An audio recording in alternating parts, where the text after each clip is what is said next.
I now come to my direct tax proposals. In Part A, I have briefly underlined taxation reforms as one of key reforms to realize our vision of Vikasit Bharat. In respect of criminal law, our government had earlier ushered in Bharatiya Nyaya Sanhita, replacing Bharatiya Danda Sanhita. I am happy to inform this august House and the country that for new income tax bill will carry forward the same spirit of Nyaya in its drafting as well. The new bill will be clear and direct in text, with close to half of the present law in terms of both chapters and words. It will be simple to understand for taxpayers and tax administrators, leading to tax certainty and reduced litigation. Reforms, however, are not a destination. They are means to achieve good governance for our people and economy. Providing good governance primarily involves being responsive. The Tirukural captures this in verse 542, which reads, "Vaanokki vaazhum ulagallam, mannavan kol nokki vaazhum kudi," meaning, just as the living beings live expecting rains, citizens live expecting good governance. Our government is committed to keeping an ear to the ground and a finger on the pulse and responding while balancing our national building efforts.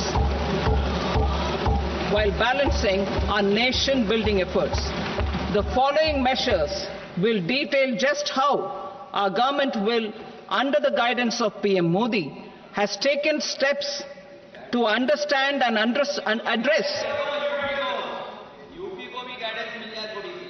I repeat that sentence, sir.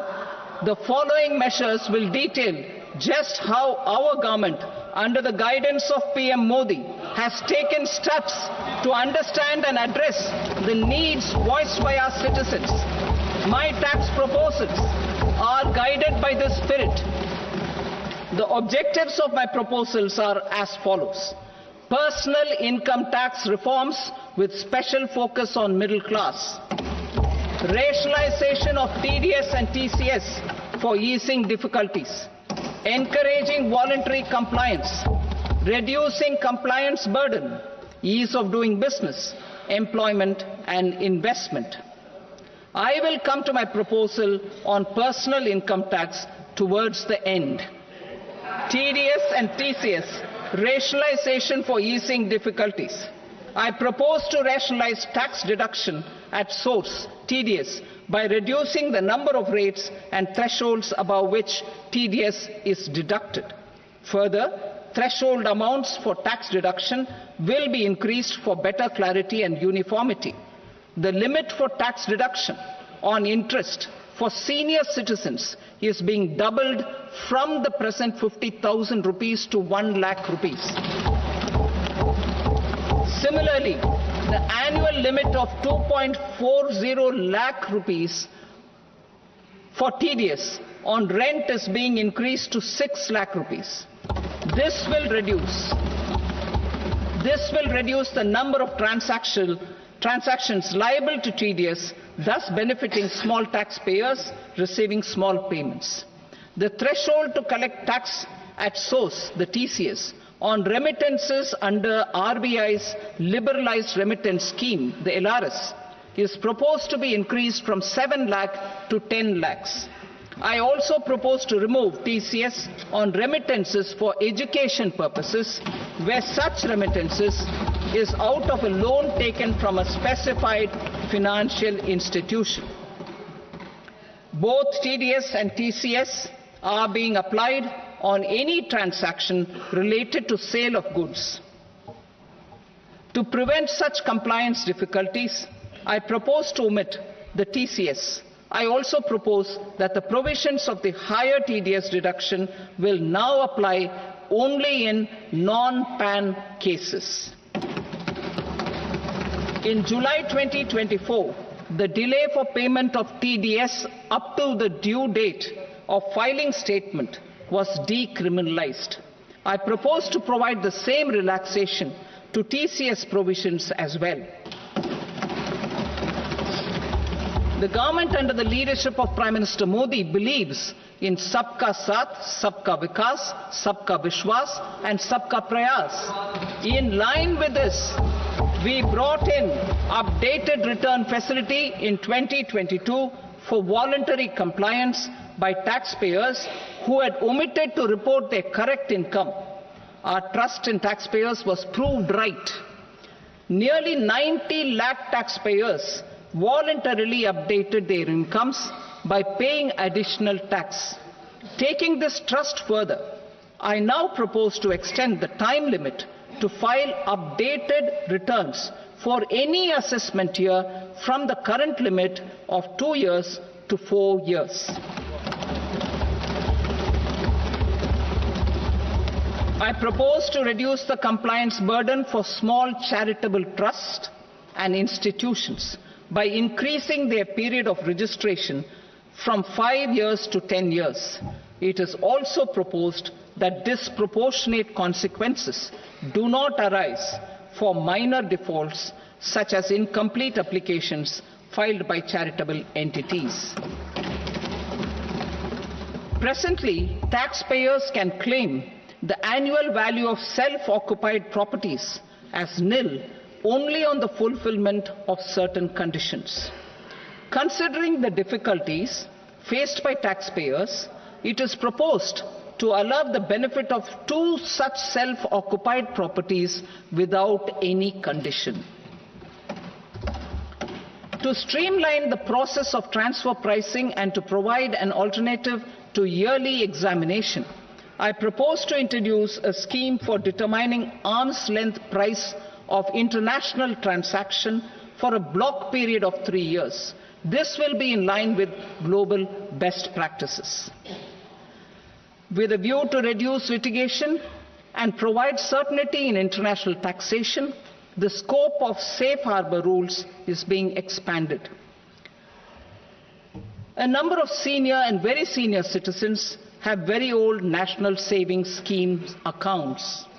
As interest is no longer payable on such accounts, I propose to exempt withdrawals made from NSS by individuals on or after 29th August 2024. I am also proposing to allow similar treatment to NPS Vatsalya accounts as is available to normal NPS accounts subject to overall limits.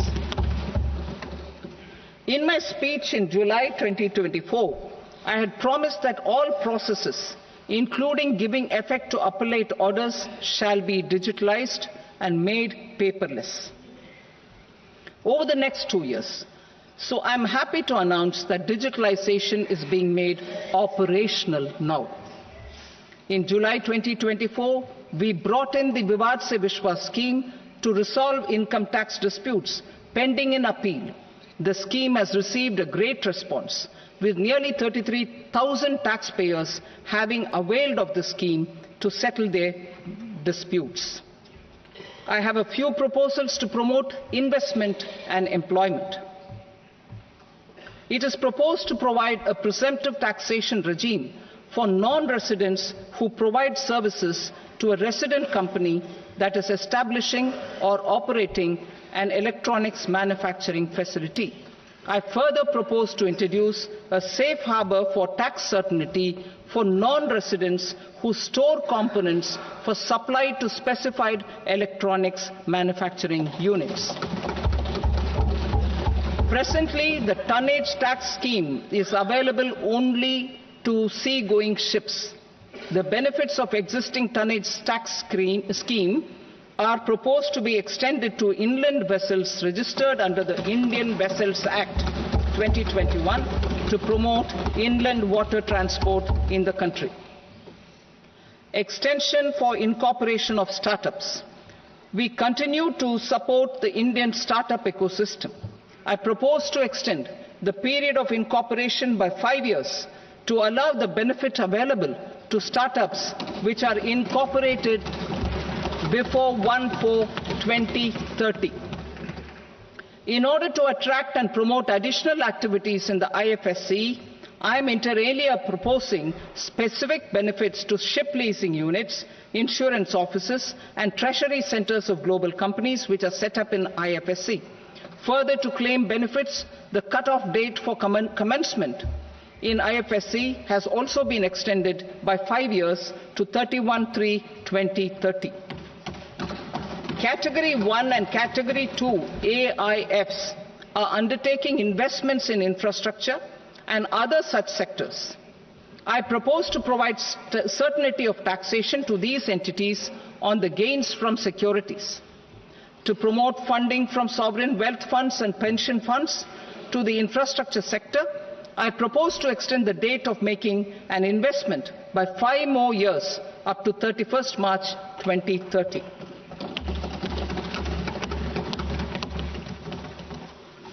Personal income tax reforms with special focus on middle class. Democracy, demography, and demand are the key support pillars in our journey towards Vikasit Bharat. The middle class provides strength for India's growth. This government, under the leadership of Prime Minister Modi, has always believed in the admirable energy and ability of the middle class in nation building. In recognition of their contribution,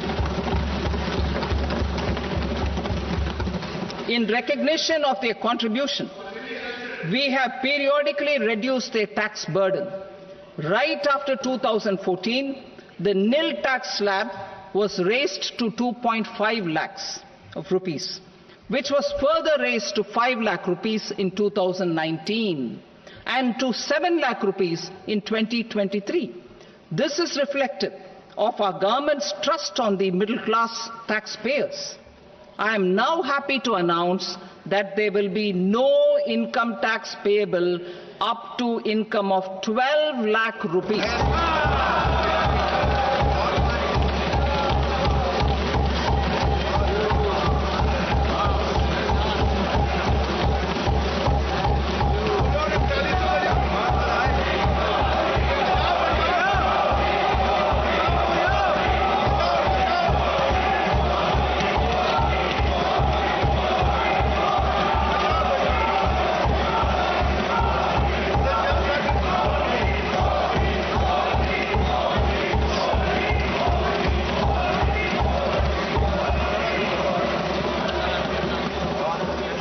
So, average income of 1 lakh per month other than the special rate income such as capital gains under the new regime.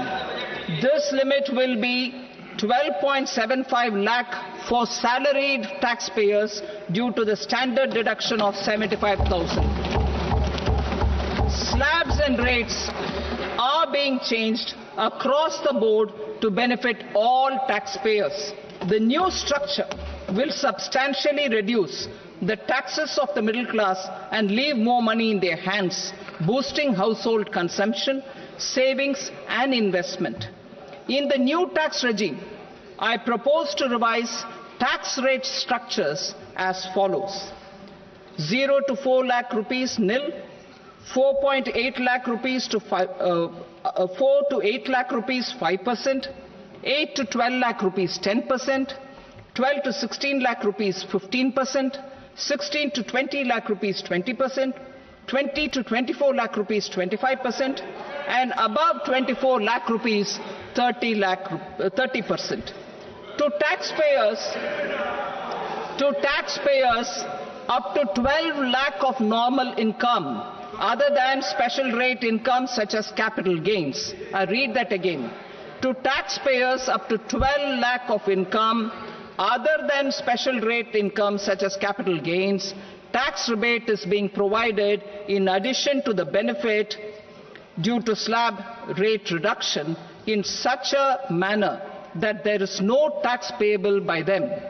The total tax benefit of slab rate changes and rebate at different income levels can be illustrated with a few examples.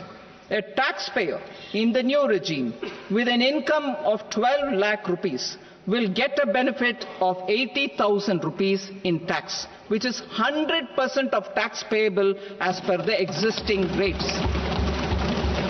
A person having income a person having income of 18 lakh rupees will get a benefit of 70,000 rupees in tax. That is 30% of tax payable as per existing rates.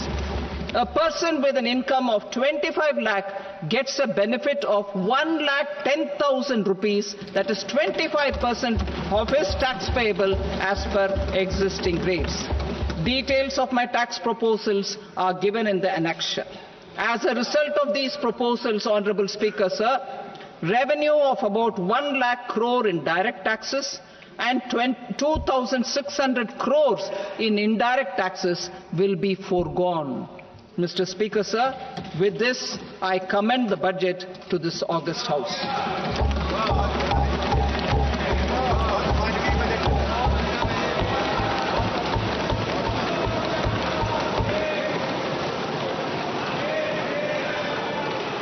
Item number 2, Srimati Nirmala Sitharaman.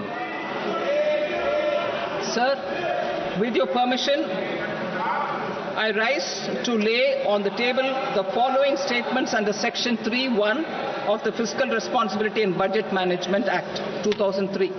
Medium-term fiscal policy cum fiscal policy strategy statement and macroeconomic framework statement. Item number 3, Srimati Nirmala Sitharaman. Sir, with your permission, I rise to move for leave to introduce the Finance Bill 2025. प्रश्न ये है कि विधेयक को पुनर्स्थापित करने की अनुमति प्रदान की जाए। जो सदस्य इसके पक्ष में हाँ कहें, जो सदस्य विरोध में ना कहें, मेरे विचार में निर्णय हाँ वालों के पक्ष में हुआ, हाँ वालों के पक्ष में अनुमति प्रदान की जाती है। माननीय मंत्री जी, अब विधेयक को पुनर्स्थापित करें। Sir, I introduce the bill. Thank you. सभा की कार्रवाई सोमवार दिनांक 3 फरवरी 2025 को प्राप्त 11 बजे तक के लिए स्थगित की जाती है।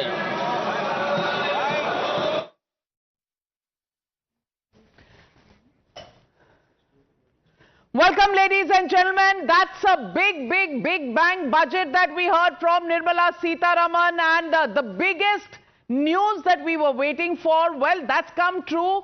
Tax slabs have seen a major change. In fact, if you look at, there is going to be no income tax levied if you have an income of up to 12 lakh rupees.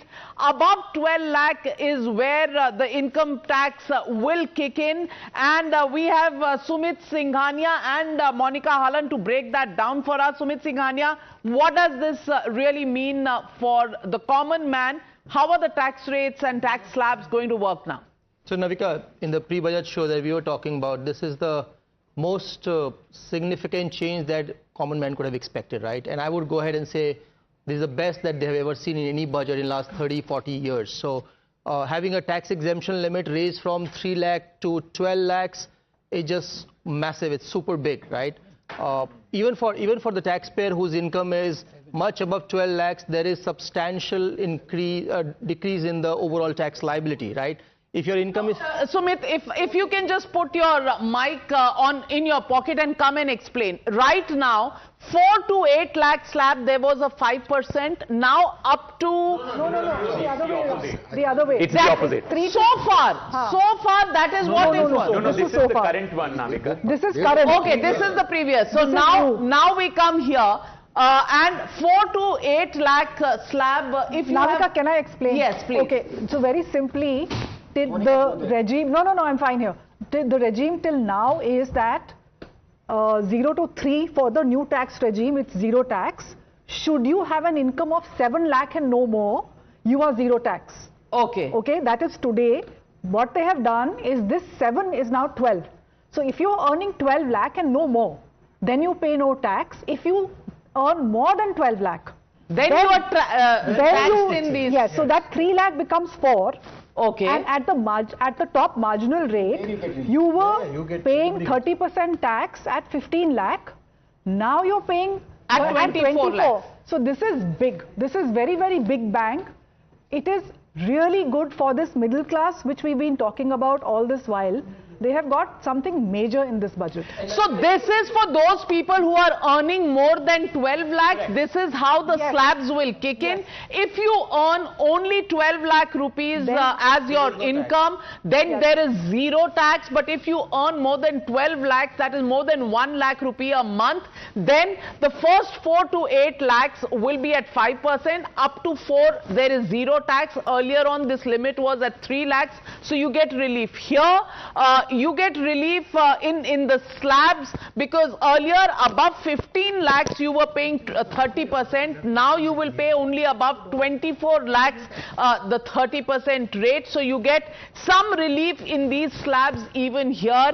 And Sumit Singhania, if you can actually explain this once again to our viewers. Right, so Navika, like you said, this is massive, right? So, so having a tax exemption going up from 3 lakhs to literally 12 lakhs, 4 times exemption growth. Then if you look at even the people who are in studio or outside studio who are earning, let's say, even 1 crore rupees of income, having the 25% reduction in the tax liability up to 25 lakhs is massive, right? Okay. So it puts more money in the hands of everybody, not only the middle class. So even if you are earning 1 crore rupees a year, you get a tax relief. There is a substantial tax relief that happens because of the change in the tax. Superb. So that is where Lakshmi is smiling. Rohit Azad, are you smiling? Is this what you expected? And do you think you will today give a thumbs up to this budget? So in terms of the middle classes, definitely they are going to be happy. But we need to be clear in terms of what this represents. So it's not 3 to 12, it's 7 to 12 in terms of exemption. Yes. Those who had it earlier for 7, that has gone up to 12. Oh. Of course, it will benefit those people who are between 7 and 12. But beyond 12, there is a slab decrease which has taken place. So disposable income would rise. But I would just like to add to that, that is going to benefit the middle classes. If along with that, the fiscal deficit is coming down, then it effectively means expenditure is going to come down. So the money is going to go to the middle classes, but money is going to be taken away from the poor and the working classes. So that's where the contradiction would be. Let's see how this would play out. Now, you guys, that this leaves more money in the hands of the common spender, and that's going to have a multiplier effect in the economy. Well, Anand Ranganathan. Okay, Tata khatam, bye-bye. For the next 10-15 years, as far as middle class grouse is concerned, they are pro-Modi now.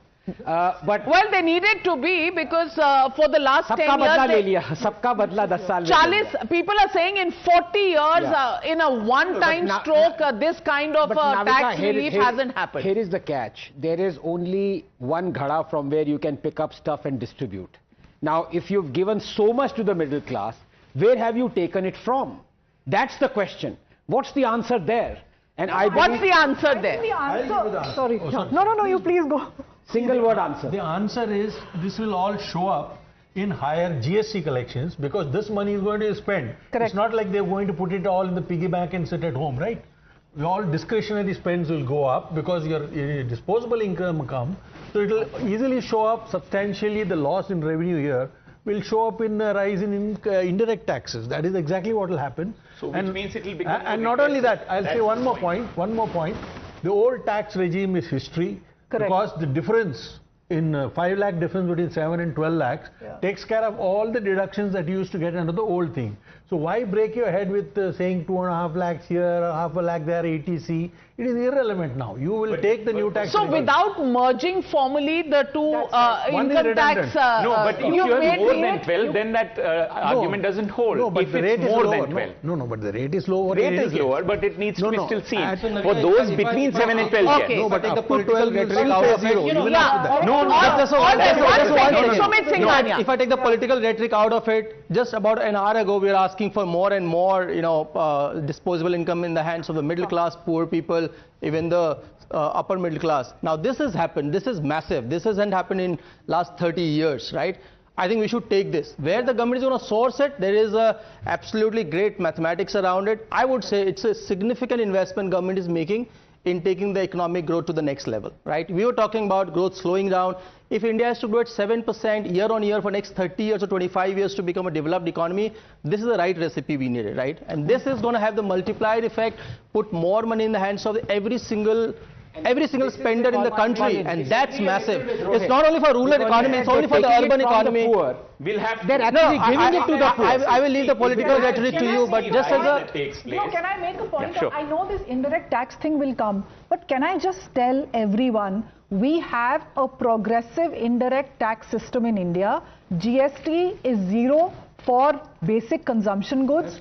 For food, packaged food and all, it is 5%. As you go up the scale, your GST rate is very high for luxury goods.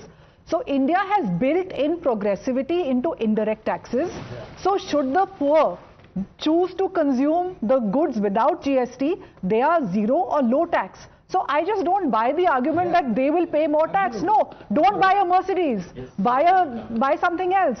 You know, buy something with lower GST, because the mass consumption goods have a lower GST number. Absolutely, and I think this will come as music to everybody's ears as these tax rates are announced. And Saloni Roy also joins this broadcast, tax expert. Saloni Roy, what do you think about the tax slabs that have been altered now? Across the board, do taxpayers benefit from this, or is it only those who have a 12 lakh rupee income? Can you break this down for our viewers tonight? Sumit, do you want to take this? Yes. On the... Okay. To me, I think we spoke about this, Navika. This puts extra money in the hands of every single taxpayer. It's not limited to people who are marginalized or who are really not paying taxes or not even filing tax return. It is a absolute net addition to the disposable income of the entire country, right? And that increasing, even I'm saying the highest taxed income slab, which is 15 lakhs, taking this to 24 lakhs, that's the change we should look at.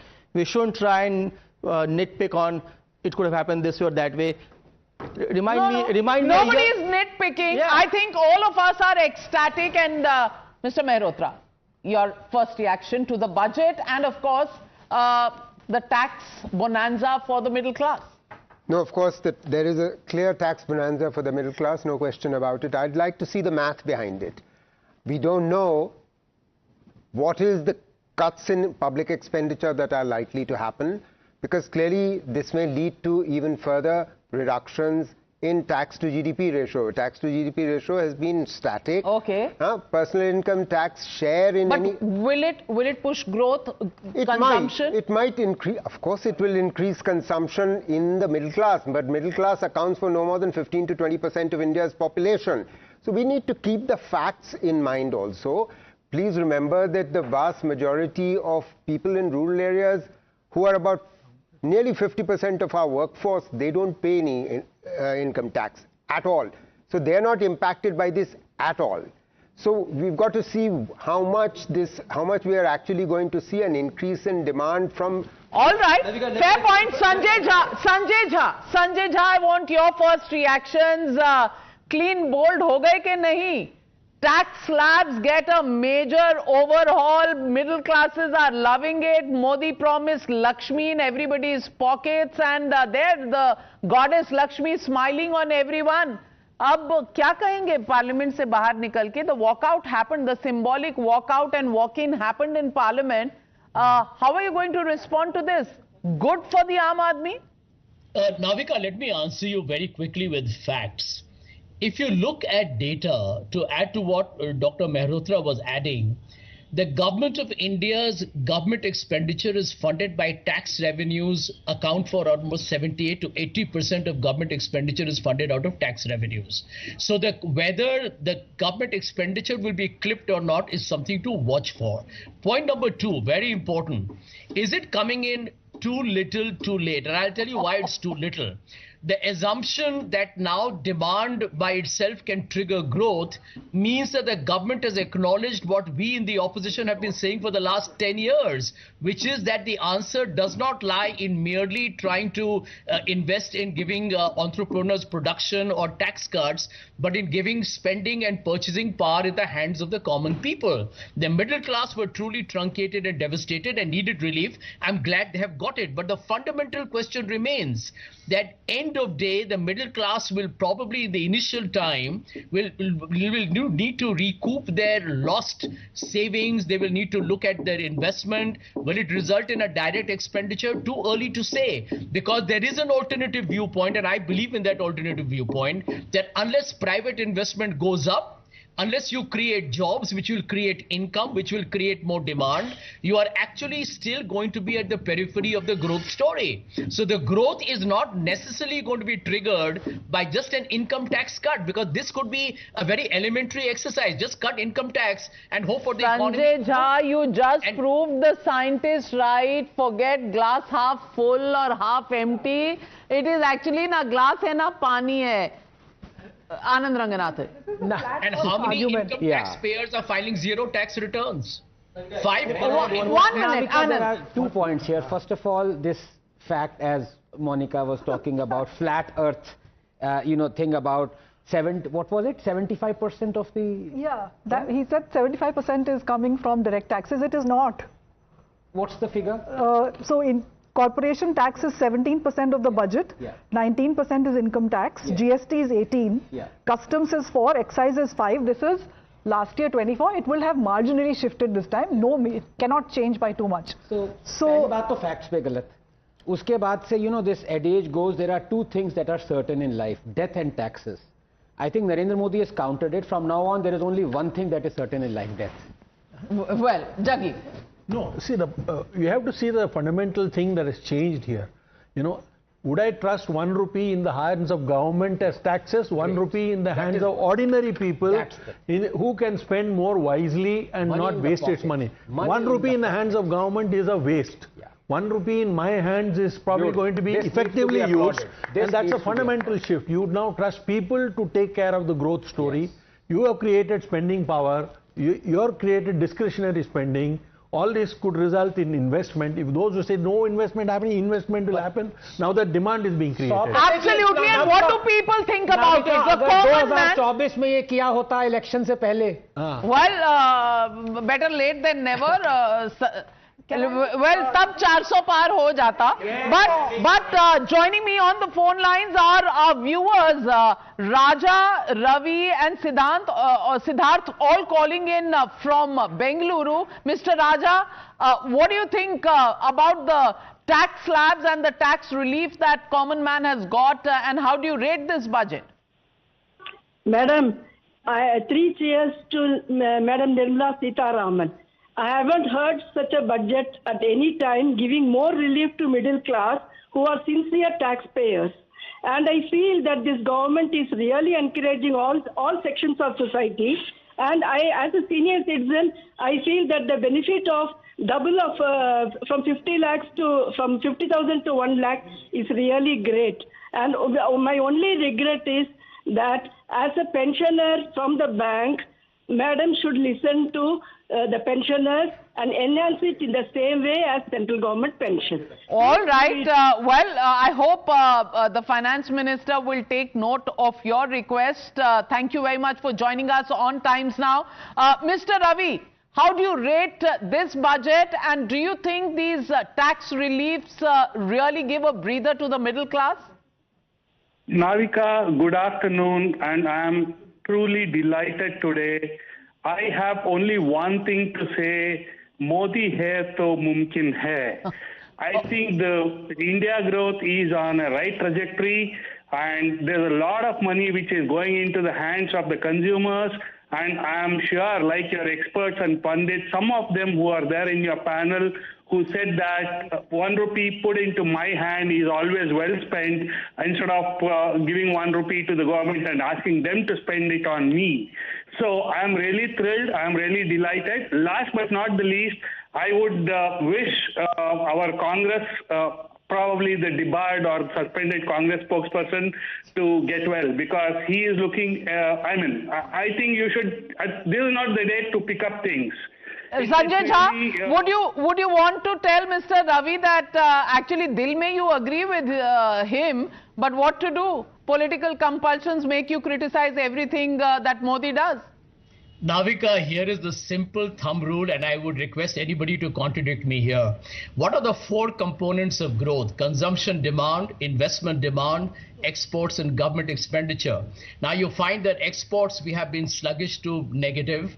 Government expenditure was the only thing that was probably keeping the economy going. Investment has been tepid and demand was low. So there is an income tax cut, which is welcome. Anybody will welcome that. But the truth is that these are very early days to believe that it's going to transform the growth story. Remember, okay, you think even this is not going to help? Well, let me get in Mr. N.R. Prasad from Bengaluru. Mr. N.R. Prasad, do you believe the Modi Sarkar has done the right thing by giving these tax breaks? And do you think growth will pick up?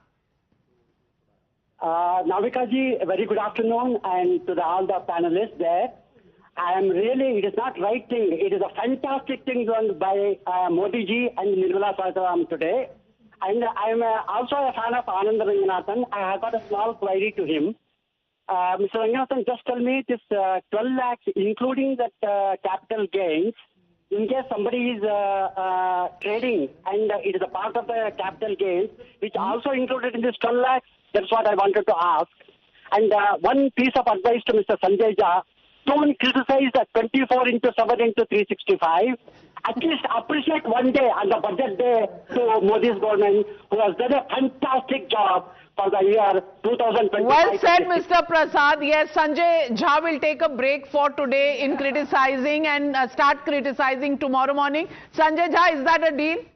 Well, let me tell the gentleman who clearly is in love with me, that this government gave away... This is another gentleman. Everybody is in love with you. The Modi government in a tax cut gave away 1,50,000 crores since 2019 to the corporate sector on the promise of jobs and growth that never happened. So please, you have already given away 10 lakh crores that were due to you. So this government is not doing you any favors at all. I'm sending you a tissue box. Wipe your tears. Wipe your tears, Sanjay Jha. Tissue box coming your way from the Times Now studios. Also joining me is Makran from Kolhapur. Makran ji, what do you think about the budget announcement and the tax relief? Hello. Good morning to all. Navika and a fellow panelist. Really, it's a bonanza for the taxpayers. I wish to understand from the fellow panelists whether have the finance minister madam have given any relief to the NPS, non-performing assets. Okay, non-performing assets have they got? We are still waiting to read the budget papers. We only know what has been announced by her in Parliament. But NPS actually has been, the twin balance sheet problem was solved by the several. NPS solved our NPS. So that problem was solved earlier. Both the banks and the corporate balance sheets are now clean. And NPS, we'd probably seen a bank statement in an RBI document, not really in the budget. Thank you very much, Makran ji, for joining us. Also joining me from Shillong is Mr. Raju, and joining me from Chennai is Mr. Venkatesh.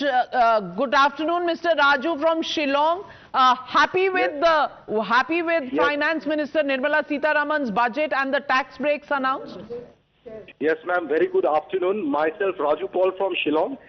Ma'am, last budget I have given you a call, and I was very on the forefront. I told that the middle class required much relief from the government. I am thrilled. India is thrilled because Modi government has delivered on the need of the middle class, because middle class were really in the need for the relief in the income tax slab. Do you think just done it? Do you think if he had delivered this earlier, 400 par ho jata? Yes. Yes. Ma'am, maybe, yes, it was much needed. Yes, everything was possible. Modi hai to mumkin hai. Yes, but nevertheless, if it has come this year also, 400 par abhi bhi baki hai, 29 is still left. We can hope for the best. Well, I hope the middle classes will remember this till 2029, because I don't see many income tax slab reductions happening between now and then. But joining me this afternoon is Sunil Kant Munjal. Thank you very much for joining me. And how do you rate this budget? Well, middle classes are ecstatic.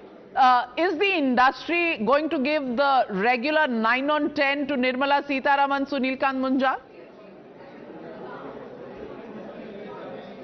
Frankly, I've never given any number or rating, but I think it's a very comprehensive budget. She's covered all the way from agriculture to technology, to education, to skilling, to healthcare, with some support and some encouragement. Also on MSMEs, startups and export as an activity. I think overall there is a very well spread, comprehensive support to the overall economy. But as you're right, the one big announcement was the exemption up to 12 lakhs, which has 2 or 3 salutary impact. One, of course, it's a great support for a large section of the middle class of India, leaving more money in their hands, thereby potentially increasing consumption, which is something that we've been talking about for a while, that the investment from private sector has not been sufficient. Then the government infrastructure spend has primarily been supporting the growth in the economy. This availability of surplus in individual and families' hands should encourage their both spending and also saving, and the spending would therefore result in higher consumption and therefore higher production and potentially more investment in capex and creation of additional jobs. So all of it has a multiplier. So I think it's a wonderful welcome announcement. 2 other announcements I think which were very critical. One, the setting up of an empowered group to look at all non-financial regulations and rules to draw up a completely new set. Because for a long time now we've been talking of easing, creating better ease of living, ease of doing business by tinkering with the existing set of rules. And these rules have been very, very cumbersome, many of them designed over 100 years ago. So this is a very welcome move. I hope we can do something productive and quickly. And the second, of course, we look forward to the new direct tax bill, which should come in next week. It will get tabled next week. And from what she said, directionally it sounds like it will be good. If it's half the size of the present one, I hope she had said it would be even smaller. But half is a big welcome forward move. Well, let me also ask you, Mr. Munjal, let me also ask you the big question. Yeah. With this consumption growth that we are expecting coming in from tax breaks, is it enough to spur growth, in the economy where we see signs of cooling off, number one, and number two, the investment rating index for states? Do you think this is going to be a tool for, actually encouraging investments, or is it going to be a political tool which will be used more in elections rather than by the private sector in terms of pushing investments in states? How do you see these?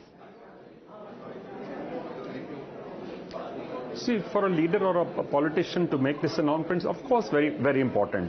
But the reality is, you have let go of 1 lakh crores of cash that was collected in direct taxes. So that money will be available with individuals and families, and that eventually does result in either investment or saving or consumption. That's the only 3 places you can actually, the only 3 things you can do with the money, and which is why. And the second one was encouraging states to also spend. She announced 2 or 3 different schemes where states will be part of the spend of infrastructure. She did not, however, announce an overall infrastructure spend by the government as she always does, she always has in previous years. But she scattered it in a number of different areas. So I've not been able to add up those numbers yet because I've not seen the details of the actual budget. I'm hoping it is significantly higher than last year, because we still knew it, and to your point, consumption does not take off in one day. It will take a little bit of time for consumption to pick up, and this time the globe is in a very uncertain place, especially with the new leadership in the US talking of tariffs and a whole host of changes. There is nervousness across the globe. So as a country, we need to better equip ourselves, we need to strengthen ourselves, which is why both the Make in India and the push on innovation, research and new knowledge within India alongside skilling becomes very, very critical for us. So as a combination of these, one can certainly see in over a period of time this will improve. But how much impact will have in the very short term, time will tell. We'll have to wait and watch, but yes, all eyes. Sensex is up by 556 points. Well, compared to yesterday, and today is a holiday. So No, markets are open today. Markets are open Markets today. are open today. Well, we'll get the clarification on the Sensex. Our numbers are showing a downward trend, but we have callers calling in. Thank you very much, Mr. Munjal, for joining me. Rajesh Shekharan joining me from Bengaluru. Also joining from Mumbai is Mr. Krishna. Mr. Rajesh Shekharan, what do you think about the tax reliefs? Do you think it's a time, apna time aayega, middle class was saying, and now time aa gaya? Yes, madam. Good afternoon, madam, to you and all the panelists. It is, according to me, it is a very good budget, madam. Thanks to Modi and thanks to Sitharaman. I would only politely request Sanjay Jha. He is always criticizing BJP government. That is not good. Maybe to some extent. I am also praising BJP for everything. It should not be like me. He should not do like that. But I generally appreciate Anand Ranganathan. Generally, his speeches are very good and I appreciate him. Overall, madam, I appreciate this budget. Thank you. I will convey your wishes to the Finance Minister, and Anand Ranganathan is saying a big thank you to you. Let's go across to a caller from Mumbai, Mr. Krishna. Mr. Krishna, how do you rate this budget? It is 10 out of 10. And see, when the tax is reduced, more money is left with the taxpayer. The purchasing power is increased and indirect taxes are increased. So this is a very good budget and people are now very happy about it. And the Harvard-educated finance ministers will always say negative about whatever the budget is given by the. Okay, who's a Harvard-educated? Sensex. Okay. So Sensex going up, but down. Sensex is going down. And our numbers there showing the decline, but I don't know why it's going down. Maybe Sensex doesn't reflect the middle class mood. But Rajesh calling in from Mumbai. Good afternoon, Mr. Rajesh. How do you rate this budget? Dil mange more, or are you happy for today?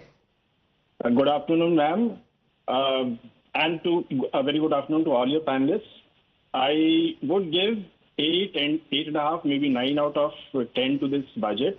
I am from the poor middle class, and for the first time in 10 or 11 years since this government has been in power, I really am a bit happy about the budget that has been given. So on that count, I think I would congratulate and say my thanks to the Prime Minister and to the Finance Minister.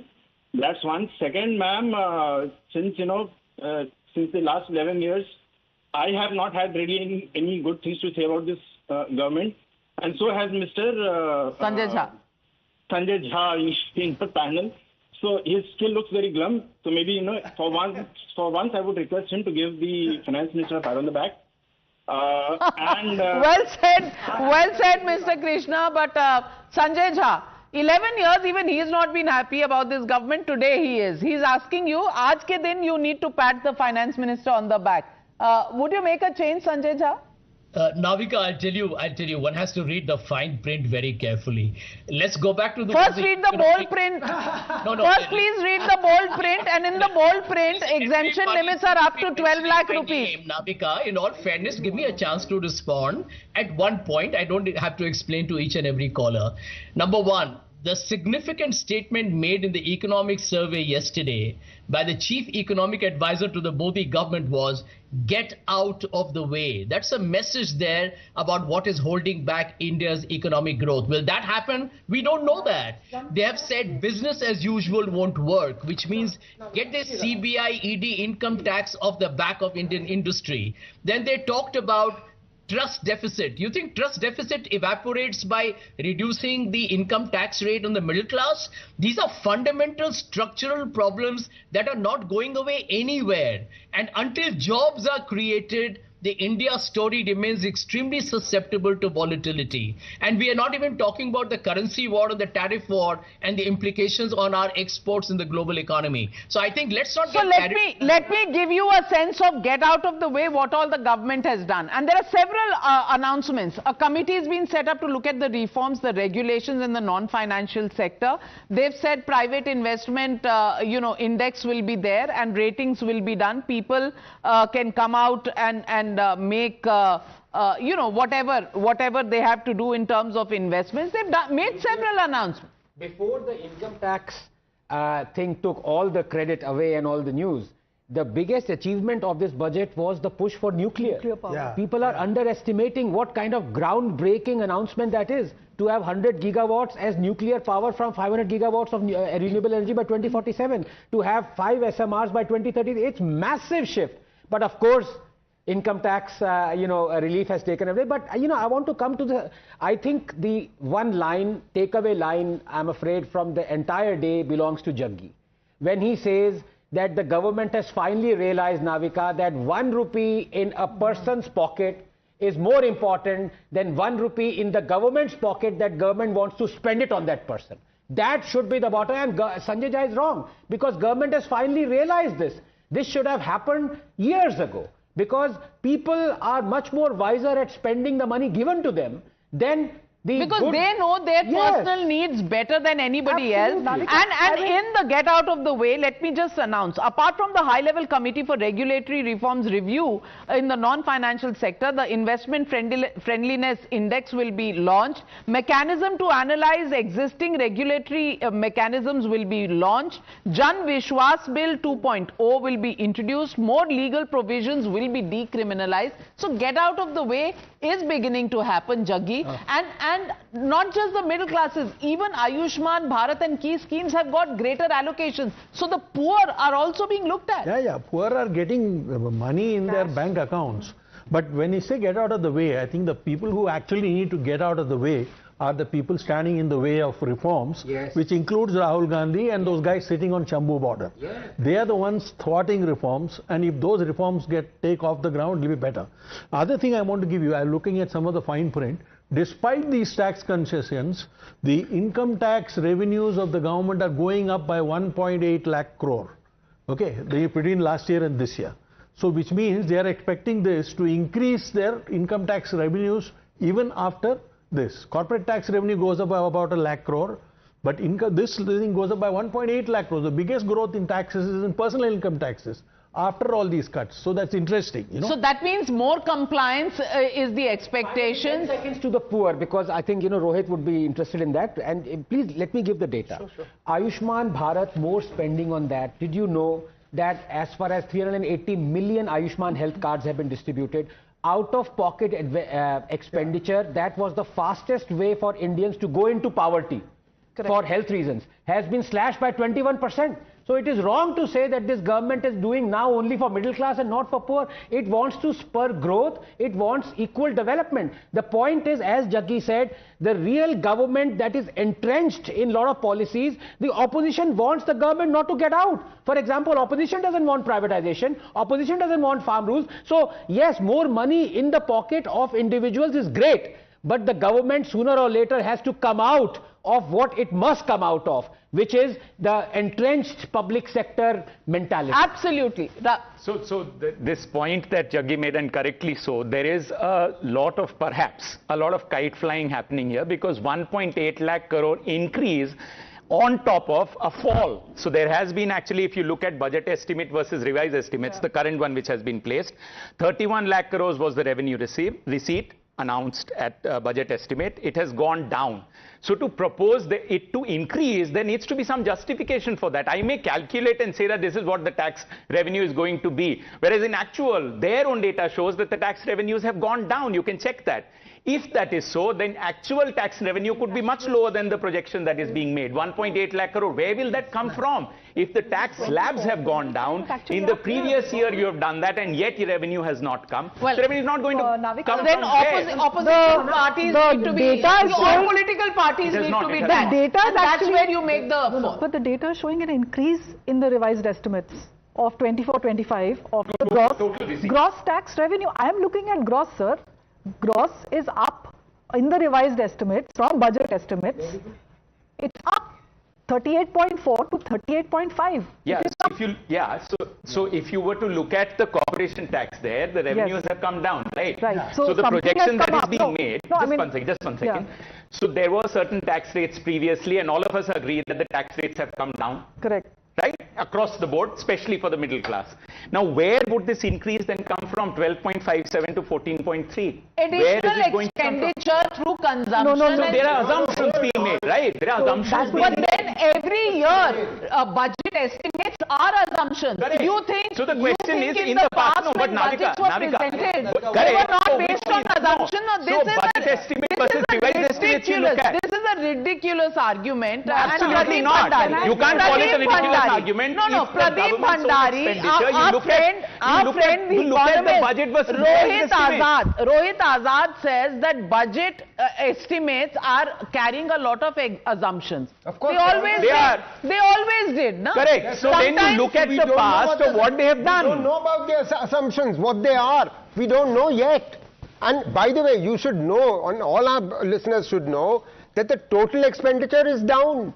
The taxes may be up, but the total expenditure is consistently down all the way from 2021 from, I'm talking about revenue plus capital taken together as a proportion of GDP. Please note. Well, in RE, it is down from 15% to 14.6 in 24-25, and in budgeted, it's down from 14.6 to 14.2. So well, let me are down, just say, as far as gross tax revenues are concerned, the budget estimate was 38 lakh. Absolute number में नहीं होता है. You have to do this estimate as a proportion of GDP. तो आपको ये देखना होगा कि आप इस साल में किस GDP को प्रोजेक्ट कर रहे हो और नॉमिनल जीडीपी आपकी क्या, ये सब प्रोजेक्शंस हैं बजट में. No, I agree with everything you say, but when you say that we will have to see, then we would have had to see even in all the previous budgets, and all of them are assumptions. But let me get in Pradeep Bhandari. Pradeep Bhandari, for those who don't see anything positive even in today's budget announcement, इनके लिए कौन सी दवा है वो बता दीजिए. Well, Bernal is the answer for them, Navika ji, and I can understand the meltdown. The people on the ground, and in fact the middle class, is celebrating the historic budget because the amount which Prime Minister Narendra Modi has done for the middle class, no Prime Minister in the past has done. And I will reiterate, when Prime Minister Narendra Modi had come into government, the income tax slab for the middle class to pay the tax was 2.5 lakh. Consecutively, whether it is in 2023 where we increased it to 7.5 lakh, and now where there is no income tax for 12 lakh. Even if you have an annual income of 18 lakh, there is a tax rebate. Even if your annual income is of 25 lakh, there is a tax rebate. So what the government has done, it has resonated with the sentiment of the middle class on the ground. Along with that, there is absolutely steps taken in order to ensure that the compliance cost for tax has also come down. So this is a holistic budget. This is a budget which is pro-middle class budget, and I can understand the Congress party and its supporters and analysts having a meltdown because they did not expect this to happen. They've not got any brownie points. Point number one. Point number two, on the part of the expenditure, if you see the budgetary estimate for 25-26 is 15 lakh crores of capital expenditure. The Congress party did not even spend 4 lakh crore on the capital index expenditure, and the revenue expenditure for 25-26 is 39.4 lakh crore. So both the revenue expenditure and the capital expenditure to what the UPA had spent has gone up substantially. Along with this, if you see, there is a big thing which is happening. The government has ensured that the consumption and the demand goes up, but the shining spot has also been the way the out-of-pocket expenditure of the rural of the rural income of the rural household has gone down. So if you look at the economic survey which the gentleman was speaking about recently, the economic survey mentions that the Ayushman Bharat scheme has reduced the out-of-pocket expenditure from 62% to 39%. So this is a budget which takes care of the Garib, Yuva, Annadata and the Nari, but the larger focus, I would say the takeaway for me has been the middle class. This is the Economic Times headline in the of the morning, and it says that fundamentals are strong, time to unlock. So we've ensured that the demand goes up, we've will ensure that as Anand we have to read the fine print. I was hoping that Naris don't have to pay any taxes at all. But, well, on that note, maybe Sanjay Jha and I are disappointed. But let me welcome Mr. Shardul Shroff, legal luminary as well as a man who looks at industry closely. Good afternoon, Mr. Shardul Shroff. And how do you look at this budget? The announcements are great for middle classes, but overall for the economy, what do you think it's going to do? Will you give it a thumbs up or a thumbs down? I would give it a thumbs up for the reason that the amount of tax which has been released by moving the tax exemption from 7 lakhs to 12 lakhs, which is almost 80% of the exemption given to the middle class. That amount of money being released is significant because it will go into the consumption industry, it will go into the capital products industry. And that will therefore kick off its own virtuous cycle of growth.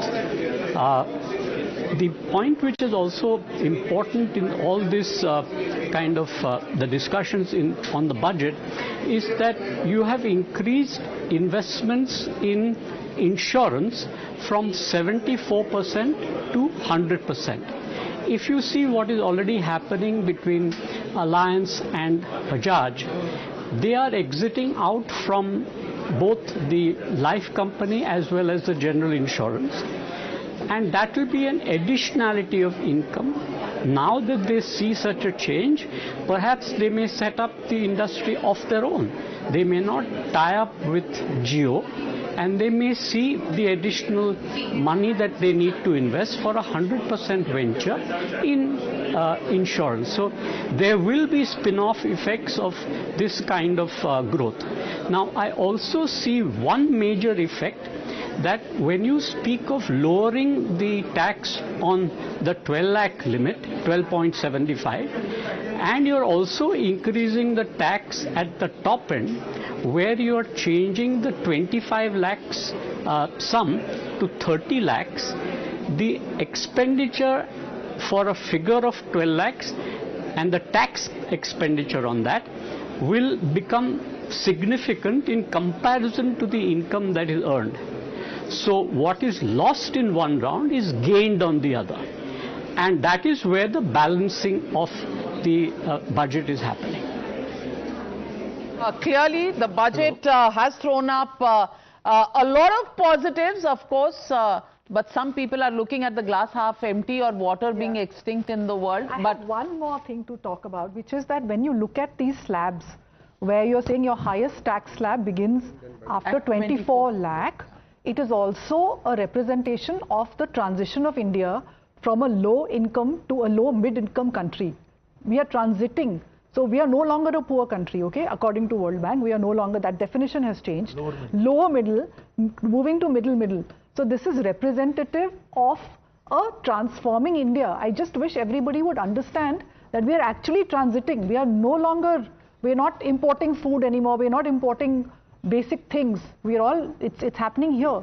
And these new rates, these new slabs, can I just finish? These new rates are symbolic of this transition of the country to a middle-income country. Transition has gone on for 15 years, right? 18 years. 2007, we became a middle-income country. LMIC, a low-middle-income country. Okay. And then from 2014, we became poor again. I'm not saying so. I'm asking. I'm telling you what the World Bank categories are. We are being, informed about when we have become middle-income. We are already low-middle-income country. We are the only low-middle-income country in the G20. Low middle to middle. No, we are nowhere close to upper middle. Upper middle is at $4,000. Say upper middle. There's no such category as middle. You can say middle, upper middle. You can create all kinds of categories. Usme kya dikkat hai? Well, is the budget first class or not? Is the big question. Sanjay Jha, do you want to revise your opinion? Any revised estimates coming from you? Yeah, well, I want to respond to what I think the lady just spoke about, the middle income status. I don't know whether she's aware, but in the G20, India ranks lowest by a big margin on per capita income. And if you look at India's per capita income today at market prices, we are approximately $2,400 to become, by the way, into what Mr. Modi calls a Viksit Bharat. India's per capita income has to be close to $12,500 or $13,000. We are far from anywhere at the moment of even becoming a middle income country. I think it's about time we took a deep breath and stopped spreading fake news on the program. There is a lot. Monica Halan is a very celebrated author, and Sanjay Jha, let's give credit where it is due. The Congress party may not be the only repository of knowledge, but Monica Halan in her own right is an award-winning author. Personal finance, I think many in the country and outside it look at her views and read her views and take tips from her. So to completely dismiss anybody who doesn't quite agree with you or who you don't agree. Can I wrongly interpret what she said? She did not say middle income economy. She knows what middle income or lower middle income is. I mean, nobody would know it better than her. But, Monica, since you've been named, would you want to rebut? No, so the per capita argument was earlier, sort of debunked to say that, is this the dollar number that we want to look at? Yeah, that's right. Or the, the PPP number. So when you look at the two numbers, it's very, very different. So one is that you keep, cherry picking on some number and saying that, look, we are so poor. Look, nothing has happened. So for every data that you can pick, I can pick a separate data. So is there a sense of progress? There's no end to it. Nirmala Sitharaman, Finance Minister, meeting speaker there, and let's now get into the politics of it. I have with me this afternoon Vivek Silas, Sanjay Jha, Pradeep Bhandari, and also joining the debate with us is from the BRS, we have Mr. Sridhar Reddy, and from the TDP, Patabi Ram Komar Reddy joining the debate. Vivek Silas, to you, may I ask, are you as pessimistic on the outlook of the budget as Sanjay Jha? या कुछ अच्छा लगा?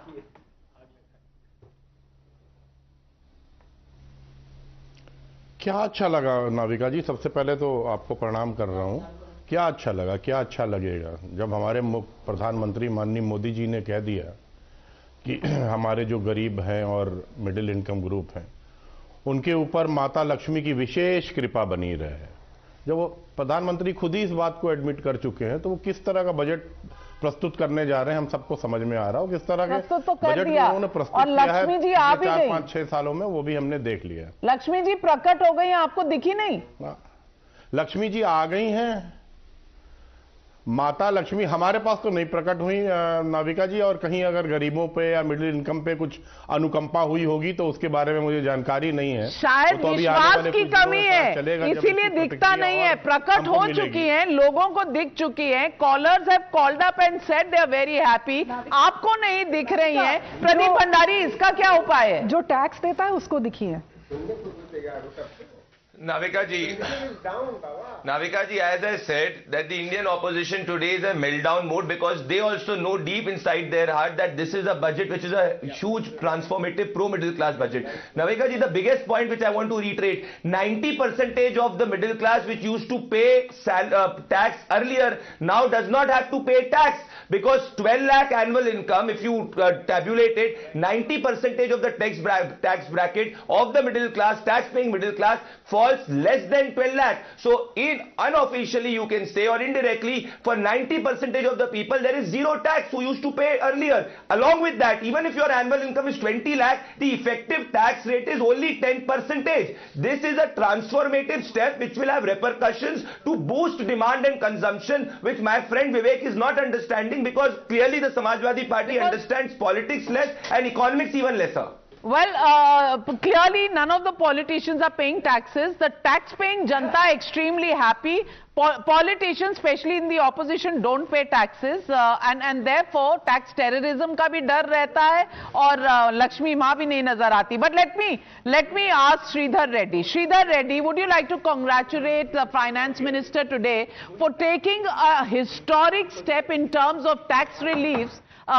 Something that hasn't happened in the last 3 decades. Yeah, I mean, the measures taken in the income tax is certainly a good news to the middle class. There is no doubt about it. But you need to get the clarity in it, because for up to 4 lakhs, absolutely there is zero. After that, we have to see the further clarity in it. Now, blatantly, straight away, we cannot say 100% zero tax and 12 lakhs. You will need more clarity, though she has specified on the floor of the House. We still need some more clarity on this. Except this good news, there is nothing much to be seen for the middle class also in this. Secondly, all non-BJP ruled states are ignored and completely out of it. For the last 10 years, Telangana, being a new state, we got a raw deal in many issues. Even this year, for some important projects, our state government, though Congress is in rule now, they too have proposed some projects to be taken up in the state at various levels, whether it is Metro Rail Phase 2 in Hyderabad, then flexibility in Mahatma Gandhi, NREGS and Backward Regional Grants Fund and all. There are many things, close to 1.5 lakh crores they have proposed for various projects. Not even a single project have been considered. I have not seen anywhere in that. So as far as Telangana is considered, we are once again disappointed. And the stepmotherly treatment is being continued by the central government. This is a national budget. A lot of stuff is there in the fine print. Maybe we all need to read it. But first reaction coming in from Union Home Minister, Mr. Amit Shah. While he's praised the visionary budget and talked about everything for the Kisan, Garib, middle class, Mahila and children and the youth, he says middle class is always in the Prime Minister's heart. Zero income tax till 12 lakh income. The proposed tax exemption will go a long way in enhancing the financial well-being of the middle class. Well, so the middle classes, they're being applauded. Mr. Koma Reddy, Mr. Sridhar Reddy and Mr. Sanjay Jha, Vivek Silas, all very disappointed with the budget. How do you see the budget, and can you see any positive green shoots coming from it? Ki sab kuch, everything is dark and black. Navika, good afternoon. See, it is very much common for the opposition, to cut a sorry face, to express their disappointment. So that is not something which surprises me. But keeping aside politics, if you look at the budget, it is a very progressive budget. It is a budget which will enhance the growth of this country. It is a budget which had addressed various sectors. For example, you take the PM Dhan Dhanya Krishi Yojana, which is a scheme which is going to cover 100 districts currently which have low productivity in agriculture and which is going to benefit 1.7 crore farmers.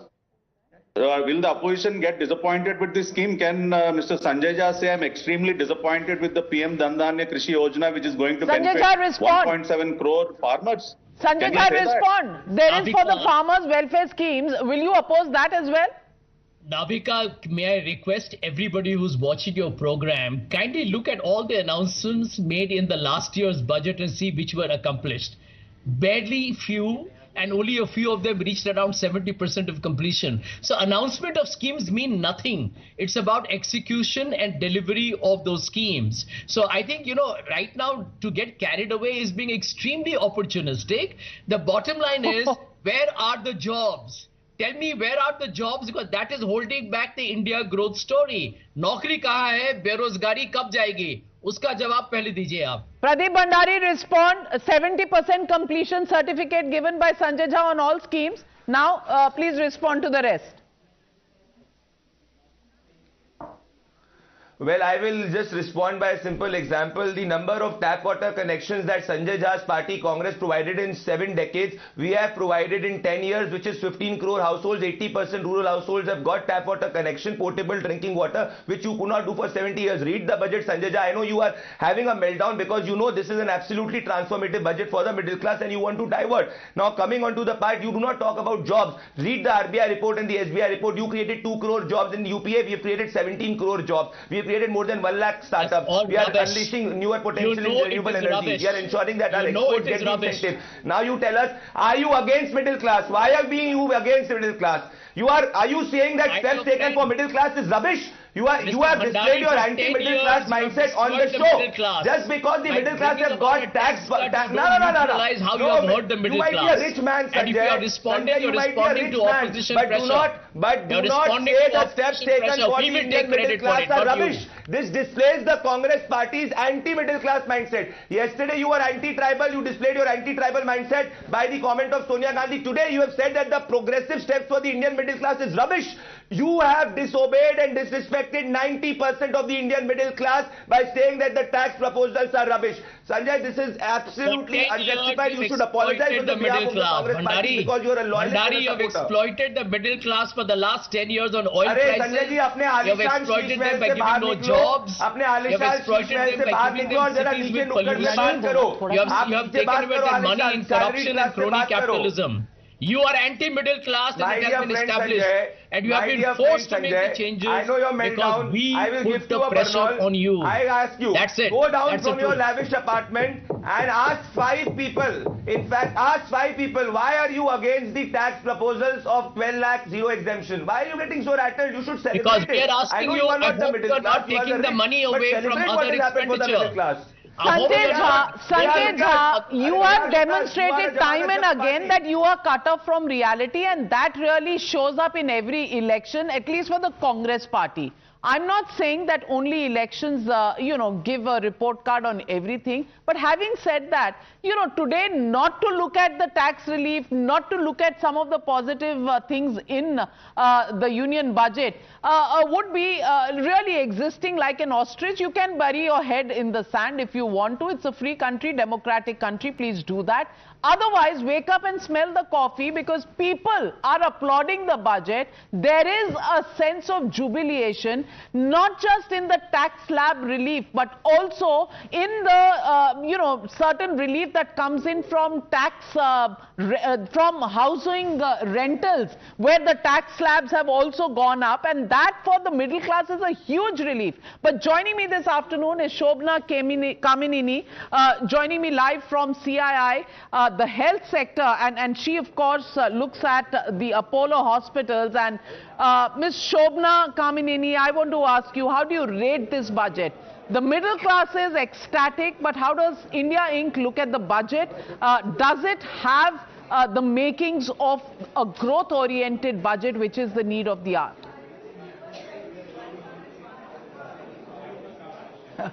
I would have thought it would take quite a bit to take the headlines of the Delhi elections next week. The relief to the middle class that is announced in this budget will certainly make those headlines. So I think that the middle class should definitely, why do we call the middle class? Most of India will be very, very happy.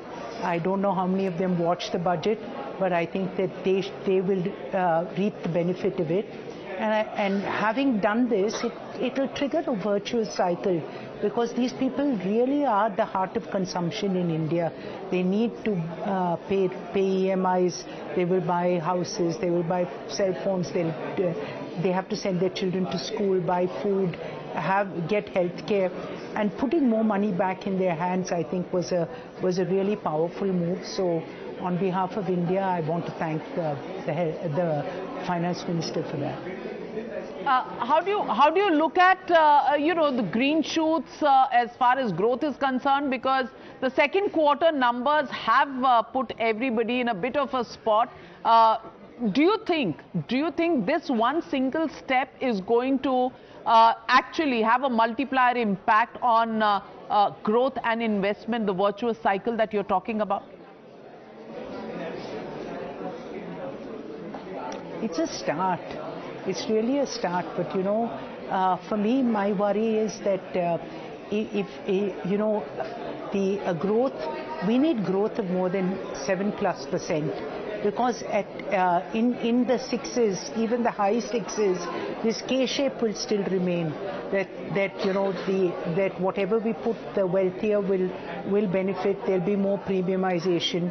But when you have this entire middle class winning and for that a 7% growth, I'm not sure how much this will do to it, but definitely there'll be some green shoots. But there's so much more, and why do we expect just the budget to make this happen? There'll be GST, there'll be private sector putting investments in, there'll be more education, skilling, job creation.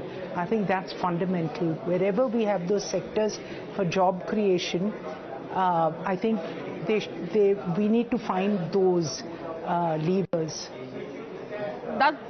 Yeah, if I can just come in this, Kamineni, there's, some of the particular announcements relating to the health sector include 36 life-saving drugs being made duty-free. The big question is, how is this directly going to impact on healthcare? Because this includes treatment for diseases such as cancer, ma'am.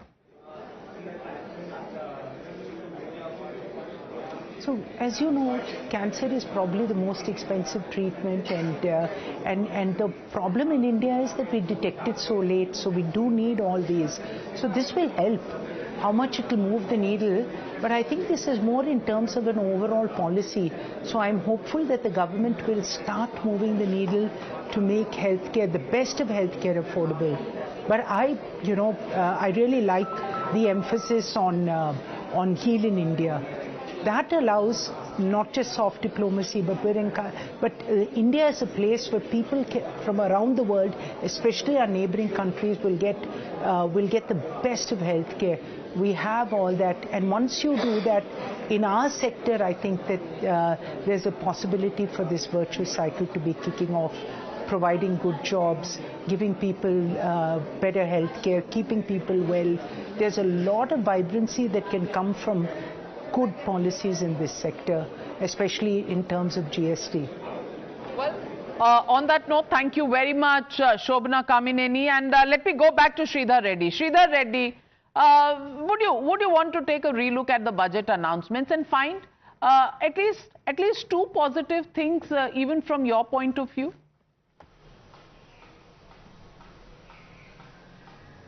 See, this announcement in the income tax definitely is a good thing, and as you are now speaking about the reduction of prices for the cancer and other treatment and all that, there are some things that are very, very regular that they have done even in the past also. But there are some decisions which need to be changing the course of some industry or something not missing in this budget. Rather, it is one should say it's a flat budget. And as far as states are concerned, again I'm going back to the same. You speak about Bihar, you speak about Andhra Pradesh, or in the last budget again you speak about BJP ruled states, whether it is Gujarat or some other state. Why not South Indian states basically? Because you are in Andhra Pradesh, yes, you would have made some statements or taken the name. Why not Telangana? Why not Tamil Nadu? Why not Kerala? Why not Karnataka? So once again the same. Are these states are not contributing to the nation's kitty? Again, time and again, important projects for cities like Hyderabad and cities like Chennai and all, these requests were always ignored in the budget. And the answer is Pradeep Bhandari wants to counter you. There's something for every state, he says. Pradeep Bhandari, Telangana has got nothing, Kerala has got nothing. Would you want to counter Mr. Reddy? Well, yeah, Mr. Reddy is factually wrong, Navika ji, because during the time of the Congress party, here's the data, the transfer to the states was roughly less than 7 lakh crores. What we are now transferring to the states, which is more than 25.60 lakh crore. So there is more devolution which is happening to the states. In fact, this budget incentivizes states 0.5% to GSDP in order to loan for capital expenditure. So what Mr. Reddy is saying is absolutely wrong. No, sir. The devolution which the Congress used to do was less than 8 lakh crores. What we are devoluting to the states is more than 25 lakh crore. This is not what I am cooking up a data. This is actually the data which is there. You can also Google and check. So what you are saying that we are not devoluting the states, we are devoluting more. In fact, 15 lakh crore more than what Congress used to devolve to states, which includes Telangana, which includes every state. So do not lie on the show. Well, let me also get in Sumit Singhania, because there's one point. In an additional tax relief, there is a clause allowing relief for self-occupied property. A self-occupied house property is used for one's own residential purposes. The other, you can claim 2 properties as self-occupied and the remaining house as a let-out for income tax purposes. How does this work, and will this give some relief?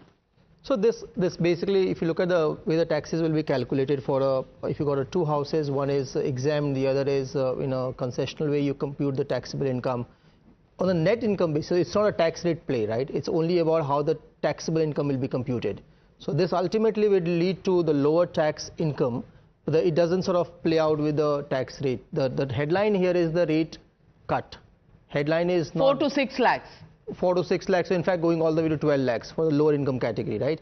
For let's say somebody... No, in the property, there's a separate break. So I have not picked up that piece, Navika, but all I'm saying is this provision still exists even today, right? So you have the benefit of the 2 house properties, concessional income, etc.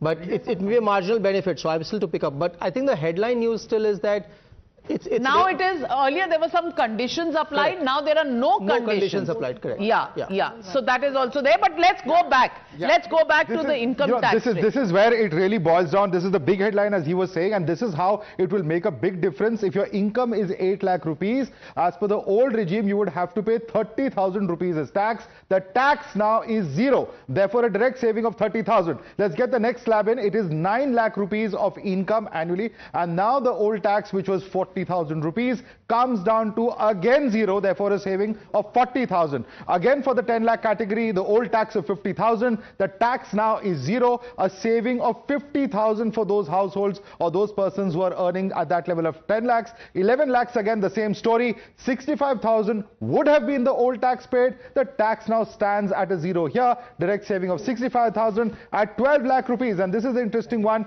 80,000 rupees, close to a lakh, that is going to be saved by these persons as well. In fact, so that's a significant amount that we're talking about. Now, as far as 16 lakhs, this is where it gets interesting. The old tax was 1.7 lakhs. Here the tax, in fact, that is now going to be paid is 1.2 lakhs. The saving here is 50,000 as well. Income tax of 20 lakh rupees. The old tax would have been 2.9 lakhs. This comes down to 2 lakhs, almost a lakh here as well. That saved a saving of 90,000. Income tax of 24 lakhs, and this is of course the old tax of 4.1 lakh rupees. Tax now at 3 lakh, over a lakh saved at 1.1 lakhs over there. Now, if your income tax is 50 lakhs, the old tax is 11.9 lakhs. The tax now is 10.08 lakhs, and even at a 50 lakh, there is a saving of 1 lakh rupees. Very, very interesting set of statistics. And, you know, if Mr. Singhania, you can come in on this. This is going to make a huge difference as far as all middle classes are concerned. We need to move away from the middle class narrative and say that this actually saves. You saw the number from 16 lakhs to all the way to 50 lakhs. It still saves for every single taxpayer 1.1 lakh. So it cuts across the entire swath of middle class. I think the narrative was not... That is the most important part, that every tax slab, whether you are at 12 lakhs or you are at 20 lakhs or at 40 lakhs, you have some savings of income tax. So it's not a middle class budget or a poor class budget. It's a budget for all taxpayers in India. Absolutely. The definition of middle class in India, somebody who earns 40-50 lakhs will also consider himself middle class. He will not call himself a rich man, even though the government definitions are that. You may be the rich man, we are all We are definitely not. We are definitely not. But that's the whole point that I'm making, that everyone who's in the salaried brackets will call themselves middle class. Siddharth Sharma of Aam Aadmi Party is joining this broadcast. And Siddharth Sharma ji, Modi ji ko namaskar kar dijiye. उन्होंने तो middle class को इतना बड़ा tax relief दे दिया. Would you want to congratulate him today? Yeah, obviously we would like to congratulate, because when the income tax slabs were brought down, if you remember, just a week ago Arvind Kejriwal had asked for that, and we feel that it is a vindication of Arvind Kejriwal's demand. And in fact, he made six other demands. So vindicating one and not taking up all the 6, it's a bit Mr. Siddharth Sharma, I want to ask you, कहीं BJP और आम आदमी party मिली तो नहीं हुई है? क्योंकि कांग्रेस तो यही कह रही है. हाँ, मैं आपको बताता हूँ कैसे ये आप दिखा रहे थे in your show you were showing that different tax slabs, the minimum benefit somebody is getting is 30,000 and the maximum somebody is getting is 1 lakh. So between right now your graphics are showing that 30,000 saving, 50,000 saving. So in fact you are showing it's a good thing. That's what Arvind Kejriwal had demanded. Now just to juxtapose it, Aam Aadmi Party, voting for Aam Aadmi Party in Delhi means 25,000 rupees a month of saving. That works out to 3 lakh rupees, 3 lakh saving per year. So since it is everything is money and in thousands, I am saying that Modi ji is giving a benefit, just income tax benefits to the tune of thousands, whereas a vote to Aam Aadmi Party means a saving of nearly 3 lakh rupees. Now second thing, I think before me somebody from CII was speaking about healthcare. It's strange that 2% healthcare, we were asking for 10% healthcare. 2% healthcare, how can you expect a nation of 150 crore people to manage at 2% healthcare? The example here being that Delhi is spending... आप पहले आयुष्मान भारत तो apply कर दो दिल्ली में. हाँ, 13%. आता हूँ ना नविका जी, आप कभी तो बुलाते हैं, बोलने का मौका देते हैं, बीच में आप काट देंगे तो फिर मैं कैसे बोल पाऊंगा. अरे छोटा बालक हो, थोड़ा सा मार्जिन दे दीजिए ना. छोटे बालक है तो मैं तो देखिए, Delhi is giving 13% health, assigning 13% health care. The result is an average Delhi wala's life expectancy is 68 years. Next door Noida, it is 63 years. So you have to spend on people. The third very important thing that is coming up, due to Bihar elections, they are giving SOPs to Bihar, which is welcome. But strangely, Delhi is also going through an election. They are not giving any SOPs to Delhi. Imagine what they will deliver all later. All classes have got exemptions. In Delhi, there is a 67% people in Delhi are middle class people. They are very happy, and that is why probably थोड़ा सा आपको चिंता हो रहा है. I will come back to you. Amitabh Kant, who's the G20 Sherpa, former Niti Aayog CEO, joins me on this broadcast. Amitabh Kant, good afternoon. Thank you very much for joining us. And good cheer budget for the middle classes. Most people worried about whether public expenditure will take a hit, infrastructure building will take a hit. What do you think about this budget? While it gives some relief to middle classes, do you think overall it is a growth-oriented budget? Well, Navika, let me say that this is a budget which aims to drive, take India into close to about an 8% plus growth story for India on the long run, because it gives a fillip to demand. It puts money in the hands of the consumer, which is very critical at this point of time. For a finance minister to put out about 1 lakh crores in the hands of the middle class and another 2,600 crore from indirect taxes is a big deal.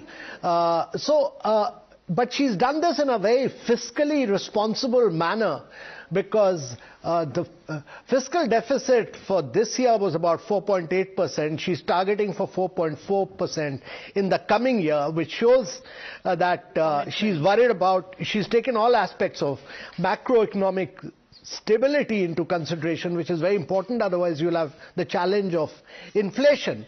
But the big beneficiary in this whole India story is, of course, the middle class of India. And secondly, this budget lays a lot of emphasis on job creation in certain labor-intensive sectors. I've never seen so much of emphasis on tourism, on textiles, on footwear, on leather, and these are critical sectors which are job creating in a very, very big way. I was also very delighted on emphasis on startup and saying that we'll replenish the 10,000 crore fund of funds, which will have a multiplier impact, because for every rupee that is put in, the venture capital will also put in money, and that will have a huge impact. And another 20,000 crore for innovation, in which she's she's talking about a separate fund of funds for the deep tech sector. So which requires patient capital. So these are very good moves.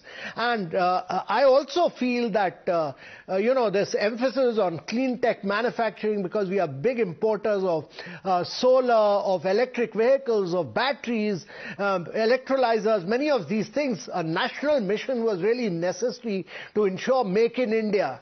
And many people, I mean, you're also emphasizing this aspect about infrastructure creation. Let me say that there's putting asset monetization pipeline of 10,000 crores, from 25 to 30 means that every ministry will have to do asset monetization. Private sector will come in, do better management, better operation. And she said that there'll be a private-public partnership which every ministry will create projects for the next 3 years, which will be driven by the private sector. So these are big ticket announcements.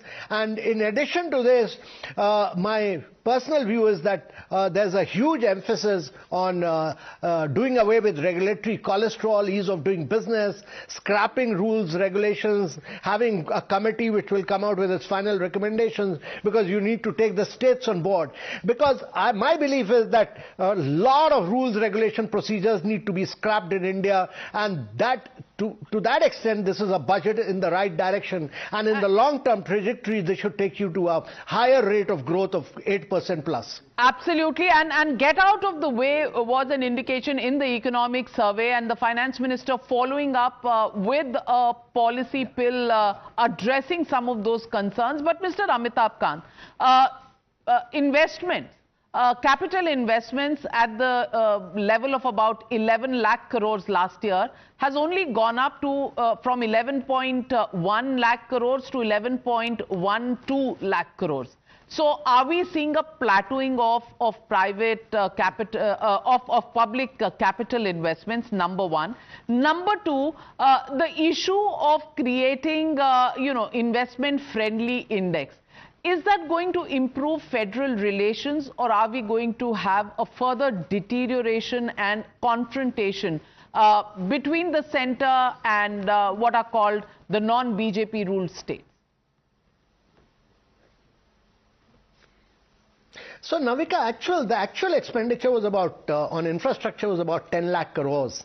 Taking it to 11.2 lakh crores is a good deal, but sending out this message that we are going to do asset monetization of 10 lakh crores and put out asset for private sector to manage and push for private-public partnership will bring in private capital into infrastructure sector. Those are very important measures to my mind. They will help you to drive this. And secondly, opening up the insurance sector will enable greater level of insurance penetration of insurance into rural areas, which again will be very good for the economy. The regulatory cholesterol is largely in the, huge amount of regulatory cholesterol is in the states, and therefore you need to take the states along, and you need to rank the states, you need to name and shame the states, you need to tell them that you will get investments only if you do away with rules, regulation, procedures, and therefore ranking states, naming and shaming them, working on outcomes, all these are very, very important things. So I would say that she's done a really good job with, and also talking about the Jan Vishwas Bill 2.0, which will decriminalize a number of rules, regulation, procedures. So she's brought the regulatory cholesterol center stage.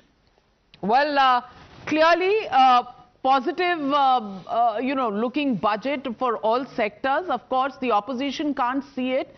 But will this help the economy to the higher growth trajectory from the last quarter, which has spooked everybody? The 5.4% in the second quarter this year is the big question. But for now, thank you very much, Mr. Amitabh Kant, for joining me on Times Now with your first take on Nirmala Sitharaman's budget 25-26. Going back to the political debate, Pradeep Bhandari, Siddharth Sharma कह रहे हैं कि आप सारी बातें अरविंद केजरीवाल जी की सुनकर आपने ये वाला बजट दिया है. Prime Minister Modi was waiting for the pearls of wisdom from the Aam Aadmi Party, and accordingly the budget has been prepared. Please respond. Well, Navika ji, I think Siddharth does not know that the budget preparation starts way in advance and it is extremely hilarious, but you can expect this coming from the Aam Aadmi Party. जो लोग ये सोच सकते हैं कि यमुना के अंदर जहर एक सरकार डाल सकती है, वो कुछ भी सोच सकते हैं. Tomorrow Arvind Kejriwal will say that Elon Musk also does technological innovation, asking Arvind Kejriwal. Tomorrow Arvind Kejriwal will say that Virat Kohli also bats, asking Arvind Kejriwal how to bat. Tomorrow Arvind Kejriwal party will say कि भाई anybody in the country does any step, it is only because of Arvind Kejriwal. So Arvind Kejriwal है तो कुछ भी weird मुमकिन है, मोदी जी है तो विकास मुमकिन है. That is something which is there. Now I will come to the specifics of it. He was speaking about healthcare. All of us know that how in Punjab the Mohalla clinics have been rebranded as Ayushman Vandana Kendra. That is point number 2. Point number 3, the larger point I want to again focus, Navika ji, is I know Siddharth is rattled that there will be saving of 80,000 rupees for a middle class with an annual income of 12 lakh, 50,000 with annual income of 16 lakh, 70,000 with annual income of 18 lakh, 90,000 with annual income of 20 lakh, 1 lakh 10,000 with annual income of 25 lakh. So Prime Minister Narendra Modi is putting more than 50,000 in the pocket of the middle class, whereas Arvind Kejriwal in Delhi is snatching more than 50,000 to 60,000 rupees away from the middle class by ensuring that there is no clean water, the garbage dumps are not clean, the roads are not there. So overall, if you go with Arvind Kejriwal, the middle class has to pay a price of more than 60,000 from its pocket. If you go with Prime Minister Narendra Modi, you will have a saving of more than 50,000. That's the difference. He is rattled, he is losing Delhi elections, and this is why Arvind Kejriwal is coming with one jumla to the other. Well, Siddharth Sharma, are you losing Delhi elections? I completely agree. When I think it's for Pradeep Bhai was saying that Modi ji is giving benefits to the tune of thousands. I completely agree with him. The only difference here is that Modi ji is giving a benefit of thousands, and a vote to Aam Aadmi Party means a net benefit of 3 lakh rupees per year per annum. आप vote खरीद रहे हैं लाखों देकर. Well, Anand Ranganathan, respond to Siddharth Sharma. Navika जी, प्रदीप बोल रहे थे, प्रदीप ने शुरू किया ना, प्रदीप 1000 की बात कर रहे हैं तो हम लाख की बात कर रहे हैं, तो शुरू तो उन्होंने किया था ना. Anyway, I think I'll come to a very substantive part, Navika ji. You were speaking about the economic survey. I think the economic survey of the BJP government presented in the parliament. Elections के बाद जाके आपको कुछ नहीं मिलेगा. अरे sir, मत कीजिए ना. आप बड़े भाई हो यार. जितना बड़ा पूरा देश का बजट बना रहे हो. मैं एक छोटे राज्य के आदमी हूँ. 2 मिनट के लिए बोलूंगा, चला जाऊंगा. इतना मत गरियाओ मेरे ऊपर. आज बजट का दिन है. सबके लिए अच्छा है. सबके घर में रसगुल्ले बटेंगे. अच्छी बात है. I think, Navika ji, what you said about the economic survey of India, it reveals 2 very important things. One is that food has become expensive. The second is that the salary of the common man still is the same as before COVID, while corporate earnings have increased 15%. Both of these show that the policies of Modi government are helping the rich move at the speed of an aeroplane, while the average middle class is moving at the speed of a scooty. No, I think that's why per capita income of the middle class why not introduce subsidies for higher education? No, you are again wrong on data, my dear friend. To middle class. Why isn't health budget increased to 10%? The per capita income of the middle class at PPP terms has doubled in the last 10 years. The disposable income of the poor has gone up. That is why they are spending less on cereals and spending more on fruits and vegetables. थोड़ा पढ़ के आइए. भाई ग्रामीण लोगों की disposable income बढ़ रही है और साथ में middle class की per capita income बढ़ रही है. I think the Delhi Dangal results are going to come today over the budget only. But Anand Ranganathan, you wanted to come in. From the politics, because that will go on between the two parties, I wanted to make a substantive point on the cancer point. I think it's great that the government has removed the duties on the essential drugs, but this is the vagary of the Indian state. It was a crime that the duties were put on the first place. Body parts are not car parts. You know, you can have an Indian car, and if you want to drive a foreign-made car, then yes, legitimately you pay duty on it.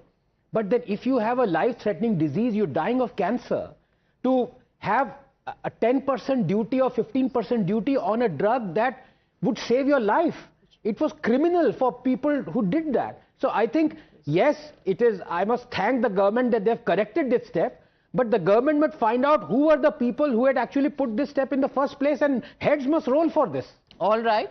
Point well made.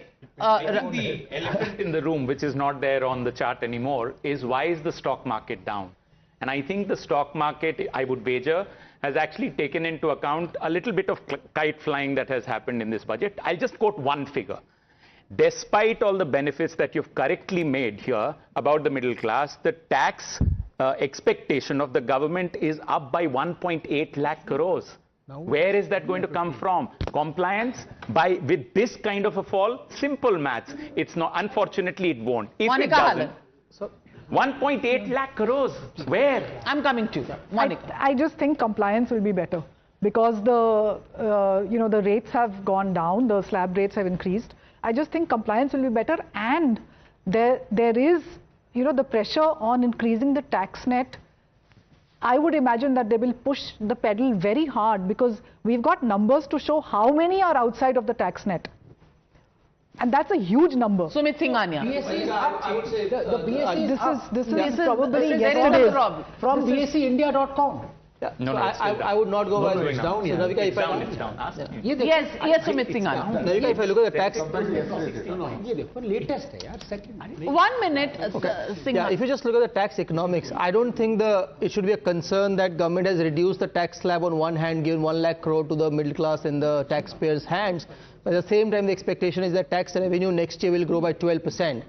That actually underlines how the government is going to improvise the ease of doing business, how they're going to do the compliance reform, so that more and more taxpayers will be filing the tax return. So that's the play. I don't think... Yeah. Well, let's look at the stock market numbers. It's a little down and it's a little up. These are live numbers. I don't know if you're looking at the live data, but it's in the range of +5 to -10.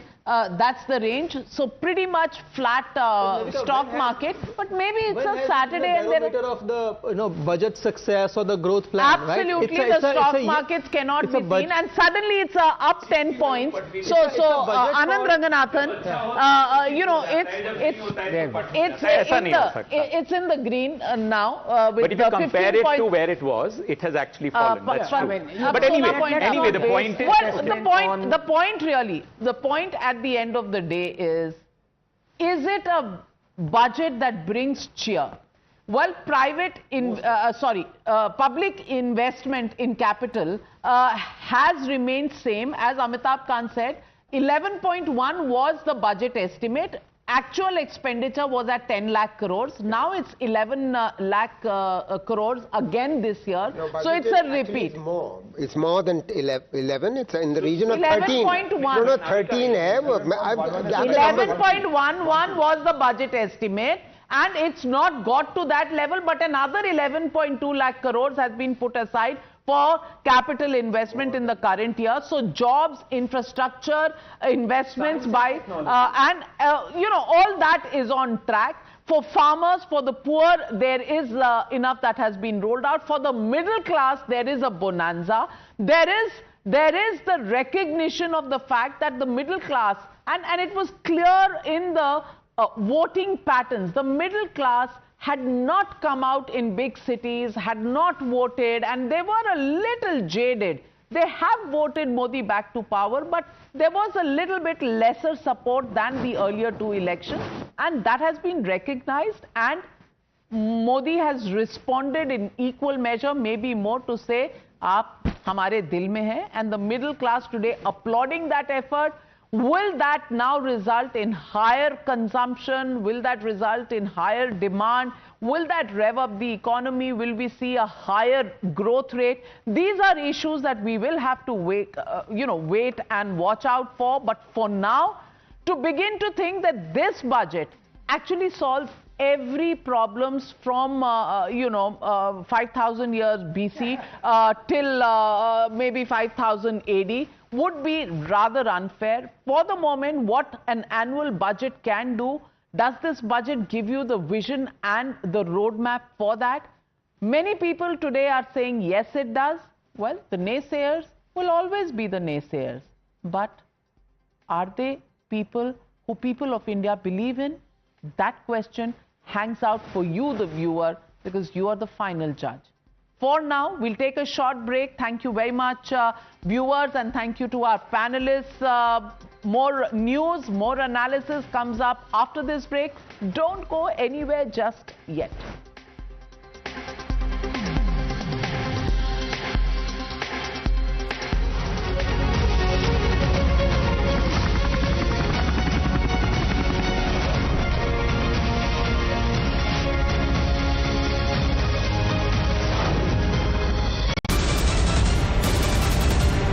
biggest news break of the day. Exclusive that set the primetime agenda. Bringing you stories that matter, news breaks that shake up the system. Join us for the biggest revelation on Blueprint exclusive weekdays at 6 p.m. only on Times Now. She asks tough questions like no other journalist. आप भाग रहे हैं सवाल पे. बड़ा simple सा straight forward सवाल है. Mr. D.K. Shivkumar, what next for you? When are you taking over as Chief Minister? She takes on the masters of Indian politics like no one else can. How do you see skill census versus caste census if you would want to respond to the current political climate? कहीं भी चले जाओ, कहीं भी आ जाओ. अजीत पवार जी भी कभी भी शरद पवार जी के पास चले जाएंगे, कभी भी इधर आ जाएंगे. क्या ऐसी पॉलिटिक्स है? Because she speaks for you the way no one else can. What's the chemistry between Prime Minister Modi and Democrats? The profile of India as a country, has it grown? Are you going to get onto a SpaceX spaceship anytime soon? Because your voice must be heard, your questions answered, above all else. Frankly Speaking with Navika Kumar.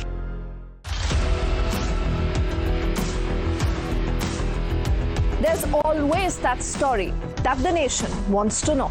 There are always questions that we want answers to. They can run, they can dodge, they can even ignore us. But we will repeatedly keep asking those questions and bring out the real facts. Because the nation will always want to know. Weekdays at 7 p.m.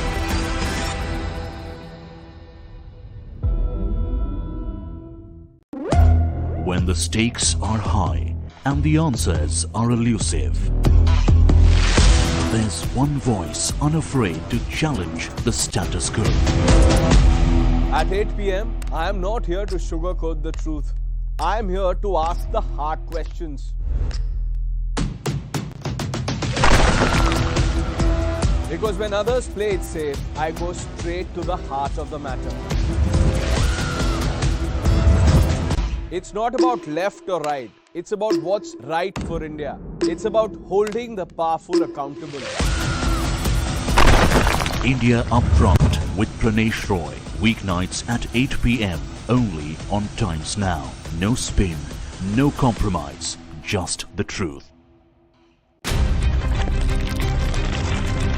For over 30 years, my journalism has been relentless, fearless, and uncompromising.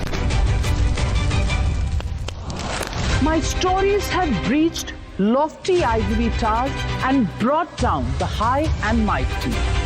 And I won't stop.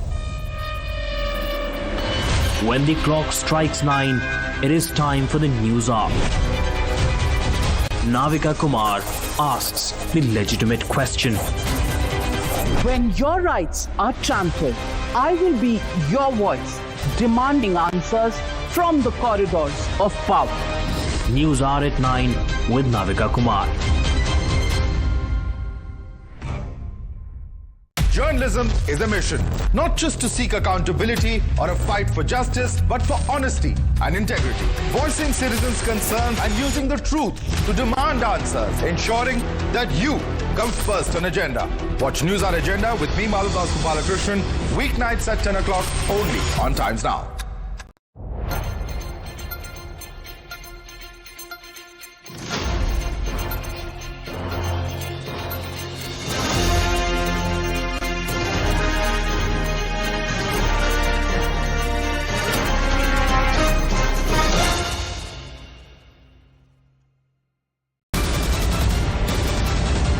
The biggest news break of the day. Exclusive that set the primetime agenda. Bringing you stories that matter, news breaks that shake up the system. Join us for the biggest revelation on Blueprint exclusive weekdays at 6 p.m. only on Times Now. She asks tough questions like no other journalist. आप भाग रहे हैं सवाल पे. बड़ा simple सा straight forward सवाल है. Mr. D.K. Shivkumar, what next for you? When are you taking over as Chief Minister? She takes on the masters of Indian politics like no one else can. How do you see skill census versus caste census if you would want to respond to the current political climate? कहीं भी चले जाओ, कहीं भी आ जाओ. अजीत पवार जी भी कभी भी शरद पवार जी के पास चले जाएंगे, कभी भी इधर आ जाएंगे. क्या ऐसी पॉलिटिक्स है? because she speaks for you the way no one else can. What's the chemistry between Prime Minister Modi and Democrats? The profile of India as a country, has it grown? Are you going to get onto a SpaceX spaceship anytime soon? Because your voice must be heard, your questions answered above all else. Frankly Speaking with Navika Kumar.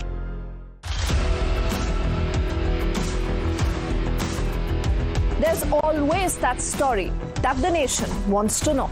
There are always questions that we want answers to. They can run, they can dodge, they can even ignore us. But we will repeatedly keep asking those questions and bring out the real facts. Because the nation will always want to know. Weekdays at 7 p.m.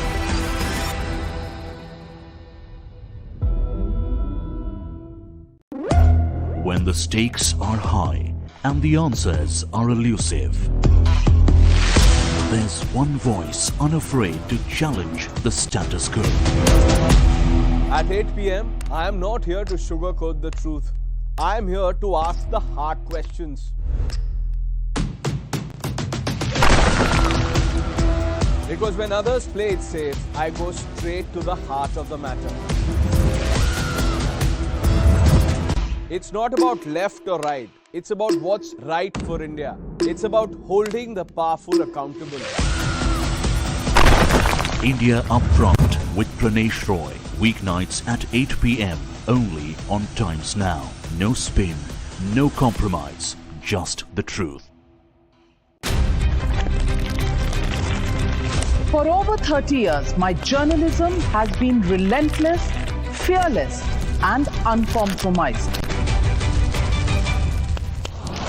My stories have breached lofty ivory towers and brought down the high and mighty. And I won't stop. When the clock strikes 9, it is time for the news hour. Navika Kumar asks the legitimate question.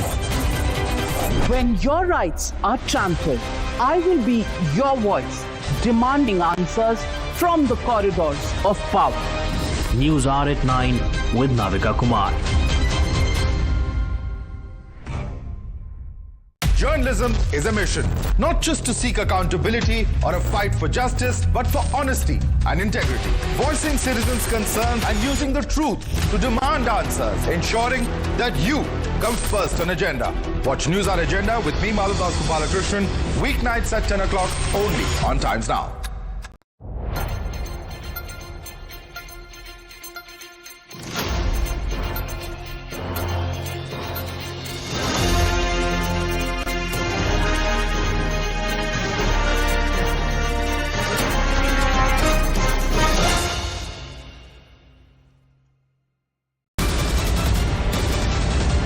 The biggest news break of the day.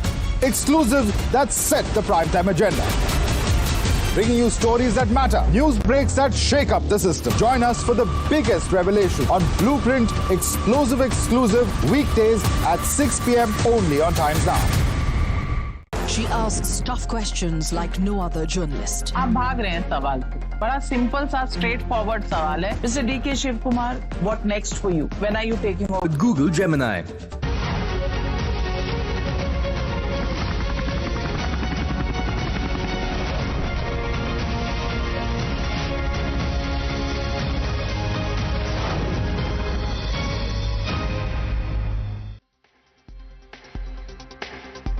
Hello and welcome, and continuing coverage of Viksit Bharat budget that we are discussing here on Times Now. I'm Madhav Gopalakrishnan. My colleague Hina Gambhir is also with us. We're going to be breaking it down. What does it mean for the middle class? The massive takeaway from the budget, of course, is the tax slab changes. But first up, a quick look at the headlines.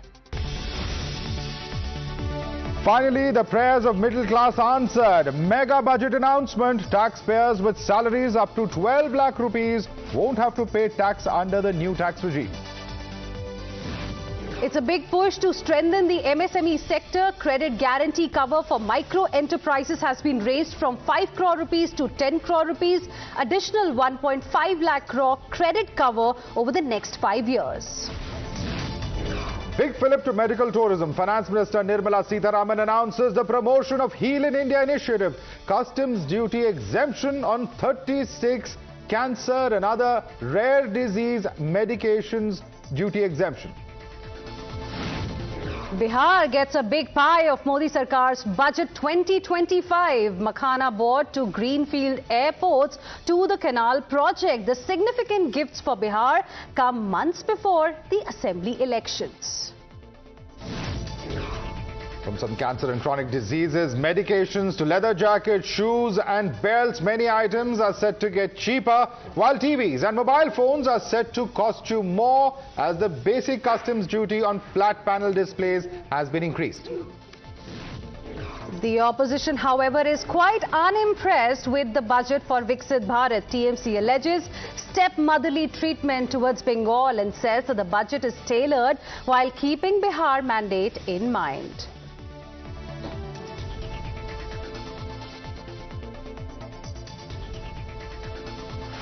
The biggest takeaway from this budget, any which way you look at it, is the major tax relief that has been announced for the middle class. The biggest since the year 2005. So if you earn up to 12 lakh rupees a year or approximately 1 lakh rupee per month, you will have to pay no tax.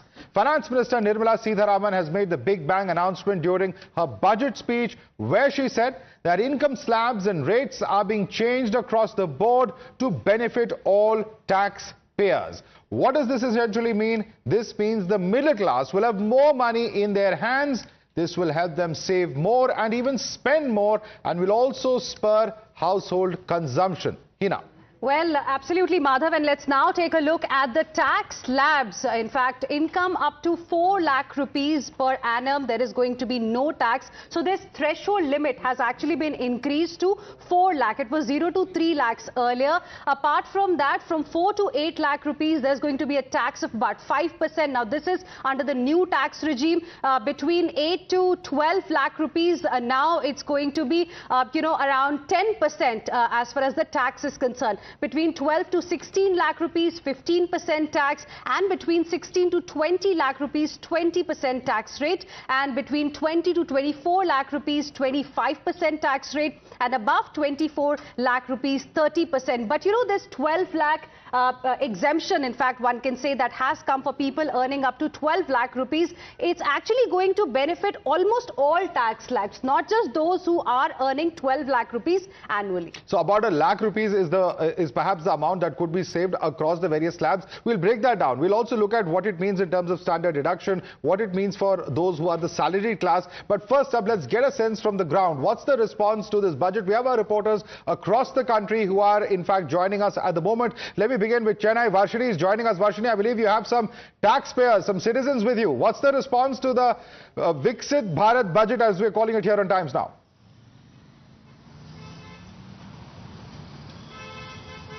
Madhav, if you see, this is something that people are extremely happy with. They are very welcoming at this point of time with the budgets. Let's try and get the exact emotion that people are feeling right now. Excuse me, sir.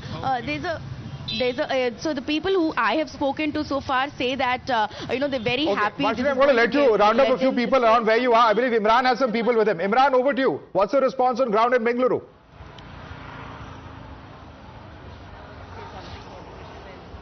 Well, absolutely, Madhav. It's been a fantastic budget, especially for the middle class, and we have two people here. If you are in Bangalore and if there's no techie in your bites, and it's a possibility, we have who's from IT industry, and she's a YouTuber. She runs a music YouTube channel there. So first, coming to you, 12 lakh rupees, no tax. What do you think about it? I have to check what is my current CTC so that I will know how much is saving I'm going to get it. But definitely 12 lakh it's a good amount. Maybe okay, I must have crossed the bridge, but there are many people, they are aspiring to get into the industry, and all the new people, whichever the industry they are. So I hope it will beneficial for all of them. A lot of memes were there, a lot of criticism from the IT guys, especially on internet about finance minister before earlier. But now you are happy with the budget? I have to see that one, the fine print, because yes, definitely I'm happy on the very top level. But as I said that one, only at the end how much exactly I'm going to get saved. So that is going to really give me whether I have to meme myself or I have to meme whomsoever it is. Details, fine prints, what you're saying. You run a YouTube channel, a successful YouTube channel about music. What do you think about the budget? What is your take on it? Yes, this should be a good breather for all of us. Right. So I have started this channel in 2020. So I'm yet to get this monetized. So I will not be able to give the after effect of this. But definitely it's a good move by the government. Thumbs up to the finance minister from Bangalore, both from the IT sector, people in the entrepreneur, for the finance on the budget, Madhav. Interesting, and in fact for gig workers also, Madhav, there was an announcement that came in. We'll talk about that in just a bit. Thank you, Imran, for that. But let's quickly now go across to Ritik as well, who's joining us live from Kolkata. Ritik, over to you. Tell us, what is it that the people of Kolkata have to say? At least the TMC is not very happy. They are calling it stepmotherly treatment. But what about the people from Kolkata? Well, what we are getting that, however, the political dispensation here in Kolkata, they are not quite happy. But we are currently bringing this live broadcast of from the busiest, gully of North Kolkata. We are currently at Kolkata's Hathi Bagan area. We have many Vadruloks over here. We keep, chatting with them, and they are quite happy. The kind of tax rebate they are getting. Dada, please tell us this year. This tax rebate, what is your take on this? How you are seeing this? Yes, after a long years, middle class got a huge tax relief, and we are really happy about that. It was a long pending demand of our middle class section that we are not getting earlier. But as a senior citizen and as a pensioner, I also expect some relief from the pension part that would be exempted, but that was not announced. Anyway, I am very much happy. All eyes were fixed today's budget. What is your take on this? The kind of middle class will be benefited by today's, budget. It is no doubt that this type of budget, this type of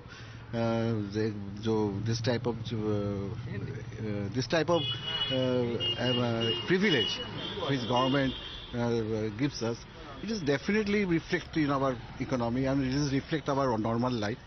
I hope it will. Let me quickly move on to Mumbai, where Nilesh is also joining us. Nilesh, over to you. What are residents of Mumbai saying?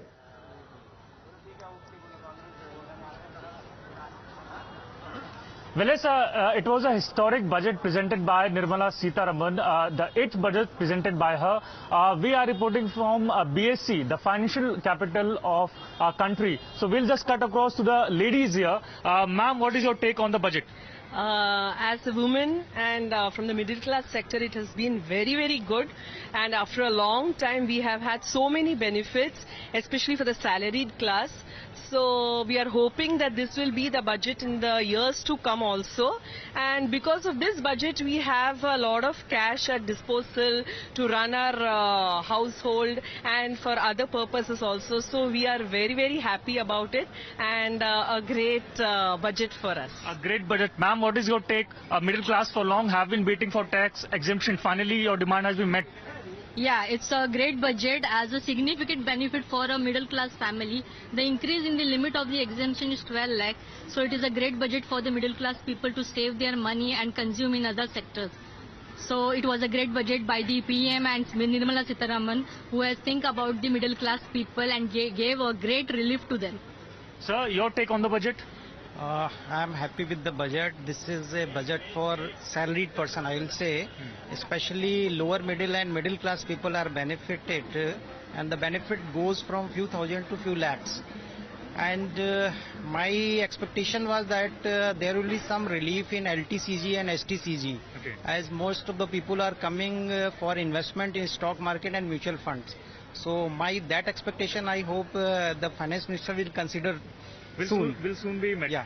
What is your take on to... All right. Thanks so much for those ground reports there. Let's cut across live to Mr. N.K. Singh, a man who wears many hats and has, of course, very closely been associated with our entire financial system. Mr. N.K. Singh, thank you so much for joining us, sir. Your response to this massive tax slab reform that we are seeing, how do you see this impacting on India's economy? Well, I certainly see it very positively, but I think that I'd like to make 3 very brief comments. First and foremost, that no doubt our focus is on this huge, massive tax relief, on recalibrating the tax slab.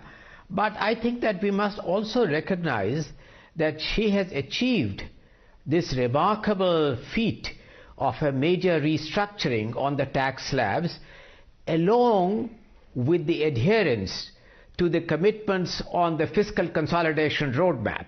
If you look at the macroeconomic statement which has been presented, she adheres not only to the target of 4.5% for next year, but going beyond that. I think that in terms of the debt trajectory, expecting India to really reach around 51% of the debt, which will have a very positive impact on the rating agencies and the ability of India to garner private investment, both domestic and capital. So that was the first comment. The second comment which I have as a broad comment is that if you look at the multifaceted nature of this budget, it certainly goes far beyond the issues of taxation. I think that to mention a few, on agriculture, the emphasis on various agricultural initiatives, particularly on achieving self-sufficiency on pulses, on incentivizing the changing consumer taste to fruits and vegetables and to fisheries and animal protein, will be a major change in terms of the consonance of what healthy agricultural practices would require, while increasing disposable income to agriculture. The third broad comment which I have, and I'll stop there, is that for enabling India to accept the cutting edge of technology, we recognize that we will have to look to new sources of energy. So I think that the most important initiative in being able to catalyze nuclear power, in terms having modular nuclear power, this is a very, very major change in the law which is proposed to be brought about in making renewable power available and affordable, enabling India both to meet the requirements of the new technology and move quickly towards an era of renewable energy. Okay, interesting. Mr. Singh, just one more question before we let you go. Any one thing or one idea perhaps whose time had come, something that the finance minister could have announced in this budget, given the kind of economic situation we are in right now?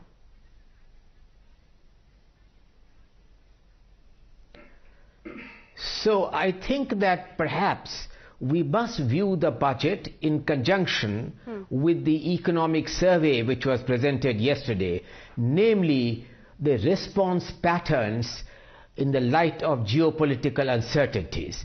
Namely, although it is impossible to predict the uncertainties, what should be India's policy response to the higher tariff increase and to other kinds of announcements being made by some important centers? What could have been the response pattern to mitigate and minimize the risk? Perhaps could have deserved some mention by the finance minister, even though I must say, and I will end with that, is that Trump may have thought of making America great again by tariffs. Modi had thought of it earlier by the clarion call for Atmanirbhar Bharat in multiple ways. So in a certain sense, we had thought of this before Trump or the United States could. All right. Thank you so much, Mr. N.K. Singh, for joining us and sharing with us your views. Let me quickly open this out to our panelists who are joining us. Monica Hallan, let me bring you in as far as the entire issue of tax is concerned. Interesting that the tax slabs that are at 12 lakh, if you actually look at it, including the standard deduction, there will be absolutely no tax or zero tax until 12.75 lakhs, because there's also the standard deduction of 75,000 that will have to be included, particularly for the salaried class. And that's an overwhelming majority of those who pay taxes. Can you break that down for us, please? No, absolutely. Look, the increase in the slab is something which, because of the way inflation has been for the, it's an annual thing, these slabs hadn't really substantially changed. So I think the relief to every tax slab, every part of that population who's paying taxes has been substantial. So, so somebody who's earning 12.75 lakh only and not a rupee more will pay no tax because of the standard deduction. And then somebody who's that earlier limit of 3 lakh is now at 4 lakh. So the slabs have also increased, and I think the tax saving is there for every income level. Right? So even somebody who's earning say 24 lakh, that tax saving is 1.1 lakh a year. It's, you know, these are substantial numbers. And the important thing for me is that it actually is putting reasonable purchasing power in the hands of a middle class family in India, while even the upper middle and the rich. Right? So that spending power is going, and how they react to it. And the third thing is that there is something called animal spirits, even within the households. If you feel sad about what's happening to you, you see the cash transferred by every political party, you see your tax burden, you begin to feel sad about your life because you're the one caught in this net. This makes you feel a little happy, and when you're happy, you might go and spend.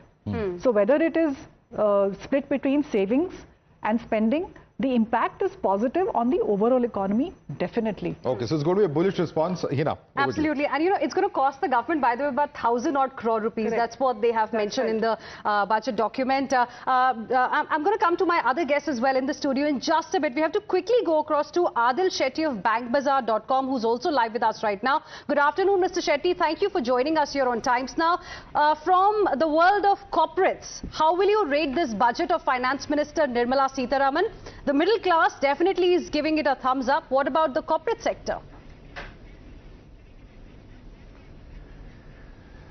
So I think on the MSME side, right, and that's obviously been very important because it creates jobs. It's 36% of India's manufacturing.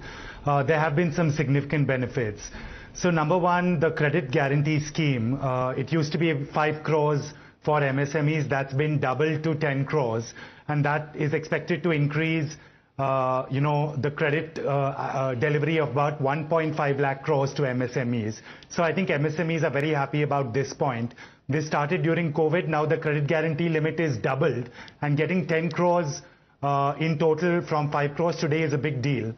As far as startups go, the first fund of funds was a 10,000 crore allocation from the government. The FM said 97,000 crores, or 10x that, has flowed to the startups via private sector putting in its share via the fund of funds. Now she said there is a second fund of funds with another 10,000 crores, and this again will be multiplied 10x with the private sector. So I think the startups are liking what they hear. There was obviously no cut in corporate tax rate. However, we also were happy to hear about the investment in digital public infra. So last budget speech, FM spoke about DigiLocker and improving DigiLocker. This year she spoke about central KYC and investing and improving central KYC. We want to see the same focus on digital infra that we've seen on physical infra. So that was also heartening to see from the innovation side. All right, Adil, but net from the budget, of course, there are, of course, a number of expectations that you had. But in terms of its actual impact, because a large number of our panelists have been saying that in terms of spending, in terms of the economy, this is going to have a huge factor. In fact, Monica Hallan just mentioning the animal spirits, which really would increase spending. Do you see all of that kicking off from here on? No, I do, right? Because, you know, when we were talking pre-budget, we said,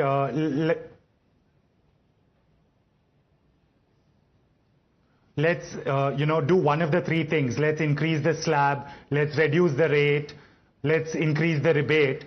And all three happened. So I think that's what everyone is excited about. The slabs went up by inflation, the rates have effectively gone down, and the rebates have increased. Now 1.1 lakh in my hand on a 25 lakh salary is a 5% increment. That's great. The government of India has given us 5% more in our pockets, which is a big deal. Thank you so much, Adil, for joining us. Let's also cut across live to Mr. Chandrajit Banerjee, who's the DG of CII. Mr. Banerjee, thank you so much for joining us. Massive impact of this huge tax slab change that's going to be felt. What are your first takeaways from this? Because that's clearly the biggest announcement in this budget. Yes, indeed, and that was also the biggest expectation, and I would think that the expectation has been more than fulfilled when we look at the bolstering of consumption, consumption, as you know, is a major part of our economy, and that also leads to a phenomenal relief to the middle income group, the lower income brackets, relief, plus also saving and consumption. All these leads to a very stronger, very much stronger economy, which is very encouraging. And I see that to be one major takeaway from the budget. But there are so many other areas which the budget has touched. Okay, interesting. Mr. Banerjee, like you started by saying expectations have been more than fulfilled. So I want to ask you, as the Eco Survey also suggested, that, when it comes to infrastructure development, which is very important for us to meet this goal of Viksit Bharat by 2047, the funding from the government side alone is not going to be enough. It needs support from the private sector. So with the announcements coming in today, especially this boost for the middle class as well, do you think the private sector will also begin losing its purse strings and will also start looking at expanding their capacities? Yes, of course. There are, of course, we've seen this with the rise in the consumption and consumption demand. Automatically, there will be private sector expansion. Private sector has started expanding with fresh investments, but this will really create a huge opportunity for them to also come in. Second, of course, government has done phenomenal heavy lifting on capex over the last few years, and we see today also capex going into the states being given this 50-year interest-free loan, and many ways that it has been being brought in. The involvement of the states itself is going to be critical, because one of the things that in the budget we heard was ranking of the states in terms of investment destinations. All of these promote a healthy competition and makes it easier for business to come in. The entire focus on ease of doing business and decriminalization, which is being continued and re-emphasized in the budget itself, makes it the private sector an environment conducive to greater investments. Well, that clearly should be music to the ears of the government, isn't it, Madhav? Absolutely. And in fact, thank you so much, Mr. Chandrajit Banerjee, for joining us. Let's go across now to Kiran Majumdar-Shaw, who's the Chief of Biocon. Kiran Majumdar-Shaw, thank you so much for joining us. Ma'am, big announcement, of course, is the tax reform. Is it something that you were expecting? It's been a demand for quite some time now, but it's finally happened on ground. Your response to that? Yeah, I think, there are a lot of positives in the budget. One, of course, was the tax relief that the middle class has got. I think that was very, very welcome. I think I was very, taken with the announcement of the 20,000 crores budgetary allocation for innovation. And I'm keenly looking forward to seeing the details of how that money is going to be deployed, because I think the finance minister very correctly pointed out that, innovation has to be the path forward, where private sector has to basically invest more in innovation. So I really think that was welcome news. I think the exemption of customs duty on many life-saving medicines was welcome. But having said that, I hope it extends to GST relief also, because if patients have to benefit from cancer medicines and rare disease medicines and chronic disease medications, then it shouldn't just stop at customs duty. It has to also extend to indigenously manufactured drugs. But overall, I think the budget was very reassuring, but I think we also have to look at the budget in context of the geopolitics and geoeconomics of our time. And that's where we will have to read this budget in conjunction with the proposed regulatory reforms and the, the new income tax bill, which of course everyone is keenly awaiting. So I think that is something which I think we should be very pragmatic about, because there is a global slowdown, economic slowdown. Yes. And India has to be very competitive. India has to be very compelling. And I think ease of doing business and getting more investor-friendly and investment-friendly policies is going to be very key for us to keep, progressing towards our strong economic aspirations of Viksit Bharat. Okay. Ma'am, you've called the budget and the announcements reassuring. Did it evoke tareef pe tareef? Well, I think some parts of it were, but I think we need to ask ourselves the question, have we done enough in the global context? One thing perhaps that you felt was missed by the finance minister in her speech today that could have been announced?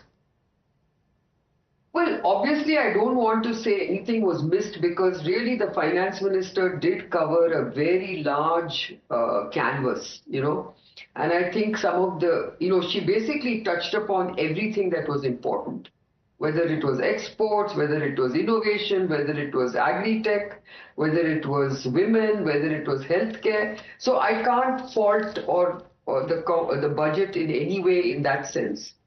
But as I said, the devil is in the detail. Now, I would like to see what does that 20,000 crore investment in innovation mean? How quickly can a private sector avail of that? Similarly, I would like to see whether we are really addressing the needs of patients in our country. Because, these are expensive medicines, whether you import them or you buy them locally. So, has GST on these kind of medicines been missed? I have to read the fine print. So I think that's the way I look at it, but I welcome many aspects. For instance, this whole notion that, mini nuclear plants can be developed in the private sector is a very interesting thought for energy. And of course, the focus on medical tourism, health tourism, we need to really think about this in a very different way, because India must position itself as a very strong member of global supply chains and a very strong investment destination for anything that we are really positioning ourselves for. All right, Ms. Kiran Mazumdar-Shaw, appreciate you joining us here on Times Now and sharing with us your perspective. Let's also, Madhav, go across to Anuj Bali, the tax expert who's been patiently waiting with us here in the studios. What is your first reaction to the announcements that were made by the finance minister? One thing you liked and one thing you perhaps didn't like? Job, I would not like to criticize the budget much, because there is less to criticize here, right? Because see, what I observed after the budget is that people tend to look at Sensex and Nifty and how the investors have reacted. Now, what we need to understand is that India is changing. There is a large part of startups and MSMEs and the middle class guy who cannot react. You don't have an index to tell you how happy the middle class is. You don't have an index to tell you how happy the startup investors are. Right? An allocation of say 10,000 crores for a fund for startups. I think this is also for the middle class. At the end of the day, this is going to create more jobs, right? So I would say that this is a very good budget, and it's a very balanced budget. It might not have things for the big players or for the Sensex to indicate that there's a good budget for the investors. But I feel that it's a very good budget. It gives more disposable income to the middle class, and that's what I think really matters from a GDP perspective, because the more disposable income you have, the more you can spend. It also increases the GDP. So I think it's a well thought out plan, and I find it to be good. All right, before I go across to our political panelists, thanks so much, Anuj, for joining us. Mr. Jagannathan, many would actually wonder whether this is something that was possible, whether it will actually happen. There's a lot of buzz about it, not just this budget, but for the past several budgets, whether there's going to be a big change as far as our tax structure, tax slabs are concerned. What do you think has driven this? Because many were also skeptical, thinking so early in this Lok Sabha, making such an announcement. Of course, Delhi elections are on, Bihar is there. Next year, there is, of course, Kerala, Tamil Nadu, West Bengal, several states. But is this something that is aimed at, political positioning? Is it something that is aimed, as far as economy is concerned? Is it about elections? What do you have to say about the timing of this? I think no budget lacks a political element in it, and the Delhi elections are 4 days away. So obviously, and Delhi is the very big middle class city, so giving something makes a lot of sense. But what the finance minister is actually doing is that there have been several years where tax rebates, the tax threshold has lagged behind inflation. I've been advocating the need for indexation of the tax-free brackets and the tax slabs, but they haven't done that because I think politicians like to decide when they choose to do so rather than when inflation hits you. So that is the main thing I see. But there's one more point I'd like to make. This is a very good thing for the economy for one simple reason. This is a 100,000 crore benefit to the middle class, right? So what it means is, assuming if you are going to save 15 to 20% of your income from additional income, 80,000 crore is the stimulus in the economy because the rest is going to be spent. And it is going to help the markets. I don't know why the markets are shying away from the problem. SIPs are going to increase. Do you think maybe they were expecting something about the capital gains tax? No, but they have not been hit at all. The capital gains is just as they wanted something down maybe. But in fact, even though the fiscal deficit target has been revised downwards, exactly. we are so all they should be happy actually. Yeah. So anyway, I think on Monday probably they'll wake up. Today they are not sure what it is. All right, let me bring in Ajay Alok as well of the BJP. Thanks so much for joining us, Ajay Alok. What do you have to make of what Mr. Jagannathan is saying? He's saying that no budget can be taken away in terms of the political impact that it will have. Is this aimed as of timing of it, politically speaking? Is it significant according to you? Ajay Alok. Well, if you say the political impact, we are doing it after the Lok Sabha elections, and the next Lok Sabha election is on 29th. And if you say that Delhi elections are around near, so the middle class relief, no. That's not the case. It has been in the pipeline. See, whenever the government makes a budget, we are always focused on how to create a Viksit Bharat by 2047. And the three most important components were demography, democracy, and the demand. And you have to incorporate all these three components together. And this budget is a complete reflection of the need for our demography, for strengthening our democracy, and of course to increase the demand, because the more the demand is, the more the GDP goes, the more the economy grows, and that's how come the Viksit Bharat. There are different components altogether. If you see the defense component, the very alarming thing about defense component, in spite of increasing 40,000 crores only in the defense, we are increasing the internal production for defense, and we'll be generating revenue from defense, and the target of the revenue is almost 75,000 crores, which is a significant improvement. Because for the last 70 years we have been importing only defense, we have not been selling. So this is the sign of strengthening of the Indian democracy and Indian pillars. In terms of infrastructure growth, now there is the next 3 years dedicated corridor for every ministry to formulate a plan and incorporate private sector into infrastructure development into PPP mode. So automatically the capex inflation of the country grows by many folds if we have kept it last year at 12.5 lakh crore. By doing this, we aim that with the help of the private sector, we can increase it up to maybe 20 lakhs crores. So these are all signs where we want to take India in 2047. Okay, let me bring in Tehseen on that note. Tehseen, the big tax slab announcement, capex is going to continue to be high, says the BJP spokesperson. It's a budget that is for a Viksit Bharat. Your response? Naturally, friends from the BJP and all middle-class Indians are cheering the tax cuts, something I've been talking regularly on Times Now. So congratulations to the Honorable Finance Minister on that. That will put money in the common man's hand. But I am slightly right of the economy. I'm the only opposition guy who's slightly right. I would have wanted more tax cuts.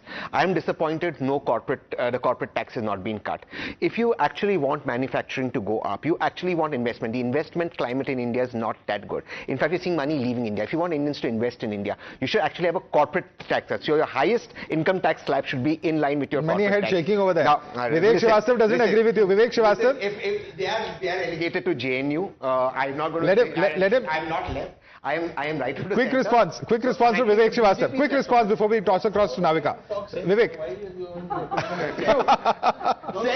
All right, Navika Kumar is joining us. I believe she has a union minister with her. Over to you, Navika. Thank you very much. And joining me this afternoon is Union Minister Mr. Hardeep Singh Puri. Mr. Hardeep Singh Puri, finally middle classes are saying apna time aayega se apna time aa gaya hai. To what do we owe this tax bonanza? In the elections of Lok Sabha, there was high expectation that there would be some tax cut. Didn't quite happen. Delhi elections, so very important for the BJP that the middle class gets an across the board bonanza.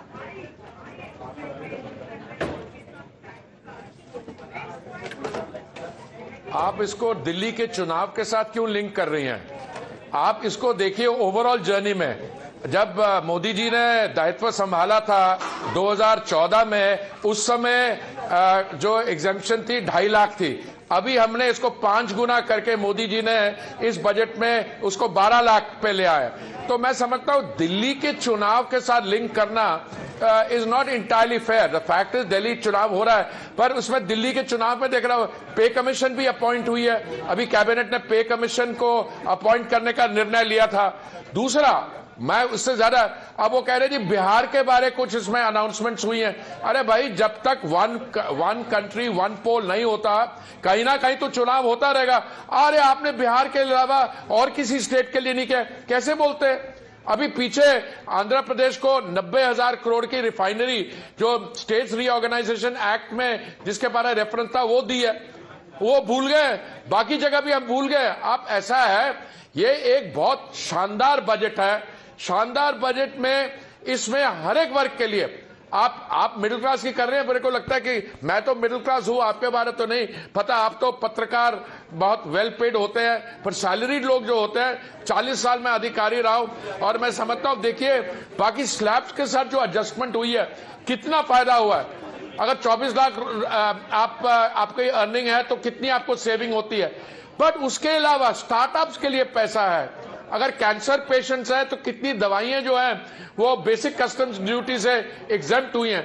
तो मेरी आपसे यही submission है कि let us celebrate Nirmala जी's 8th budget, and it is another, thanks to the Prime Minister's Sankalp of Viksit Bharat, this is a budget which is anchored in development, and it will take Absolutely. us solidly. And even as we speak, Prime Minister Narendra Modi giving his first reactions on the union budget. Let's cut across to that. Thank you very much, Mr. Hardeep.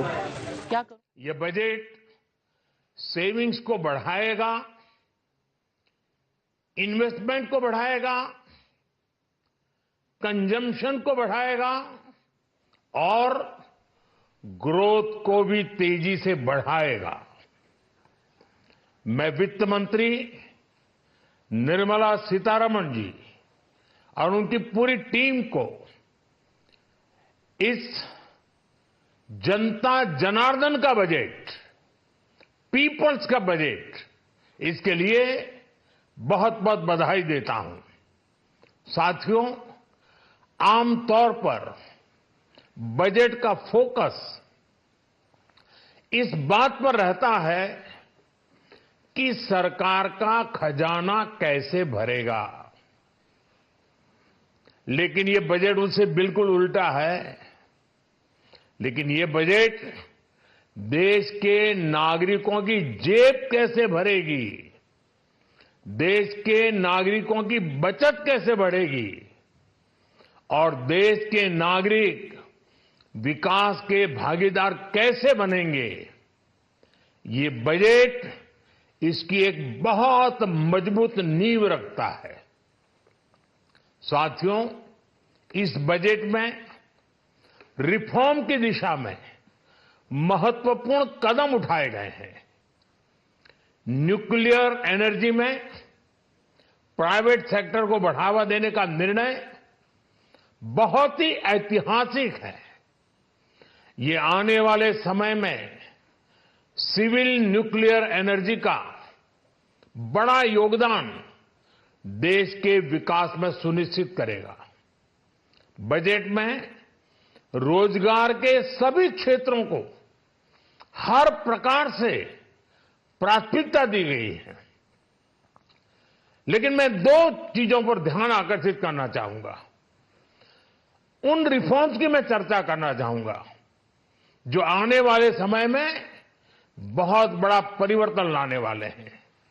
एक, infrastructure status देने के कारण भारत में बड़े ships के निर्माण को बढ़ावा मिलेगा, आत्मनिर्भर भारत अभियान को गति मिलेगी। और हम सब जानते हैं कि शिप बिल्डिंग ये सर्वाधिक रोजगार देने वाला क्षेत्र है। उसी प्रकार से देश में टूरिज्म के लिए बहुत संभावना है। महत्वपूर्ण 50 टूरिस्ट डेस्टिनेशन, वहां पर जो होटल्स बनाएंगे, उस होटल को पहली बार इंफ्रास्ट्रक्चर के दायरे में लाकर टूरिज्म पर बहुत बल दिया है।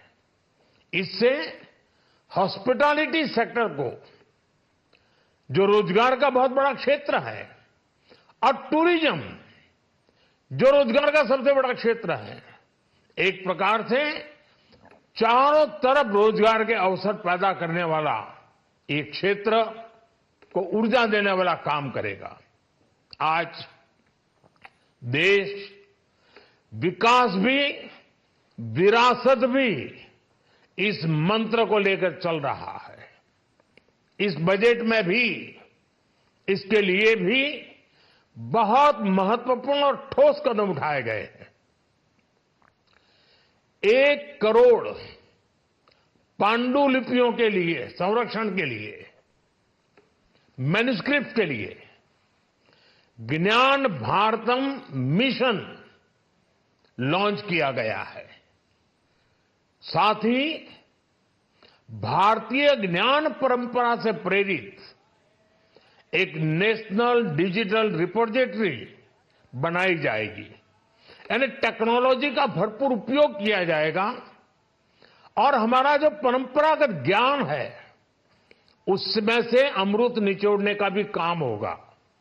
साथियों, बजट में किसानों के लिए जो घोषणा हुई है वो कृषि क्षेत्र और समूची ग्रामीण अर्थव्यवस्था में नई क्रांति का आधार बनेगी।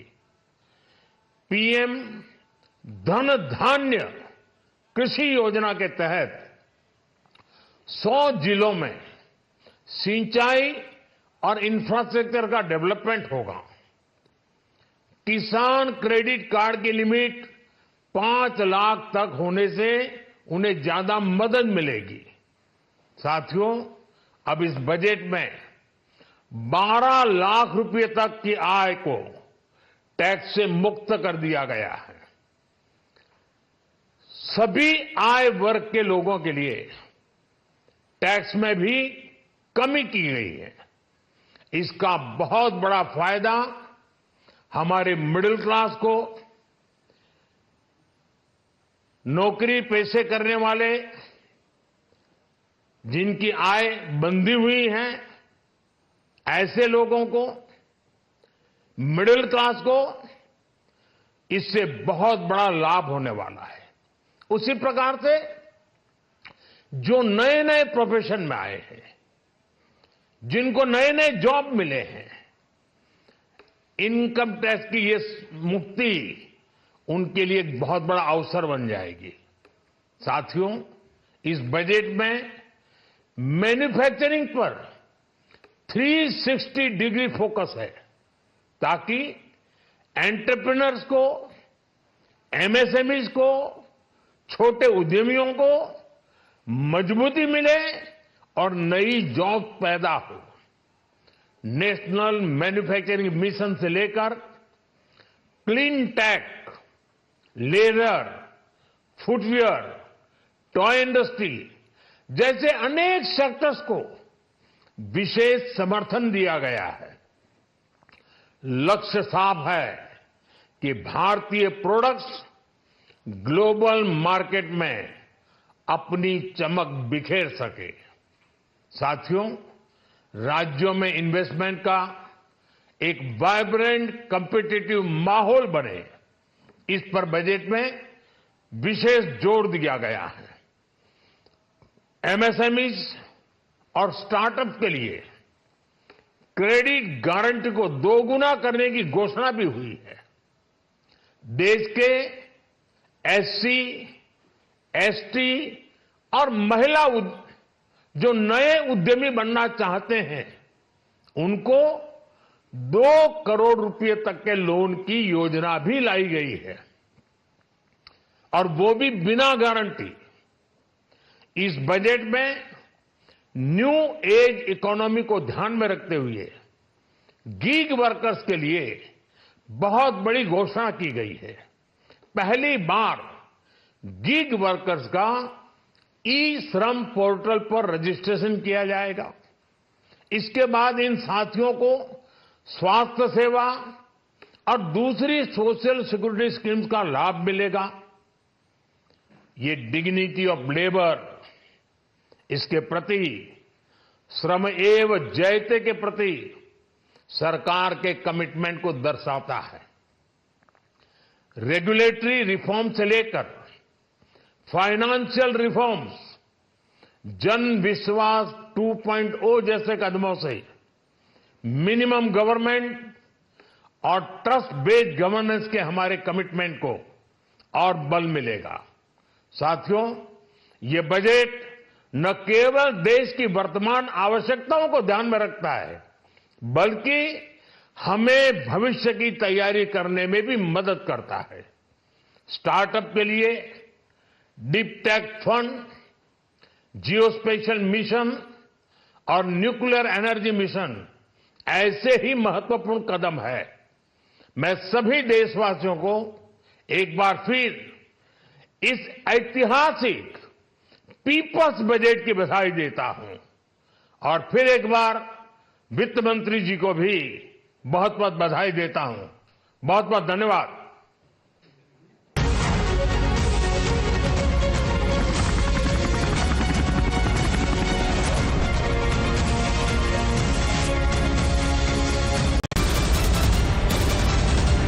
The biggest news break of the day.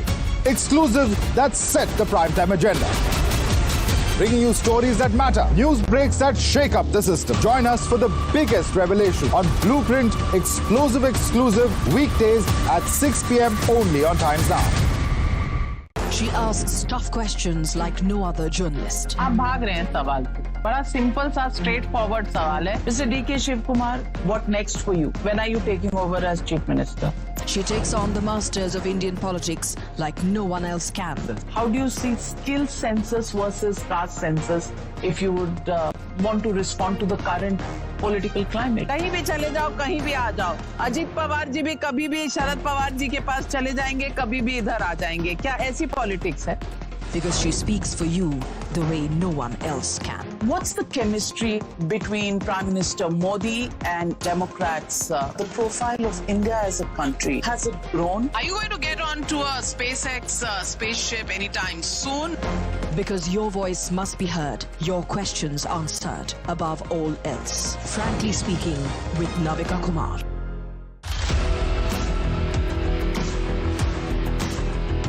There's always that story that the nation wants to know. There are always questions that we want answers to. They can run, they can dodge, they can even ignore us. But we will repeatedly keep asking those questions and bring out the real facts. Because the nation will always want to know. Weekdays at 7 p.m.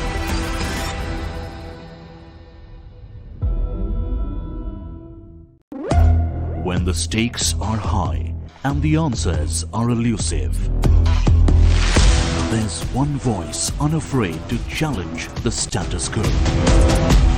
At 8 p.m., I am not here to sugarcoat the truth. I am here to ask the hard questions. Because when others play it safe, I go straight to the heart of the matter. It's not about left or right. It's about what's right for India. It's about holding the powerful accountable. India Upfront with Pranesh Roy. Weeknights at 8 p.m. only on Times Now. No spin, no compromise, just the truth. For over 30 years, my journalism has been relentless, fearless, and uncompromised.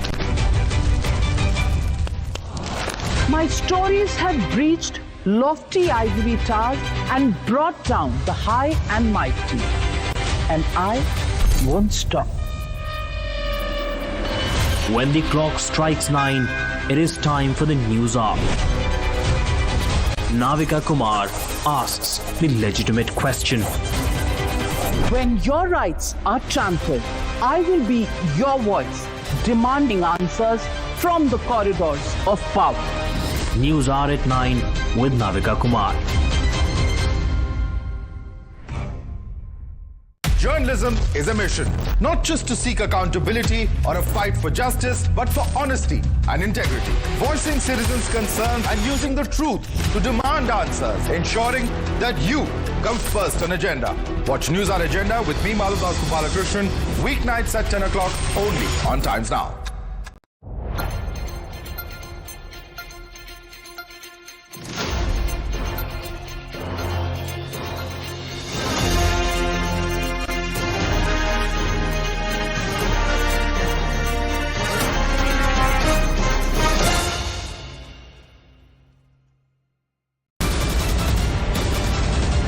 The biggest news break of the day. Exclusive that set the primetime agenda. Bringing you stories that matter. News breaks that shake up the system. Join us for the biggest revelation on Blueprint Exclusive weekdays at 6 p.m. only on Times Now. She asks tough questions.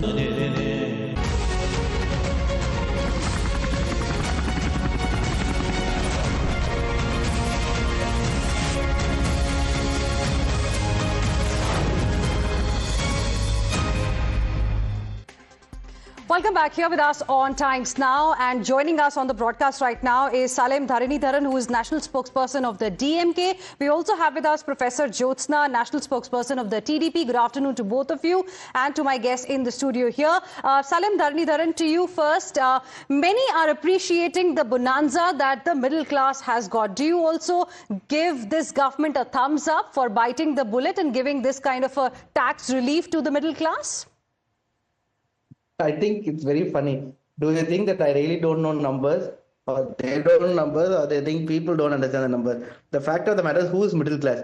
If you have 1 to 10, number from 5 to 7 is middle, right? So 50th percentile to 75th percentile is middle class, not just in India but across the world. That's the middle number, right? So what is the median per capita income of this country? 1.8 lakhs, right? And people earning 75th percentile is about 2.5 lakhs. You have made no income tax from 8 lakhs to 12 lakhs. That is people in the top 2 percentile to 3 percentile, which is about less than 1 crore population. It's about what? 0.75%. That's the actual number. So if you have to help the middle class, right, the real bottom 90% of the population, then what you should have eventually done is reduce the indirect taxation. Because for last decade or so, that there was no taxation for people earning less than 8 lakhs, 6 lakhs, 4 lakhs, right? So what actually you needed is to help people earning less than 5 lakhs. What then you should have done? Reduce indirect taxes. How can you reduce indirect taxes? Professor Jyotsna, you agree with Salem Dharanidharan there that you actually needed to cut indirect taxes, and this is actually helping the rich. It's not helping the middle class or the poor. You agree with him there? 10 more seconds. 10 more seconds. Madhav, I think I'm surprised because, you know, they have a problem if, you know, if the corporate tax is a cut. They have a problem with if the regular, you know, middle class man has, you know, has a smile on his face. They have a problem with everything. Anyways, I don't want to get into whether Mr. Salem is correct or somebody else is correct. That's his perception. But as per my perception and as per the perception of majority of Indians today, it is a people's budget, Madhav. I'll have to tell you, because it's just not about taxation. You have to see the amount of money that has been put, that's been, allocated, whether it's for health sector, whether it is for research, whether it is for education, whether it is for things that probably were not considered earlier, I would say. Probably, I think 2014 se pehle, ya uske baad bhi thode bahut saal. But now, Madhav, my point again is 6 sectors, because we all have to talk about this. And again, I'm not just limiting myself to taxation, because all of us know, yes, majority of the Indians, whether Mr. Salem accepts it or not, but all of them are happy, because obviously most of them fall in the criteria up to 10 to 12, which is important, which is very important, Madhav, I'll tell you. But there are 6 sectors, very important 6 sectors that actually, today we see transformative reforms in those sectors.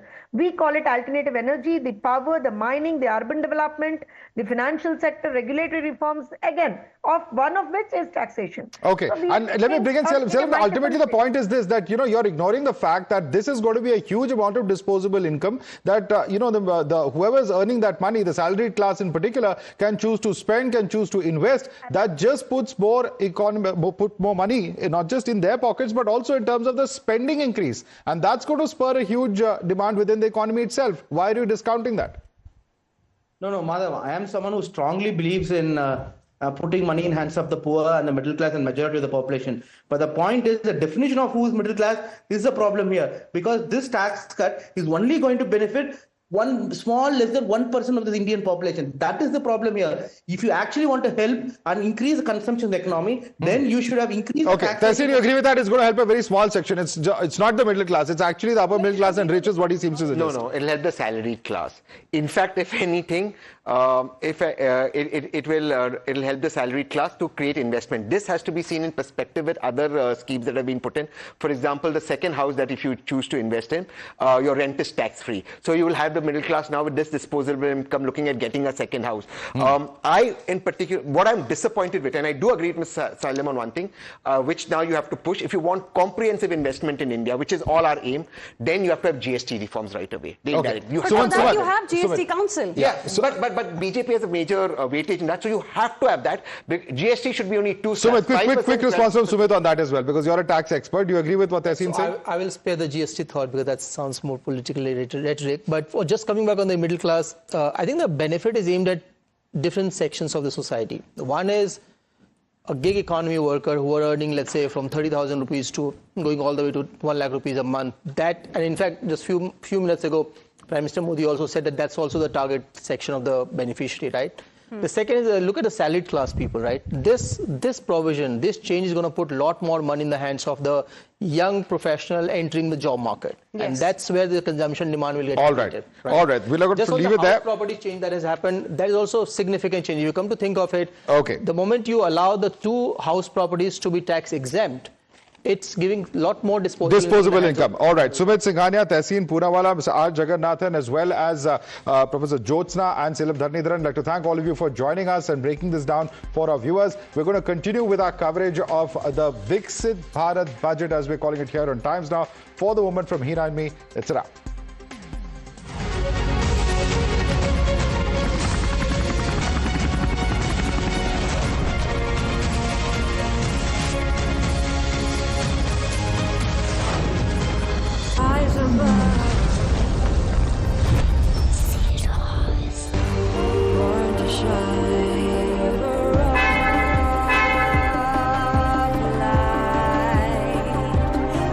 Presenting Kia Ceros.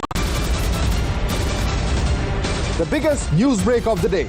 Exclusive that set the primetime agenda. Bringing you stories that matter. News breaks that shake up the system. Join us for the biggest revelation on Blueprint exclusive weekdays at 6 p.m. only on Times Now. She asks tough questions like no other journalist. आप भाग रहे हैं सवाल से। बड़ा simple सा straightforward सवाल है। Mr. D.K. Shivkumar, what next for you? When are you taking over as Chief Minister? She takes on the masters of Indian politics like no one else can. How do you see skill census versus caste census if you would want to respond to the current political climate. कहीं भी चले जाओ, कहीं भी आ जाओ, अजीत पवार जी भी कभी भी शरद पवार जी के पास चले जाएंगे, कभी भी इधर आ जाएंगे. क्या ऐसी politics है? Because she speaks for you the way no one else can. What's the chemistry between Prime Minister Modi and Democrats? The profile of India as a country, has it grown? Are you going to get onto a SpaceX spaceship anytime soon? Because your voice must be heard, your questions answered, above all else. Frankly Speaking with Navika Kumar.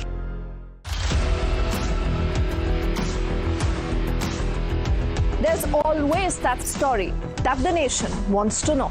There are always questions that we want answers to. They can run, they can dodge, they can even ignore us. But we will repeatedly keep asking those questions and bring out the real facts. Because the nation will always want to know. Weekdays at 7 p.m.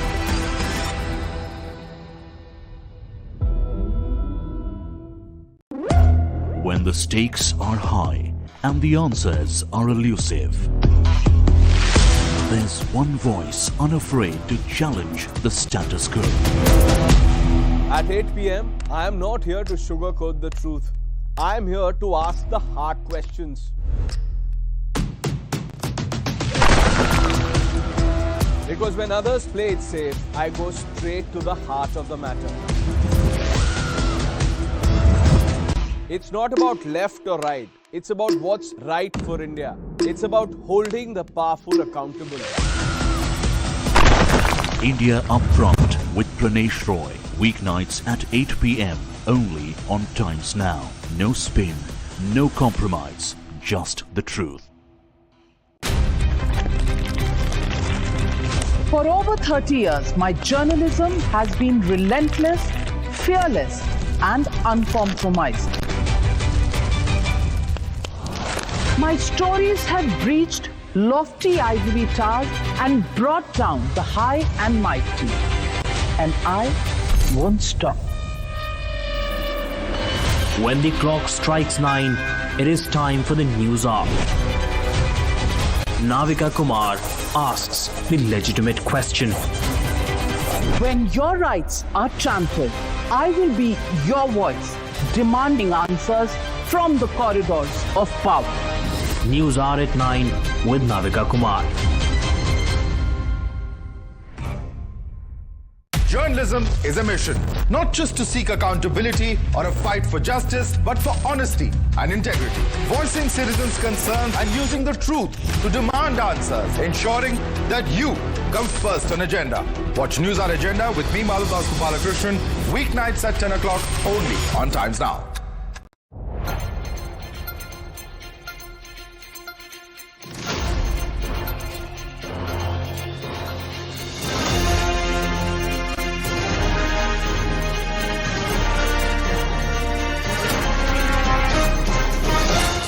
Google Gemini.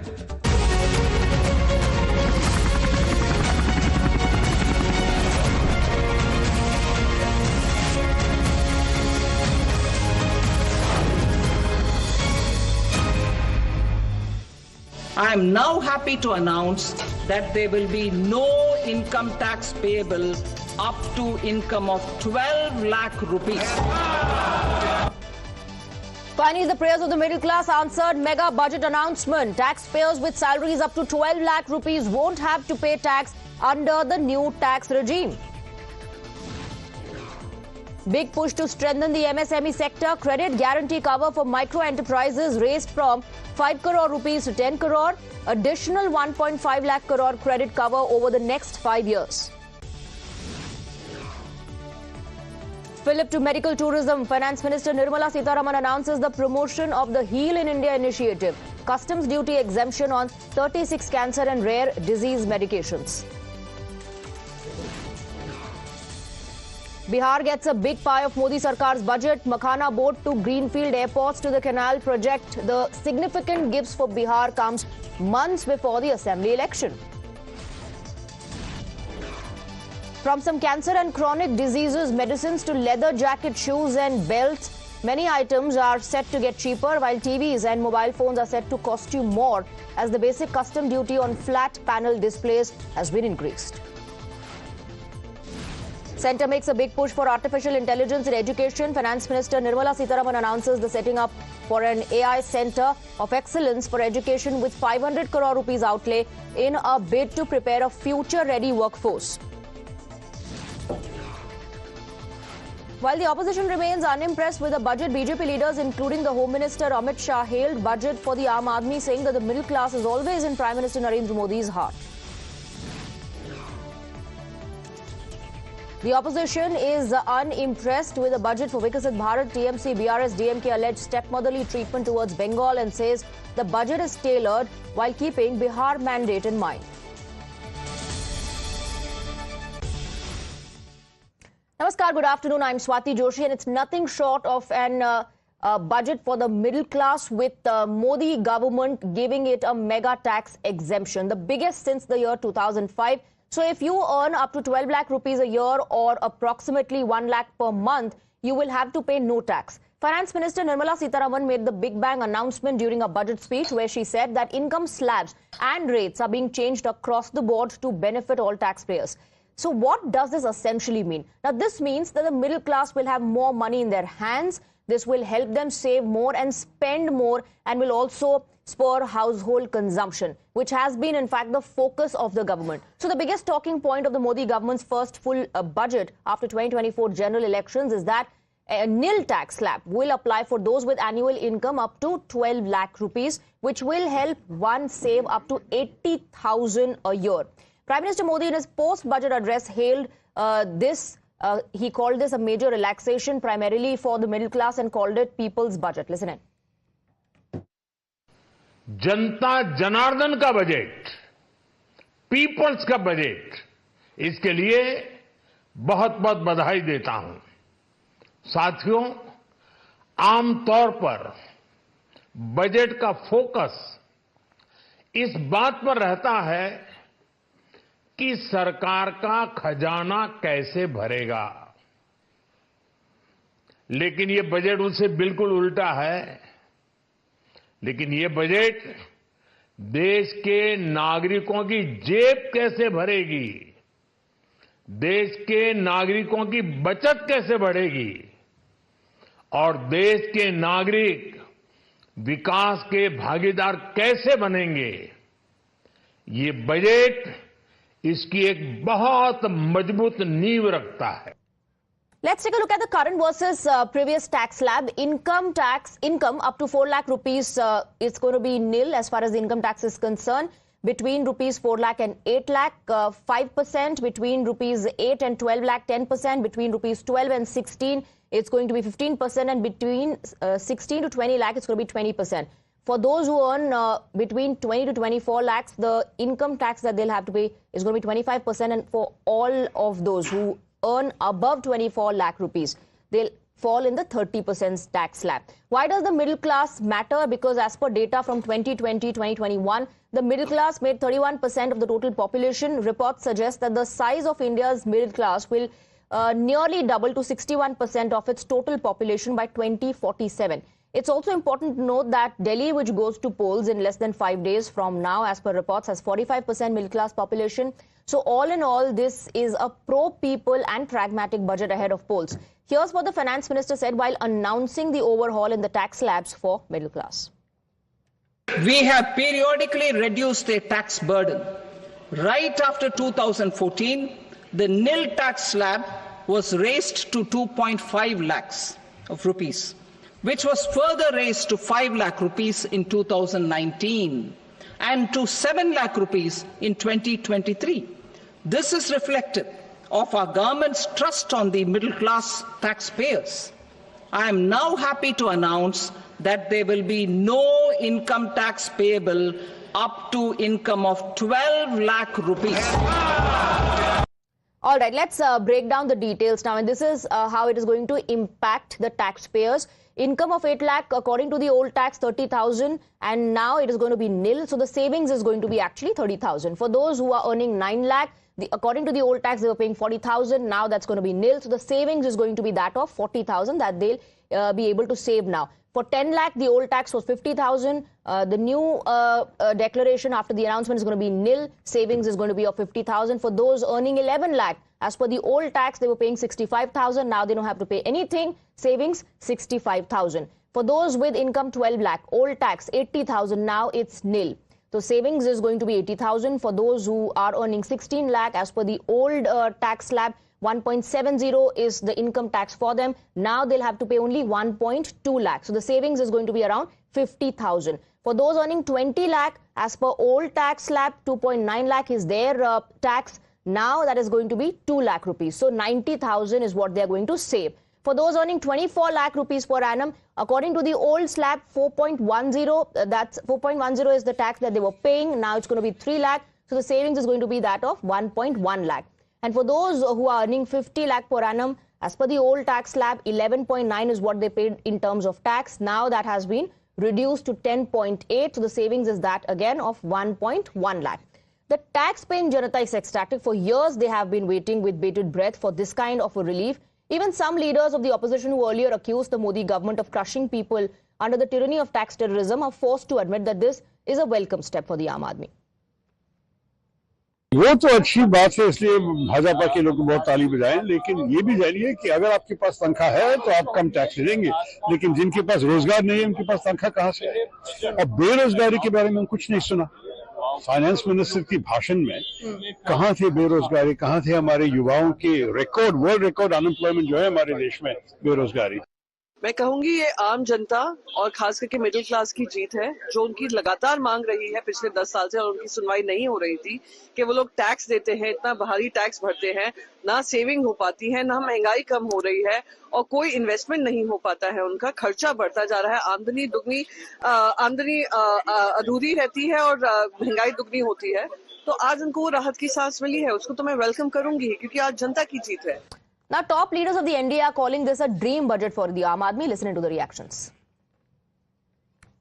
हमारी finance minister Nirmala Sitharaman जी ने एक बहुत ही जबरदस्त इस प्रकार का budget पेश किया है। विशेष रूप से इसको हमारे मध्यम वर्ग के लिए ड्रीम बजट कहा जा सकता है। ऐसा बजट उन्होंने पेश किया है, इसलिए मैं उन्हें बहुत बहुत बधाई देता हूं। विशेष रूप से इनकम टैक्स का एग्जम्पशन स्लैब जिस प्रकार से परिवर्तित किया गया है और 12 लाख रुपए तक कोई इनकम टैक्स नहीं लगेगा, ये जो घोषणा है ये निश्चित रूप से एक मील का पत्थर भारत की अर्थव्यवस्था के इतिहास में साबित होगा।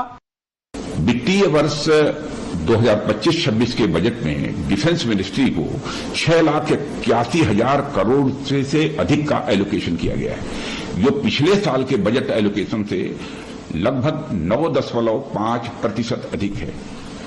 और डिफेंस फोर्सेस का मॉडर्नाइजेशन ये हमारी सरकार की प्राथमिकता रही है और इसके लिए भी 2025-26 में 1,80,000 करोड़ रुपए का कैपिटल एलोकेशन किया गया है, जो हमारी सेनाओं की क्षमता को पहले से कहीं और अधिक बढ़ाएगा। All right, let's open this up and go across to our guests. We're joined by Manish Bariyar, political analyst, Tehseen Poonawala, also political analyst, Vivek Srivastav, political analyst, joins us on the broadcast, along with Virendra Singh, MP of the Samajwadi Party. We have CA Kapil Mittal, personal tax expert, and Sunil Mathur, managing director and CEO of Siemens India. Thank you very much, gentlemen, for joining us. Let me first go across to Mr. Mathur. Your first comments on the relief that has been given to the middle class. I think I would really welcome that, particularly in the case where the consumption story had actually reduced over the last years. So there was a real need to kickstart the economy further by putting more money in the hands of the individual. That in turn will have an impact on increasing the demand, which in turn will have an impact on adding capacities and in capital expenditure.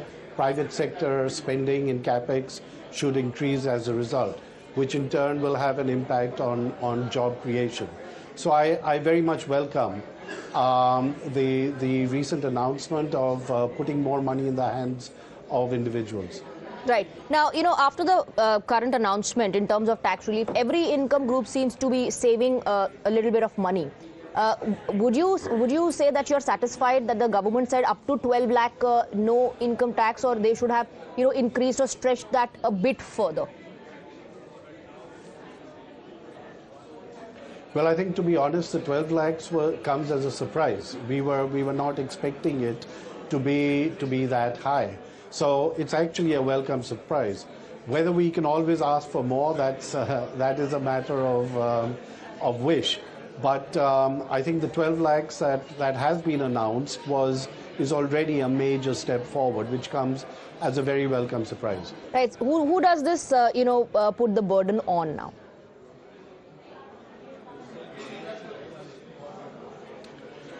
Well, I think the impact of all this, as the finance minister mentioned, is there is 1 lakh crore rupees that the government is foregone over here, and the balance has to be done in the books over there.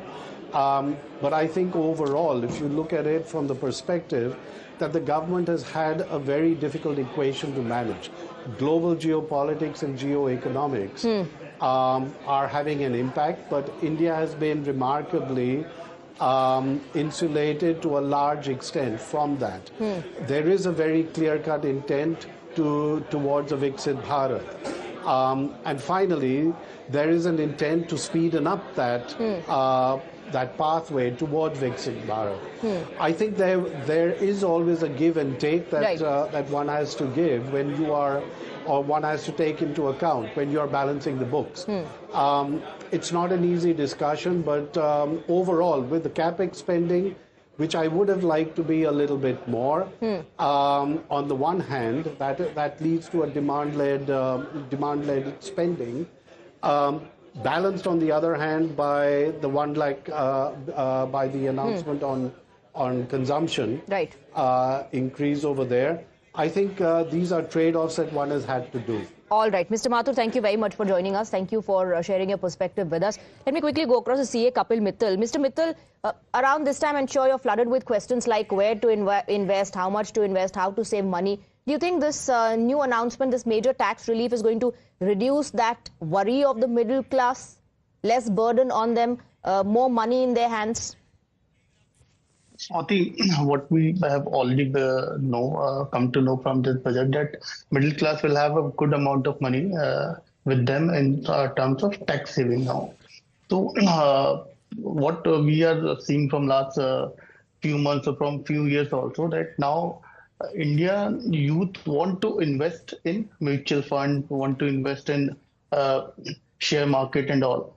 So once they will get this good amount of money, they can surely proceed with going with those investments. But before that, we also need to understand that whatever changes they have made to provide income in the hand of middle class, or you can say an upper middle class, including giving this benefit to them, definitely there must be some charges which is going to be increased, or maybe there we will see some other taxes which they have cleared, that there are certain custom duty which is going to be increased.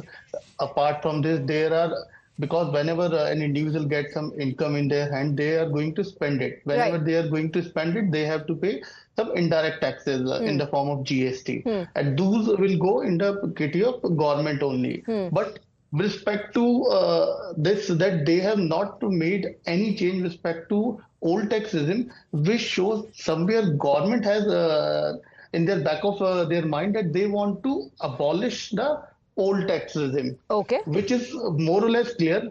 Currently, last year, around 72% of the return was filed under the new tax regime.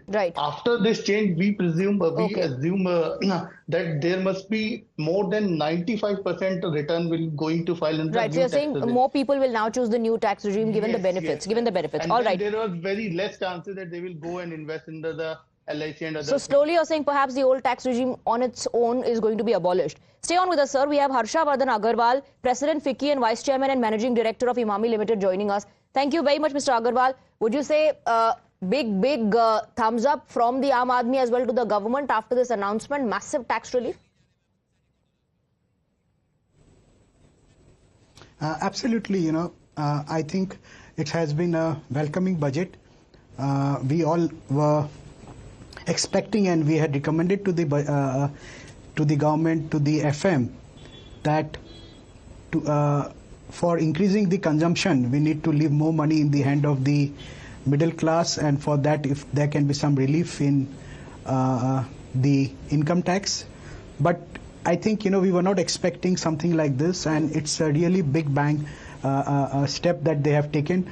You can imagine 1 lakh crore kind of amount coming in the hand of middle class.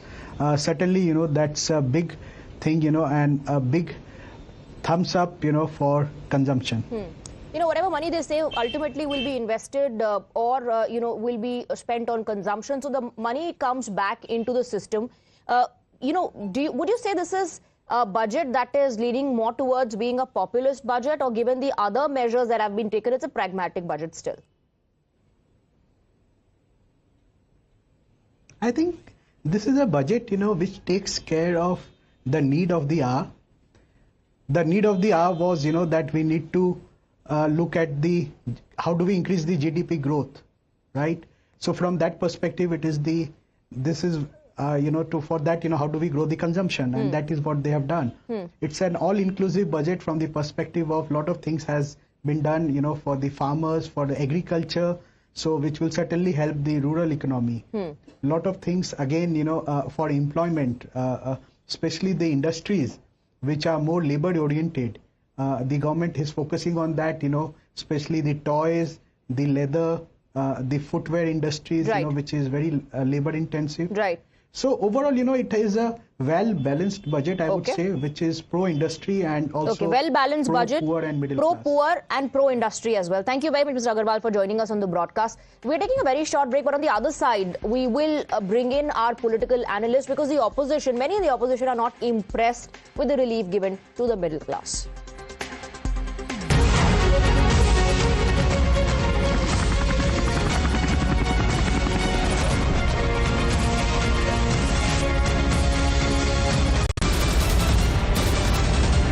The biggest news break of the day. Exclusive that set the primetime agenda. Bringing you stories that matter. News breaks that shake up the system. Join us for the biggest revelation on Blueprint Exclusive weekdays at 6 p.m. only on Times Now. She asks tough questions like no other journalist. आप भाग रहे हैं सवाल से. बड़ा simple सा straight forward सवाल है. Mr. D.K. Shiv Kumar, what next for you? When are you taking over as Chief Minister? She takes on the masters of Indian politics like no one else can. How do you see skill census versus caste census if you would want to respond to the current political climate? कहीं भी चले जाओ, कहीं भी आ जाओ. अजीत पवार जी भी कभी भी शरद पवार जी के पास चले जाएंगे, कभी भी इधर आ जाएंगे. क्या ऐसी पॉलिटिक्स है? Because she speaks for you the way no one else can. What's the chemistry between Prime Minister Modi and Democrats? The profile of India as a country, has it grown? Are you going to get on to a SpaceX spaceship anytime soon? Because your voice must be heard, your questions answered above all else. Frankly Speaking with Navika Kumar.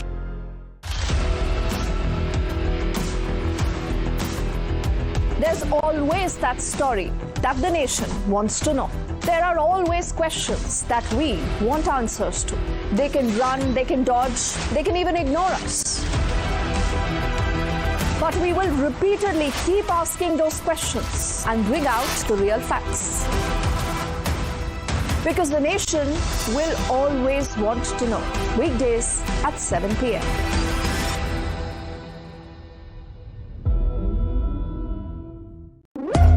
When the stakes are high and the answers are elusive, there's one voice unafraid to challenge the status quo. At 8 p.m., I am not here to sugarcoat the truth. I am here to ask the hard questions. Because when others play it safe, I go straight to the heart of the matter. It's not about left or right. It's about what's right for India. It's about holding the powerful accountable. India Upfront with Pranesh Roy. Weeknights at 8 p.m.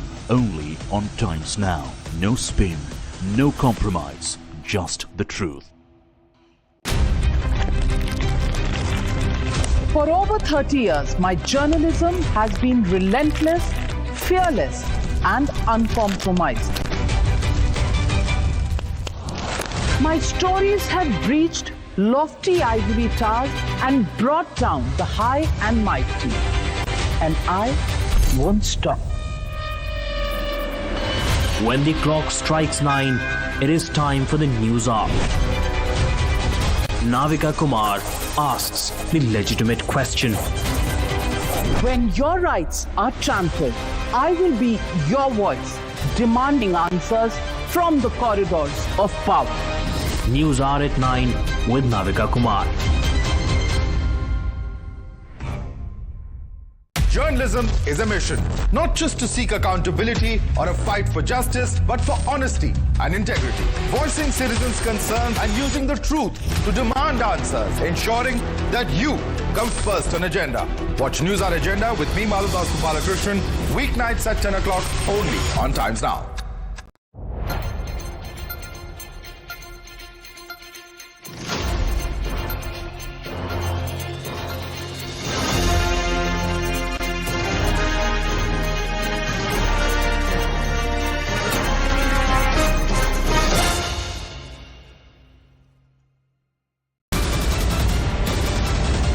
The biggest news break of the day.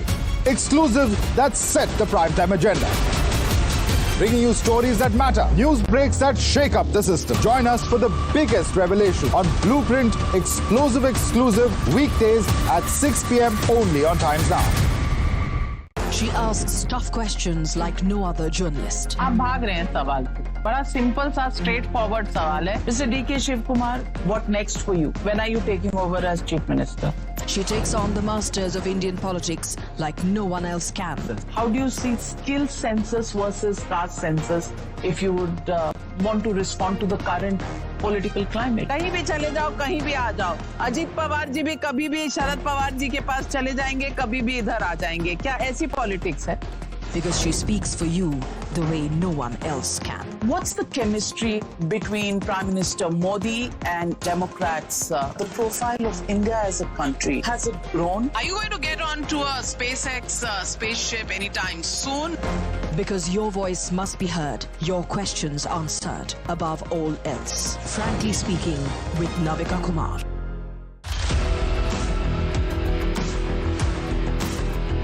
There's always that story.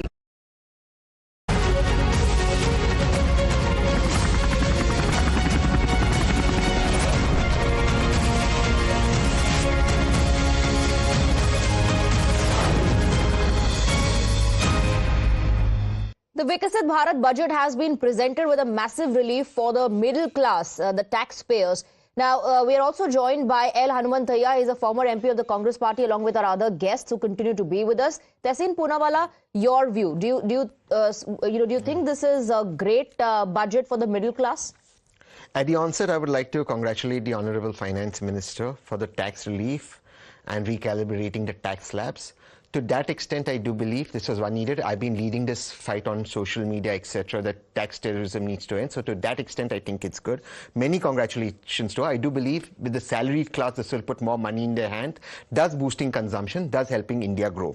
But I have a problem, and I am slightly right of center economically, which no government is.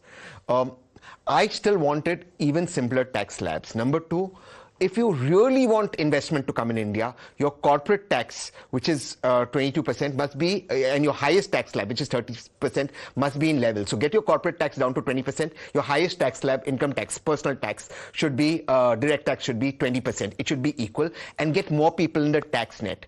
This is the first step. The next step should be in the GST Council, GST reforms. Only two slabs, 5%, 12%. Roti, kapda, makan, 5%, rest all 12%. This will truly boost the economy. I really want to congratulate on the nuclear policy. Nuclear power, 500 gigawatts is the need of the hour. India can only be a super partner if it has clean energy via nuclear technology, and civilian nuclear technology is the way to go forward. One peeve that I have with the budget. I'll congratulate on 100% FDI in insurance. One peeve that I have. There have been some talk about world-class AI research center, etc. That's all talk. We are too far behind. That cannot be administration and bureaucratic. The future is AI fintech. If you truly want to democratize finance, AI fintech is the way, and AI fintech is moving to Dubai. If you want to do this, have a clear AI fintech policy, clear crypto policy, clear blockchain policy, and allow investors to invest in India. Vivek Srivastava does not agree with you. To sum up what you've said, you're saying congratulations, but it's not enough. I'll open up the debate. Much more should be done. Much more should be done. Especially for the middle class. All right. I'll take reactions on that. Vivek Srivastava will take a very short break before that.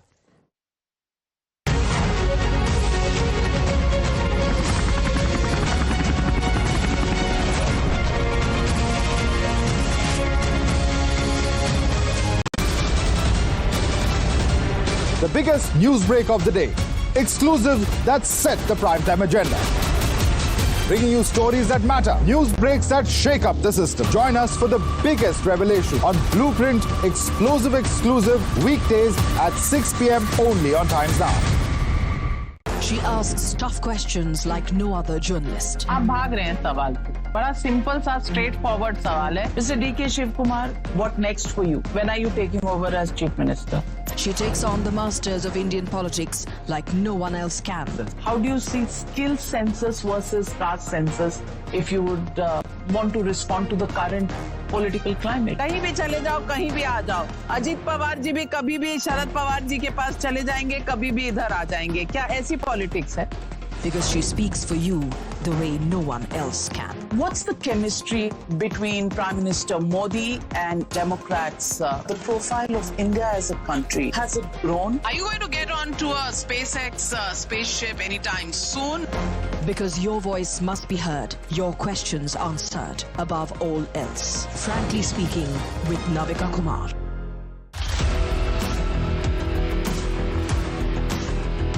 There's always that story that the nation wants to know. There are always questions that we want answers to. They can run, they can dodge, they can even ignore us. But we will repeatedly keep asking those questions and bring out the real facts. Because the nation will always want to know. Weekdays at 7 p.m.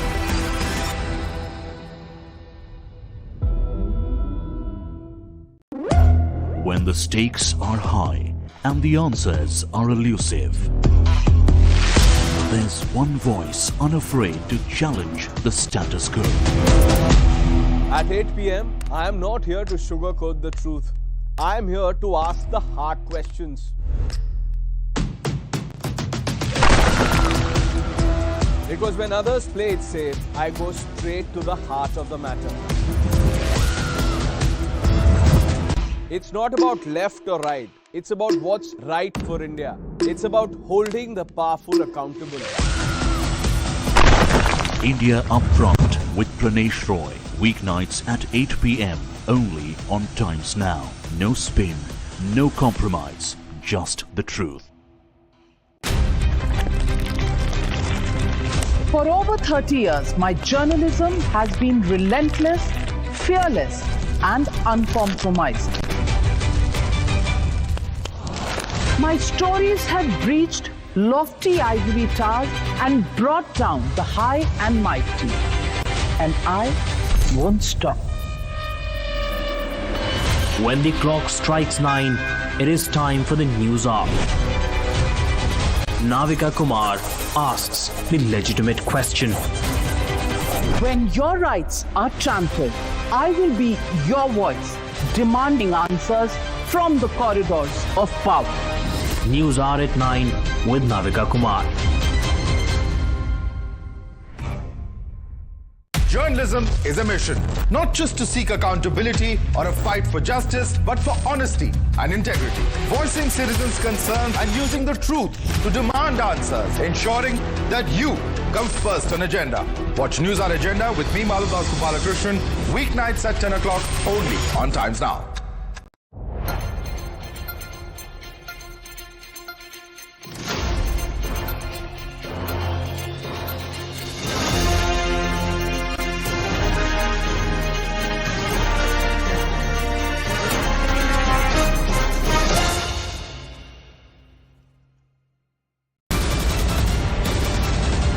The biggest news break of the day. Exclusive that set the primetime agenda. Bringing you stories that matter. News breaks that shake up the system. Join us for the biggest revelation on Blueprint Explosive Exclusive weekdays at 6 p.m. only on Times Now. She asks tough questions like no other journalist. आप भाग रहे हैं सवाल पे. बड़ा simple सा straight forward सवाल है. Mr. D.K. Shiv Kumar, what next for you? When are you taking over as Chief Minister? She takes on the masters of Indian politics like no one else can. How do you see skill census versus caste census if you would want to respond to the current?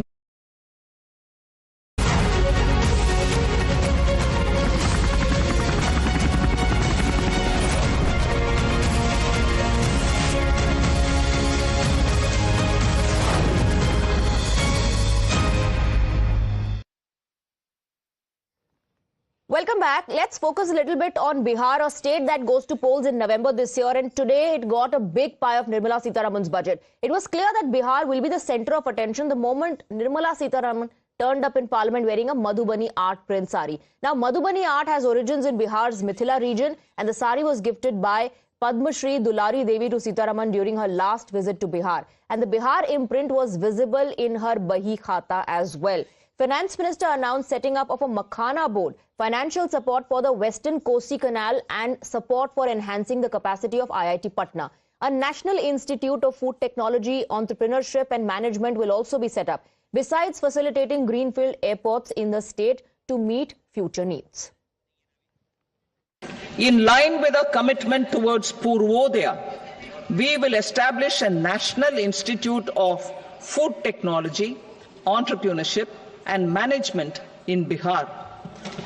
The institute will provide a strong fillip to food processing activities in the entire eastern region. Makhana board in Bihar. For this, there is a special opportunity for the people of Bihar. A Makhana board will be established in the state to improve production, processing, value addition and marketing of Makhana. The people engaged in these activities will be organized into FPOs. The board will provide hand-holding and training support to Makhana farmers and will also work to ensure they receive the benefits of all relevant government schemes. The scheme will also support helipads and smaller airports in hilly, aspirational and northeast regional districts. Greenfield airports will be facilitated in Bihar to meet the future needs of the state. These will be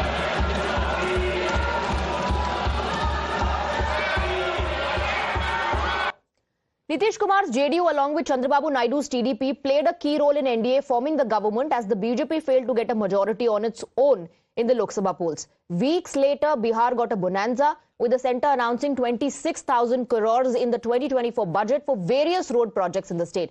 With the latest spree of allocations 9 months before assembly polls, opposition parties have been quick to call it a biased budget aimed at reaping political dividends. कि अगर आपके पास तनख्वाह है तो आप कम tax देंगे, लेकिन जिनके पास रोजगार नहीं है उनके पास तनख्वाह कहाँ से है? और बेरोजगारी के बारे में हम कुछ नहीं सुना। बिहार को भी बहुत कुछ मिला है। हाँ, बिहार को बहुत कुछ मिला है क्योंकि बिहार में चुनाव आने वाला, चुनावी बजट बन गया। तो ये भी आप सोच लीजिए कि जिस पार्टी कह रहे हैं कि वन नेशन वन इलेक्शन, वो लोग ऐसे दिखा रहे हैं कि अगर हर स्टेट में हर अलग अलग साल पे इलेक्शन हो तो उनके लिए अच्छा है क्योंकि ज्यादा पैसे मिल जाएंगे उनके बजट। मुझे ये समझ नहीं आ रहा कि ये भारत सरकार का बजट है कि बिहार सरकार का बजट है। आपने बिहार के अलावा किसी और प्रदेश का नाम सुना वित्त मंत्री जी के पूरे बजट भाषण में? तो जब आप देश के बजट की बात करते हैं तो सारे देश के लिए उसमें कुछ ना कुछ होना चाहिए।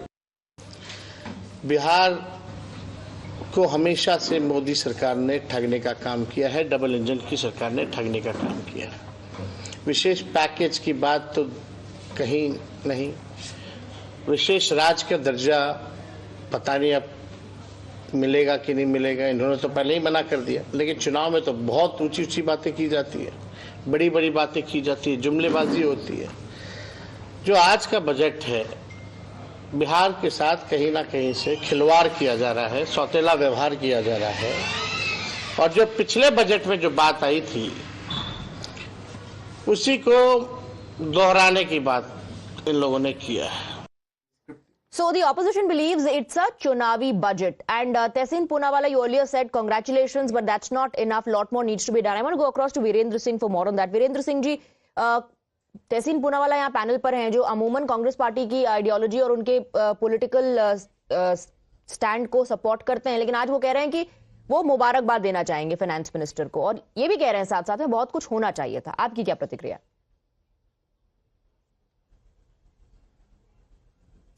देखिए, माननीय वित्त मंत्री जी ने सदन के अंदर जब बजट भाषण पढ़ रही थी तो मुझे ये एक वाकया याद आ रहा था कि जब बनारस में हमारे माननीय प्रधानमंत्री जी चुनाव लड़ने के लिए आ रहे थे तो उन्होंने बनारस को क्योटो बनाने का वादा किया था। दूसरी वाकया याद आया कि बिहार में चुनाव था और मंच से घोषणा कर रहे थे कि 60 करोड़ दे दे, 80 करोड़ दे दे, चलो चलो बिहार को हम 1,20,000 करोड़ देते हैं। अब वो कहाँ गया 1,20,000 करोड़? ओके। तो जब सरकार कुंभ में मरे हुए हमारे जो श्रद्धालु है उनके आंकड़े नहीं दे सकती तो बजट के आंकड़े पर हम लोग तो ये जो मिडिल क्लास को रिलीफ मिला, आपको लगता है कि ये काफी नहीं है? कितना भरोसा करेगा? हाँ। ये चुनने की बात है। ठीक है, let me go across to Manish Bariyar. एक तो ये चुनावी बजट है, that's one reaction on what has been announced for Bihar, and two, this is not enough. भरोसा नहीं है सरकार पे। How do you respond? See, when it comes to tax, where is the question of doubting the credibility? It's a technical thing. So anyone, the government, whatever it announces, has it ever happened ever in this country, in the history of country, that the government has announced something on budget in terms of tax, tax slabs going up or down, and it has not happened? So I think what he is saying is quite ludicrous. He's not serious at all. He's a honorable MP, I suppose, or a leader of SP, but he's not serious and sincere as far as this is concerned. This is one of those, you can say, I can't say dream budget, but you can say it's a game changer. Okay. For sure. One remembers Dr. Manmohan Singh's budget, or Mr. P. Chidambaram's budget was also failed at one time. Right? I think, we've been talking a lot about relief to middle class. That, of course, is the talking point today and is a highlighter. But there are many other things which I found Mr. Tehseen Poonawalla was pointing out to in terms of insurance. But there are many fine prints. I don't know whether, because I was not here at that time, whether you had a discussion that a lot of people from upper middle class and even, everyone, TCS has been increased for children of people who are studying abroad. And that's important. There are a lot of people whose children are studying abroad. TCS has gone up from 7 lakhs to 10 lakhs. Okay. Farmers, why are we excluding farmers? Somebody was saying that nothing has happened to farmers. But look at Kisan Credit Card. There the slab has gone up. Now interest subvention scheme is there from 3 lakhs to 5 lakhs. Right. And not only farmers, but also fishermen and people who are doing business of milk. For them it has gone up. So if you look at the fine prints, there is much more to this budget beyond this tax. Tax, of course, would get discussed. But if you really start reading... Also, it was something that the middle class was expecting for a really long time. And it's a big relief, so that has also become a talking point. Stay on with us. Now, there's a defense coming in from the government on the criticism that this is a chunavi budget. Listen it. अगर मखाना उद्योग के लिए मखाना board की बात कहा है, मखाना की खेती कहाँ होती? बिहार में होती। तो क्या मखाना बोर्ड बिहार में नहीं बनेगा तो कहाँ बनेगा? ये तो कोई बता दे। विपक्ष को तो तालियां, क्या विपक्ष को बिहार से कोई संबंध नहीं है? क्या विपक्ष को बिहार के लोगों के विकास से ऐतराज है? नरेंद्र मोदी ने जो कहा सबका साथ, सबका विकास, सबका प्रयास, उसी में पूरे देश को लिया। Of course, I mean, this is what the opposition will say, and if they have so much of issues with Bihar and election, then they might as well support one nation and one election, you know. This is why we want that the election should take place once in the country, because next time also when the budget will come, elections will be happening in some state or the other. Then again they'll say that it's keeping in mind elections in that state, the budget has been announced. Let me go across to Vivek Srivastava. Vivek Srivastava, so that's the argument, the defense to the criticism that it's a chunavi budget. And Giriraj Singh पूछ रहे हैं, opposition को बिहार के development से problem है क्या? How do you respond? ना, मुझे बहुत सारी problems हैं. कृपा करके थोड़ा time दे दीजिएगा. I've been waiting for 40 odd minutes now, right? Criticism number one: the Congress Party, the left, and the India Alliance feels that this budget is an eyewash. Shri Rahul Gandhi has called it, he has compared it to a band-aid. Kumari Shailaja says that this is one of the worst. Iski jo nuclear power plants ki planning hai, that is one of the worst possible. Selective BJP states are being preferred. States like Haryana are not getting a benefit at all. There is no mention of Manrega. There is no mention of MSP.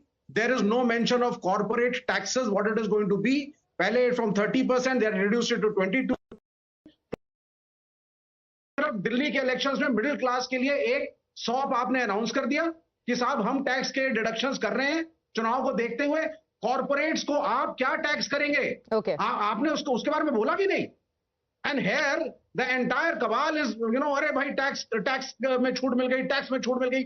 There is more to budget than just simply the tax reduction in the personal life. You have to understand it. Where is Manrega? Why has it not been mentioned? Are they going to scrap it? Okay. There is no policy clear. Okay. Manish Bariyar wants to come in and counter that, and L. Almantaya also wants to. Yes, but after a break. After a very quick break.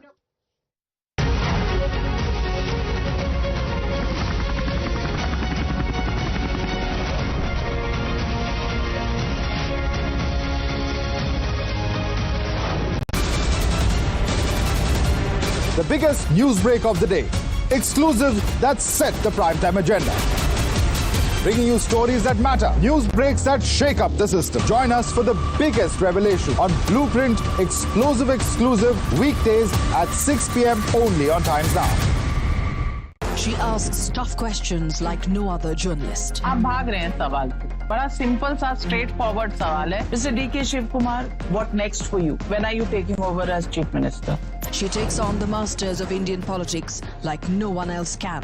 How do you see skill census versus caste census if you would want to respond to the current political climate? कहीं भी चले जाओ, कहीं भी आ जाओ. अजीत पवार जी भी कभी भी शरद पवार जी के पास चले जाएंगे, कभी भी इधर आ जाएंगे. क्या ऐसी पॉलिटिक्स है? Because she speaks for you the way no one else can. What's the chemistry between Prime Minister Modi and Democrats? The profile of India as a country, has it grown? Are you going to get onto a SpaceX spaceship anytime soon? Because your voice must be heard, your questions answered above all else. Frankly Speaking with Navika Kumar.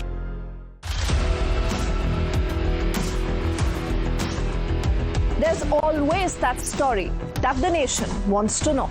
There are always questions that we want answers to. They can run, they can dodge, they can even ignore us. But we will repeatedly keep asking those questions and bring out the real facts. Because the nation will always want to know. Weekdays at 7 p.m.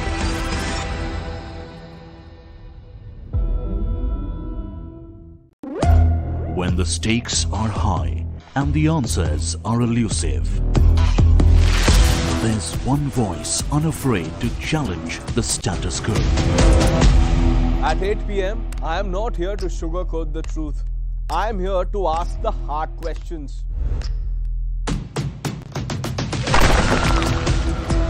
Because when others play it safe, I go straight to the heart of the matter. It's not about left or right. It's about what's right for India. It's about holding the powerful accountable. India Upfront with Pranesh Roy. Weeknights at 8 p.m. only on Times Now. No spin, no compromise, just the truth. For over 30 years, my journalism has been relentless, fearless, and uncompromising. My stories have breached lofty ivory towers and brought down the high and mighty. And I won't stop. When the clock strikes 9, it is time for the news hour. Navika Kumar asks the legitimate question. When your rights are trampled, I will be your voice, demanding answers from the corridors of power. News Hour at 9 with Navika Kumar. Journalism is a mission, not just to seek accountability or a fight for justice, but for honesty and integrity. Voicing citizens' concerns and using the truth to demand answers, ensuring that you come first on agenda. Watch News Hour Agenda with me, Madhav Balakrishnan, weeknights at 10 o'clock only on Times Now.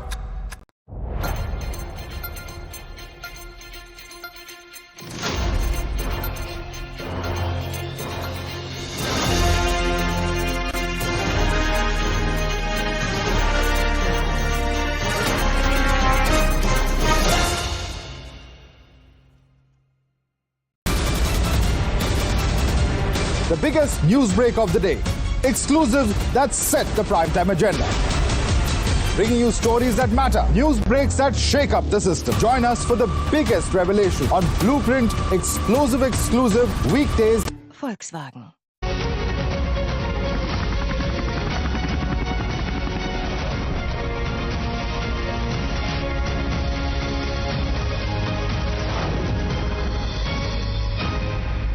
Let's directly go across to our guests. Quick counter, Manish Pariyar.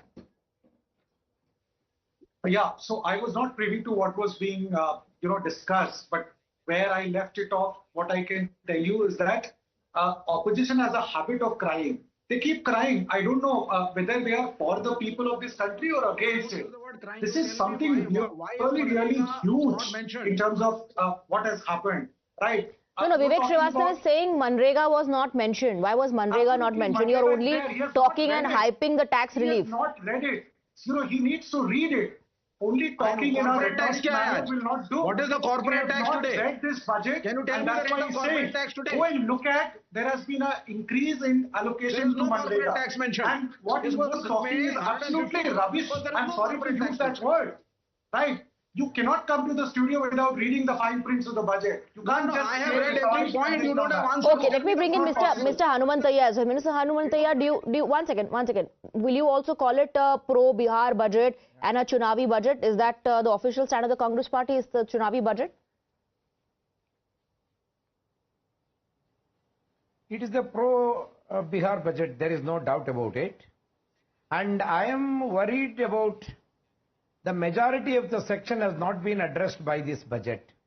This is anti-farmers budget, anti-youths budget, because the unemployment is not addressed and farmers' suicide and microfinance people are not being addressed in this. The government has no schemes for them, but just a tax relief for those who are getting salary is hyped and people are talking about it.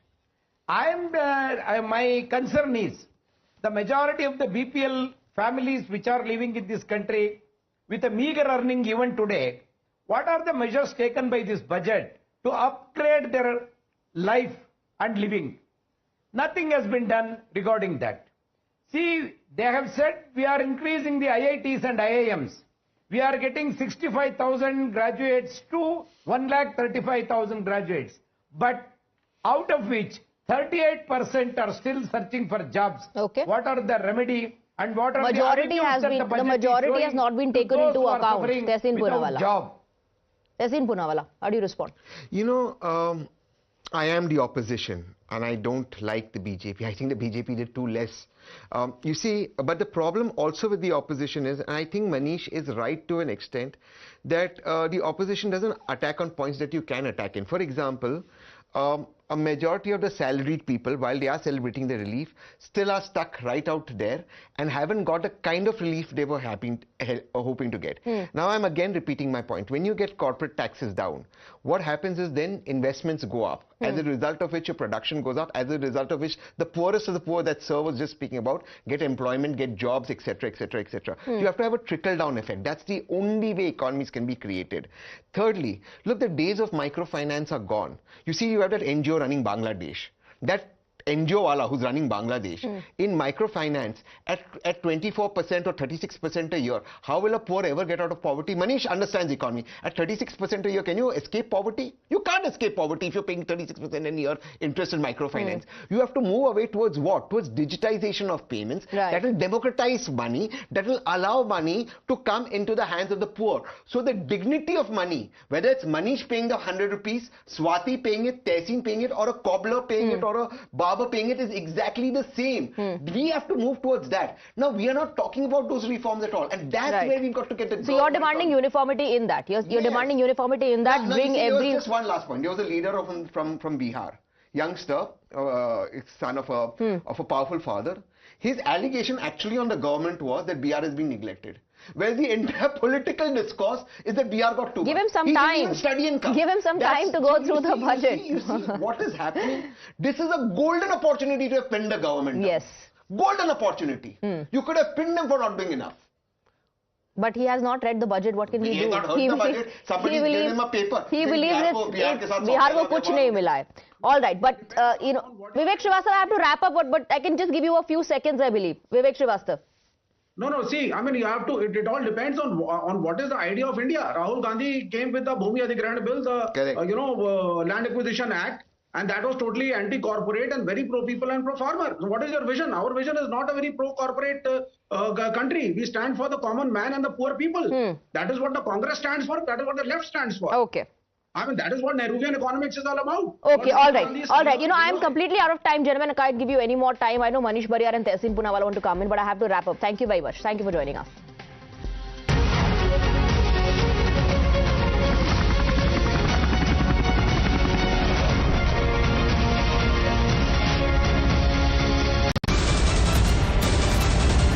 The biggest news break of the day. Exclusive that set the primetime agenda. Bringing you stories that matter, news breaks that shake up the system. Join us for the biggest revelation on Blueprint Explosive Exclusive weekdays at 6 p.m. only on Times Now. She asks tough questions like no other journalist. आप भाग रहे हैं सवाल पे. बड़ा simple सा straight forward सवाल है. Mr. D.K. Shivkumar, what next for you? When are you taking over as Chief Minister? She takes on the masters of Indian politics like no one else can. How do you see skill census versus caste census if you would want to respond to the current political climate? कहीं भी चले जाओ, कहीं भी आ जाओ. अजित पवार जी भी कभी भी शरद पवार जी के पास चले जाएंगे, कभी भी इधर आ जाएंगे. क्या ऐसी पॉलिटिक्स है? Because she speaks for you the way no one else can. What's the chemistry between Prime Minister Modi and Democrats? The profile of India as a country, has it grown? Are you going to get onto a SpaceX spaceship anytime soon? Because your voice must be heard, your questions answered above all else. Frankly Speaking with Navika Kumar.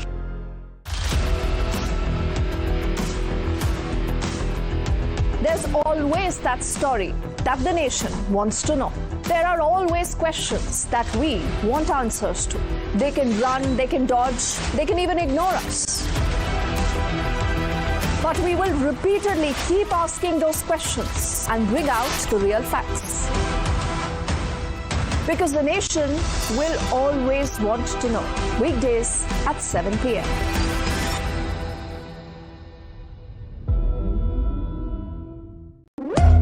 When the stakes are high and the answers are elusive, there's one voice unafraid to challenge the status quo. At 8 p.m., I am not here to sugarcoat the truth. I am here to ask the hard questions. Because when others play it safe, I go straight to the heart of the matter. It's not about left or right. It's about what's right for India. It's about holding the powerful accountable. India Upfront with Pranesh Roy. Weeknights at 8 p.m. only on Times Now. No spin, no compromise, just the truth. For over 30 years, my journalism has been relentless, fearless, and uncompromising. My stories have breached lofty ivory towers and brought down the high and mighty. And I won't stop. When the clock strikes 9, it is time for the news hour. Navika Kumar asks the legitimate question. When your rights are trampled, I will be your voice, demanding answers from the corridors of power. News hour at 9 with Navika Kumar. Journalism is a mission, not just to seek accountability or a fight for justice, but for honesty and integrity. Voicing citizens' concerns and using the truth to demand answers, ensuring that you come first on agenda.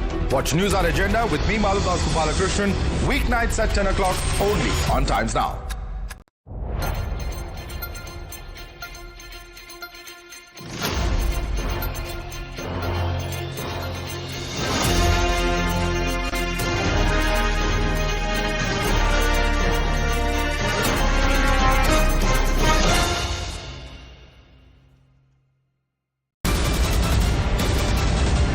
The biggest news break of the day. Exclusive that set the primetime agenda. Bringing you stories that matter. News breaks that shake up the system. Join us for the biggest revelation on Blueprint Explosive Exclusive weekdays at 6 p.m. only on Times Now. She asks tough questions like no other journalist. आप भाग रहे हैं सवाल पे. बड़ा simple सा straight forward सवाल है. Mr. D.K. Shiv Kumar, what next for you? When are you taking over as Chief Minister? She takes on the masters of Indian politics like no one else can. How do you see skill census versus caste census if you would want to respond to the current political climate? कहीं भी चले जाओ, कहीं भी आ जाओ. अजीत पवार जी भी कभी भी शरद पवार जी के पास चले जाएंगे, कभी भी इधर आ जाएंगे. क्या ऐसी पॉलिटिक्स है?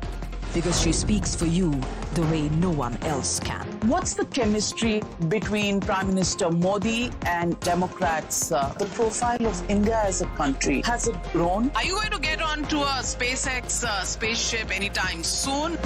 Because your voice must be heard, your questions answered above all else. Frankly Speaking with Navika Kumar.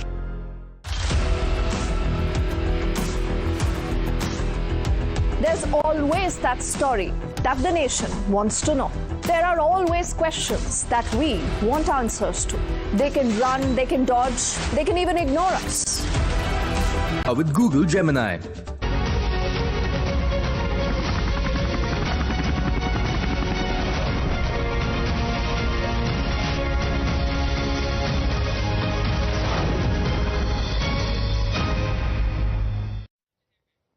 Hello, good afternoon. Thank you very much for joining us here on Times Now. I'm Hina Gambhir. Before we decode Nirmala Sitharaman's budget for you, let's quickly take a look at the headlines at this hour. I am now happy to announce that there will be no income tax payable up to income of 12 lakh rupees. Finally, the prayers of middle class have been answered. Mega budget announcement. Taxpayers with salaries up to 12 lakh rupees will not have to pay tax under the new tax regime. Big push to strengthen the MSME sector. Credit guarantee cover for micro enterprises raised from 5 crore to 10 crore rupees. Additional 1.5 lakh crore credit cover over the next 5 years. Big fillip to medical tourism. Finance Minister Nirmala Sitharaman announces the promotion of the Heal in India initiative. Customs duty exemption on 36 cancer and rare disease medications. Bihar gets a big pie of Modi Sarkar's budget. Makhana board to greenfield airports to the canal project. Significant gifts for Bihar come months before the assembly election. From some cancer and chronic diseases, medicines to leather jackets, shoes and belts, many items are set to get cheaper, while TVs and mobile phones are set to cost you more as the basic custom duty on flat panel displays has been increased. Centre makes a big push for artificial intelligence in education. Finance Minister Nirmala Sitharaman announces the setting up of an AI Centre of Excellence for Education with 500 crore rupees outlay in a bid to prepare a future-ready workforce. The opposition, however, is quite unimpressed with the budget for Viksit Bharat. From TMC to BRS to DMK, the netas are alleging stepmotherly treatment towards Bengal and say that the budget is tailored while keeping Bihar mandate in mind. While the opposition remains unimpressed with the budget, BJP netas, including the Home Minister Amit Shah, hailed the budget for the Aam Aadmi, saying that the middle class is always in Prime Minister Narendra Modi's heart.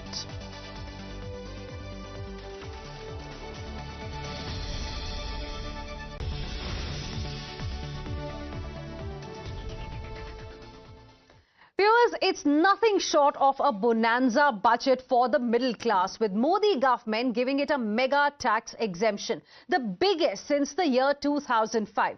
So if you earn up to 12 lakh rupees a year or approximately 1 lakh rupees per month, you will have to pay no tax at all. You heard me right. Finance Minister Nirmala Sitharaman made the big bang announcement during her budget speech today, where she said that the income slabs and rates are being changed across the board, and this is going to benefit all taxpayers in the country. So what does this essentially mean? This means the middle class will have more money in their pockets. This will help them save more and spend more, and will also spur the household consumption, which has been the focus of the government. So the biggest talking point of the Modi government's first full budget after 2024 general elections is that nil tax slab will apply for those with an annual income up to 12 lakh rupees, which will help one save up to 80,000 rupees per year. Now, here's the impact of the new tax slabs, and this is how it's going to benefit you, the taxpayer. So if your income is 8 lakh rupees annual income, till about now you used to pay 30,000 rupees as tax, but now the tax will be zero. And those are the live visuals, viewers, that we are also getting for you right now of Finance Minister Nirmala Sitharaman, who is going to address the media and will be giving the rationale behind these big decisions that have been announced in the budget today. There you can see Nirmala Sitharaman along with her entire team from the Ministry of Finance. Let's cut across. Over to Honorable Finance Minister.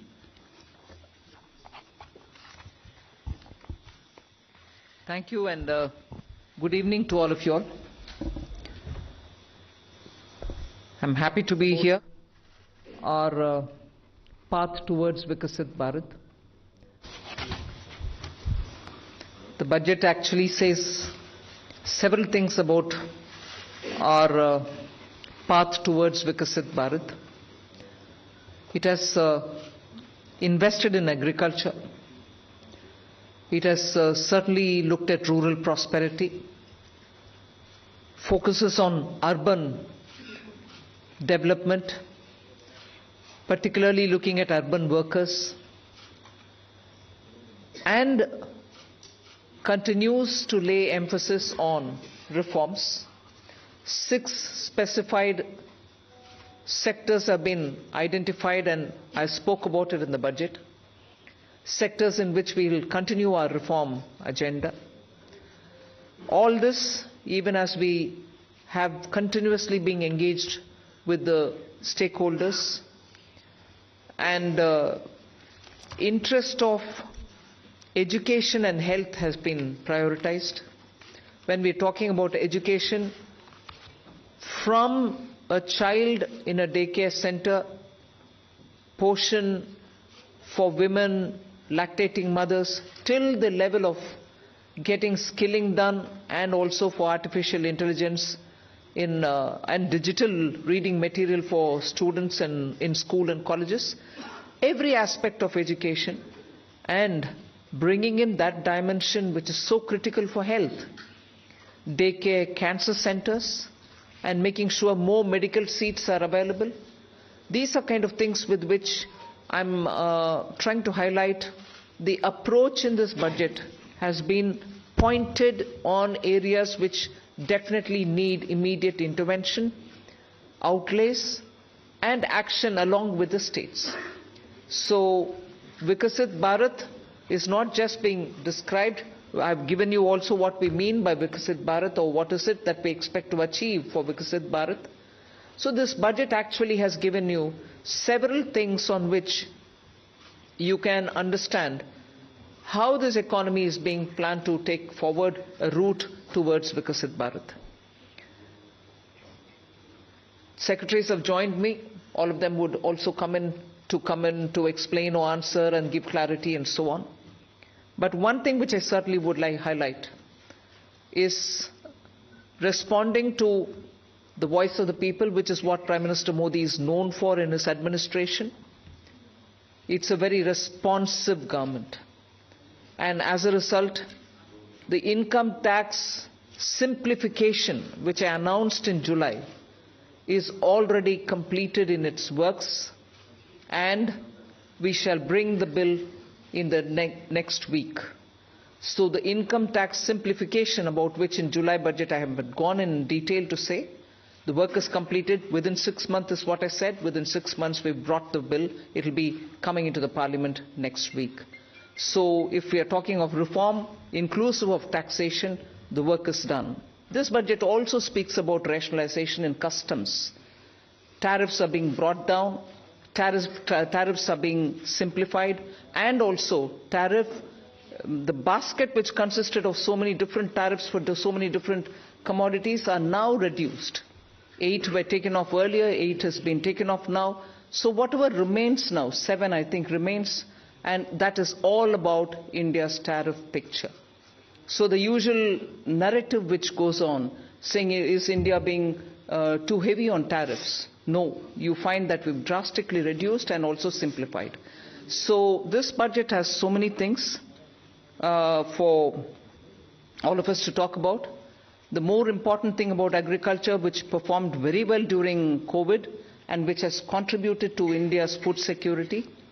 The proposals which are mentioned in this budget actually talk about everything to do with beej to bazaar, literally from the stage of seeds, hybrid seeds, climate resilient seeds, seeds which can give greater output, seeds which are going to be high yielding, all this together to the final point of India becoming the world's food basket. That's the definition I put in when I was talking about Vikasit Bharat.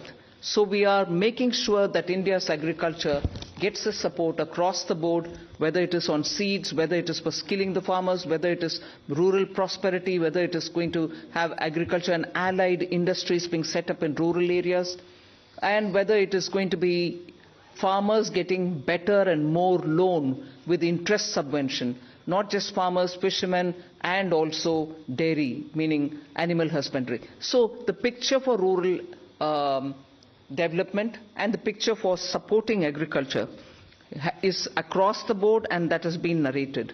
The second thing which I would want to highlight is the continued emphasis that we are giving since vote on account budget, July budget, and now on the MSMEs. Whether it is giving them sovereign guaranteed loan, whether it is support during COVID, whether the definition being changed now for better, more inclusive growth in MSMEs, access to bank credit. So MSMEs have also been given greater emphasis. Together with this, I'd like to highlight the point that energy security has had greater attention in this budget. We've highlighted in July budget how even pump storage will have greater attention. Solar and wind and renewable energy has also been taking consistently good importance in our budgets. This time we are talking about the small modular reactors. I've also announced that there shall be 2 amendments, one to the Atomic Energy Act and the other one for the civil liability. All of this is going to help us attain energy security. Insurance sector's FDI limits have been enhanced. That is another important announcement. I'll end my opening statement with 2 things. There is no reduction in the public spending on capital expenditure. Let's put that up front. We continue to place emphasis on the multiplier effect that capital expenditure done by government has shown, has sustained us. We continue on that. And with all this, our fiscal prudence has aligned itself to the glide path that we announced in 2020-21. So we've kept ourselves in alignment. Fiscal prudence has been maintained. And the next year, coming years, estimate is also been given. Well under 4.5 is what we had said earlier. We are also projecting the same. So this is just as an opening statement. There's a lot more to say. But as you all ask questions, so shall we answer. Thank you. Thank you, ma'am. 225. 225. Mic, please.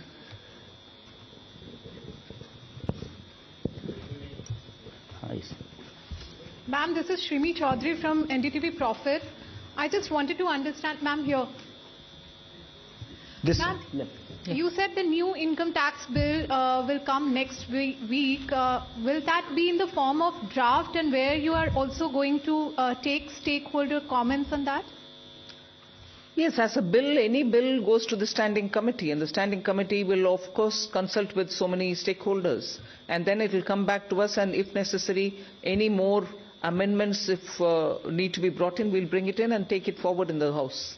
So do we expect implementation in this in the fiscal year in FY26? Do you expect what? Do we expect the implementation of? Well, let it get passed. I hope it will get passed without much of a difficulty, but it is only after its passing. Sure. Thank you. 35. Front.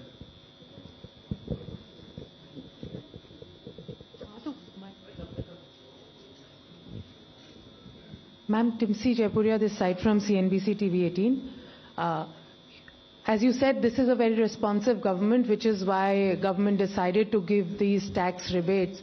But given the structure that you have announced, ma'am, up to 12 lakh is the rebate.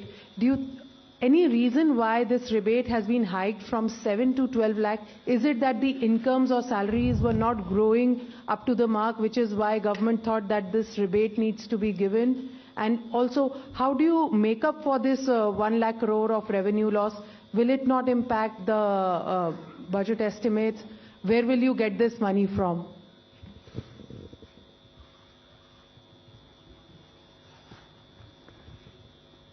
Tipsy, I think the first question is, you said that this, when the incomes are not growing. This is an income tax. Only when there is an income, then we are talking of the tax. So income has to grow to the level to discuss about the tax. Now, why from 7 to 12 lakh? It is something like, it was earlier 2.2 lakhs. When 2014, it became 2.5 lakh, nobody is going to pay tax. Then there was a 2019 that, we said 5 lakhs, nobody is going to pay tax. Then we said it was raised to 7 lakhs. And now it's being raised to 12 lakhs. So this is a perception that the government feels that, on the average 1 lakh per month, if you have, then you need not pay tax, which means that, we are doing it in 2 ways. One is we are reducing the slab rates. We are expanding the slabs. If you would have noticed, the slabs are now 0 to 4, 4 to the uniform slabs, and there is a gradualism. There was a thing when we had earlier 20%, then it was jumping to 30%. Now it is 20, we have introduced 25 also. So it's the gradual thing which has been done. Now this benefits every one of the taxpayers, because whatever benefits which has come from the slabs gets transmitted across. So therefore everyone gets a benefit. Now the second part, FM decided that, well, some people should get a little more benefit than merely slab rate reduction would have given. And so therefore an extra rebate, so slab rate reduction for everyone, and extra rebate for 7 lakhs were already getting it, now 7 to 5 lakhs more people have been added. So this is the philosophy behind it. And as you said, why you do it, I think we expect that all that money which they gave, it comes back to the economy in either consumption, savings or investments, in whatever way they choose to do. I just want to add to that. If you compare what we've done today with what prevailed in 2014 under the Congress government, what we are, most often the narrative is we should put money back in the hands of the people. I want to please give this comparison for your consideration. If you compare it with the 2014 tax rates under the Congress, for somebody who's earning 8 lakhs, nearly 1 lakh more money is in their pockets today because of the amendments that we've brought in. Meaning, 1 lakh income tax in 2014 is 0 income tax now. So that money is going back to the people in their hands for those who are earning 8 lakhs. For those earning 12 lakhs, 2 lakh was the income tax in 2014 versus today 0 which is proposed. Meaning nearly 2 lakh more money in the pockets of people who are earning 12 lakh. All right, did I stop it there? As Finance Secretary rightly said, across the board everybody is getting benefit because the rates have also been brought down. Not just the rebates being given to up to 12 lakhs. Rates for everybody is being brought down. As a result, take somebody who earns 24 lakhs in a year. The income tax on them in 2014 was 5.6 lakhs. 2014. For them, now it is only 3 lakhs. The rate change has benefited somebody who earns 24 lakh as well. So 2.6 lakh rupees more in the pocket of people who are earning 24 lakh. So it is not just those who are up to 12 lakh because they are not paying any tax at all, because rebate is given to make up for the tax amount which they have to pay.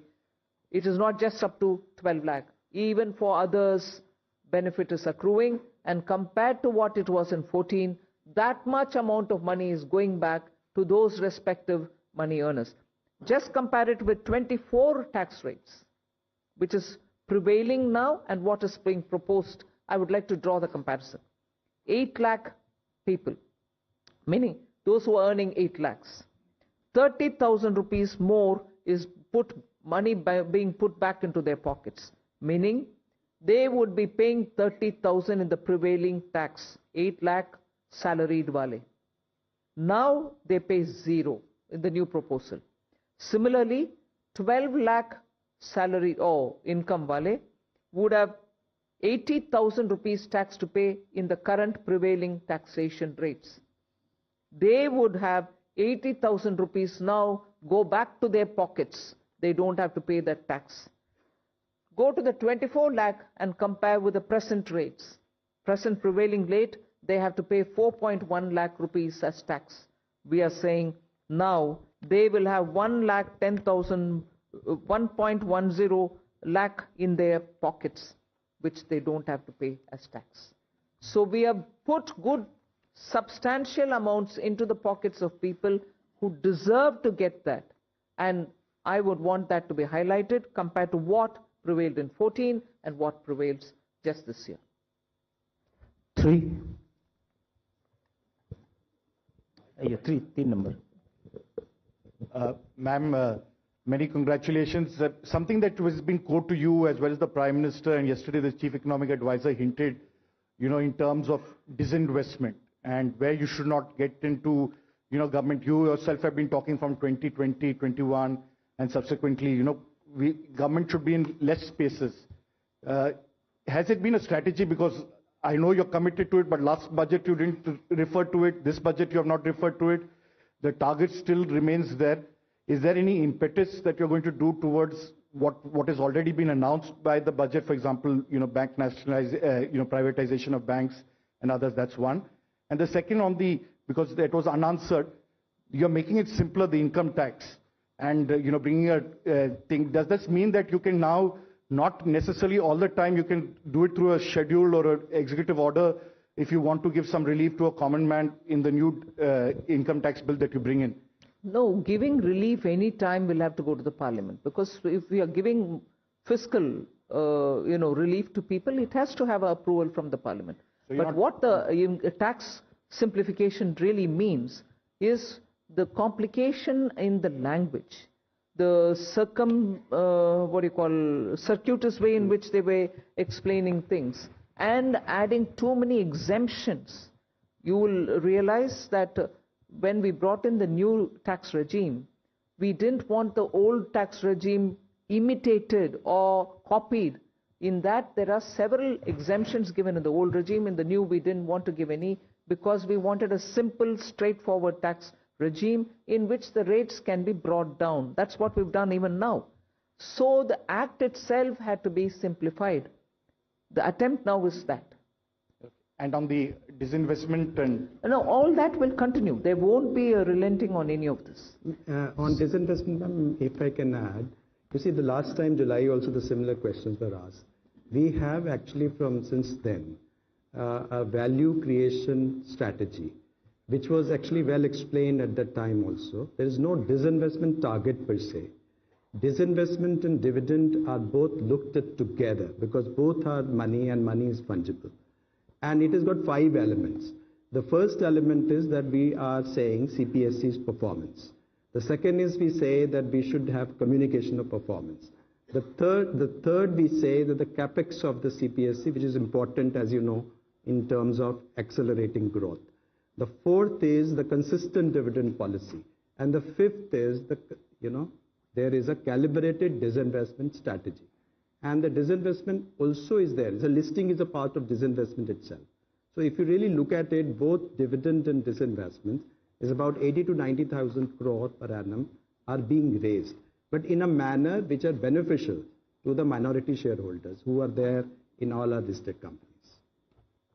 65, backside.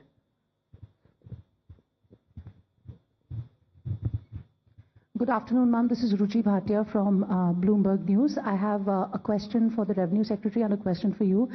If the Revenue Secretary can give us details on the benefits, the number of people who will benefit from the slab, from the rebates going up from 7 lakhs to 12 lakhs. And the question for you, Madam Finance Minister, a lot of people say that while the absolute number for capex has gone up, the pace of spending has gone down as compared to a few years ago. Is it telling of the institutional capacity in terms of how much capex push can the government really do? And secondly, as far as a lot of analysts do say that the multiplier that capex has is a lot more than the multiplier in the economy than that tax cuts have. What would you say to like some of those concerns as well? Well, 1 crore people will not benefit between the 7 lakh and 12 lakhs. Meaning 1 crore more people will pay no tax. On the capex, I think there are 2 things playing out. One, of course, this particular year has had the elections happening, and because of that, both central government and state governments were catching up with investments, public spending on investments only from the 2nd and the 3rd quarter, so it showed. It's equally true that when fundamental requirements are taken care of, when you're bringing in additional overhead, there is a pace at which those additions happen. So it's not as if there is no thirst for capital expenditure, but now it'll be at a pace in which you can build on each one of the developments that you've done prior. So it'll continue. There are some departments which will need more. There are others who would probably reach a plateau, but expenditure will have to continue even in them. So the heads where the capital expenditure will happen will vary, but expenditure will happen in building assets. 121.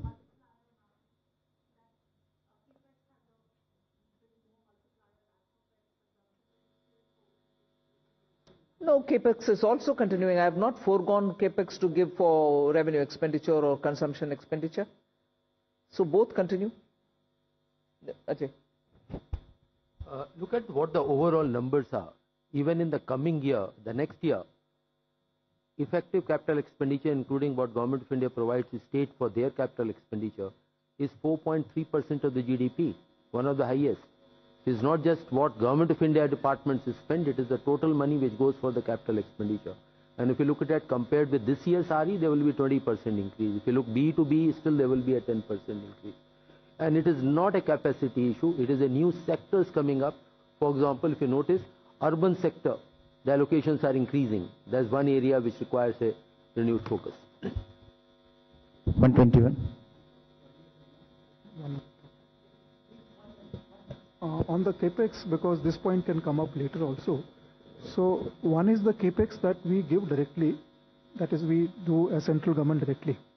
Other is that grants that we give to the state governments, for the state governments to do capex. For example, for Pradhan Mantri Gram Sadak Yojana, for example, Pradhan Mantri Awas Yojana, and so forth. So if you also include the grants and aid for creation of capital assets, the amount, total amount has gone up to 15.48 crores in the budget estimate for the next year, which is more than 15% increase over the current year's RE.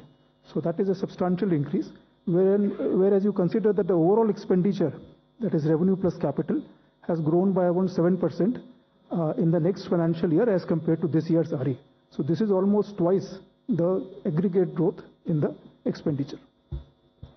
Yes. I would like to also add that on top of this 15 lakh crore capex, which is 11.2 there, and an extra money which goes into revenue but goes in capital building at the hand of the states, the CPSC, the Central Public Sector Enterprises, add about 4 lakh crore as capex from their own resources. So that's also the capex which goes in, and that is not counted here. Mike on. Tarun Sharma from Zee business. Ma'am मेरे दो सवाल हैं। एक, ma'am आपने insurance की जो FDI limit है वो 74 से 100% करिए, तो क्या मैम जो इंश्योरेंस अमेंडमेंट बिल था उसकी जो बाकी रिकमेंडेशन है उसको रिजेक्ट किया गया है, सिर्फ इसी को एक्सेप्ट किया है 74 से 100% का? दूसरा मैम, मूडीज ने कहा है कि जो पब्लिक डेट है स्टेट और सेंट्रल का वो अभी भी 80% है, इस वजह से हम रेटिंग अपग्रेड इस बजट के अनाउंसमेंट के हिसाब से नहीं कर सकते। तो do you think is there concern for the on the public debt? Insurance? Yeah. See, now, presently the insurance is 74%.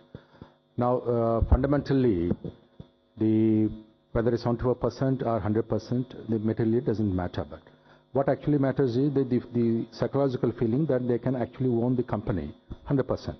Along with this FDI, we are also going to, FM also announced that we are going to simplify certain procedures and rules that we frame, which are including the key management personnel, person who can be chairman of the company, and person who can be the CEO and board of directors, and also repatriation of dividends.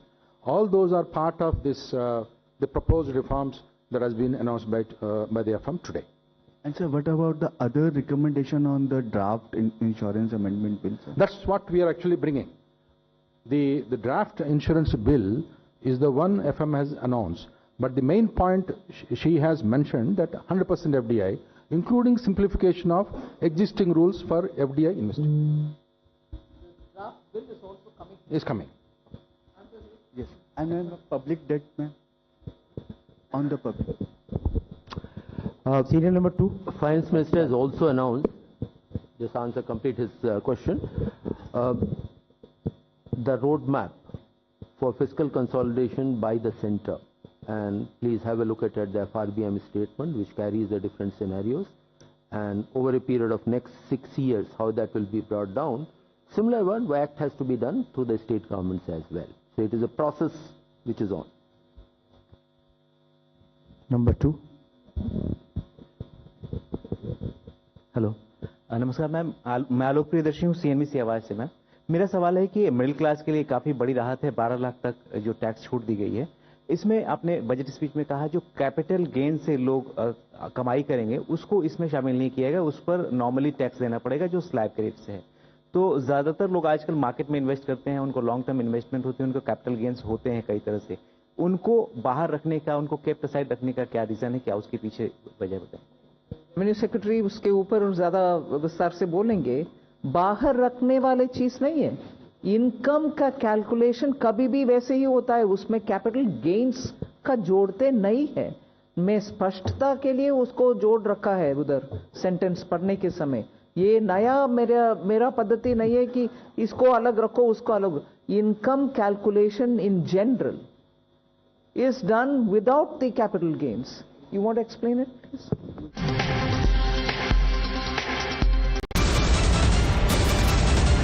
The biggest news break of the day. Exclusives that set the primetime agenda. Bringing you stories that matter. News breaks that shake up the system. Join us for the biggest revelation on Blueprint exclusive weekdays at 6 p.m. only on Times Now. She asks tough questions like no other journalist. आप भाग रहे हैं सवाल से। बड़ा simple सा straight forward सवाल है। Mr. D.K. Shivkumar, what next for you? When are you taking over as Chief Minister? She takes on the masters of Indian politics like no one else can. How do you see skill census versus caste census if you would want to respond to the current political climate? कहीं भी चले जाओ, कहीं भी आ जाओ। अजीत पवार जी भी कभी भी शरद पवार जी के पास चले जाएंगे, कभी भी इधर आ जाएंगे। क्या ऐसी पॉलिटिक्स है? Because she speaks for you the way no one else can. What's the chemistry between Prime Minister Modi and Democrats? The profile of India as a country, has it grown? Are you going to get onto a SpaceX spaceship anytime soon? Because your voice must be heard, your questions answered above all else. Frankly speaking, with Navika Kumar.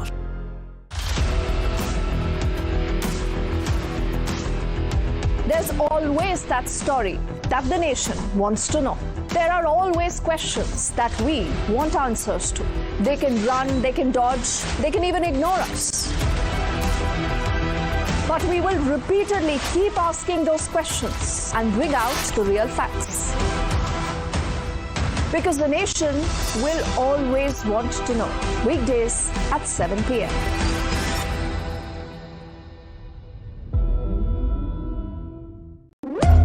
When the stakes are high and the answers are elusive, there's one voice unafraid to challenge the status quo.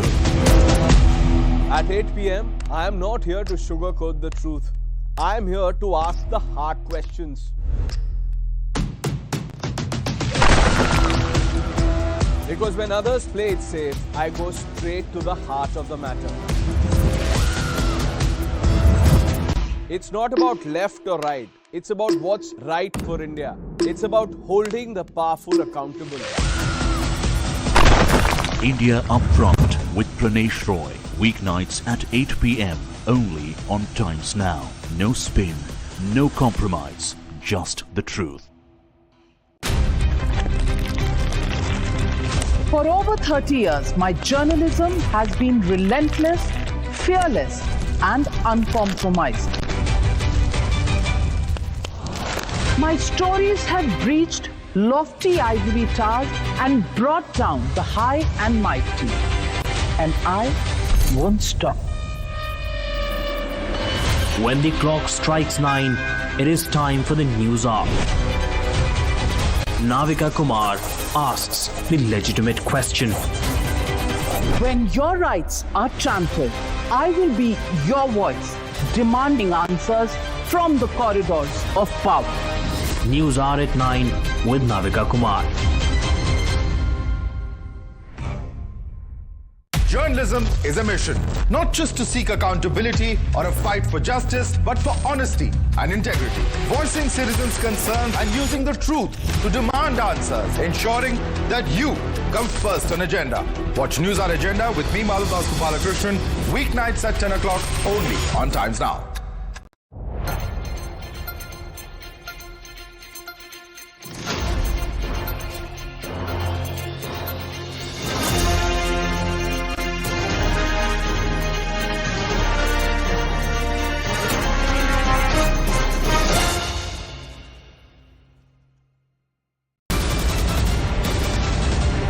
biggest news break of the day. Exclusive that set the primetime agenda. Bringing you stories that matter. News breaks that shake up the system. Volkswagen.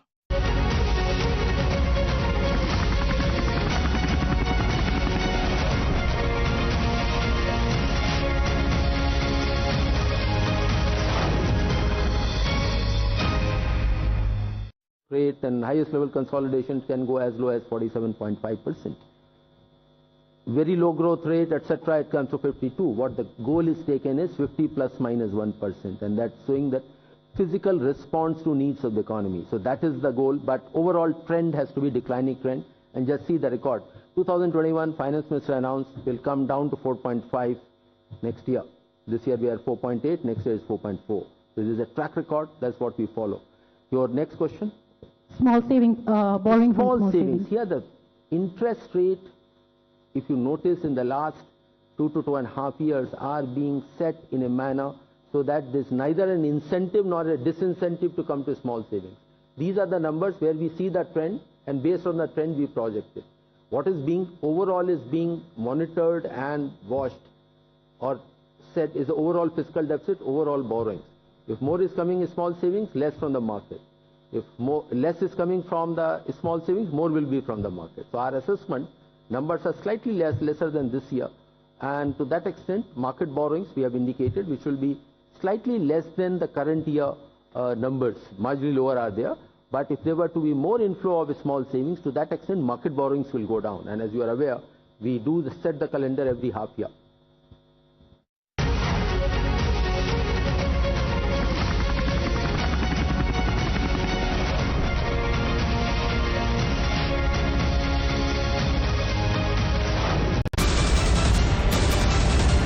The biggest news break of the day.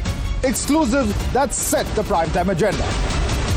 Bringing you stories that matter. News breaks that shake up the system. Join us for the biggest revelation on Blueprint Exclusive weekdays at 6 p.m. only on Times Now.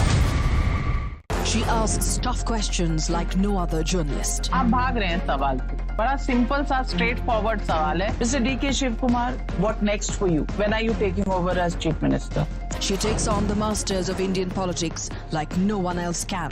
How do you see skill census versus caste census if you would want to respond to the current political climate? कहीं भी चले जाओ, कहीं भी आ जाओ. अजीत पवार जी भी कभी भी शरद पवार जी के पास चले जाएंगे, कभी भी इधर आ जाएंगे. क्या ऐसी पॉलिटिक्स है?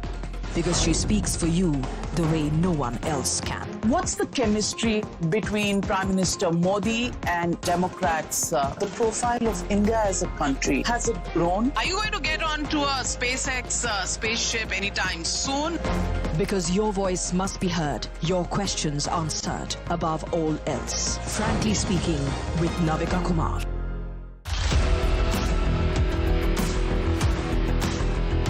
There's always that story that the nation wants to know. There are always questions that we want answers to. They can run, they can dodge, they can even ignore us. But we will repeatedly keep asking those questions and bring out the real facts. Because the nation will always want to know. Weekdays at 7 p.m.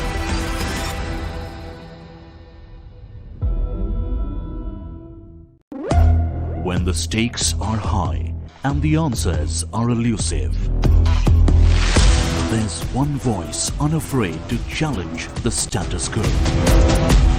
At 8 p.m., I am not here to sugarcoat the truth. I am here to ask the hard questions. Because when others play it safe, I go straight to the heart of the matter.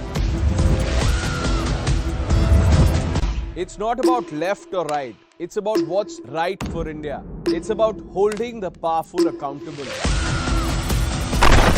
India Upfront with Pranesh Roy. Weeknights at 8 p.m. only on Times Now. No spin, no compromise, just the truth. For over 30 years, my journalism has been relentless, fearless, and uncompromised. My stories have breached lofty ivory towers and brought down the high and mighty. And I won't stop. When the clock strikes 9, it is time for the news hour. Navika Kumar asks the legitimate question. When your rights are trampled, I will be your voice, demanding answers from the corridors of power. News hour at 9 with Navika Kumar. Journalism is a mission, not just to seek accountability or a fight for justice, but for honesty and integrity. Voicing citizens' concerns and using the truth to demand answers, ensuring that you come first on agenda. Watch News Hour Agenda with me, Madhudas Gopalakrishnan, weeknights at 10 o'clock only on Times Now.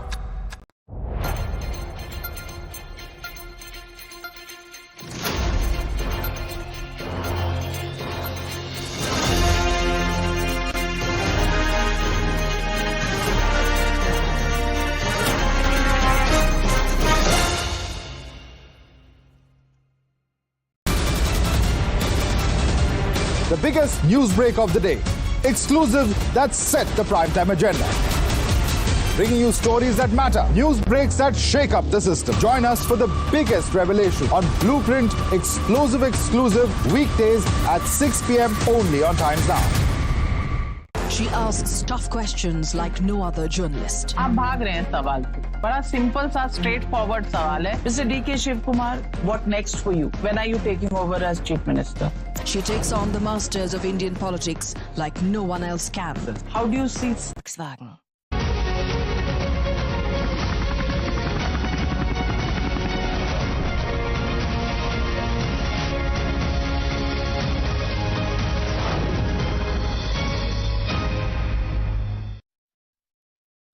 To give you a data point, direct taxes are supposed to increase by 12.7% next year.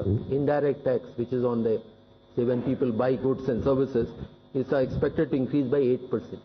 So that should answer your question. Yes. Yes. हमारी central amount शामिल है. एक इसी point पे और यदि हम देखें डायरेक्ट टैक्स और इनडायरेक्ट टैक्स का रेशियो, तो वर्तमान साल में आरई में ये 1.39 है. मतलब डायरेक्ट टैक्स लगभग 139% है इनडायरेक्ट टैक्स का. अगले साल ये 145% है. तो जो आप कह रहे हैं उसका उल्टा है. डायरेक्ट टैक्सेस पे अधिक अगले साल राशि प्राप्त होगी as compare to indirect tax. और यदि हम देखा जाए बॉयंसी जो है वो इनडायरेक्ट टैक्सेस में 0.82 है, क्योंकि कस्टम्स जो है वो कोई अभी हमारे लिए एक रेवेन्यू का साधन नहीं है, वो एक बॉर्डर मेजर्स है. और बहुत समय में हमने ड्यूटी रिड्यूस भी की हैं, क्योंकि बहुत ज़्यादा हाई टैरिफ लगाने से भी उसके ठीक परिणाम नहीं. तो ये भी नहीं है. और CGST और सेस में हमारा जो बॉयंसी है वो सिर्फ 1.08 है. तो आप देखेंगे कि वो उसमें कोई एक्स्ट्रा हमारा करने का विचार नहीं है. Ma'am, Prakash Priyadarshi from ET now. Yes, yeah. The KCC limit has been enhanced to 5 lakh. So, any assessment on how this decision will boost rural consumption? Secondly, ma'am, the budget document mentions something about sharing transaction details of crypto assets. If you could elaborate. Sharing transaction details of crypto assets. Okay. Nagaraj, you want to say on the KCC?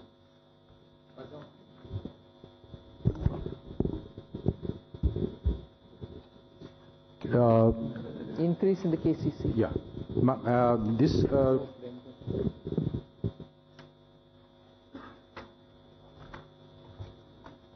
Let me respond to the question on the KCC. This is to enable those farmers who are doing commercial cropping, they require more more crop loans are required. It will facilitate them, and government will provide the interest subvention for them up to limit of 5 lakhs. It is not first to assist the farmer. It is not a measure to boost rural consumption. That is not the intent. Intent is farmer needed more crop loans. It is to facilitate that. That is the purpose. And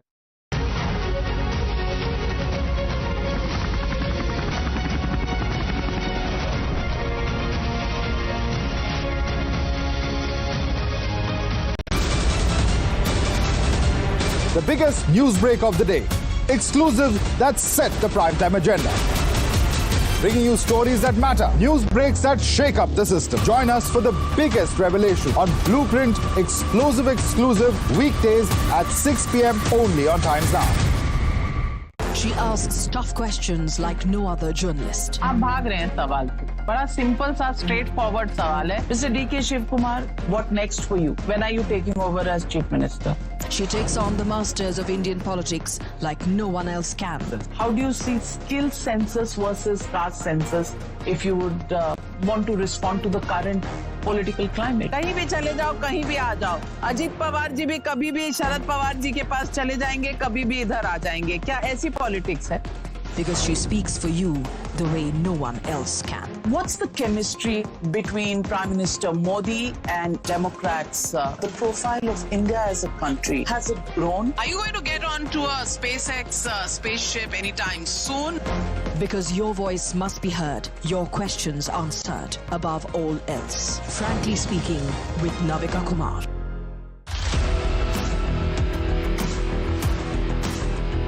There's always that story that the nation wants to know.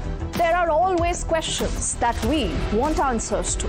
They can run, they can dodge, they can even ignore us. But we will repeatedly keep asking those questions and bring out the real facts. Because the nation will always want to know. Weekdays at 7 p.m.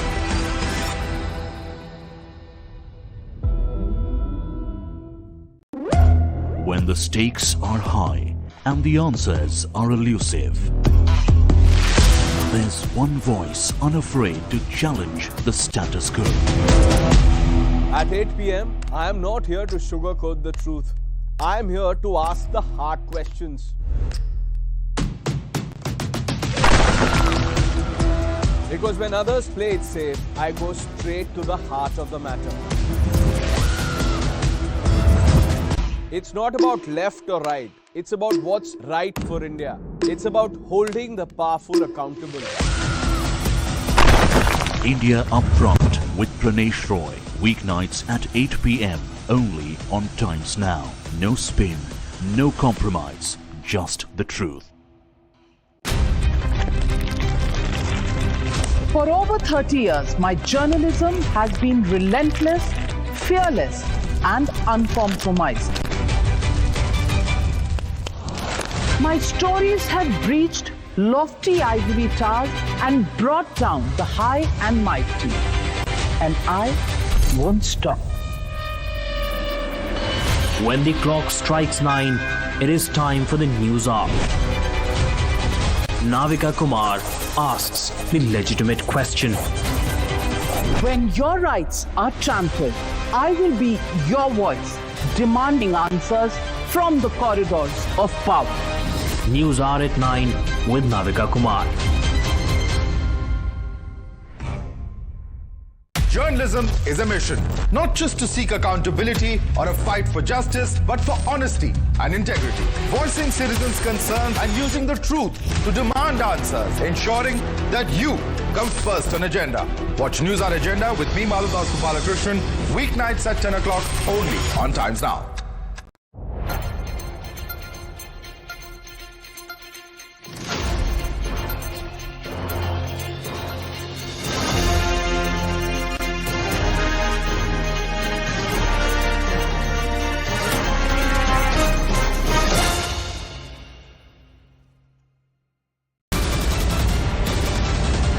The biggest news break of the day. Exclusive that set the primetime agenda. Bringing you stories that matter. News breaks that shake up the system. Join us for the biggest revelation on Blueprint exclusive weekdays at 6 p.m. only on Times Now. She asks tough questions like no other journalist. आप भाग रहे हैं सवाल से. बड़ा simple सा straight forward सवाल है. Mr. D.K. Shivkumar, what next for you? When are you taking over as Chief Minister? कुछ तुम्हारा.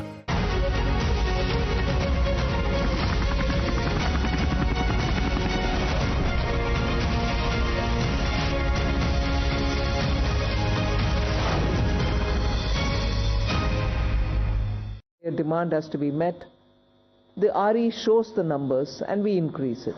But just because of that, it doesn't mean that my BE will have to be on the enhanced note. Every year the numbers, in fact every crop season, post the crop season, the numbers vary. So as a demand-driven program, we'll certainly respond to it as and when the numbers come. On the crypto, when is the DEA paper likely to come? You'll get to know when it comes out. This is lab 6 at the back.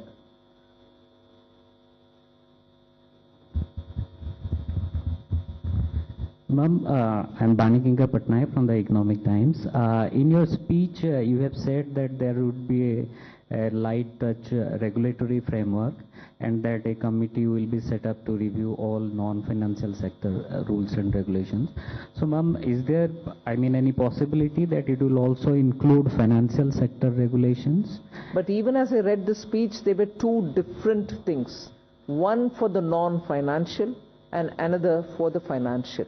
The financial is still being looked through the FSDC, whereas the non-financial is where we have appointed, or we are asking for an appointment of a high-level committee which will look at the regulations, particularly for compliance, for inspection, for certification. There are ever so many overlaps, friction points, pain points. So to sort that out, our approach is this: one, through the FSDC for the financial, and for the non-financial, several of them which are non-financial, the high-level committee.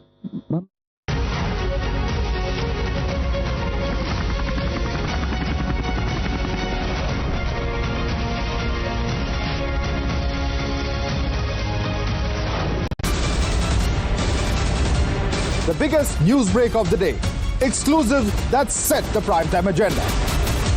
Bringing you stories that matter, news breaks that shake up the system. Join us for the biggest revelation on Blueprint Exclusive weekdays at 6 p.m. only on Times Now.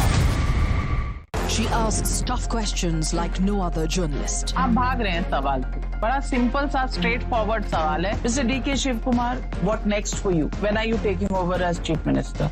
She takes on the masters of Indian politics like no one else can. How do you see skill census versus caste census if you would want to respond to the current political climate? कहीं भी चले जाओ, कहीं भी आ जाओ. अजीत पवार जी भी कभी भी शरद पवार जी के पास चले जाएंगे, कभी भी इधर आ जाएंगे. क्या ऐसी पॉलिटिक्स है?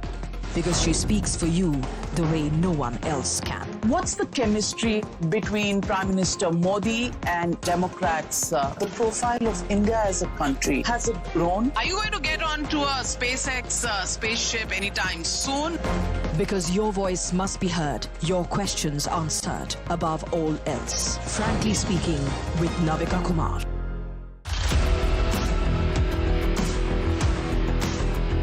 There's always that story that the nation wants to know. There are always questions that we want answers to.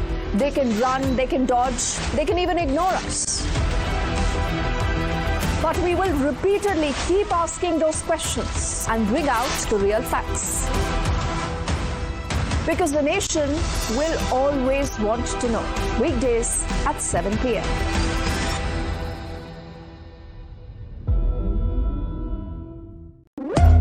When the stakes are high and the answers are elusive, there's one voice unafraid to challenge the status quo. At 8 p.m., I am not here to sugarcoat the truth. I am here to ask the hard questions. Because when others play it safe, I go straight to the heart of the matter. It's not about left or right. It's about what's right for India. It's about holding the powerful accountable. India Upfront with Pranesh Roy. Weeknights at 8 p.m. only on Times Now. No spin, no compromise, just the truth. For over 30 years, my journalism has been relentless, fearless, and uncompromised. My stories have breached lofty ivory towers and brought down the high and mighty. And I won't stop. When the clock strikes 9, it is time for the news hour. Navika Kumar asks the legitimate question. When your rights are trampled, I will be your voice, demanding answers from the corridors of power. News hour at 9 with Navika Kumar. Journalism is a mission, not just to seek accountability or a fight for justice, but for honesty and integrity. Voicing citizens' concerns and using the truth to demand answers, ensuring that you come first on agenda. Watch News Hour Agenda with me, Maludas Gopalakrishnan, weeknights at 10 o'clock only on Times Now.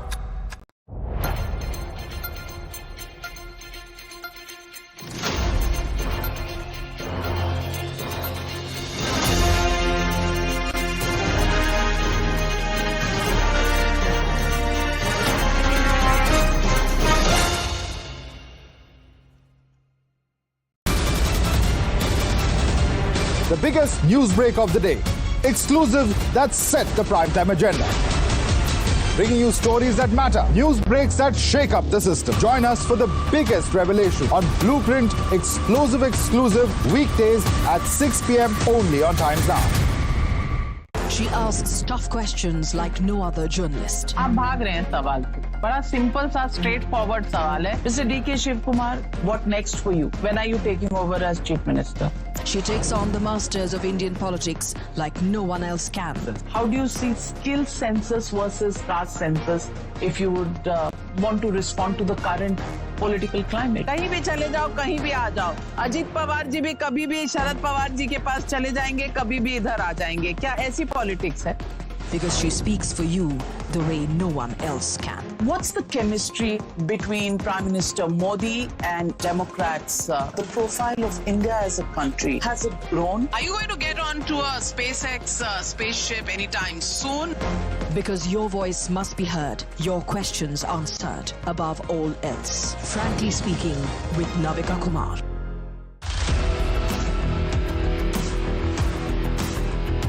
There's always that story that the nation wants to know. There are always questions that we want answers to. They can run, they can dodge, they can even ignore us. But we will repeatedly keep asking those questions and bring out the real facts. Because the nation will always want to know. Weekdays at 7 p.m.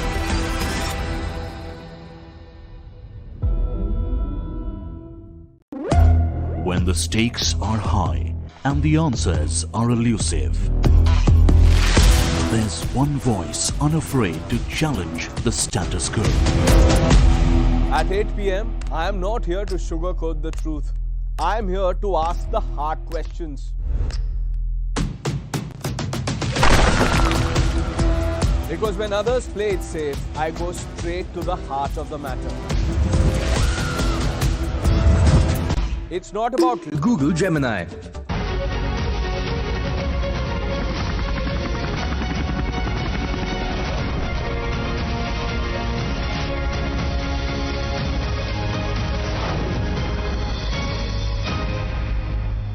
ये 140 करोड़ भारतीयों की आकांक्षाओं का budget है. ये हर भारतीय के सपनों को पूरा करने वाला बजट है. हमने कई सेक्टर्स युवाओं के लिए खोल दिए. सामान्य नागरिक विकसित भारत के मिशन को ड्राइव करने वाला है. I am now happy to announce that there will be no income tax payable up to income of 12 lakh rupees.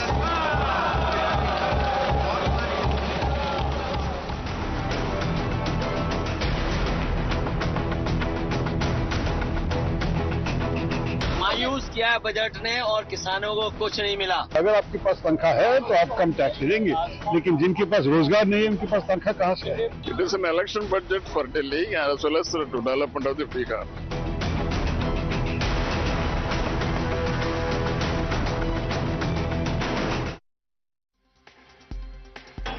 Well, the Finance Minister Nirmala Sitharaman today had announced the budget, which is the Modi 3.0's first full-fledged budget, in which there was a massive tax relief for the middle class. Now, there's a political war going on that. You heard the opposition leaders, including Mr. Akhilesh Yadav, who says ki kuch nahi mila hai middle class ko, there's inflation, there's mehengai, and many in the opposition are also calling it a chunavi budget, pointing out what has been announced for Bihar. According to them, the government's focus was on Bihar entirely. Although Tejaswi's reaction was very interesting, because Tejaswi Yadav believes कि Bihar को कुछ नहीं मिला है, सौतेला व्यवहार किया गया है. Let me open this up and go across to our guests, and let's get in the industry voices first. We're joined by Tom Vadakkan, national spokesperson of the Bharatiya Janata Party.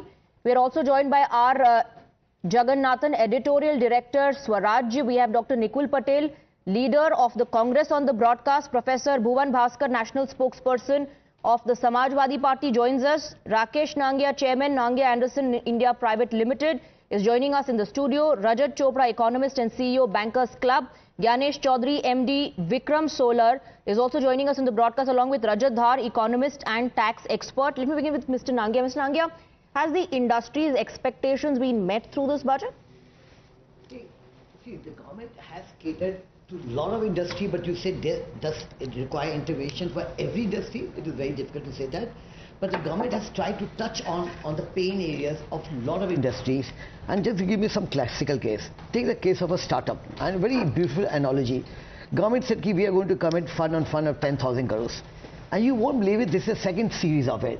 The first series which the investment was made a few years back, that has become 90,000 crores today. See the value of the money that is going to be, and see, unfortunately it's not in the public domain, but I'm talking to startup people today, and today after my morning session, it has gone up by 9x the investment. So there's the power reforms. There's a massive power reforms. So infrastructure doesn't need too much of reforms, because infrastructure needs money. Government has contributed 12 lakhs crore for this budget. Yes, there has not been an incremental increase this year as compared to the previous years, but I think this government is clear. If the money is required for infrastructure, government is willing to spend it. Take the case of air traffic. Take the case of Uran scheme, actually. They have touched it very well. They opened so many sectors.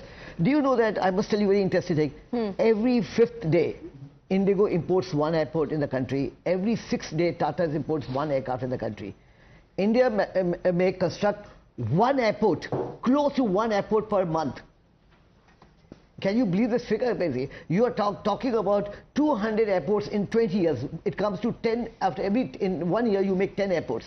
See, they have touched the aircraft also. They have touched the airport industry. They have touched the aircraft is there.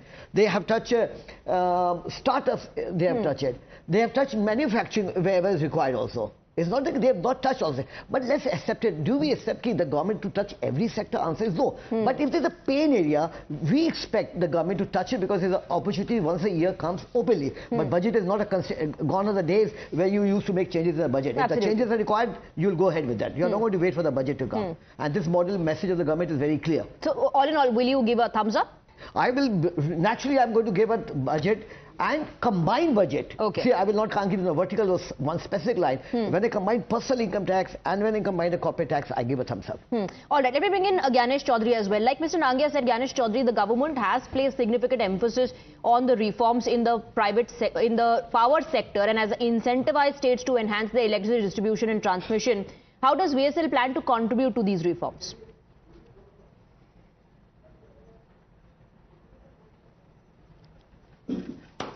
Mr. Chaudhary, can you hear me?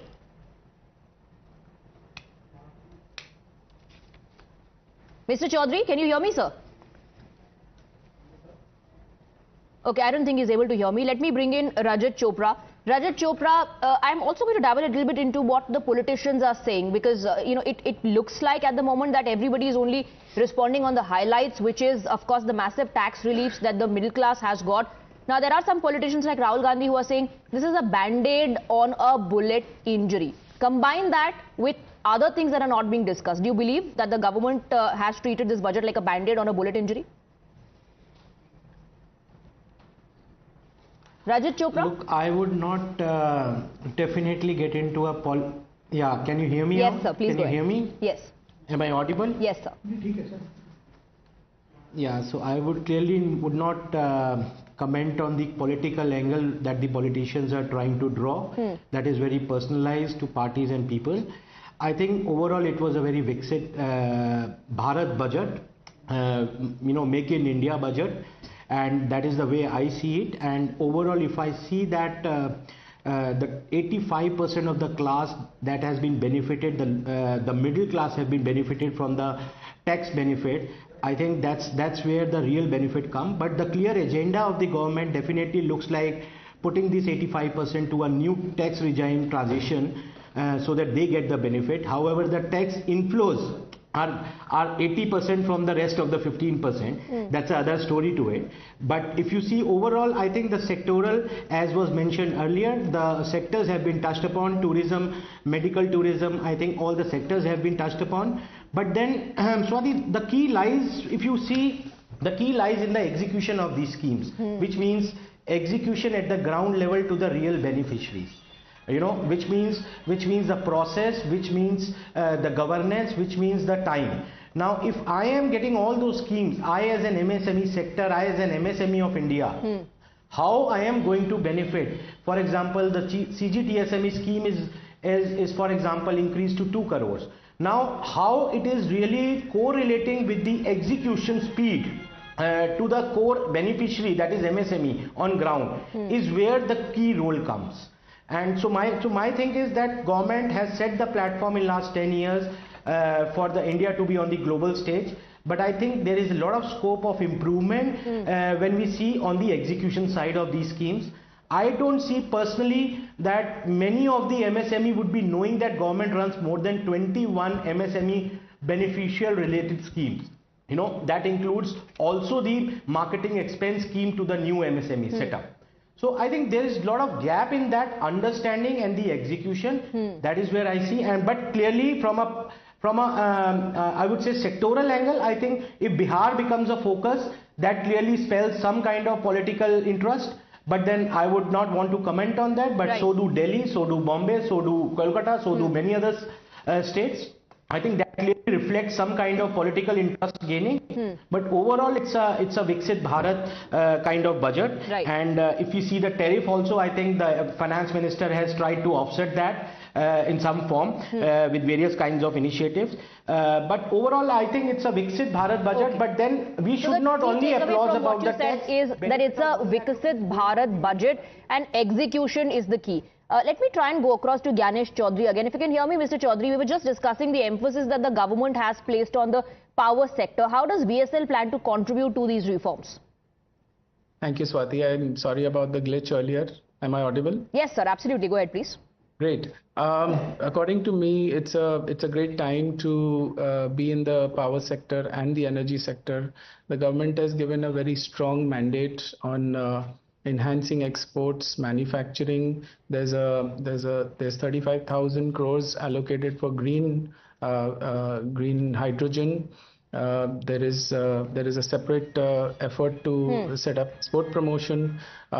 Solar itself is a very strong mandate promoted directly by Honorable Prime Minister.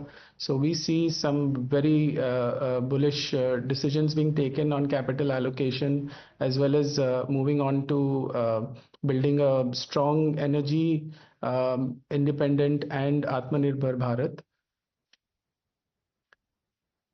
Absolutely. Now, Rajat Dhar, the common man, was interested in knowing how much tax relief, something that the middle class was waiting for far too long. That has happened. The politicians, some of them, they may not be satisfied and very happy with it. But the common man definitely is, because no income tax till 12 lakh of income. But then if you see the breakup, which is on the screens as well, every income group seems to be saving some money at the end of the day. Exactly. Yes, if you say that when we break down the budget and analyze it and taking into consideration the exemption of under Section 87 under the new tax regime, we see that yes, from 75,000 to 1 lakh being in the hand.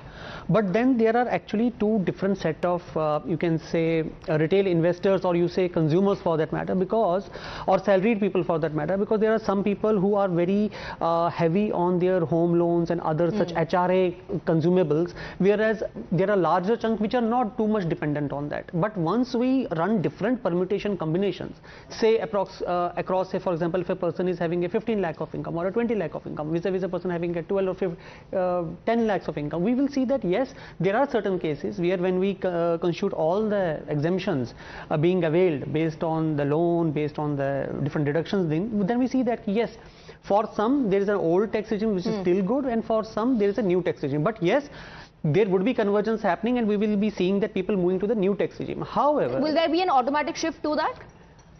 There would be eventually automatic shift to that. And slowly and steadily more and more people will switch to, because we have already know that more than 70% are already to new tax regime, and the objective of the government is to move that. And obviously, as is anticipated, the HUF will be next under the hammer in next 1 or 2 budgets that we foresee. But having said that, this is just one aspect of it. Like just before, there was a session by our Honorable Finance Minister, and she said to one of the queries that the tax is on the income. Now, whether you have an income from your earned sources or from the capital gains, it is to be taxed. Yes, it is to be taxed, but you can't have LTCG, SCGG and STT also clubbed into the taxes in between, because there are many countries where when you are already paying the STT, the LTCG or the shorter, there is not dual or multiple taxation. So then that is also a disadvantage, because this also questions our comfort in our government that they are not profiteering out of it just because the regulations have not come up. There's a multiple taxations going on there. You know, there are direct taxes, indirect taxes. On top of everything, you're paying some cess as well, because ultimately the middle class that is strengthening the economy is also bearing the brunt of the subsidies or the freebies that are announced by the government. It all goes from the pocket ultimately of the Aam Aadmi itself. And any sort of relief, Rajat, is welcome, but it's never enough. So one more thing, like when we're talking about the Viksit Bharat, the main irony of the fact is the government is saying that we have not, they are boosting it that we have not curtailed our capital expenditure and it is going to remain same. Now the point, let me put a simple factor. Your inflation is growing at say 4.1 or 5% or 6%. Your earlier capex expenditure has not been covered fully. You have not spent that money. And this year you're already saying, okay, we are not reducing the capital expenditure. So technically you are not growing the capital expenditure. Your earlier one is unspent, this is not spent, and the irony is that they are saying that we are setting up AI and 5 to 10% of the educational budget will be gone to that. Educational budget increase has been just 4.1%, which is less than the inflation. So when you are not even contributing to the leverage of information or a knowledge at the AI level itself, that within the ambit of the education itself, how would you compete to China or whatsoever that Vietnam and Thailand in the competitive landscape and then increase the GDP and I would like a comment from R. Jagannathan on that. See, I think this is the stage where I think there's a limit to how much government can do in any sector. Okay, the government is going to cede space partly to the private sector, and one of the ways to do that is to put more money in the hands of people, which is what it has done with the middle class and the other salaried class. Right? Once the driver of spending shifts partly to individuals and the retail customers, that will create demand. We have been saying what consumption is not growing as much, people are not doing discretionary, they are not buying enough TVs or whatever it is that they normally buy.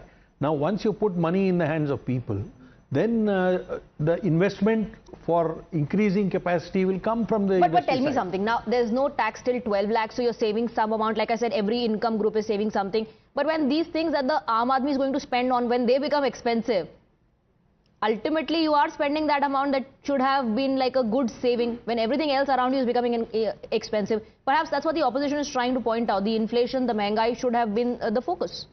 Yeah, but inflation is largely at this point food driven. The opposition says, oh yeah, but that food is benefiting your farmers. They're nothing farmers, the higher prices are going to farmers. It may be going some to middlemen, but substantial some part of it will be going to farmers, so which is good for farmers. So my point is, inflation is about 5.5% now. It's coming down, and over the next 2-3 quarters it will be at 4%, right? Which is excellent performance given the kind of supply side disruptions that have taken place after COVID, and also now that if Trump brings in more uncertainties, I think it's an excellent performance. You know, don't forget 2 years back America had higher inflation than us. You know, so we are just catching up because all those supplies that are being brought in are coming down.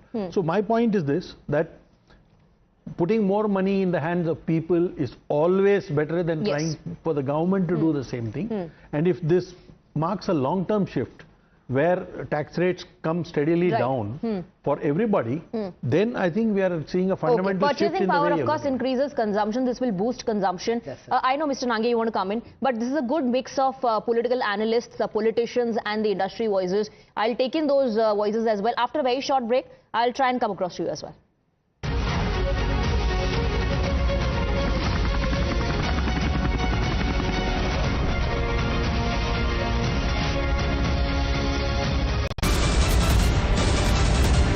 The biggest news break of the day. Exclusive that set the primetime agenda.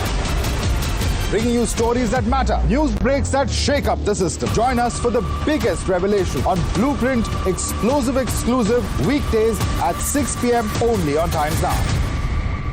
She asks tough questions like no other journalist. आप भाग रहे हैं सवाल पे. बड़ा simple सा straight forward सवाल है. Mr. D.K. Shivkumar, what next for you? When are you taking over as Chief Minister? She takes on the masters of Indian politics like no one else can. How do you see skill census versus caste census if you would want to respond to the current political climate? कहीं भी चले जाओ, कहीं भी आ जाओ. अजीत पवार जी भी कभी भी शरद पवार जी के पास चले जाएंगे, कभी भी इधर आ जाएंगे. क्या ऐसी पॉलिटिक्स है? Because she speaks for you the way no one else can. What's the chemistry between Prime Minister Modi and Democrats? The profile of India as a country, has it grown? Are you going to get onto a SpaceX spaceship anytime soon? Because your voice must be heard, your questions answered above all else. Frankly Speaking with Navika Kumar.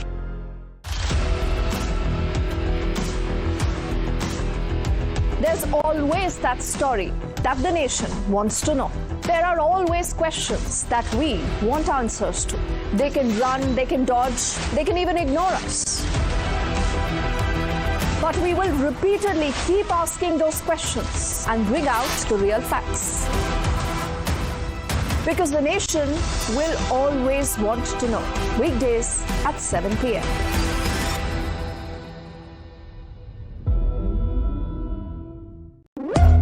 When the stakes are high and the answers are elusive, there's one voice unafraid to challenge the status quo. At 8 p.m., I am not here to sugarcoat the truth. I am here to ask the hard questions. Because when others play it safe, I go straight to the heart of the matter. It's not about left or right. It's about what's right for India. It's about holding the powerful accountable. India Upfront with Pranesh Roy. Weeknights at 8 p.m. only on Times Now. No spin, no compromise, just the truth. For over 30 years, my journalism has been relentless, fearless, and uncompromised. My stories have breached lofty ivory towers and brought down the high and mighty. And I won't stop. When the clock strikes 9, it is time for the news hour. Navika Kumar asks the legitimate question. When your rights are trampled, I will be your voice, demanding answers from the corridors of power. News hour at 9 with Navika Kumar. Journalism is a mission, not just to seek accountability or a fight for justice, but for honesty and integrity. Voicing citizens' concerns and using the truth to demand answers, ensuring that you come first on agenda. Watch News Hour Agenda with me, Madhudas Gopalakrishnan, weeknights at 10 o'clock only on Times Now.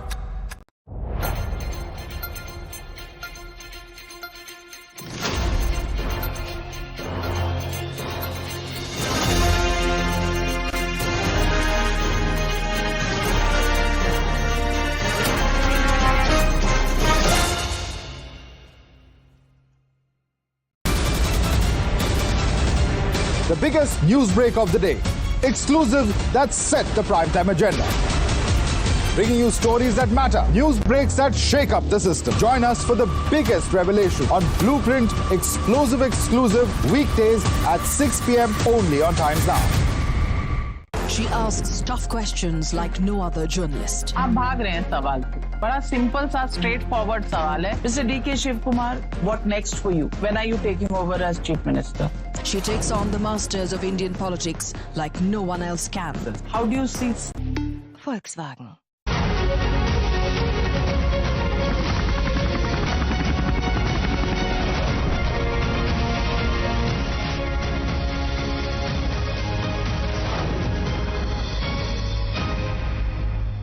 Government says it's a Vikasit Bharat budget. The opposition is not impressed. Let me quickly take in the views coming in from the political analysts and the politicians. We have Professor Bhuvan Bhaskar, national spokesperson of Samajwadi Party here.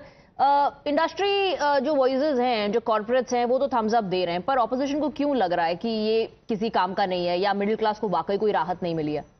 देखिए, इस budget को जो हम देख पा रहे हैं, हमको लग रहा है ये सरकार बचाने का बजट है, क्योंकि एक ही प्रदेश पर केंद्रित ये बजट है, बिहार प्रदेश पर केंद्रित, और सबको पता है ये बैसाखी की सरकार है और कहां से चल रही है, बिहार से, आंध्र प्रदेश से, केवल फोकस अपनी सरकार को बचाने के लिए किया गया।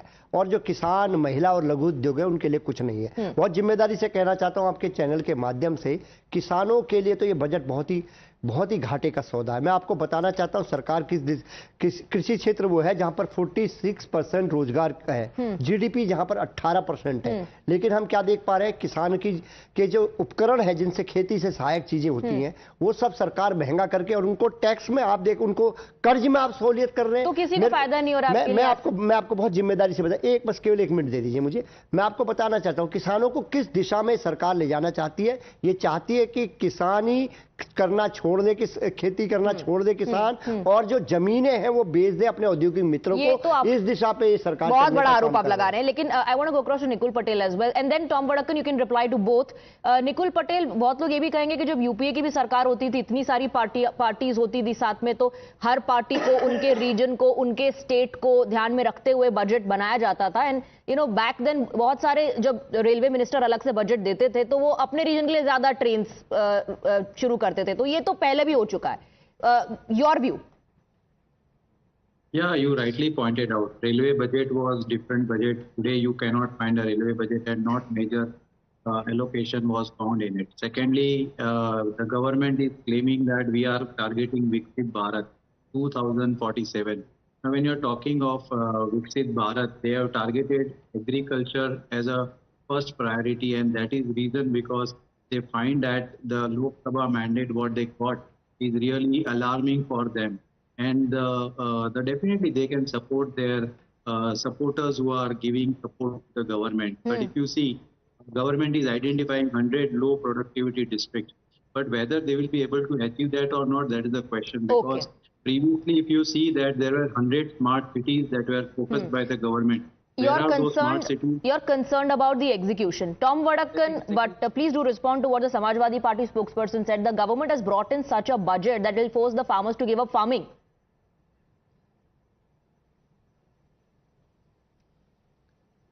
Well, there is much to be said about this budget, which I think the opposition parties want to see it in the red. The fact of the matter is, this is probably a dream budget. We had a briefing and discussion with the finance minister where she explained the nitty-gritties of this budget, the background of which it worked. India's economy is the fastest growing economy among the major global economies. The transformation work during the government's first 2 terms serves as a guiding light, enabling this government to move forward with determination. All right. In this budget, the proposed development measures span across sectors focusing on Garib Yuva, Annadata, Nari, that is poor youth, farmers and women. What are they talking about? This is a broad canvas. This is not, each of the state has been invested through the departments. So the funds that will go to the department will be allocated to the state. All right. Now, on a broader perspective, what is happening in the power sector is going to be, I think, one of the biggest game changer. The nuclear factor is coming in, and you have smaller nuclear power stations to be established, which will mean that power will be generated clean and neat. For this, there will be an amendment in the Atomic Energy Rules and Regulations. And that is a game changer. Now, these are things the opposition doesn't see. Opposition does not want to see it. Let me also invite Ganesh Chaudhary for a quick reaction on what Mr. Tom Vadakan just said, specifically talking about the power sector. Please, if you could place your views on the panel about the export promotion mission of the government as well. Thank you, Swati. I want to talk about one fact that any developed or developing nation, the amount of energy consumed per capita is a very big indicator of how developed we are or where we are headed. India is growing. India is still sitting at the third quadrant of the per capita energy consumption, and this needs to go up. Today's budget talks a little bit about that, takes us through the big changes that it's doing with respect to promoting manufacturing and thus creating an export powerhouse as far as India is concerned. Looking at where China is globally today, we keep comparing India with China, but to give the industries a safe place to grow, deploy large capital and give competition globally. I think that is what this budget is providing, providing duty exemptions for imports as well as other export incentives. This is going to be a game changer for industry. It's going to be a game changer. I don't have much time left. I have to wrap up. But Mr. Nangia, earlier you were saying something about the tax relief and how this has been the first time that people, yes. First of all, we need to be clear that the maximum saving which is there is 1,10,000 if your income is 25 lakhs. In the old regime, you were paying 4.4 lakhs rupees. In the new regime, you are paying 3.30. A very big change. This relief, I was saying, since independence, I don't recall any time when the government has given such a massive exemption. Let me add here. If you get a relief of 10,000, 15,000, we used to rejoice that government has exemption ready. Now you are talking about 1,10,000, never. And see the boost it will bring on production, on consumption. This has not happened since independence, you're saying. So that's a massive relief for the taxpayers, for the middle class. Government says this is Viksit Bharat budget. The opposition says nothing but a Chunavi budget. I have to wrap up the debate on that. Thank you very much, gentlemen, for joining us.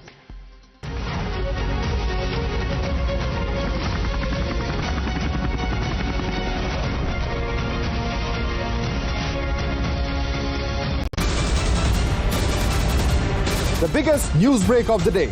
Exclusive that set the primetime agenda. Bringing you stories that matter. News breaks that shake up the system. Join us for the biggest revelation on Blueprint exclusive weekdays at 6 p.m. only on Times Now. She asks tough questions like no other journalist. आप भाग रहे हैं सवाल से। बड़ा simple सा straight forward सवाल है। Mr. D.K. Shivkumar, what next for you? When are you taking over as Chief Minister? She takes on the masters of Indian politics like no one else can.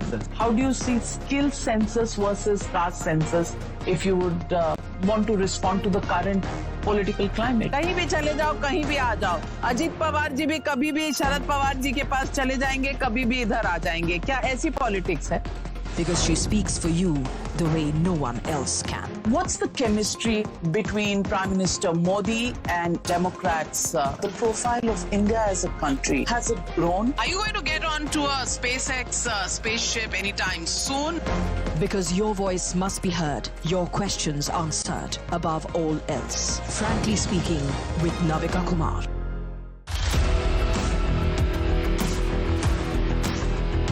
There's always that story that the nation wants to know. There are always questions that we want answers to. They can run, they can dodge, they can even ignore us. But we will repeatedly keep asking those questions and bring out the real facts. Because the nation will always want to know. Weekdays at 7 p.m.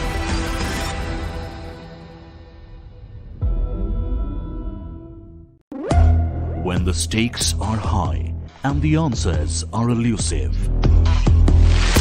There's one voice unafraid to challenge the status quo. At 8 p.m., I am not here to sugarcoat the truth. I am here to ask the hard questions.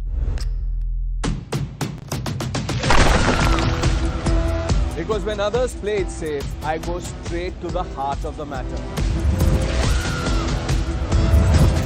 It's not about left or right. It's about what's right for India. It's about holding the powerful accountable. India Upfront with Pranesh Roy. Weeknights at 8 p.m. only on Times Now. No spin, no compromise, just the truth. For over 30 years, my journalism has been relentless, fearless, and uncompromised. My stories have breached lofty ivory towers and brought down the high and mighty. And I won't stop. When the clock strikes 9, it is time for the news hour. Navika Kumar asks the legitimate question. When your rights are trampled, I will be your voice, demanding answers from the corridors of power. News hour at 9 with Navika Kumar. Journalism is a mission, not just to seek accountability or a fight for justice, but for honesty and integrity. Voicing citizens' concerns and using the truth to demand answers, ensuring that you come first on agenda. Watch News on Agenda with me, Madhudas Gopalakrishnan, weeknights at 10 o'clock only on Times Now.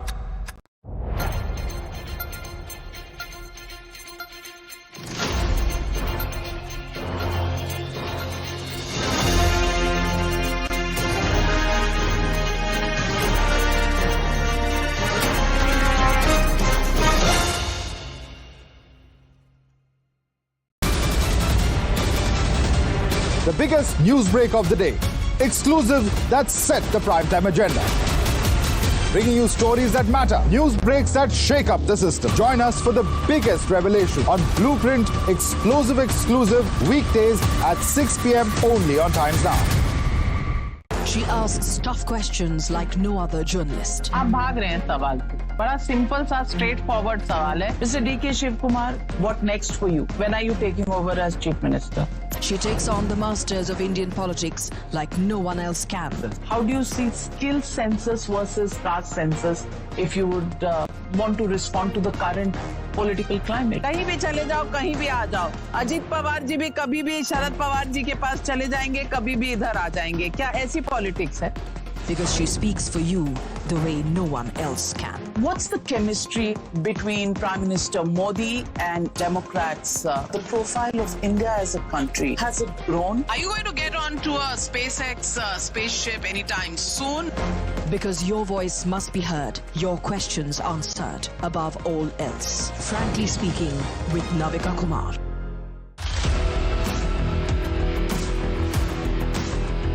There's always that story that the nation wants to know.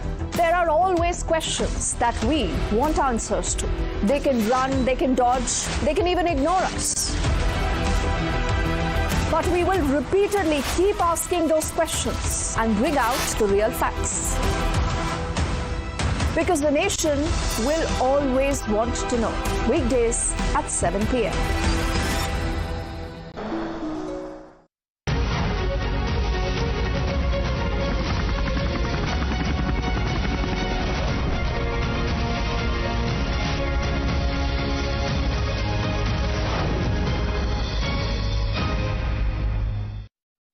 Good evening, ladies and gentlemen. From zero income tax for income groups up to 12 lakh rupees to public-private partnership in infrastructure to support to MSMEs to a national manufacturing mission to digital public infrastructure. Yes, it's all there in budget made by Nirmala Sitharaman for 25-26, first full budget by the finance minister, and the Modi 3.0, which had something for everyone. The government's message also was It has done the heavy lifting, and it's time now for the corporates and the private sector to loosen their purse strings and rev up investments. Is India Inc. ready to become a bhagidar with the government to help the country fulfill its dream of becoming a developed nation or Viksit Bharat by 2047? Let's find out.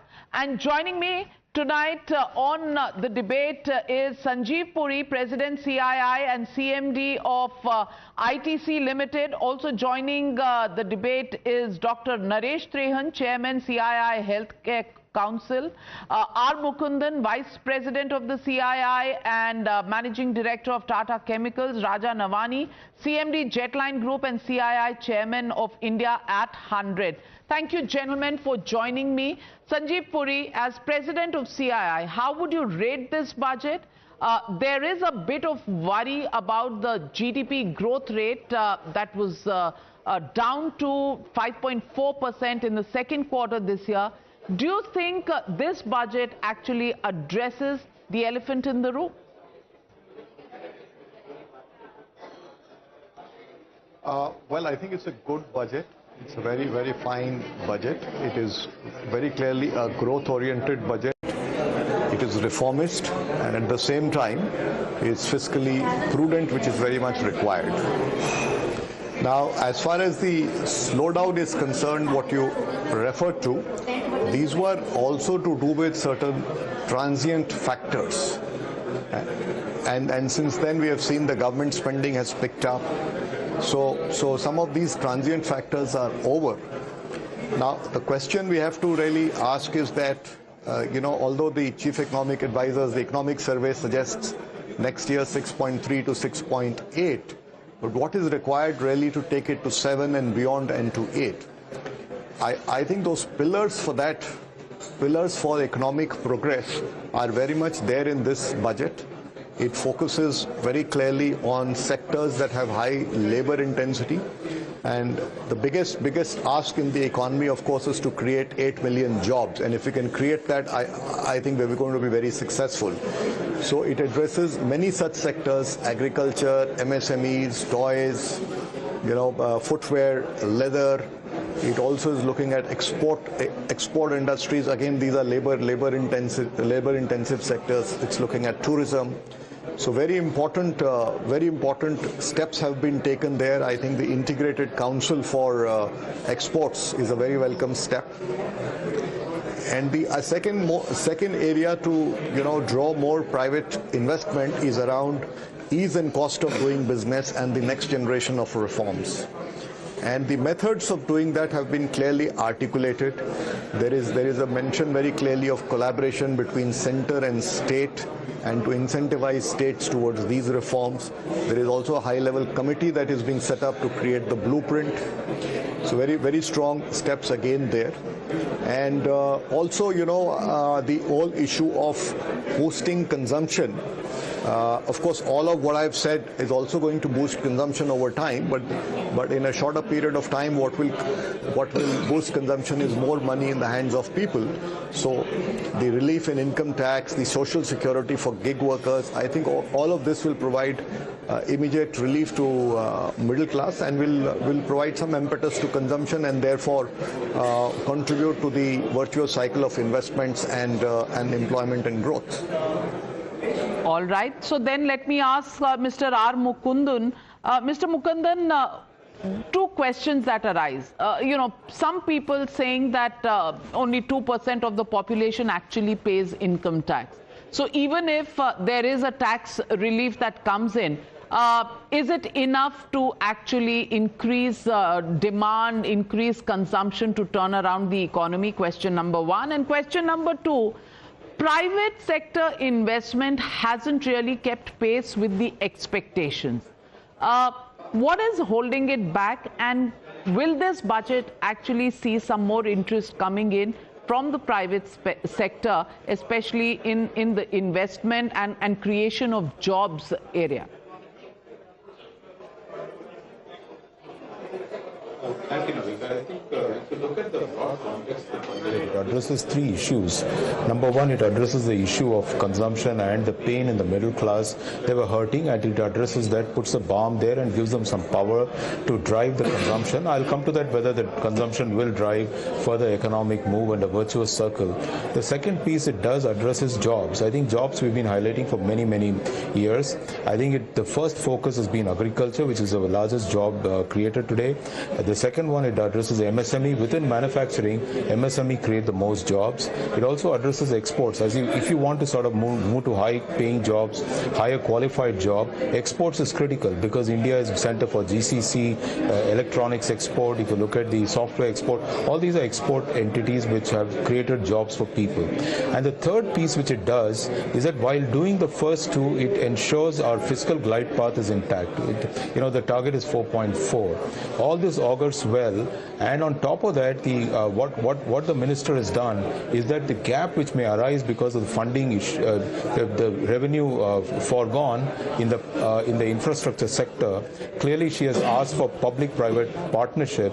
There's a pipeline of 3-year pipeline of such projects which is going to come on table, and they're going to work on that to make sure the infrastructure spending does not stop. In terms of infrastructure, she actually has highlighted another angle to it, that it is about investment, which is investment in people and investment in sustainability. If you look at the investment in people, the whole point about connecting all the schools by broadband, to also give money for Atal Tinkering Labs, to give funding to IITs and IISCs, is going to provide future talent for India as we prepare ourselves for AI world and the world of digital. And the second piece is that if India has got to decarbonize its coal-fired boilers, it has to go to nuclear power, and the 100-gigawatt mission with 20,000 crore for the 6 or 7 Bharat small reactors, I think is the right step to sort of make it more sustainable. And on top of that, if you need public-private partnership, we need to build on trust. She used the word trust. I think the most of the time it is one word which I heard many times, at least 10 times I did a last count. And how do you bring about trust? You bring about trust by making sure that you decriminalize many of the rules, make it easy for entrepreneur, make his cost of doing business lower, and I think they've addressed that. In top of that, what are they given to entrepreneur? If you look at entrepreneur from MSME, the definition itself has been changed to 500 crores. I think Indian MSMEs have to become global scale. They need to address international market, and she has enabled that. On top of that, she has also created this whole fund of funds, 10,000 crore. What many people don't realize it, this fund of fund actually created a 90,000 crore investment in startups. And the new one is obviously going to accelerate that further, making sure that our momentum in startups is continued. So clearly, I think this is a budget which is not just focused on addressing immediate term, medium term, and also it is putting on, as Sanjeev highlighted, certain levers which will help us in the long term. Well said. If all of what you are saying comes true, then clearly it seems to be the medicine that the economy really required. And talking about medicines, let me go to the healthcare big man, Dr. Naresh Trehan. Healthcare sector. 36 drugs becoming absolutely duty-free, among those cancer drugs. I want to ask the question, is there enough spending on healthcare, number one, especially primary healthcare, which seems to be an area of neglect as far as state governments are concerned? Secondly, are we doing enough excuse me, because jobs and the service sector as far as health is concerned can be a huge employer given the kind of skilled workforce that we have. Do you think enough is happening in this budget to address some of your concerns?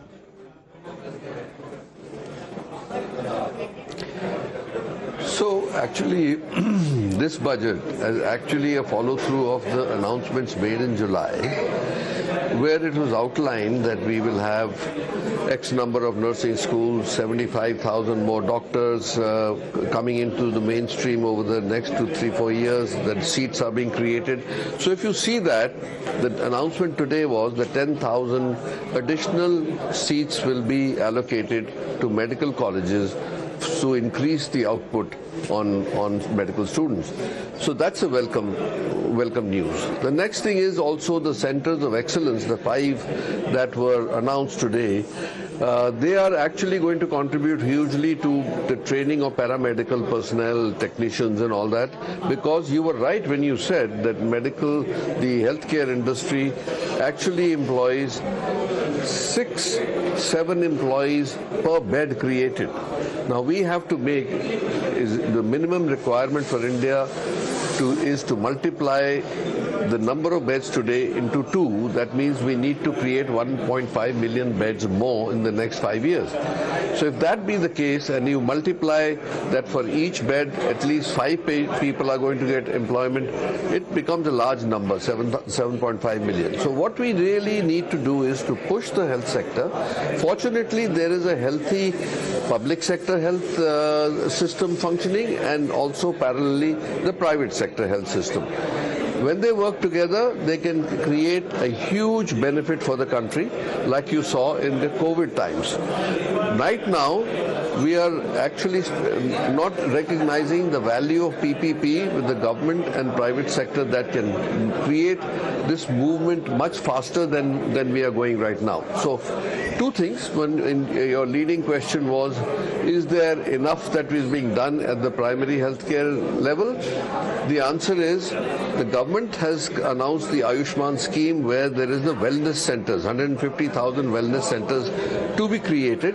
I think more than half have already in existence. That's a big relief at the bottom of the pyramid. But how well they get linked with district hospitals and other tertiary care hospitals is yet to be seen. So there is a lot of effort, but the schemes of Swachh Bharat, Swasth Bharat, all these need to be coordinated with the PMJY scheme, and I think that we will have a much better system in the coming years at the basic level, at the rural level also. Also, there is a lot of investment going in from the private sector into tier 2, tier 3 cities, which will also help. So I think there are many models that can be put into place where we can accelerate the healthcare delivery system along with the huge employment opportunity that it offers. In the coming 5 years, we could make a big contribution to the economy of India, to the health of India, and ultimately go towards our goal of Viksit Bharat in 47. Well, let me ask you, Mr. Rajan Navani. There is euphoria that comes in after every single budget. Every budget, India Inc. says is a great growth-oriented budget, but somewhere midway through the year, we see a few disappointments coming in, and growth not really happening at the rate we would want it to, especially if we have to become a 5 trillion economy, a number 3 economy in the world. Do you think this budget actually takes that step? Because many people say that structural problems in the Indian economy still remain. How do you think those can be addressed, and does this budget actually address them?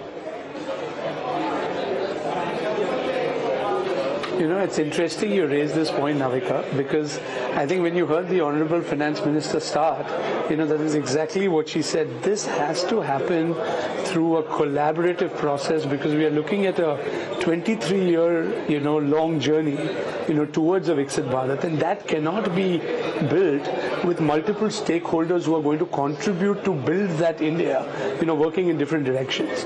So I think the fact that a trust-based regulatory framework, built with industry, can be a very defining factor in, this process as we move forward.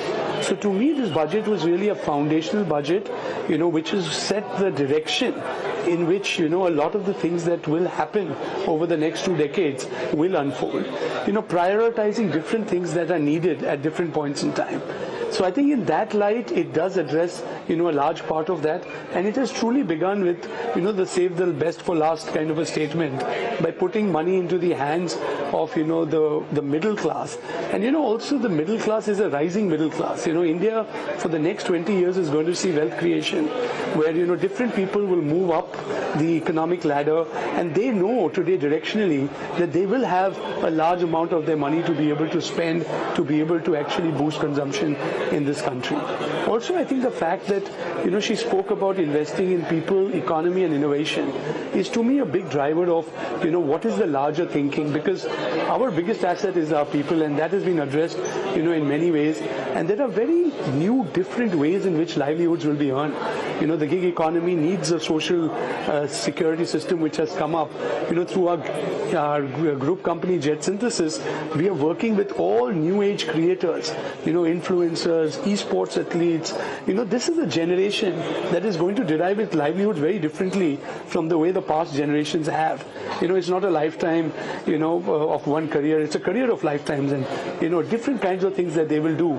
So for a government to say that we understand that, we appreciate that, and we are trying to create a framework that will enable that generation to really unlock, because these 25 years are the 25 to 50-year-olds who will not only build the greatest, value creators, but also the high consumers and drive India to its future. So I think many aspects about that, of reskilling them, enabling them to look at new age skills, because there's going to be tremendous amount of disruption that's going to happen with technology.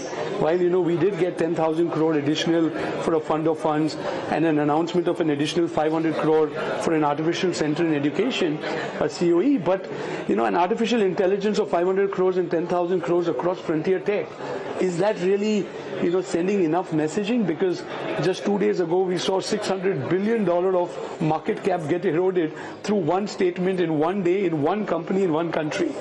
So this Gen AI is definitely there for real. It is going to be a big game changer in the way the world is going to play out over the next, maybe already happening, and how are we as a country aligning priorities towards some of these things. So I think there are many aspects of this budget that have touched upon many of these areas.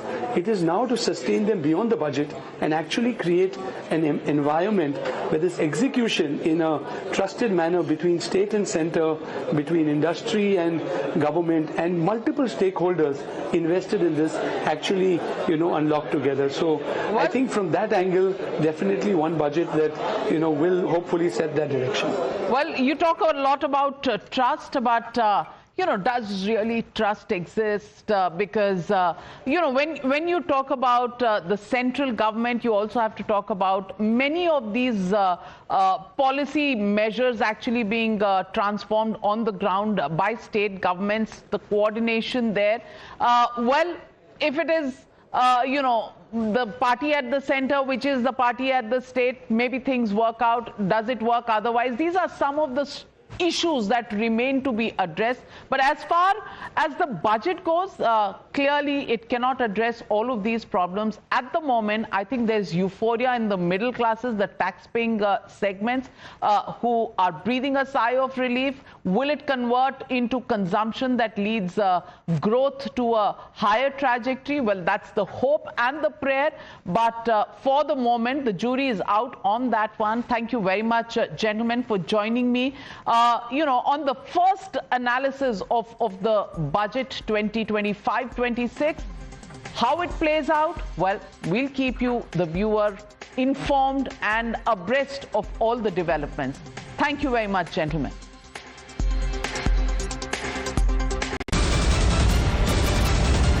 The biggest news break of the day. Exclusive that set the primetime agenda. Bringing you stories that matter, news breaks that shake up the system. Join us for the biggest revelation on Blueprint Exclusive weekdays at 6 p.m. only on Times Now. She asks tough questions like no other journalist. आप भाग रहे हैं सवाल से. बड़ा simple सा straightforward सवाल है. Mr. D.K. Shivkumar, what next for you? When are you taking over as Chief Minister? She takes on the masters of Indian politics like no one else can. How do you see skill census versus caste census, if you would want to respond to the current political climate. कहीं भी चले जाओ, कहीं भी आ जाओ. अजीत पवार जी भी कभी भी शरद पवार जी के पास चले जाएंगे, कभी भी इधर आ जाएंगे. क्या ऐसी पॉलिटिक्स है? Because she speaks for you the way no one else can. What's the chemistry between Prime Minister Modi and Democrats? The profile of India as a country, has it grown? Are you going to get onto a SpaceX spaceship anytime soon? Because your voice must be heard, your questions answered, above all else. Frankly Speaking with Navika Kumar.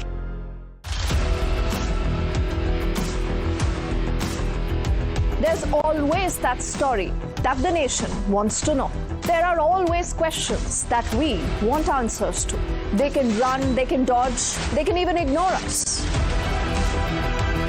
But we will repeatedly keep asking those questions and bring out the real facts. Because the nation will always want to know. Weekdays at 7 p.m.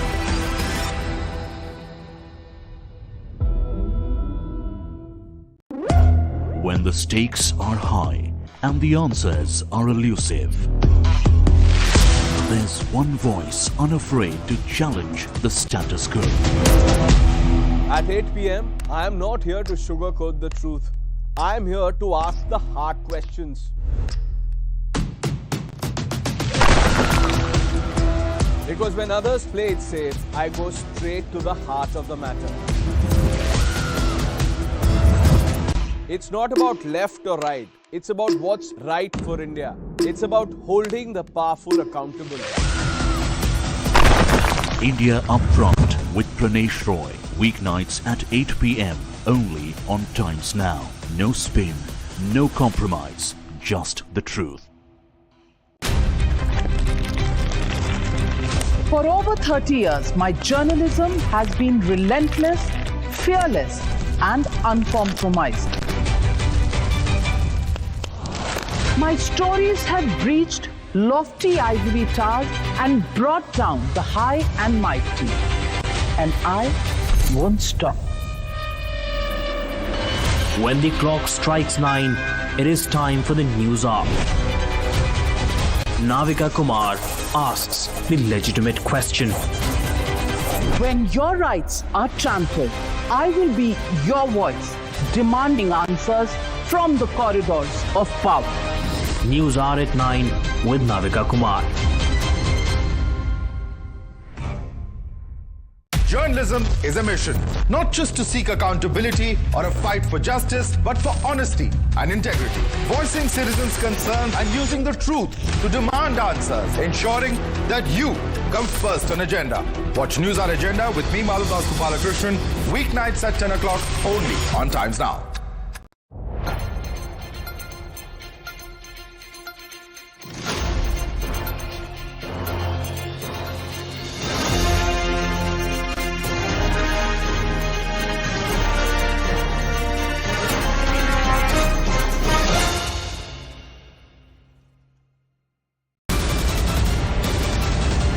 The biggest news break of the day.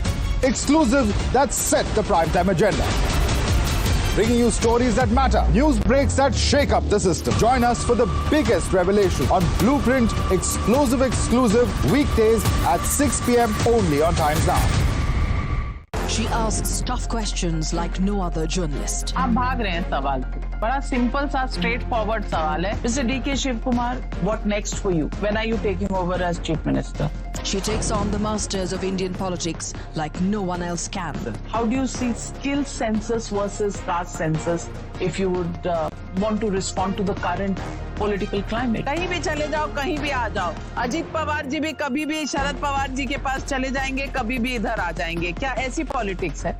Because she speaks for you the way no one else can. What's the chemistry between Prime Minister Modi and Democrats? The profile of India as a country, has it grown? Are you going to get onto a SpaceX spaceship anytime soon? Because your voice must be heard, your questions answered, above all else. Frankly Speaking with Navika Kumar.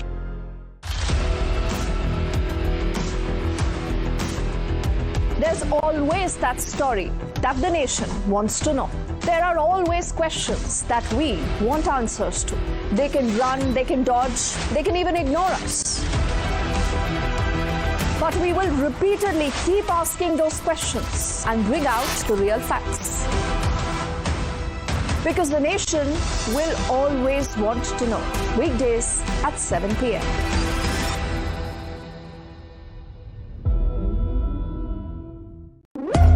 When the stakes are high and the answers are elusive, there's one voice unafraid to challenge the status quo. At 8 p.m., I am not here to sugarcoat the truth. I am here to ask the hard questions. Because when others play it safe, I go straight to the heart of the matter. It's not about left or right. It's about what's right for India. It's about holding the powerful accountable. India Upfront with Pranesh Roy. Weeknights at 8 p.m. only on Times Now. No spin, no compromise, just the truth. For over 30 years, my journalism has been relentless, fearless, and uncompromised. Try with Google Gemini.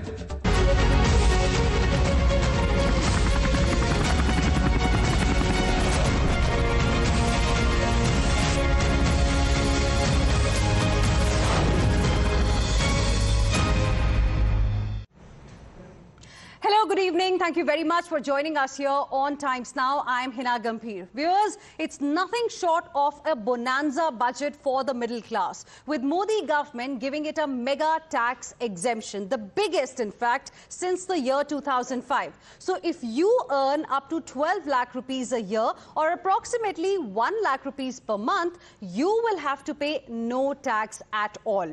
In fact, Finance Minister Nirmala Sitharaman made the big bang announcement during her budget speech today, where she said that the income slabs and the rates are being changed across the board to benefit all taxpayers. In fact, she mentioned that in total, about 1 crore taxpayers are going to benefit with this rejig. So what does this essentially mean? This means that the middle class will have more money in their pockets. This will help them save more and spend more the way they want, and will also spur household consumption, which has been the focus of the government. Now, viewers, here's what the impact really is going to be of the tax slab overhaul, and here's how it is going to look like for the taxpayers. So, for example, if your salary is around 8 lakh rupees annually, then, with the existing tax regime, you would have to pay about 30,000 rupees as tax, but now the tax is going to be zero. 9 lakh rupees as annual income, old tax, 40,000 rupees. Now, under the current the new proposal that has come, tax will be zero. So, you will eventually save 40,000 rupees annually. If your income is from 10 to 12 lakh rupees, the savings are going to be in the range of 50,000 to 65,000 to 80,000 rupees. So, for those earning 12 lakh rupees annually, will be able to save now 80,000 rupees annually, because there is not going to be any tax on this. But if you are in the tax bracket of 16 lakh rupees, then also you stand to benefit, and the benefit is going to be around 50,000 rupees annually. Then people earning 20 lakh rupees annually will have a saving of 90,000 rupees, because in the existing structure, your tax outgo is 2.9 lakh rupees, and now it's going to change to 2 lakh rupees under the new proposal by the Finance Minister today. Not just that, people earning 24 lakh rupees annually or 2 lakh rupees per month will have a saving of about 1.1 lakh rupees, and 50 lakh rupees is your, if that is your annual income, your current outgo is 11.9 lakh rupees, you will end up saving 1.1 lakh rupees. So, like I mentioned, it is going to benefit taxpayers across tax brackets. Now, look at this scenario, how it is going to be a benefit for people who earn, salaries in the range of 12 lakh rupees per year or 1 lakh rupees per month. If the husband earns 12 lakh rupees per year, if the wife earns 12 lakh rupees per year, then the combined income of the family is 24 lakh rupees and your household income is absolutely tax-free. And that is the update that we are getting right now. And in fact, this is going to be the kind of benefit that we are likely to see. Let's now talk a little bit about, the benefits that are going to be there for the people. Why does the middle class really matter? Because viewers, as per the data from the 2020-21, the middle class made 31% of the total population. Now, reports are suggesting that the size of India's middle class will nearly double to 61% of its total population by 2047. It is also important to note that Delhi, which by the way is seeing polls in less than 5 days from now, as per reports, has got 67% middle class population. So all in all, this is a pro-people and pragmatic budget clearly coming ahead of polls. And now here's what the finance minister said while announcing this overhaul in the tax slabs for the middle class. Listen in. We have periodically reduced their tax burden. Right after 2014, the nil tax slab was raised to 2.5 lakhs of rupees, which was further raised to 5 lakh rupees in 2019 and to 7 lakh rupees in 2023. This is reflective of our government's trust on the middle class taxpayers. I am now happy to announce that there will be no income tax payable up to income of 12 lakh rupees. In fact, Prime Minister Narendra Modi has called this a budget for Janta Janardan, one that focuses on putting more money in the hands and the pockets of people. Listen in. जनता जनार्दन का budget, peoples का budget, इसके लिए बहुत बहुत बधाई देता हूं। साथियों, आमतौर पर बजट का फोकस इस बात पर रहता है कि सरकार का खजाना कैसे भरेगा, लेकिन ये बजट उससे बिल्कुल उल्टा है। लेकिन ये बजट देश के नागरिकों की जेब कैसे भरेगी, देश के नागरिकों की बचत कैसे बढ़ेगी और देश के नागरिक विकास के भागीदार कैसे बनेंगे, ये बजट इसकी एक बहुत मजबूत नींव रखता है। So let's now go across to our guests who are joining us live this evening to understand what do they make of this mega tax bonanza that has come for the middle class. Specifically, we have Tehseen Poonawala, who is a political analyst, joining us on the studios here. Vivek Silas, who is national spokesperson of the Samajwadi Party. Niranjan Hiranandani, co-founder and MD Hiranandani Group, also live with us this evening. And we will be joined by Nirmala Sitharaman, national spokesperson, NCP, the SP faction. Good evening to all of you. Thank you for joining us here on Times Now. Mr. Niranjan Hiranandani, I want to ask you, did the budget today make you happy? Hugely happy. I think it's a huge challenge before the finance minister, especially in view of the recessionary kind of feelings in the last 6 to 12 months and the election process which took place, which means that the investments which took place in 2024 was at a much lower level than what was expected. So I think that is a very big challenge. Number two, huge headwinds at the international level. So I think the balancing of the budget is a much bigger challenge than otherwise it would have been, and she's been able to do it. Number three, I think the middle class has been languishing and demanding more benefits that need to come to them in view of the fact that they are suffering earlier due to inflationary tendencies of the economy. And that is a challenge which really was there for this middle class in two terms in what we have seen in the marketplace. I think these three balancing is probably the most important thing that I think has been done. What I'm not happy about is that the volume of investments could have been increased still further in view of the fact that I'm not happy with 6.2% growth. I know it is the highest in the world, but I still think our target should be 8%. And for that, investments in terms of the government need to be increased. Yes, the private sector also needs to increase the investments. I'm not saying that we shouldn't, but I think more investment coming from the government needed to be done. And I think that was probably not done because they wanted the fiscal target to be a 4.2 or 4.7 that is over there. So I think balancing the budget has been quite a challenge in terms of it. But overall, being able to take this sector to the whole thing. And I think we could dil mange more. I think we all want much more to come out of every budget that is there. But I think these two issues which they have been able to do is quite a far-reaching commitment, which I thought the finance minister was able to achieve. Okay, interesting. Dil mange more. I mean, that's, I think, what the corporate sector says every time we, connect after the budget announcement. I know Tehseen wants to respond, but before that, let me quickly welcome Sujit Kumar, Member of Parliament, Rajya Sabha from the Bharatiya Janata Party as well, who's joining us live this evening. Good evening. How will you like to address the concerns that have been raised by Mr. Niranjan Hiranandani, specifically on the investment side?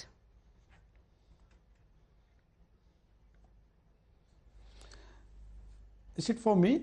Yes, Mr. Sujit Kumar. Yeah, thank you. Well, first of all, I would like to compliment the Honorable FM for this futuristic and bold and inclusive budget. This is not a budget of politics, it's a budget for the people of India and for Bharat.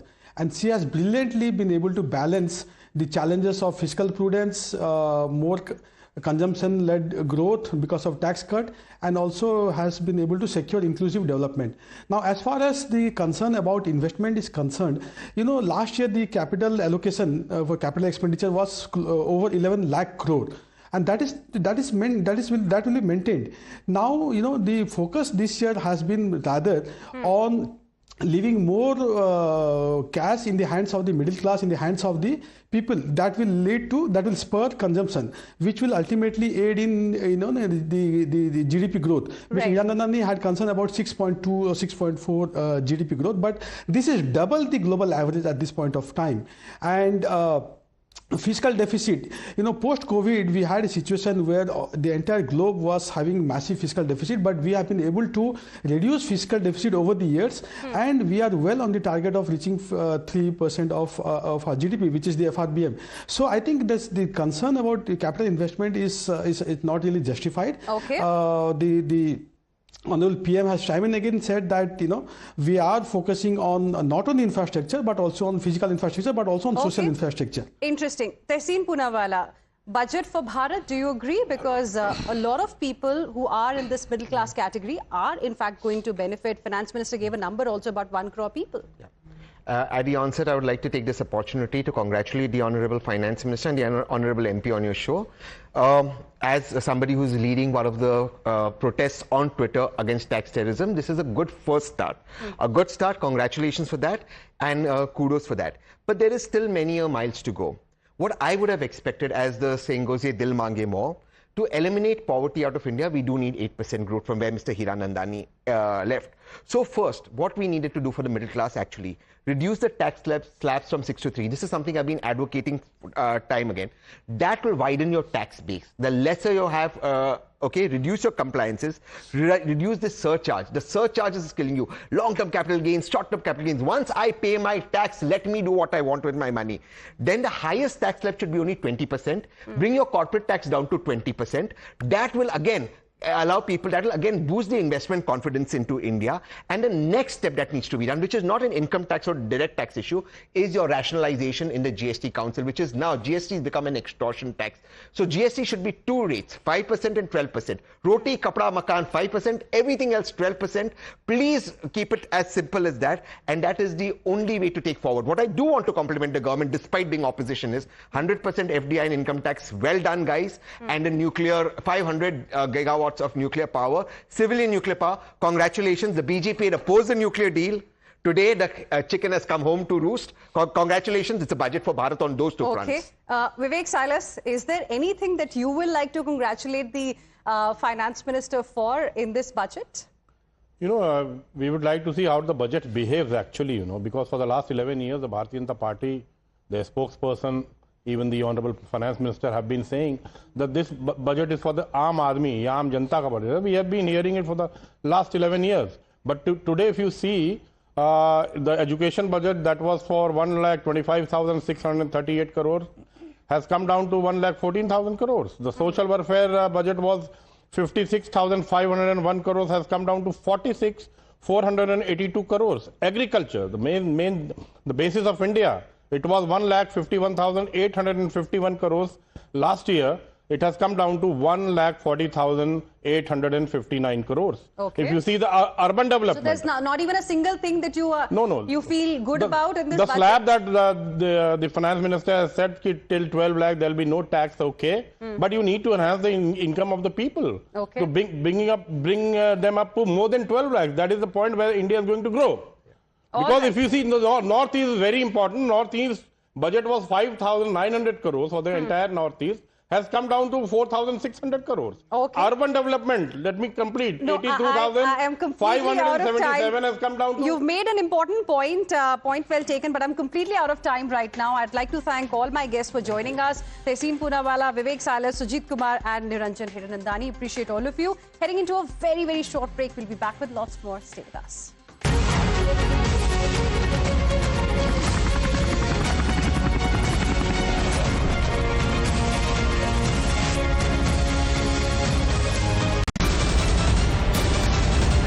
The biggest news break of the day. Exclusive that set the primetime agenda. Bringing you stories that matter. News breaks that shake up the system. Join us for the biggest revelation on Blueprint Exclusive weekdays at 6 p.m. only on Times Now.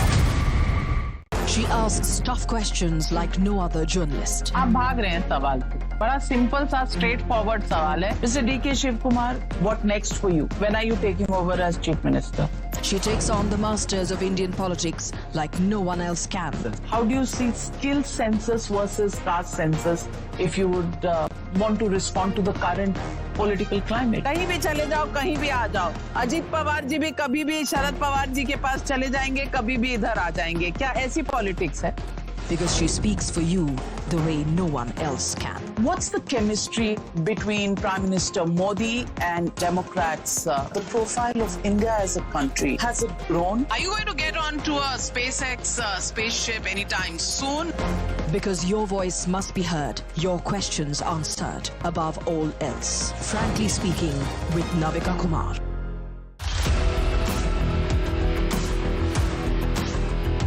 There's always that story that the nation wants to know. There are always questions that we want answers to. They can run, they can dodge, they can even ignore us. But we will repeatedly keep asking those questions and bring out the real facts. Because the nation will always want to know. Weekdays at 7 p.m.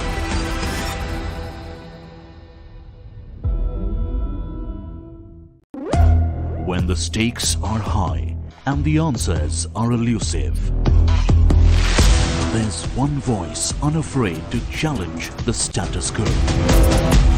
At 8 p.m., I am not here to sugarcoat the truth. I am here to ask the hard questions. Because when others play it safe, I go straight to the heart of the matter. It's not about left or right. It's about what's right for India. It's about holding the powerful accountable.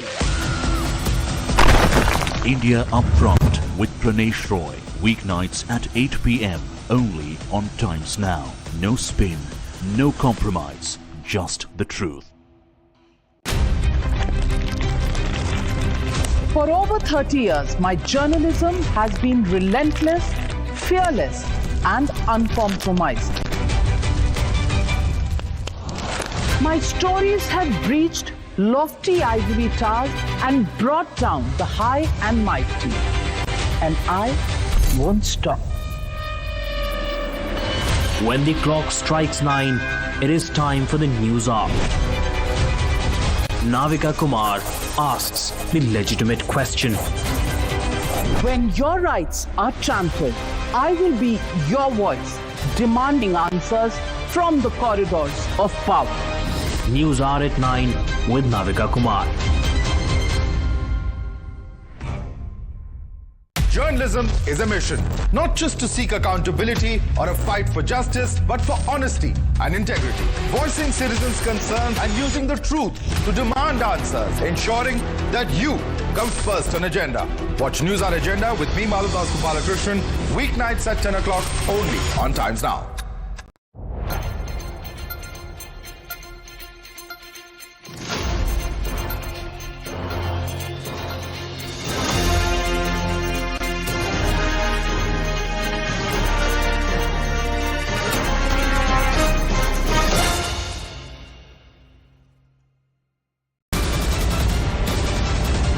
The biggest news break of the day. Exclusive that set the primetime agenda. Bringing you stories that matter. News breaks that shake up the system. Join us for the biggest revelation on Blueprint exclusive weekdays at 6 p.m. only on Times Now. She asks tough questions like no other journalist. आप भाग रहे हैं सवाल से. बड़ा simple सा straight forward सवाल है. Mr. D.K. Shivkumar, what next for you? When are you taking over as Chief Minister? She takes on the masters of Indian politics like no one else can. How do you see skill census versus caste census if you would want to respond to the current political climate? कहीं भी चले जाओ, कहीं भी आ जाओ. अजीत पवार जी भी कभी भी शरद पवार जी के पास चले जाएंगे, कभी भी इधर आ जाएंगे. क्या ऐसी पॉलिटिक्स है? Because she speaks for you the way no one else can. What's the chemistry between Prime Minister Modi and Democrats? The profile of India as a country, has it grown? Are you going to get onto a SpaceX spaceship anytime soon? Because your voice must be heard, your questions answered above all else. Frankly speaking, with Navika Kumar. Movement that inspires.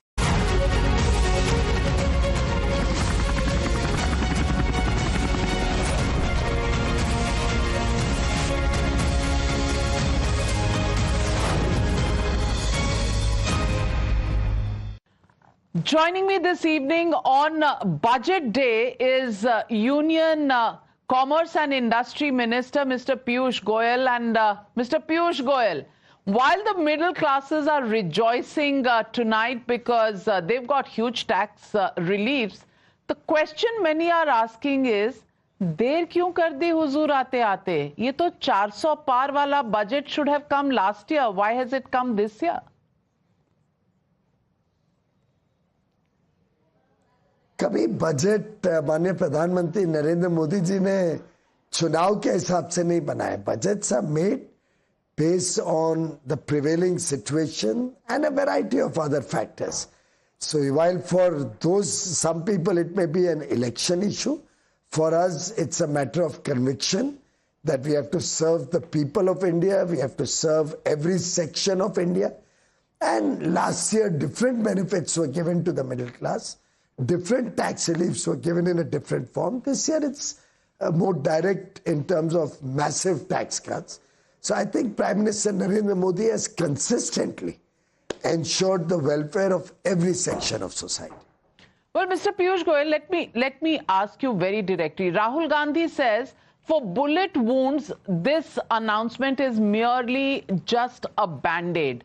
Shashi Tharoor goes a step further and says that great income tax relief for those who have salaries, but what about the jobless who have no salaries? How would you respond to them?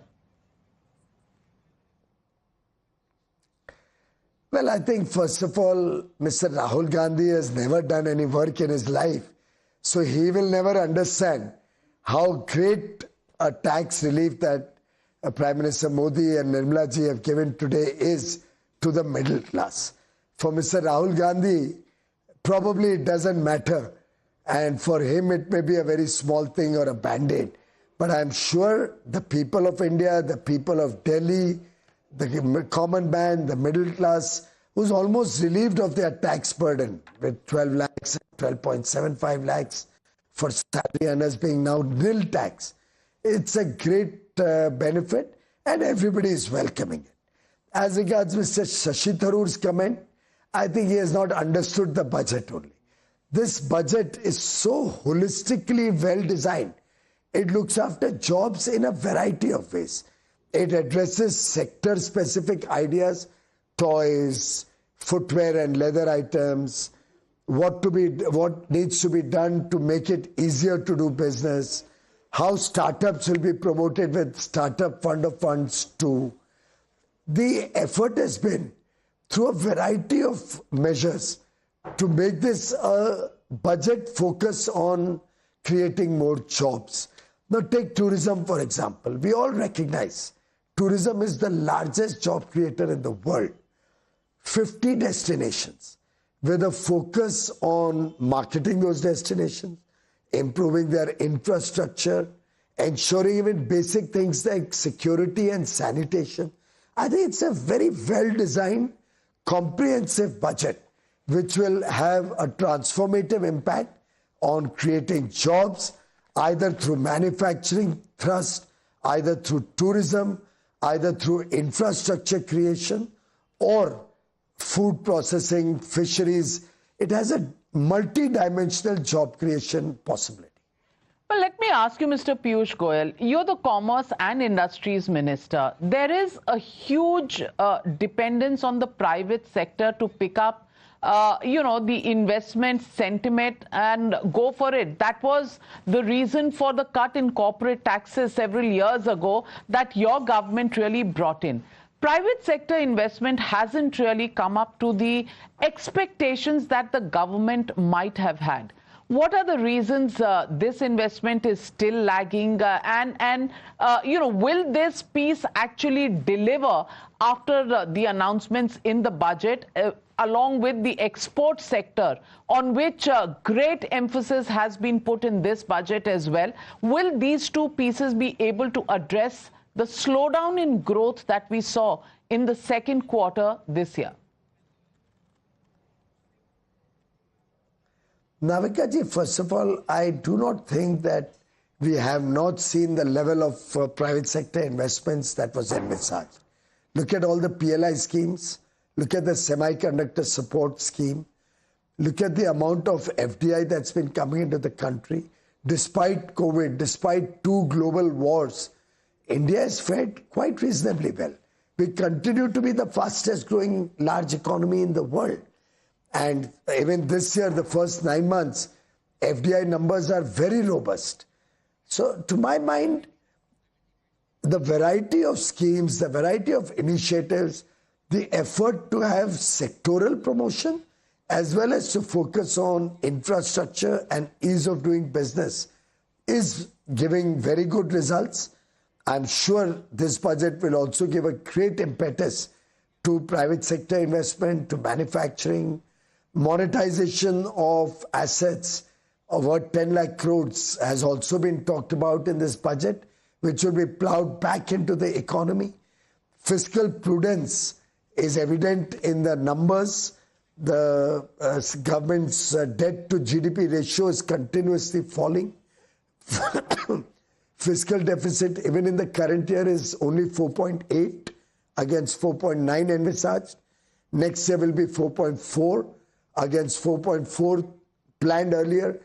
I think in every respect, this is a government that has delivered multidimensionally, and through that delivery has helped the industry and manufacturing sector, has helped exports, thereby creating job and business opportunities.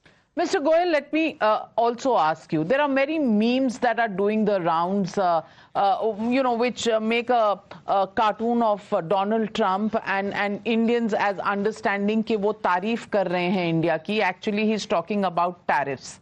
On a serious note, are we worried about the tariff regime that US might announce? They've already begun to announce this against Canada, Mexico, other countries. Is that something that is making markets as well as the Indian economy nervous?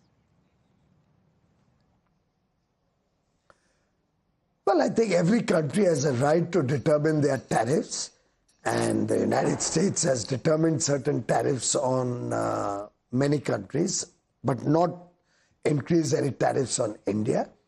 Prime Minister Narendra Modi and President Donald Trump share a very, very good equation and friendship. It has been reported that Prime Minister Modi will soon be visiting the US. Logistics and dates are being worked out. So I think we will continue to strengthen and build upon this wonderful relationship and the growing strategic partnership between the US and India. Things will only get better and a plethora of opportunities will open up for India. Let me also ask you, opening up the insurance sector for foreign investments up to 100%, how much of the liquidity issue will get resolved as foreign companies, insurance companies, bring in more money into the Indian system? Well, I think this is a long-drawn process. The money will take some time to come in as investment plans are firmed up. They have to deploy that money also. So that may take some time, and I don't think this measure is aimed at only meeting some liquidity requirement. I'm sure the Reserve Bank of India is seized of the market conditions, would have appreciated the massive steps taken in this budget, particularly the tax cut for the middle class, which will inject a lot of disposable income into the hands of the middle class and drive consumption-led growth. So I think insurance opening up is more about giving choice to the consumers, is opening up opportunities for further investment in a very growing, fast-growing sector, and also looking for innovative new insurance products coming into the Indian market.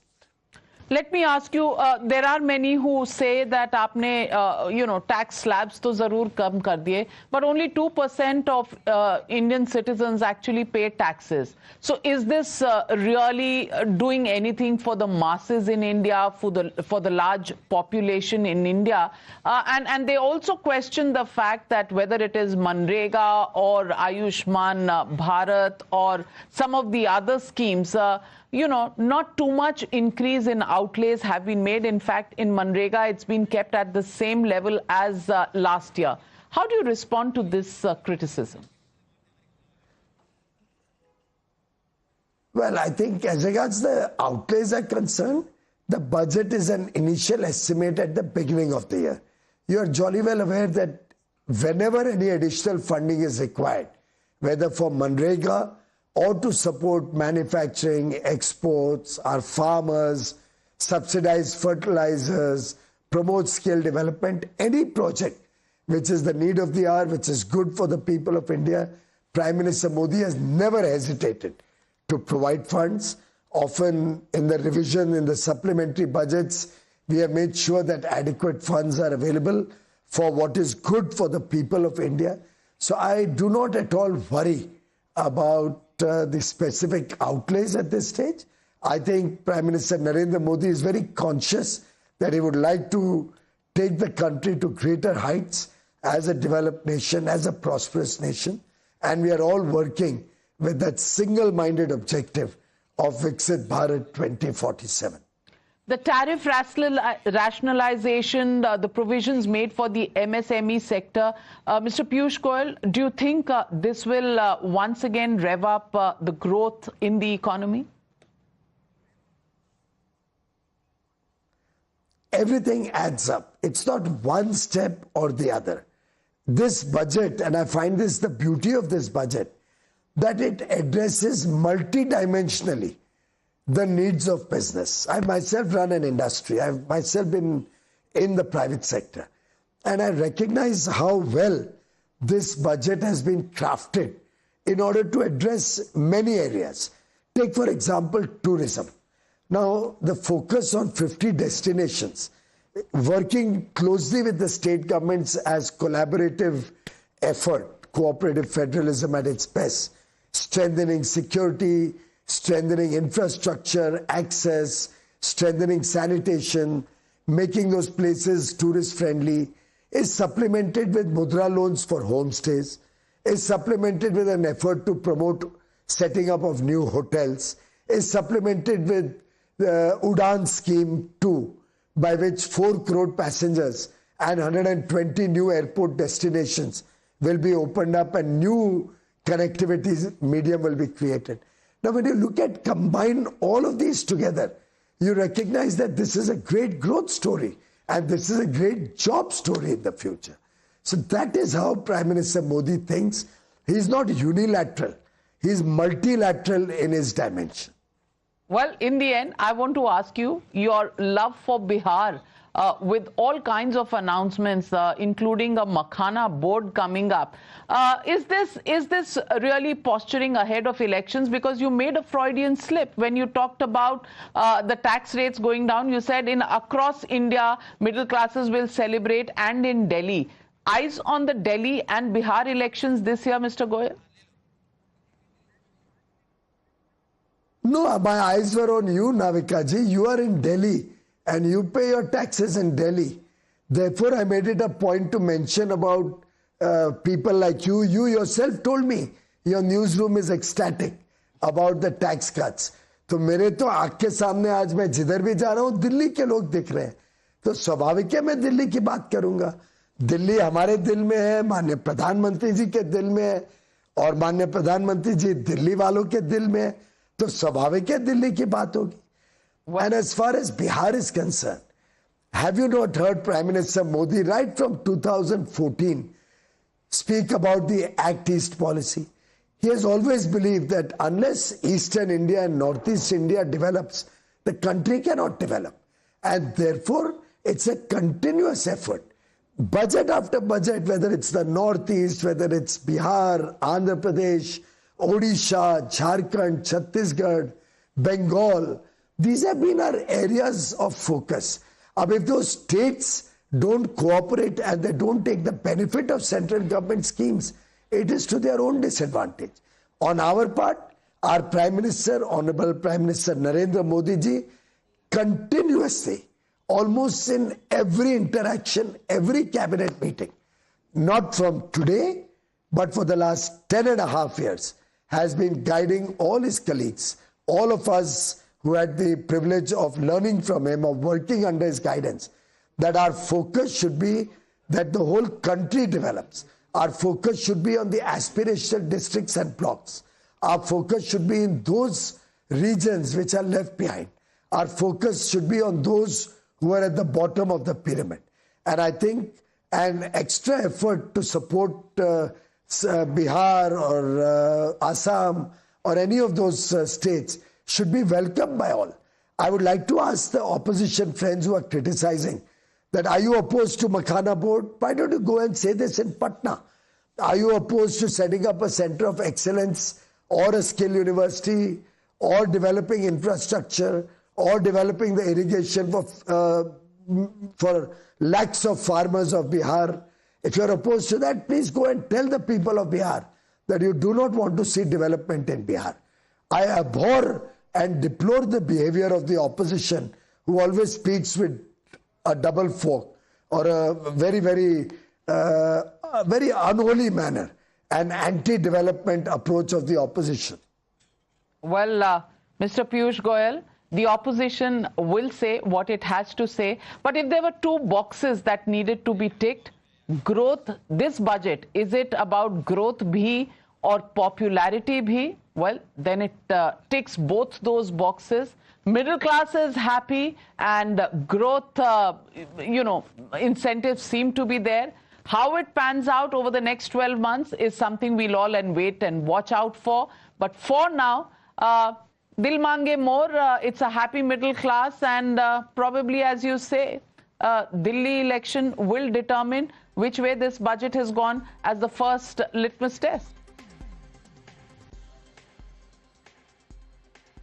Well, I can assure you the country will go in a positive direction. The country will progress. The people, 140 crore Indians, have something or the other for them in this budget. Every farmer is happy. The youth are happy. Our sisters will get much more opportunity. We have focused our effort to make sure that the middle class will get higher disposable income, which will help industry, trade.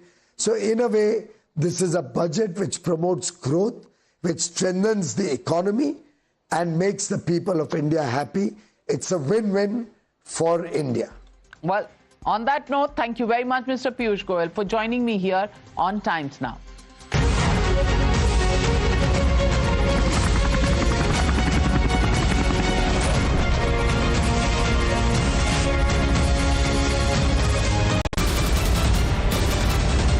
The biggest news break of the day.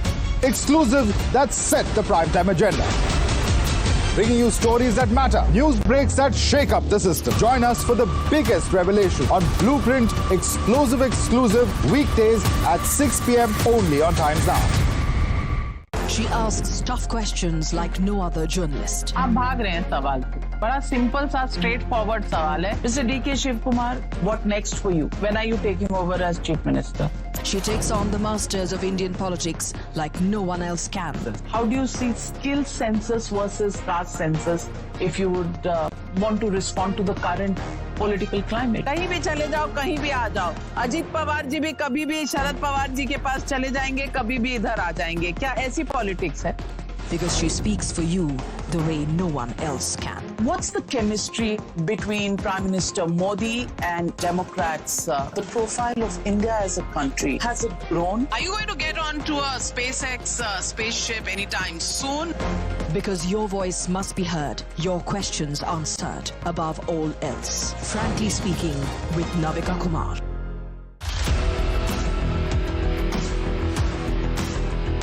There's always that story that the nation wants to know. There are always questions that we want answers to. They can run, they can dodge, they can even ignore us. But we will repeatedly keep asking those questions and bring out the real facts. Because the nation will always want to know. Weekdays at 7 p.m.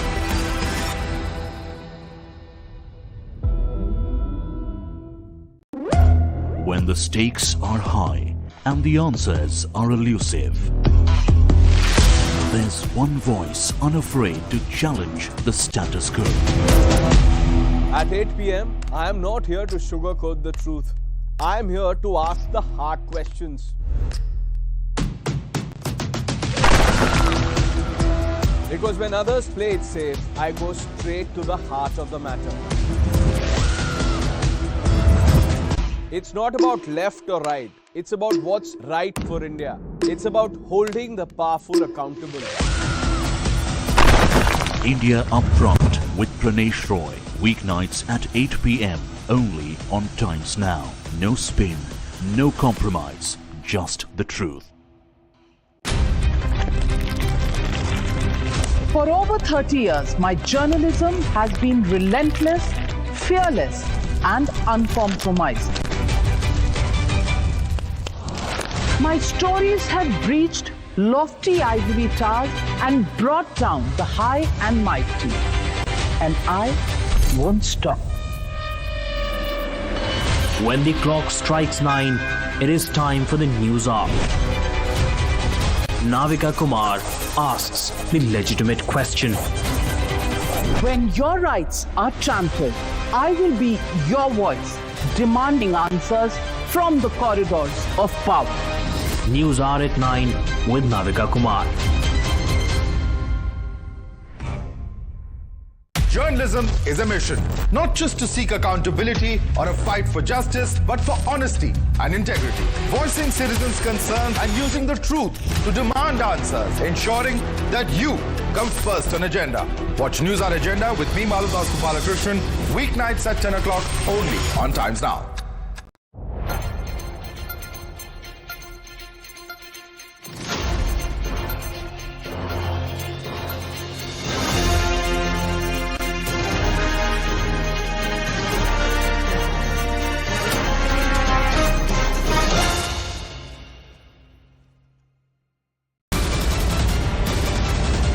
The biggest news break of the day. Exclusive that set the primetime agenda. Bringing you stories that matter. News breaks that shake up the system. Join us for the biggest revelation on Blueprint exclusive weekdays at 6 p.m. only on Times Now. She asks tough questions like no other journalist. आप भाग रहे हैं सवाल से. बड़ा simple सा straight forward सवाल है. Mr. D.K. Shivkumar, what next for you? When are you taking over as Chief Minister? She takes on the masters of Indian politics like no one else can. How do you see skill census versus caste census if you would want to respond to the current political climate? कहीं भी चले जाओ, कहीं भी आ जाओ. अजीत पवार जी भी कभी भी शरद पवार जी के पास चले जाएंगे, कभी भी इधर आ जाएंगे. क्या ऐसी पॉलिटिक्स है? Because she speaks for you the way no one else can. What's the chemistry between Prime Minister Modi and Democrats? The profile of India as a country, has it grown? Are you going to get onto a SpaceX spaceship anytime soon? Because your voice must be heard, your questions answered, above all else. Frankly Speaking with Navika Kumar.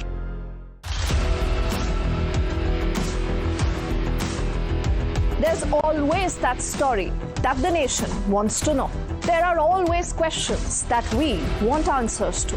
They can run, they can dodge, they can even ignore us.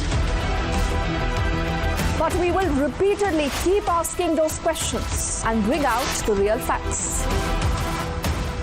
Because the nation will always want to know. Weekdays at 7 p.m.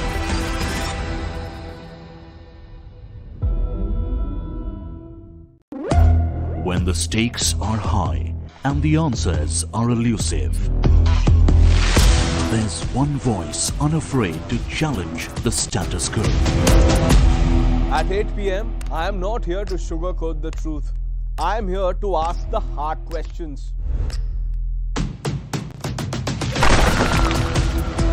Because when others play it safe, I go straight to the heart of the matter. It's not about left or right. It's about what's right for India. It's about holding the powerful accountable. India Upfront with Pranesh Roy. Weeknights at 8 p.m. only on Times Now. No spin, no compromise, just the truth. For over 30 years, my journalism has been relentless, fearless, and uncompromised. My stories have breached lofty ivory towers and brought down the high and mighty. And I won't stop. When the clock strikes 9, it is time for the news hour. Navika Kumar.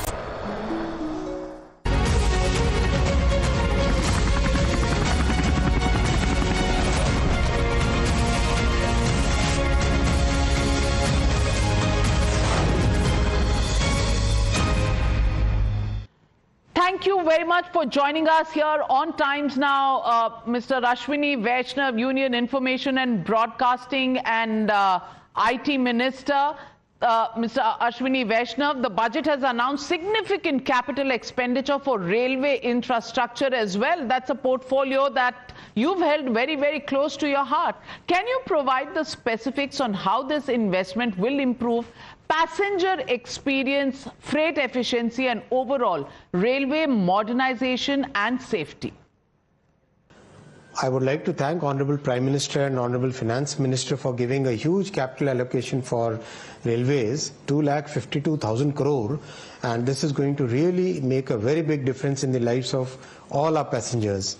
New Namo Bharat trains 50, new Amrit Bharat trains 100, new Vande Bharat sleeper and chair car combined 200 trains, 1,000 new flyovers and underpasses, 1,300 stations already under construction. This year the entire electrification program will be reaching almost 100%. So all these things combined are going to make a very big difference in people's lives. Last year, in the current financial year, we are investing 1,14,000 crore rupees on safety. The budget has allocated 1,16,000 crore rupees for safety. On the whole, about 4,60,000 crore rupees worth new projects have been approved in the budget, which will mean huge amount of emphasis on new tracks, on renewal of the older tracks, on getting better safety practices, better trains, better stations. This will really improve the lives of our passengers. We are also going to cross a major milestone this year. We will be crossing 1.6 billion ton, 1,600 million tons of cargo carrying this year. So this is phenomenal. Well, the concern will really always be passenger experiences, and in recent times railways have provided that. But let me ask you, you wear another hat, that of the IT minister. Digital infrastructure is a key pillar of economic growth, as we've seen in recent times. What are the major allocations or initiatives in this budget to improve 5G rollout, AI, artificial intelligence research, and India's overall digital transformation, because a large part of our economy depends on this? Honorable Prime Minister has kept a huge focus on making sure that the technological base for our country is well established. That's why there is so much focus on 5G rollout, which has now reached about 99% of all the districts. There is huge focus on the India Semiconductor Mission. The entire program is progressing very well. 5 units construction is going on, and 2025 will see the first Made in India chip rollout. The huge focus on AI mission. Within next few months, we will get India's own foundational model. Huge focus on quantum missions, national supercomputing mission. In a sense, the overall focus on getting the deep technology in place, getting that foundation right, is progressing very well, and I thank Honorable Finance Minister for continuously supporting this focus on technology, and I thank Honorable Prime Minister for guiding us in this path. Well, India has also now launched an AI mission. How would you respond to those who have been, critical of the fact that this initiative should have been started much earlier?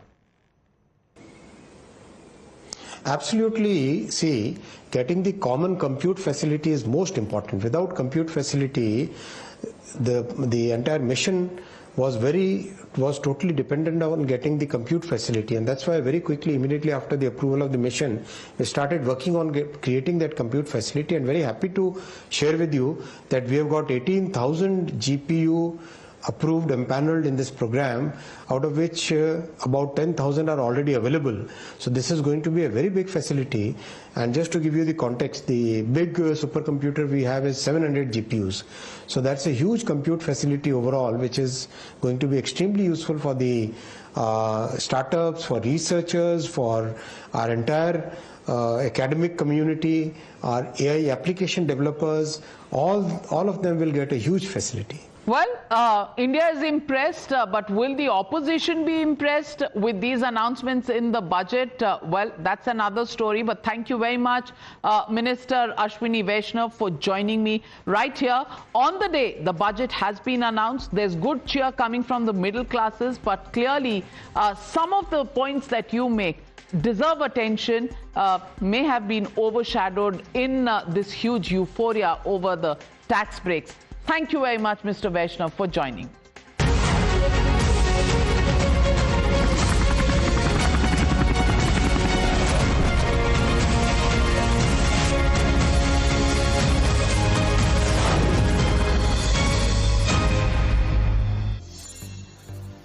तुम्हारी bike में भी जब best मिले सही value में, then why compromise? Valvoline full synthetic engine oil है perfect choice हर engine के लिए।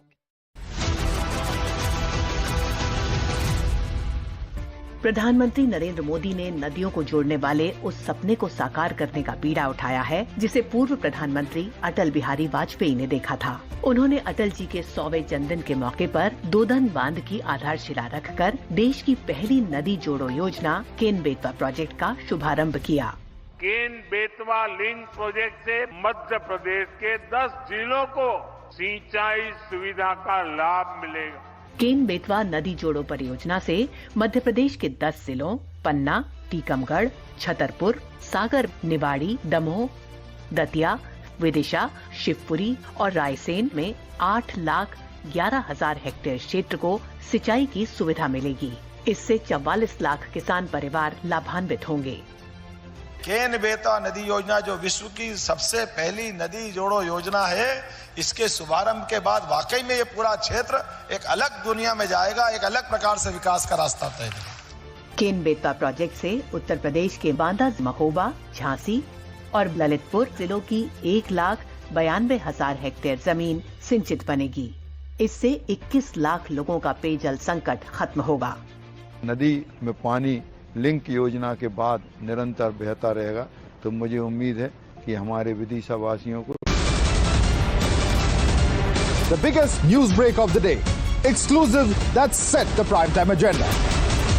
Bringing you stories that matter. News breaks that shake up the system. Join us for the biggest revelation on Blueprint exclusive weekdays at 6 p.m. only on Times Now.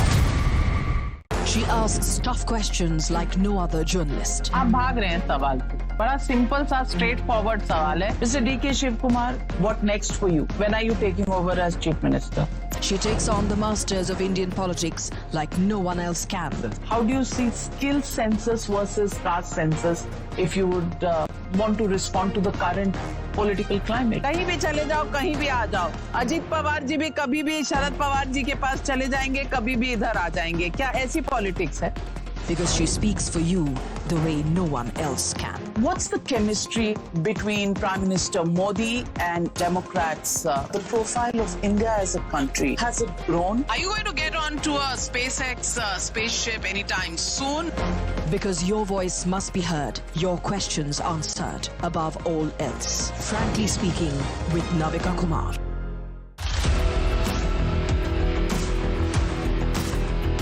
There's always that story that the nation wants to know. There are always questions that we want answers to. They can run, they can dodge, they can even ignore us. But we will repeatedly keep asking those questions and bring out the real facts. Because the nation will always want to know. Weekdays at 7 p.m.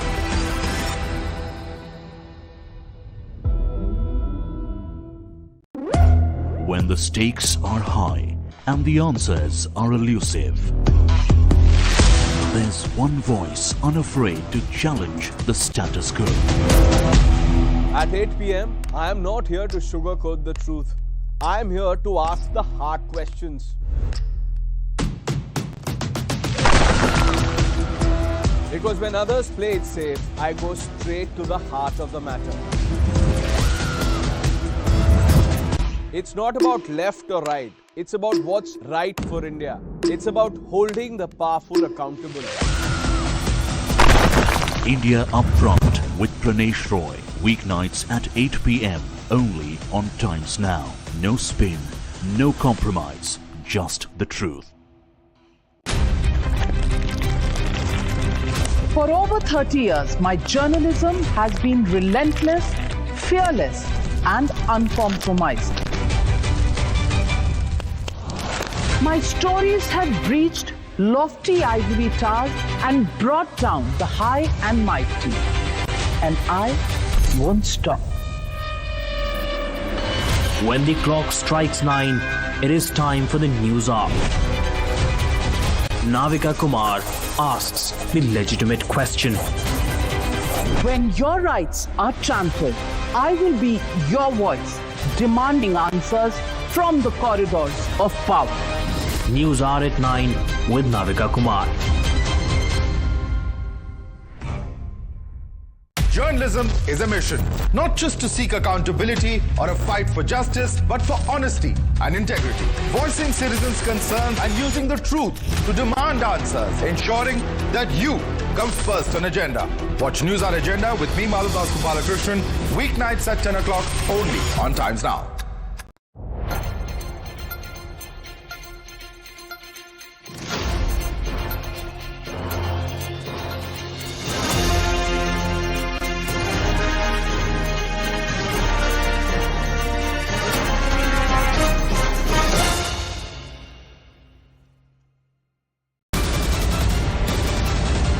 The biggest news break of the day.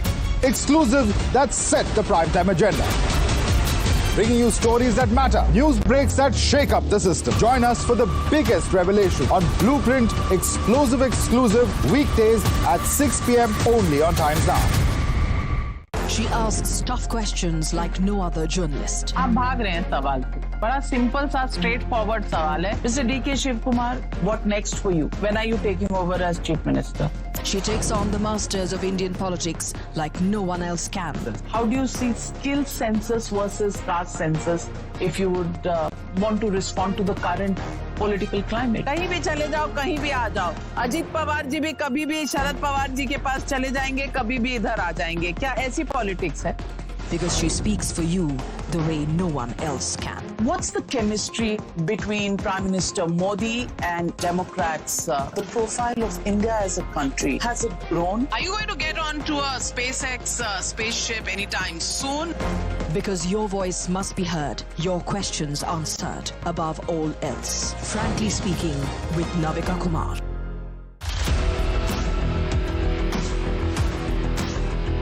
There's always that story that the nation wants to know. There are always questions that we want answers to. They can run, they can dodge, they can even ignore us. But we will repeatedly keep asking those questions and bring out the real facts. Because the nation will always want to know. Weekdays at 7 p.m.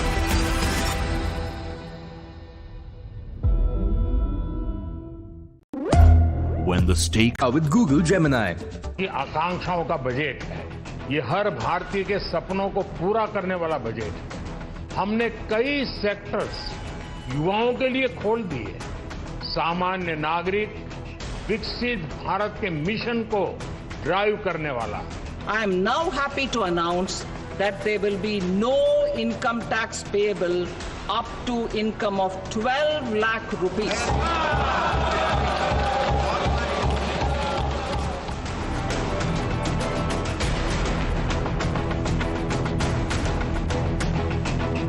मायूस किया है budget ने और किसानों को कुछ नहीं मिला। अगर आपके पास तनख्वाह है तो आप कम टैक्स देंगे, लेकिन जिनके पास रोजगार नहीं है उनके पास तनख्वाह कहाँ से है? It is an election budget for Delhi as well as the development of the Bihar.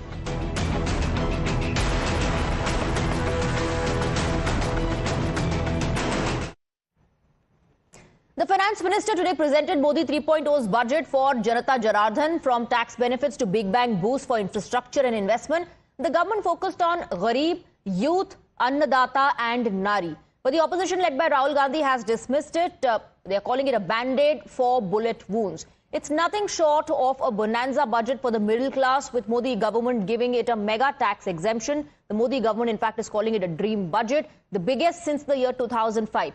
The finance minister declared that under the new tax system, those earning up to 12 lakh would not be obliged to pay taxes, while also rehauling the tax slabs to significantly lower middle class taxes. Another key feature was focus on infra growth, which propels economic activity and leads to job creation in the long run. The finance minister announced an outlay of 1.5 lakh crore in 50-year interest-free loans to the states. The government also made several announcements for Bihar, including setting up of a Makhana board, financial support for the Western Kosi Canal, and support for enhancing the capacity of IIT Patna. Centre will also be setting up a National Institute of Food Technology, Entrepreneurship and Management in Bihar, besides facilitating greenfield airports in the state to meet future needs. But opposition has dismissed the budget as disappointing. Rahul Gandhi alleged that the government is bankrupt of ideas, while allied DMK dismisses it as just an election budget that has ignored the South. Let's open up the debate and let's go across to our guests. We're joined by Syed Zafar Islam, BJP spokesperson. We have Krishna Hegde with us, Shiv Sena spokesperson. Vivek Bansal, Congress leader, joins us, along with Brijesh Kalappa, lawyer and political analyst. Anish Gawande, NCP SP spokesperson. Akhil Chandra, partner, Direct Taxes, Grant Thornton, Bharat. Thank you very much for joining us. Syed Zafar Islam, let me begin with you, because the opposition is not impressed. Opposition says this is a Chunavi budget focusing on Bihar because of the elections that are going to take place in the state. And as far as the relief for the middle class is concerned in terms of taxes, a lot more could have been done. And nobody's talking about the unemployed. That's the criticism.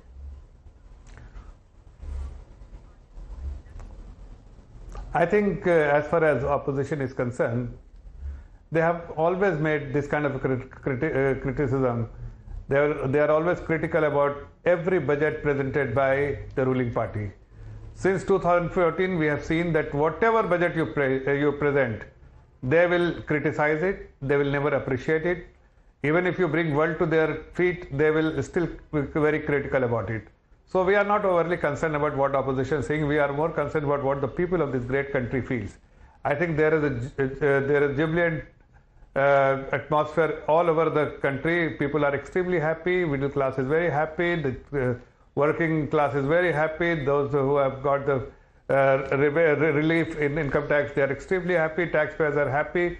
Their family is happy. So is the overall middle class is happy.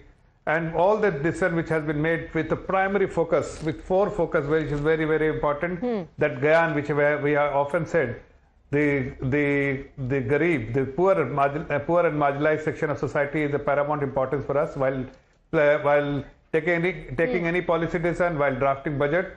Second is the Annadata, youth. So you're saying you've taken into account everyone, the marginalized community, the youth, the farmer, the women. But are you dismissing all the reactions that are coming in from the opposition as just political?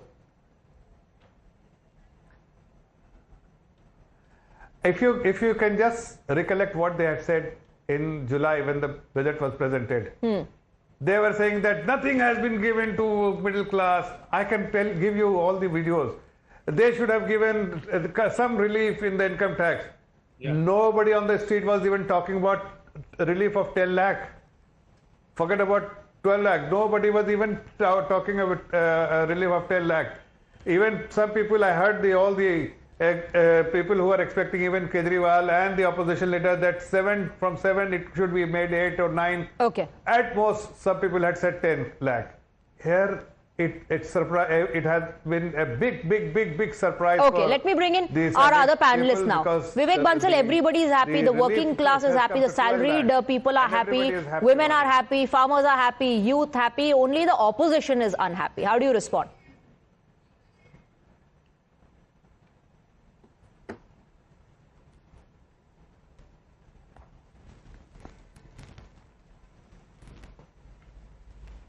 Mr. Vivek Bansal, can you hear? Okay, all right. Let me take that across to Brijesh Kalappa. Brijesh Kalappa, how do you respond to what you just heard from Syed Zafar Islam, that everybody is happy except for the opposition?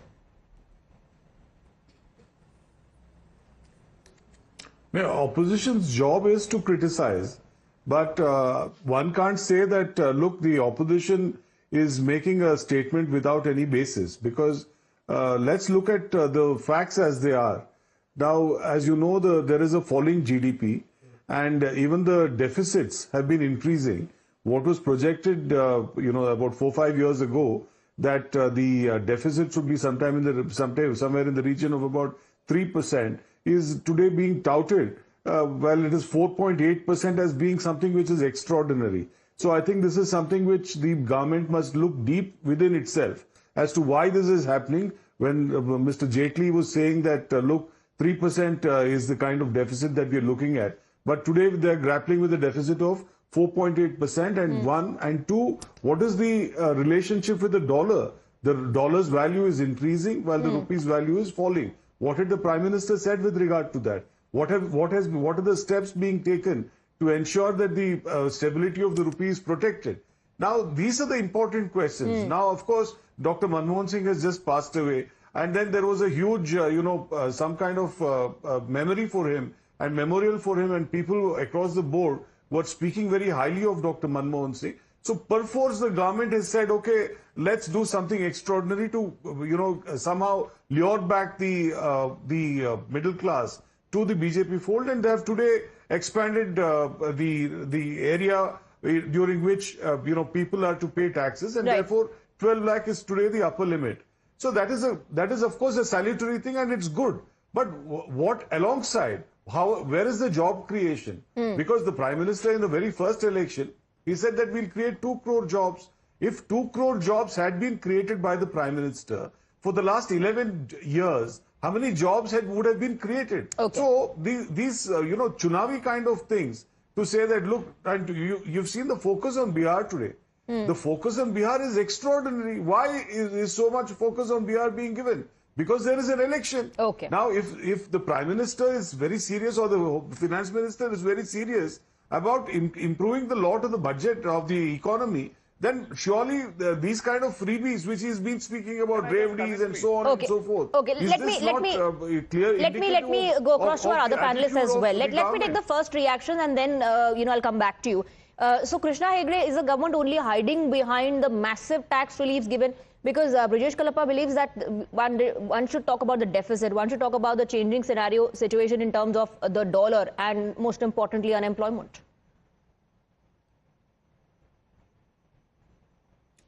See, I will burst the opposition bubble by only one statement. Now you have no tax till the income of 12 lakh rupees. And in 2005, during the Congress regime, it was 1 lakh rupees. When the Congress regime ended almost in 2013, it was 2 lakh rupees.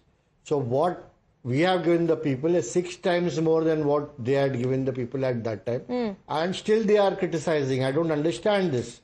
Over that, it is not only about the income tax rebate, but also the slab-wise rebate, which the Honorable Prime Minister and the Finance Minister have suggested.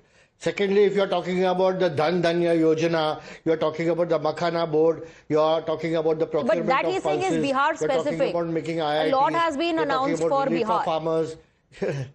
How can it be Bihar? This is for the entire country. If urban development funds have been increased to 1 lakh crore rupees, this is not only for Bihar, it is for the entire country.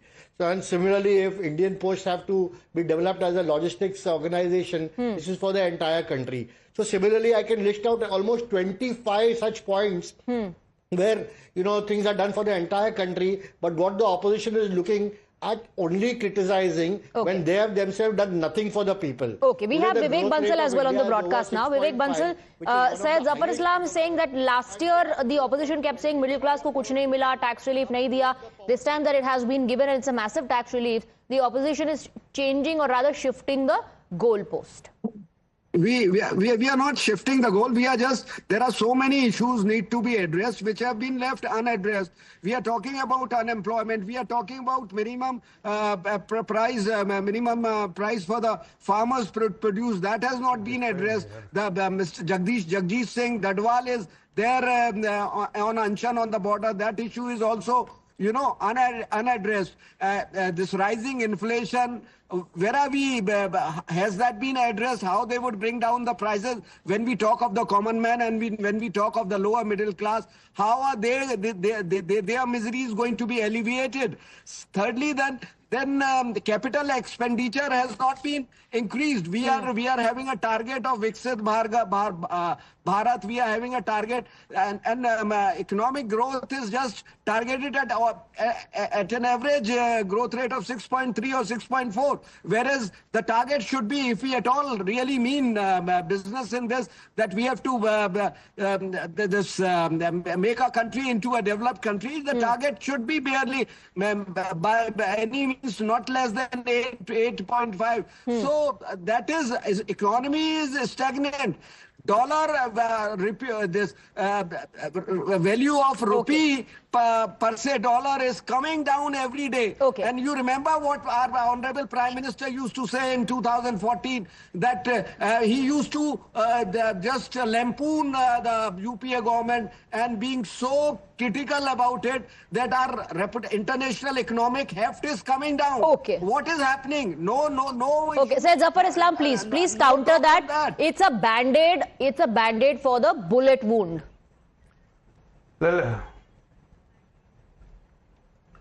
let me give me some 2-3 minutes to respond to everyone's question. First of all, those who are saying that it is a political move and it is for Bihar or for that matter for any other state, Delhi or any other state, they must remember we had the opportunity in January to make this kind of announcement. We didn't, because everybody said that despite the election, the Honorable Prime Minister didn't do anything to lure the voters. We didn't do that. We had the opportunity in July, full-fledged budget. We could have presented there. We could have given this relief there, but we didn't. Even though Maharashtra, another election was there. All I'm trying to tell you that it is only the opposition which make this kind of claim and criticism. They know the reality that it is the Bharatiya Janata Party's government. This NDA government. We prioritize what is important for the nation. When we say that Viksit Bharat, what does Viksit Bharat mean? What is the intention of the Prime Minister to make our country a developed nation? For developed nation, what is important? To have a poverty-free country. That is what the Honorable Prime Minister is saying, that everyone should have disposable income in their hand. They are providing every possible facilities to the poorer and marginalized section of the society, be it gas connection, be it electricity connection, be it the water connection, be it food delivery in their home, and then many other benefits they are getting purely because it is important for a Viksit, there is a country, a developed nation. Okay, so let me take a reaction from Anish and then Brijesh Kalappa. Anish, Mr. Islam is saying, there's election happening all the time in the country. It's not right to link it to elections in Bihar and call it a Chunavi budget. There's something for everyone in the budget. So what I'd like to start off by saying is that this has been a better budget than many that we've seen in the recent past. So this is truly a good budget, and it's an NDA budget. So I'd really like to thank Krishna Hegdeji and all the NDA allies for ensuring that Nirmala Sitharaman ji has put a smile on the faces of millions across the country in a very long time, after a very long time today. I want to highlight a few things right over here. The first is that in many ways, this is not a budget that goes that extra mile. Although it has all the ingredients necessary to ensure that the budget takes care of every single situation, the income tax cut should have come after, or rather should have come before the capital gains tax cut or the cut in corporate taxes. You're seeing a reversal, right? So today when you put more disposable income in the hands of people, where are they going to spend that disposable income? On Meesho, on Amazon, on products that are not made in India. And what are the ways in which we're going to ensure that manufacturing, which has seen a major slump in the country, is going to actually pick up? What are the ways in which we're actually going to rethink the global tailwinds that we're seeing? We're looking at a global recession. I was really expecting a big ideas budget this year. I was really hoping that the economic survey set the tone. It emphasized that this is not just India's problem, but a global problem. And we thought we would see more decisive action. An income tax cut makes for great headlines. But what follows after, the vision that's necessary for what follows after, was something that was unfortunately missing. So not all in the opposition are extremely critical about the budget. Since we're talking about income tax and relief for the middle class, Brijesh Kalappa, before I come to you, I want to quickly go across to Akhil Chandra, partner direct taxes, Grant Thornton Bharat. Akhil Chandra, what does this mean for the Aam Aadmi? Has it really put a smile on the faces of the Aam Aadmi in the long term? Is this really going to increase or rather boost consumption, their purchase power and more money in the hands of the Aam Aadmi now? I think surely this will have long-term impact and will have a lot of disposable income. Let me share some facts with you, the numbers with you. The people who have income up to 12,75,000 now, they don't need to pay the taxes. And if you ask me how many people are there of such kind, 85% of the individual taxpayers are tax-free now. I think that's a bold. This is my 17th year in my profession where I've been analyzing the budgets. This is the government has taken such a bold step, and the purpose of taking that step is to give more disposable income in the hands of the people, so that the increase, domestic consumption will happen, which is a requirement as we've seen in the yesterday's economic survey. Liquidity. Domestic consumption is a need of an hour, and the government has given a lot of disposable income in the hands of the people. Just to give you a perspective, the people earning 12,75,000, they're saving 83,200 rupees every year, which is 7,000 per month in the hands of the people, more in the hands of the people. And the people earning to 30 lakh rupees, and if they're following new tax regime, they're saving 1,14,400. Again, a big chunk of money coming to them, which will give a lot of impetus to the economic growth. And and there are many steps which government has taken, not on these, but on the simplicity, inclusivity, and sustainability, while fostering the economic growth. I think that's a theme they followed, and that was what the people are looking for. And there the bigger fears which people had, where the government did not touch. There's no talk about inheritance tax. There's no talk about wealth tax. There's no talk about super rich tax, which we have been hearing for last few years. Right. But the government not even touched that. So this is a very welcoming budget, I can tell you, and has actually given. So, but are you giving it a thumbs up only from the perspective of the relief given to the middle class, or are you taking into consideration the other parameters that the panelists were also highlighting?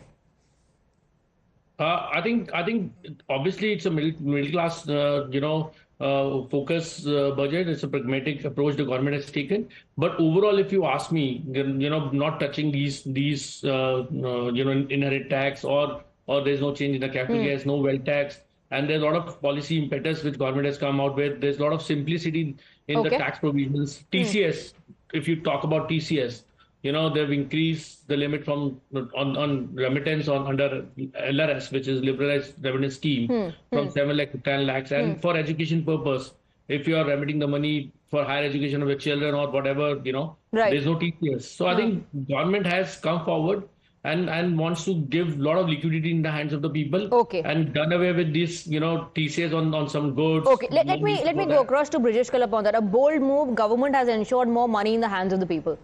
Isn't that what people were waiting for the past couple of years in terms of relief?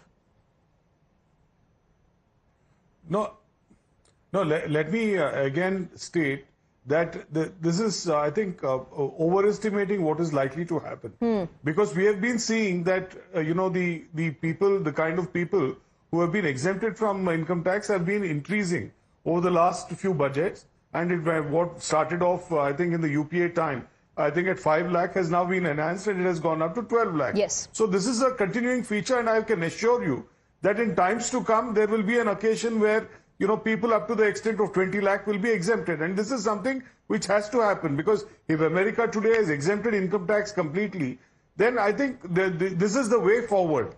But after having said that, I just heard my dear friend, Mr. Zafar Islam saying that, this is not a Chunavi issue and so on and so forth. See, in 24, there was the issue that the budget was mainly an Andhra budget. This year, it is a Bihar budget.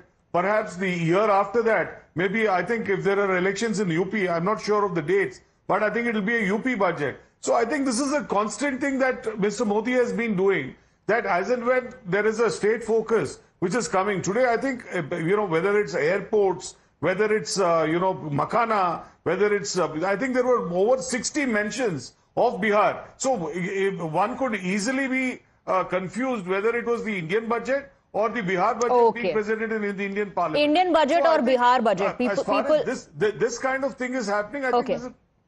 Okay, you're saying more than a Indian budget or a Vikasit Bharat budget, it sounds like a Bihar budget. I'll take reactions from Zafar Islam, and yes, I'll come to you, Krishna Hegde, Zafar Islam and Anish. I have to take a very short break. Stay on with us.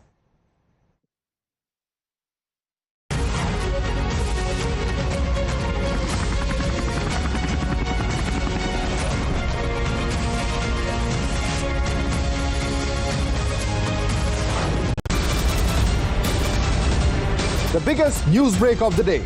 Exclusive that set the primetime agenda. Bringing you stories that matter. News breaks that shake up the system. Join us for the biggest revelation on Blueprint exclusive weekdays at 6 p.m. only on Times Now. She asks tough questions like no other journalist. आप भाग रहे हैं सवाल पे. बड़ा simple सा straightforward सवाल है. Mr. D.K. Shivkumar, what next for you? When are you taking over as Chief Minister? She takes on the masters of Indian politics like no one else can.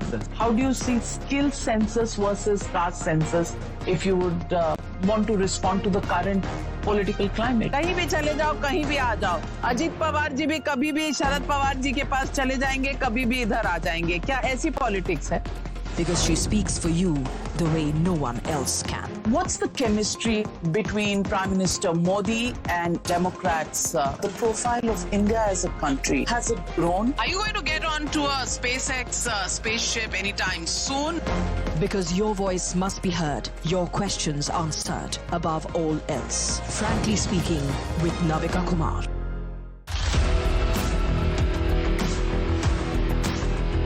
There's always that story that the nation wants to know. There are always questions that we want answers to. They can run, they can dodge, they can even ignore us. But we will repeatedly keep asking those questions and bring out the real facts. Because the nation will always want to know. Weekdays at 7 p.m.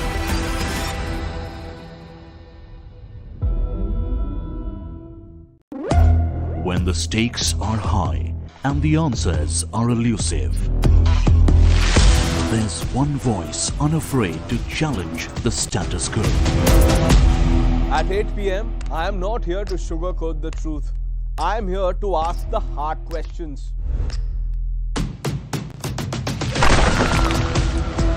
Because when others play it safe, I go straight to the heart of the matter. It's not about left or right. It's about what's right for India. It's about holding the powerful accountable. India Upfront with Pranesh Roy. Weeknights at 8 p.m. only on Times Now. No spin, no compromise, just the truth.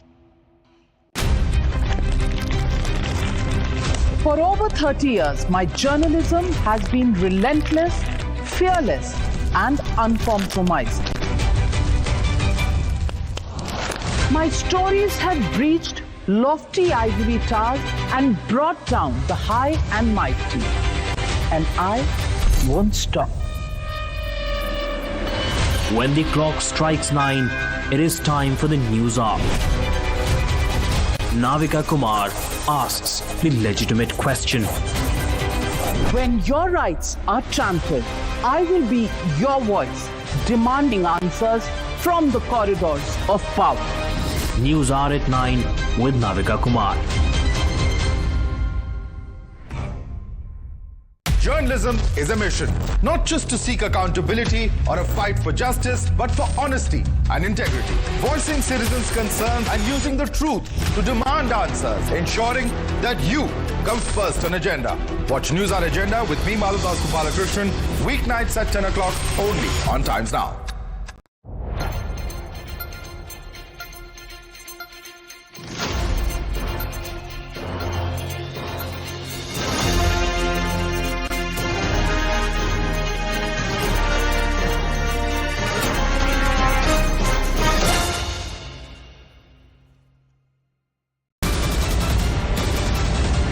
The biggest news break of the day. Exclusive that set the primetime agenda.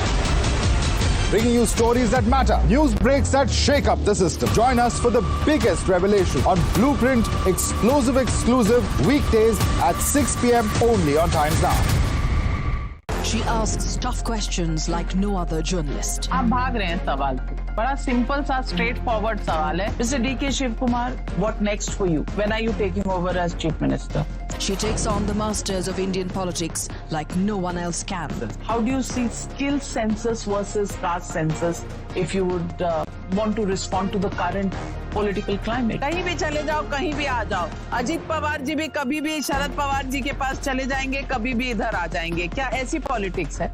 Because she speaks for you the way no one else can. What's the chemistry between Prime Minister Modi and Democrats? The profile of India as a country, has it grown? Are you going to get onto a SpaceX spaceship anytime soon? Because your voice must be heard, your questions answered above all else. Frankly speaking, with Navika Kumar.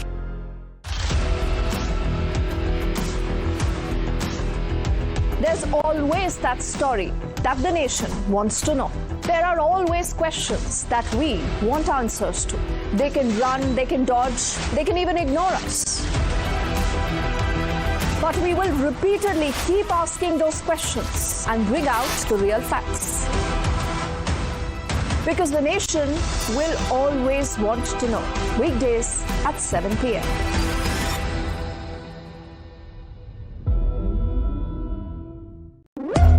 When the stakes are high and the answers are elusive. Hello, Moto. We have some breaking inputs coming in. Shifting our focus just for a little bit to Delhi elections, Home Minister Amit Shah addressed a rally, and with just 4 days to go for the Delhi dangle, Union Home Minister Amit Shah, speaking exclusively to Times Network's Himanshu, rained fire on AAP convener Arvind Kejriwal, asserting that BJP is going to come to power in the national capital and that his party this time will stand defeated with a huge margin. हम रोहतास नगर में इस वक्त मौजूद हैं और आप देख सकते हैं यहाँ पर गृह मंत्री अमित शाह जी रोड शो कर रहे हैं. चारों तरफ आप देख सकते हैं किस तरीके की जो भीड़ है वो आपको नजर आ रही होगी.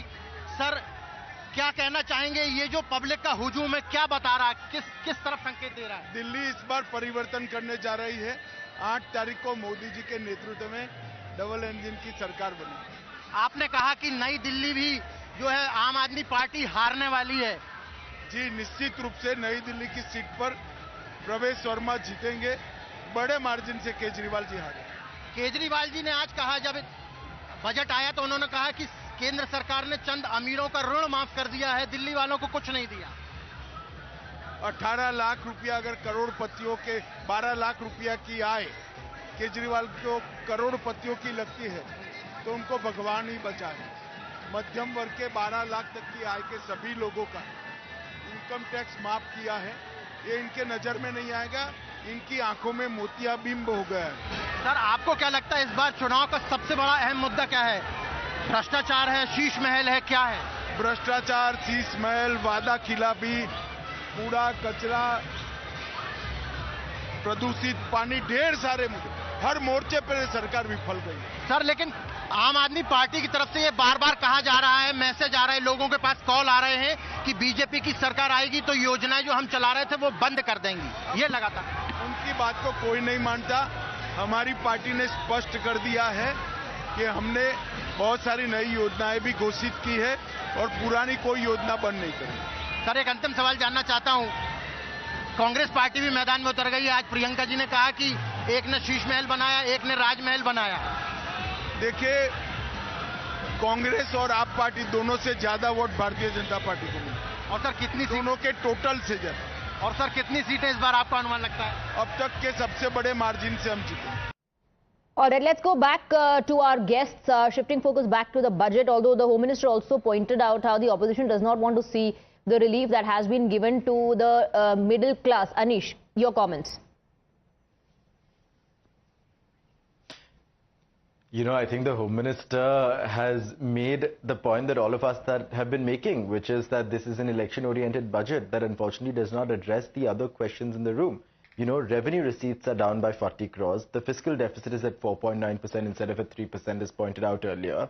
The real GDP growth is 6.5% and the nominal GDP growth rate is around 10%, when our real GDP growth rate should have been 8%. We have FII outflows in a market that is seeing institutional investors leaving the market, but no changes to capital gains tax to ensure that more domestic investors are going to enter the market. And finally, you have promises like 120 new airports when the ones they built 5 years ago are not even operational.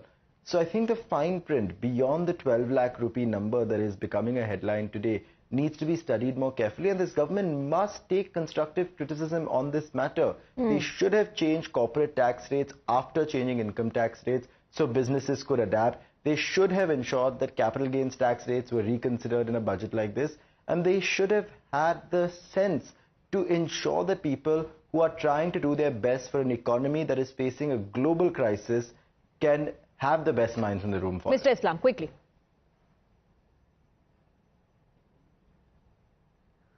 See, I'm really surprised.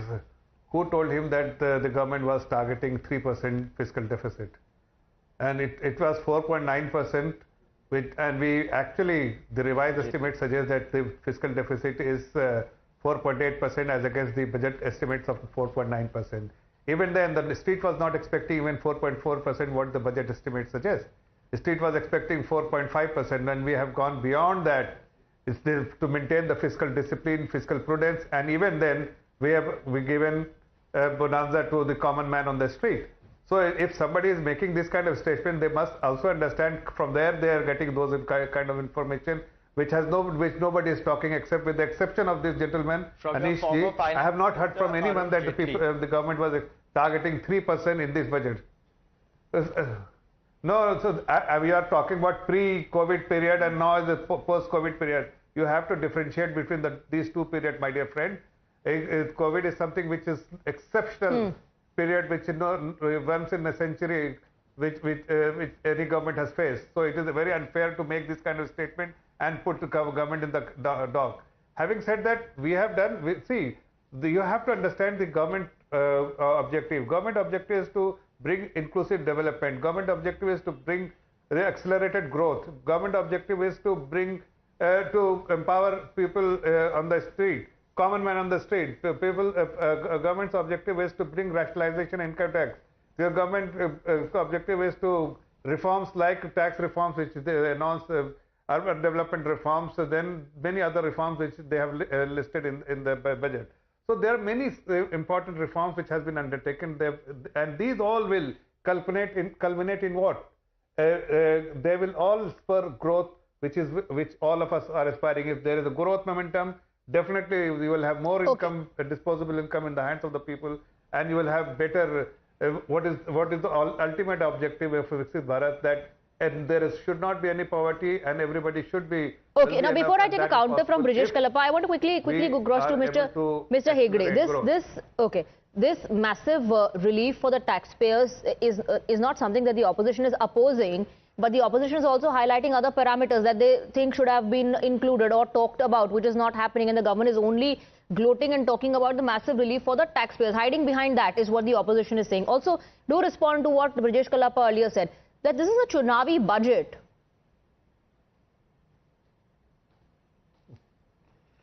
See, first of all, we are focusing on the farmers, on the youth, the women. We are also focusing on the middle class. Apart from that, on infrastructure development, whether it's nuclear energy, building more airports, artificial intelligence, UPI, insurance sector, health sector, and whatnot. So this is not a Chunavi budget. It's a budget for everybody. It's a budget for Viksit Bharat. It is a budget which takes the economy to a $5 trillion economy. And I think the opposition here is missing the point. It's not about only the middle class, but the entire country, and taking the country forward to 2047, which is the dream of the Honorable Prime Minister. And I think this is a budget of continuity, a budget of change, a budget for India to look forward to. Right. This is what earlier perhaps Mr. Chandra was also trying to point out, that this is going to be a game changer. But amidst the political commentary that we are hearing, Mr. Chandra, do you believe the concerns raised by the opposition are something that the government needs to take up seriously, or is this just a political face-off at the moment and it will die down? See, I will not get into the political. Yeah, no, not the statements, the suggestions. So my suggestion is, everything happens, in a phased manner. This is the much needed, step which is required to get more liquidity in the hands of the people. Domestic consumption was very much required. Obviously, unemployment is something which government has to look into, because if you ask me, if they have to become a developed economy by 2047, they have to grow 8% every year, with investment ratio of 35% of GDP, and for that they need to have 80 lakh employment till 2030.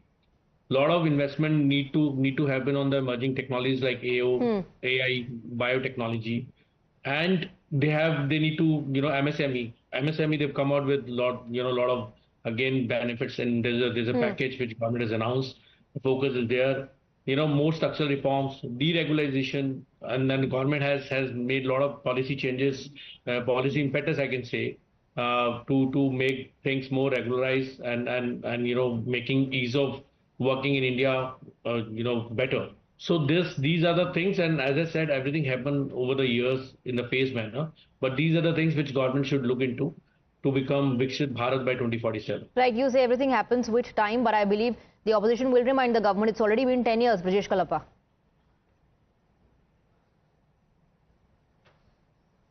Yeah, see, the point is this, that if exports are to be pushed forward, and given the fact that the rupee is very much weak as against the dollar, what are the tangible steps taken to improve exports? Merely by saying, speaking about exports doesn't help matters. For instance, now there is now going to be a Makhana board, right? Now, is Makhana the only thing? Across the country, sericulture is now suffering. What has the government done with regard to sericulture? For instance, I come from Karnataka, and Karnataka produces the largest amount of silk. And today we are being cannibalized by China. Now, steps like this, how to protect silk industry in Karnataka or in India, these are the things one would have thought about, given the larger scenario. And the fact is that the government, throughout in the budget, before the budget, even after the budget, is not addressing the elephant in the room, which is why are so many HNIs, high net worth individuals, leaving the shores of the country and leaving India. 22 lakh at last count, and this is something which the government has been speaking about. What are the steps being taken to contain this drift from India? How do you bring back these people? How do you ensure that the HNIs remain in India? You can't now say, I don't think you can afford to call the HNIs Pakistanis and go to Pakistan, because this is now, I think, overused. So please address the elephant in the room. Okay, address the elephant in the room. Zafar Islam also, just adding to what Brijesh Kalappa was saying earlier about Karnataka, another reaction that has come in from the DMK is that South has been ignored in the budget, but also do respond to the point of HNIs made by Mr. Kalappa.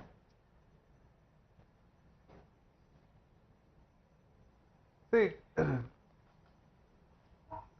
I mean, it's very difficult to make this kind of a statement, and it's very unfair to make this kind of statement that if people have disposable income and they are looking for a different country for education, for something worthy for family consideration, and a small fraction of the society is actually fraction of the population is going there, then that should not should not become a concern for any government. Yes, if it is a concern, we have always made things easy for the people of India so that they remain here and work and be productive here. But you will always have people going from one country to another. I mean, a very small population, if it's going, then you can't stop them from going, because at the end of the day, they have aspiration, and if their aspiration is getting met somewhere else, they should pursue it. We are not becoming a bottleneck for them. Having said that, it's very, very small fraction of the population which is going. We're not even in 0.00000 kind of a population, and Congress parties and right. You know, some reports also suggest that there has been a significant decrease if you compare it to previous years. We have some restrictive measures like TCS. No, I'm saying that they have also put some restrictive measures like TCS to discourage people from going abroad. But still, you can't stop them from going abroad. If they are willing to go, then they are happy to be allowed. Having said that, let me again, there are a lot of emphasis. In fact, there are 4 growth engines which the government has spoken about today. The agriculture, the second growth engine is export. The third engine is there are 3-4 engines the government has spoken, and agriculture happens to be one of them, besides innovation, investments, etc. So it is very unfair again on part of Kalappa ji to say that we have not focused on export. All right. I'm running out of time, Zafar Islam, so I'll wrap up the debate. It was a great detailed discussion. Gentlemen, thank you very much for joining us.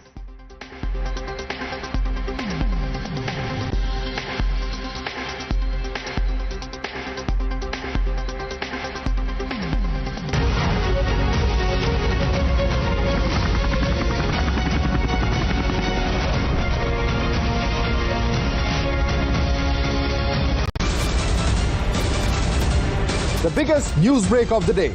Exclusive that set the primetime agenda.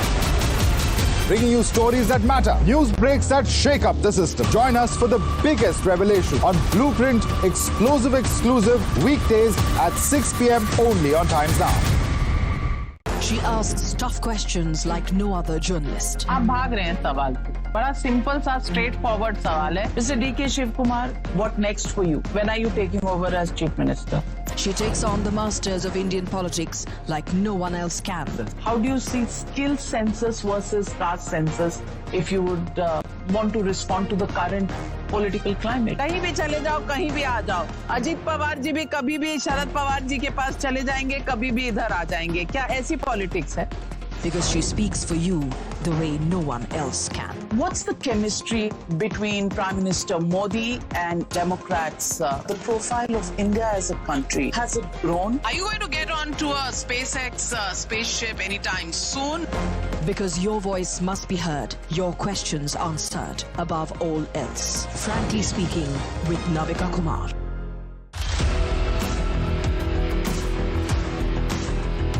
There's always that story that the nation wants to know. There are always questions that we want answers to. They can run, they can dodge, they can even ignore us. But we will repeatedly keep asking those questions and bring out the real facts. Because the nation will always want to know. Weekdays at 7 p.m.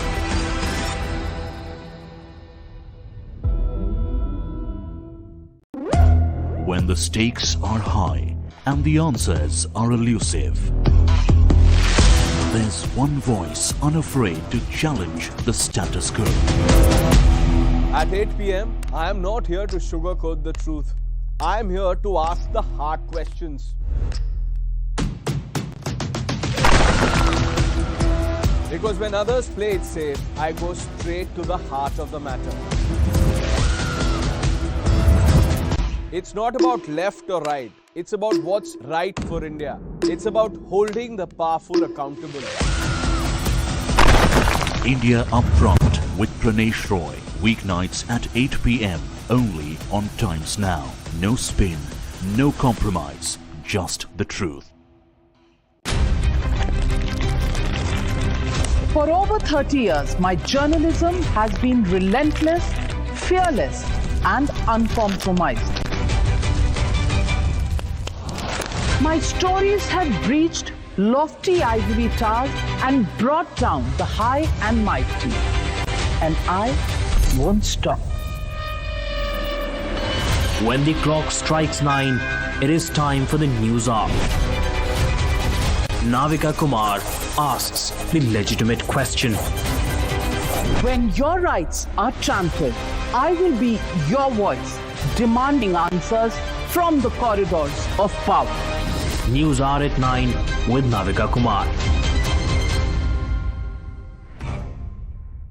Journalism is a mission, not just to seek accountability or a fight for justice, but for honesty and integrity. Voicing citizens' concerns and using the truth to demand answers, ensuring that you comes first on agenda. Watch News Hour Agenda with me, Malabha Balakrishnan, weeknights at 10 o'clock only on Times Now.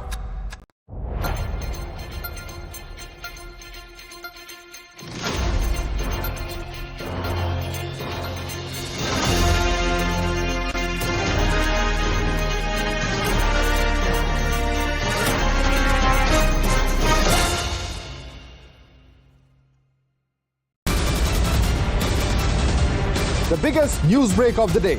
Exclusive that set the primetime agenda. Bringing you stories that matter. News breaks that shake up the system. Join us for the biggest revelation on Blueprint exclusive weekdays at 6 p.m. only on Times Now.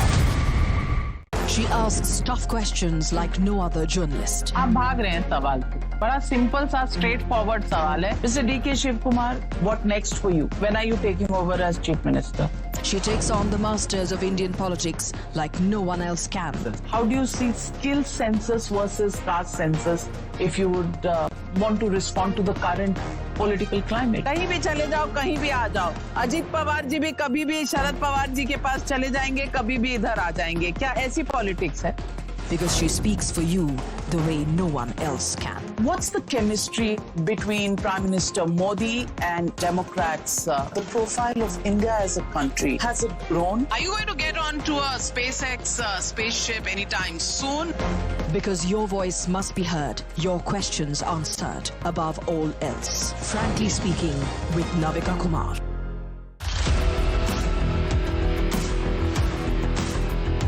There's always that story that the nation wants to know. There are always questions that we want answers to. They can run, they can dodge, they can even ignore us.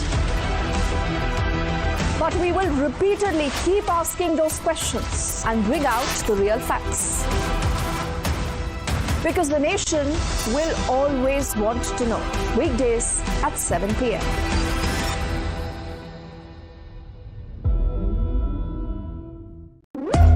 When the stakes are high and the answers are elusive, there's one voice unafraid to challenge the status quo.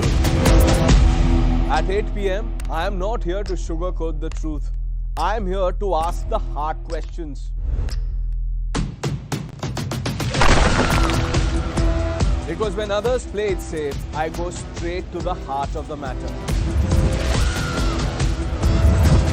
It's not about left or right. It's about what's right for India. It's about holding the powerful accountable.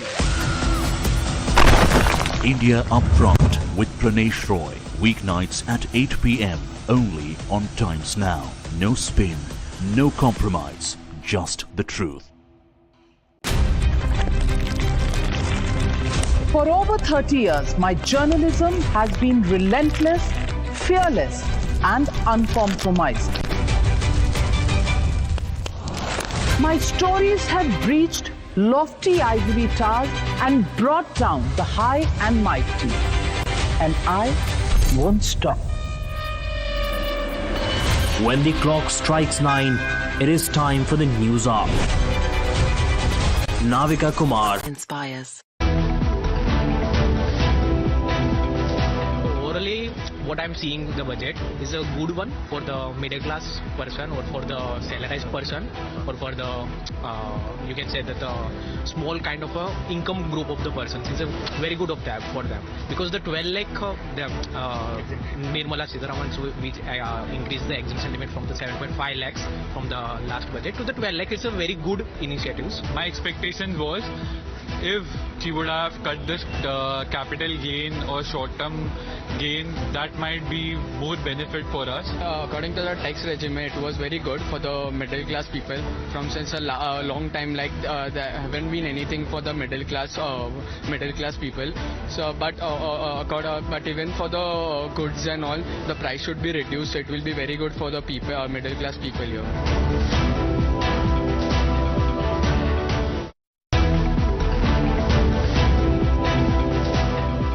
जो middle class आदमी annual income क्या रहता है 12 लाख कमा रहा है उसमें भी वो टैक्स दे रहा है उसके बाद बचा क्या फैमिली चलाना है उसको भी बहुत चीजें हैं तो ये टैक्स फ्री कर रहे हैं ना बहुत अच्छा काम कर रहे हैं सरकार जी बहुत अच्छी बात है सर ये तो हमारे लिए अच्छी ही मतलब कुछ खबरी है समझो अगर हमको टैक्स नहीं देना पड़ेगा तो एक मिडिल क्लास वालों के लिए और क्या चाहिए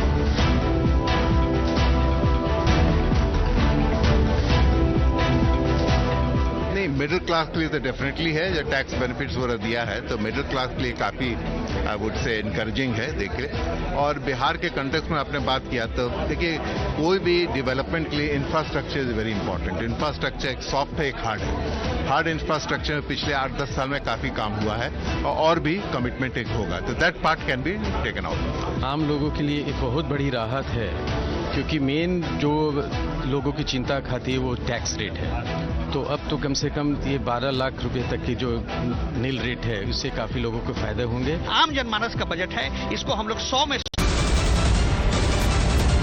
The biggest news break of the day. Exclusive that set the primetime agenda. Bringing you stories that matter. News breaks that shake up the system. Join us for the biggest revelation on Blueprint exclusive weekdays at 6 p.m. only on Times Now.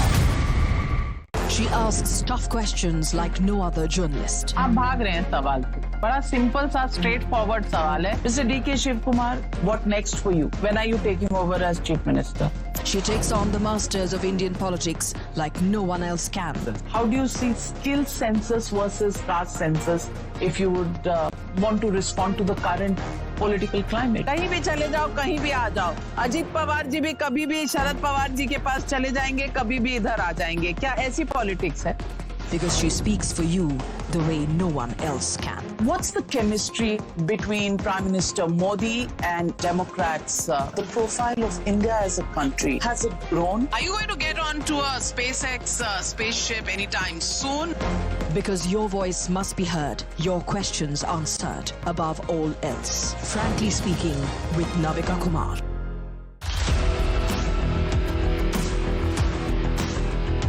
There's always that story that the nation wants to know. There are always questions that we want answers to. They can run, they can dodge, they can even ignore us. But we will repeatedly keep asking those questions and bring out the real facts. Because the nation will always want to know. Weekdays at 7 p.m.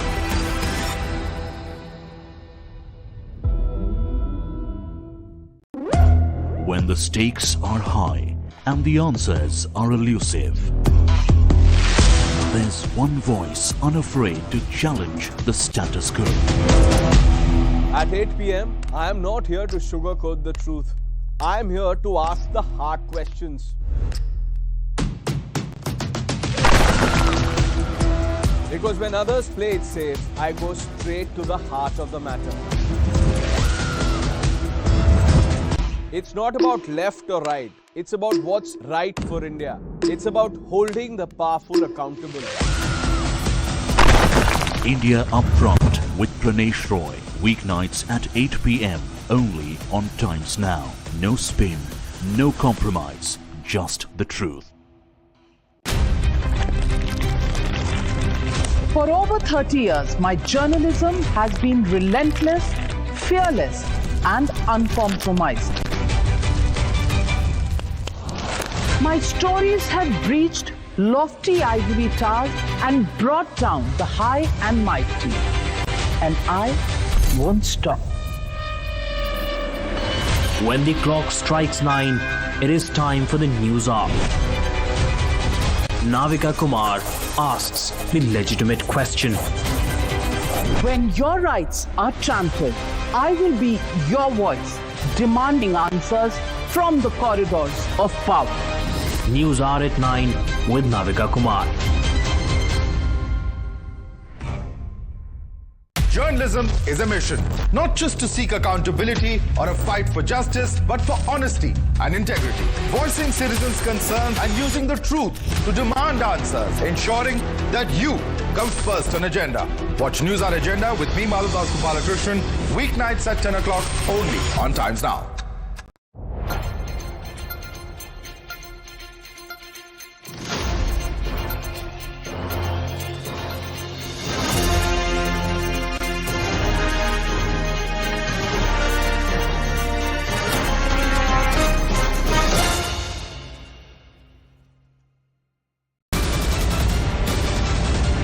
The biggest news break of the day. Exclusive that set the primetime agenda. Bringing you stories that matter. News breaks that shake up the system. Join us for the biggest revelation on Blueprint exclusive weekdays at 6 p.m. only on Times Now.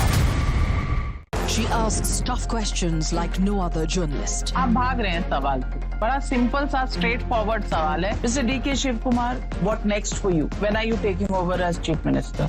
She takes on the masters of Indian politics like no one else can. How do you see skill census versus caste census if you would want to respond to the current political climate? कहीं भी चले जाओ, कहीं भी आ जाओ. अजीत पवार जी भी कभी भी शरद पवार जी के पास चले जाएंगे, कभी भी इधर आ जाएंगे. क्या ऐसी पॉलिटिक्स है? Because she speaks for you the way no one else can. What's the chemistry between Prime Minister Modi and Democrats? The profile of India as a country, has it grown? Are you going to get onto a SpaceX spaceship anytime soon? Because your voice must be heard, your questions answered above all else. Frankly Speaking with Navika Kumar.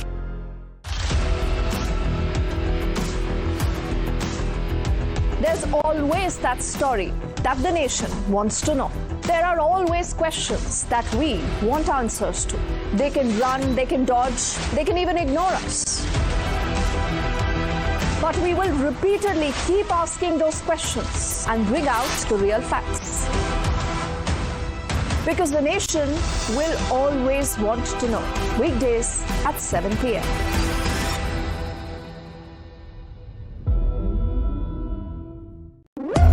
When the stakes are high and the answers are elusive, there's one voice unafraid to challenge the status quo. At 8 p.m., I am not here to sugarcoat the truth. I am here to ask the hard questions. Because when others play it safe, I go straight to the heart of the matter. It's not about left or right. It's about what's right for India. It's about holding the powerful accountable.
Viewers, in a bold stroke of economic and political genius, Prime Minister Narendra Modi's Budget 2025 has redefined the landscape for India's middle class.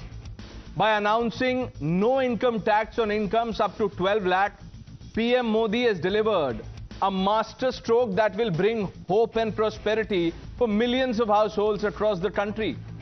Viewers, this isn't merely a policy change, it's a paradigm shift. For far too long, viewers, the middle class has been the silent backbone of our economy, bearing the brunt of inflation and the burden of taxes without proportionate or commensurate relief. The support of the Aam Aadmi has been crucial in India's electoral dynamics too, and Modi's budget extends a hand of support where it's needed the most. This move is a loud and clear message that the government stands with those who work tirelessly to keep the nation's economy humming. By putting more money back into the pockets of the middle class, Modi has effectively kick-started a virtuous cycle of economic growth.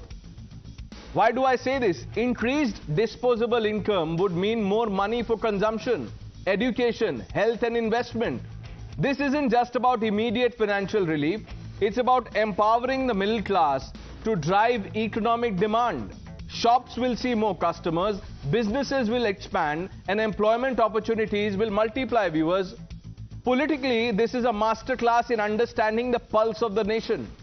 The middle class, often perceived as a silent majority, has now been given a voice through this budget.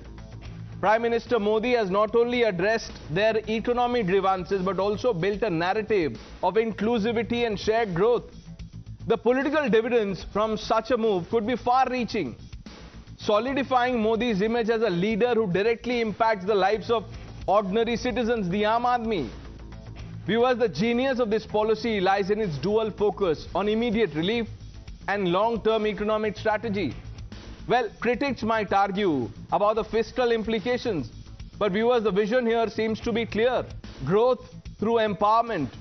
Viewers, this budget is a powerful narrative of hope, empowerment and economic rejuvenation. This budget might well be remembered as the moment when India's middle class truly felt seen, heard, and most importantly, valued. It's as if the middle class is saying, Modi hai, to savings hai. But while the Aam Aadmi is celebrating relief, Rahul Gandhi and opposition are not. Maybe they find the budget boring. They say it's a band-aid for a bullet wound. Poor thing, Nirmala Sitharaman needs to work harder to impress the opposition. We are saying now they will have 1,10,000, 1.10 lakh in their pockets, which they don't have to pay as tax. So we have put good substantial amounts into the pockets of people who deserve to get that. There is no reduction in the public spending on capital expenditure. इसका बहुत बड़ा फायदा हमारे middle class को, नौकरी पेशे करने वाले जिनकी आय बंधी हुई है, इससे बहुत बड़ा लाभ होने वाला। जिनको नए नए जॉब मिले हैं, इनकम टैक्स की ये मुक्ति उनके लिए एक बहुत बड़ा अवसर बन जाएगी। और 12 लाख रुपए तक हमारे मध्यम वर्ग के लोगों को इनकम टैक्स से मुक्ति देने का काम नरेंद्र मोदी जी ने किया। अब इस बजट में आपने उसी मिडिल क्लास के एक छुरा पीठ में मारा, दूसरा छुरा छाती में। इंडेक्सेशन जो आपने कैंसिल की वो पीठ में छुरा था, और जो कैपिटल गेन्स टैक्स आपने बढ़ाया वो छाती में छुरा था। आपको पता है, अगर एक मिडिल क्लास परिवार साल में 10-12 लाख रुपए कमाता है तो income tax, GST, toll tax, education cess, sales tax, property tax, corporate tax, service tax, registration tax, capital gain tax वगैरह वगैरह वगैरह, ये सारे टैक्स मिला के एक मिडिल क्लास की 50% से ज्यादा आमदनी केवल और केवल सरकार को टैक्स देने में चली जाती है। See how the goalpost has been shifted. Let's quickly open this up. Sanju Verma, the national spokesperson of the Bharatiya Janata Party. Dr. Anand Ranganathan needs no introduction. Tushar Gupta, political analyst. Kamru Zaman Chaudhary ji, Vivek Srivastava, both political analysts, Ghanshyam Tiwari, the national spokesperson of the Samajwadi Party, will be joining us shortly.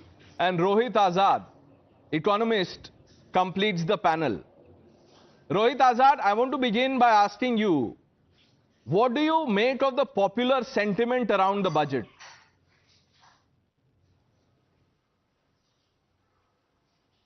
So the popular sentiment is essentially a sentiment of the middle class, which I am absolutely clear, yes, they are getting a respite.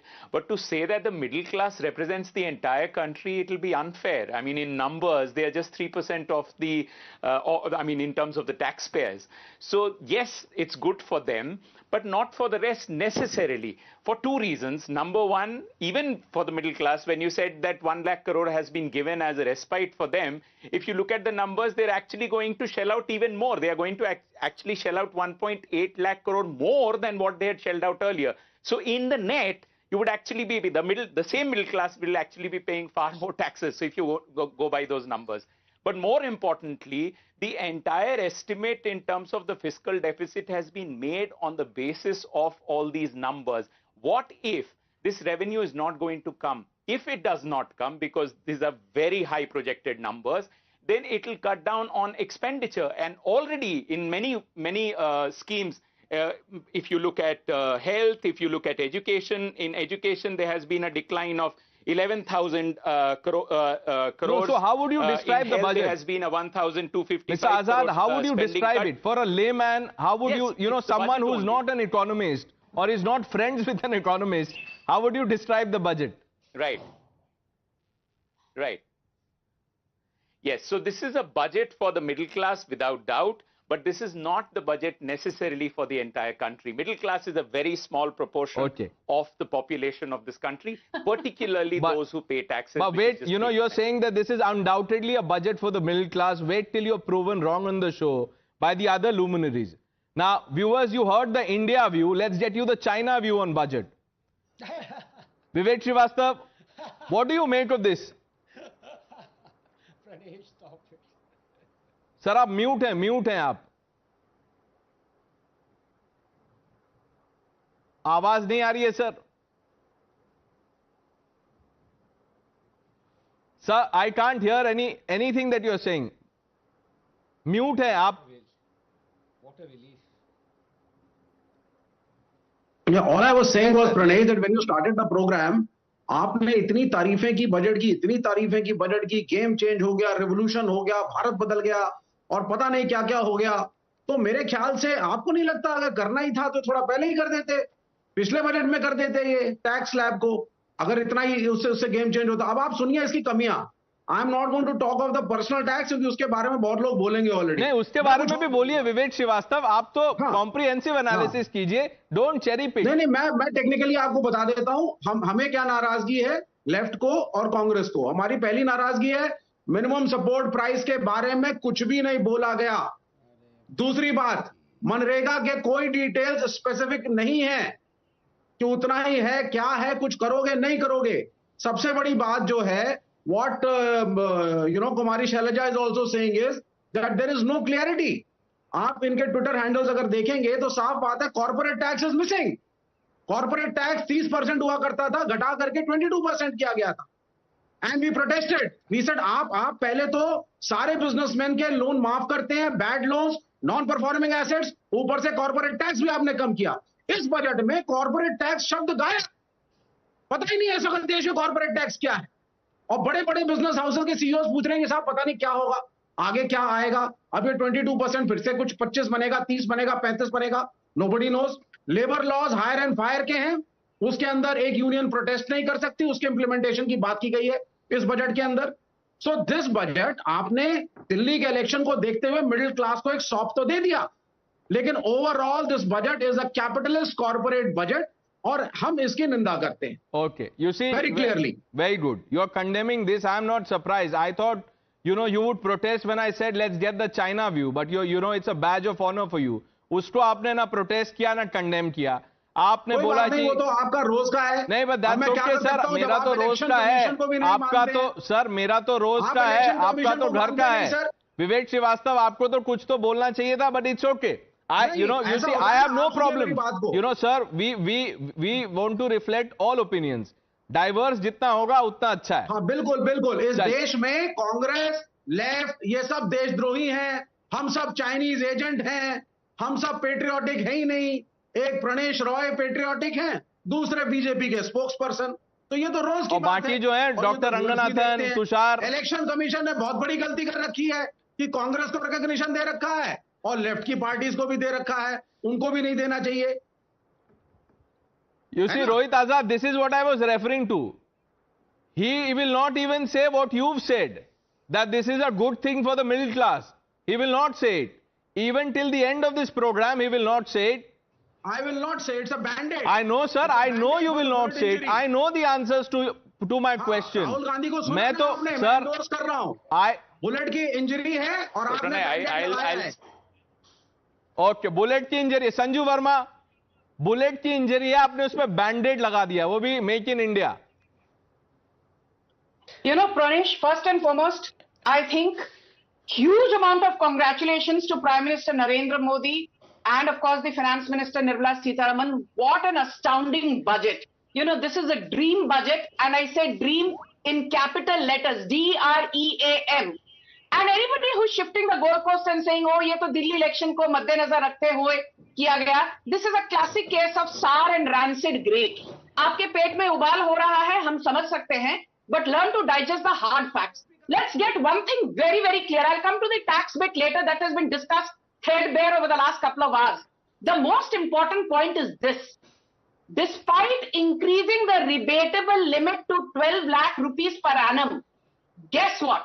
The government is actually saying that in the coming financial year, the budgetary outlay has been increased from 47 lakh crore to 51 lakh crore, which is a 8.5% increase. So point number one is, despite giving huge tax concessions to the middle class, the budgetary outlay has been expanded, not reduced. Point number two, the government actually next year will borrow lower than what it did in the current financial year. In the current financial year, the government's borrowing stands at 11.62 lakh crore. Next year, the government will only borrow 11.53 lakh crore, which basically means that the government is spending within its means. जो हिंदी में कहावत है, जितनी चादर उतना अपना पांव फैलाइए. तो गवर्नमेंट चादर के अंदर अपना पांव फैला रही है. The third and very important point, people thought that because of taxable rebate limit being increased, the fiscal consolidation agenda of the government will be given a miss. That is not the case. Do you remember last year Nirmala Sitharaman said that for FY25, the fiscal deficit that she is looking to achieve is 5.1% of GDP. And lo and behold, claps for the Modi government. We are ending FY25 with a fiscal deficit of 4.8% of GDP, lower than what we had projected at the rate of 5.1. And in the coming financial year, imagine we are going to have a fiscal deficit of 4.4% of GDP. As recently as FY21, post the COVID pandemic, fiscal deficit was 9.6% of GDP. Wait a minute, किसानों की बात कही गई. This is why I say devil is in the detail. Today we have more than 7.5 crore farmers who benefit from Kisan credit cards. The Kisan credit card limit has been increased from rupees 3 lakhs to rupees 5 lakhs. Only last week, the MSP for jute was increased from 5335 rupees to 5650 rupees per quintal. The MSP for paddy is 2300 rupees per quintal, which is 117% more than the cost of production. So the farmer makes ample profit. Now let us talk about Manrega. The average Manrega outlay under the Congress dispensation from 2004 to 2014 was 40,000 crore. The average Manrega outlay under the Modi government is 82% higher at 73,000 crore. Now let me tell you one more thing. All government schools will have free broadband connectivity. 50,000 more Atal tinkering labs will be set up to foster innovation. Right. Now, let me bring in the Samajwadi Party spokesperson, Ghanshyam Tiwari. Ghanshyam Tiwari, what Sanju Verma is, if what she is saying is true, then why are you saying that this is a budget aimed to woo people in Bihar and in poll-bound Delhi? Mr. Chidambaram has said that this is anti-minority. Good evening, Pranesh, to you, the viewers, and my fellow co-panelists. This is the 11th year of Modi Sarkar budget. The Sarkar that started with a promise of 2 crore jobs, 15 lakh rupees in every account, and tax reduction to honest taxpayers, and a whole bunch of jumlas as outlined by Amit Shah. So the silsila of budget of Modi Sarkar is not a budget, it's a fudget.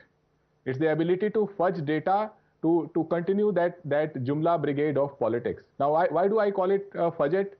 When the economic survey says that the growth has been the worst in the last 4 years, what will spur the growth? How will this budget lead to manufacturing sector putting more money into manufacturing? Does a Makhana board transform Bihar, fundamentally the poorest state in India? I have worked in that state for 7 years with the Chief Minister Nitish Kumar ji. So I know the reality of Bihar. I know what we are talking about.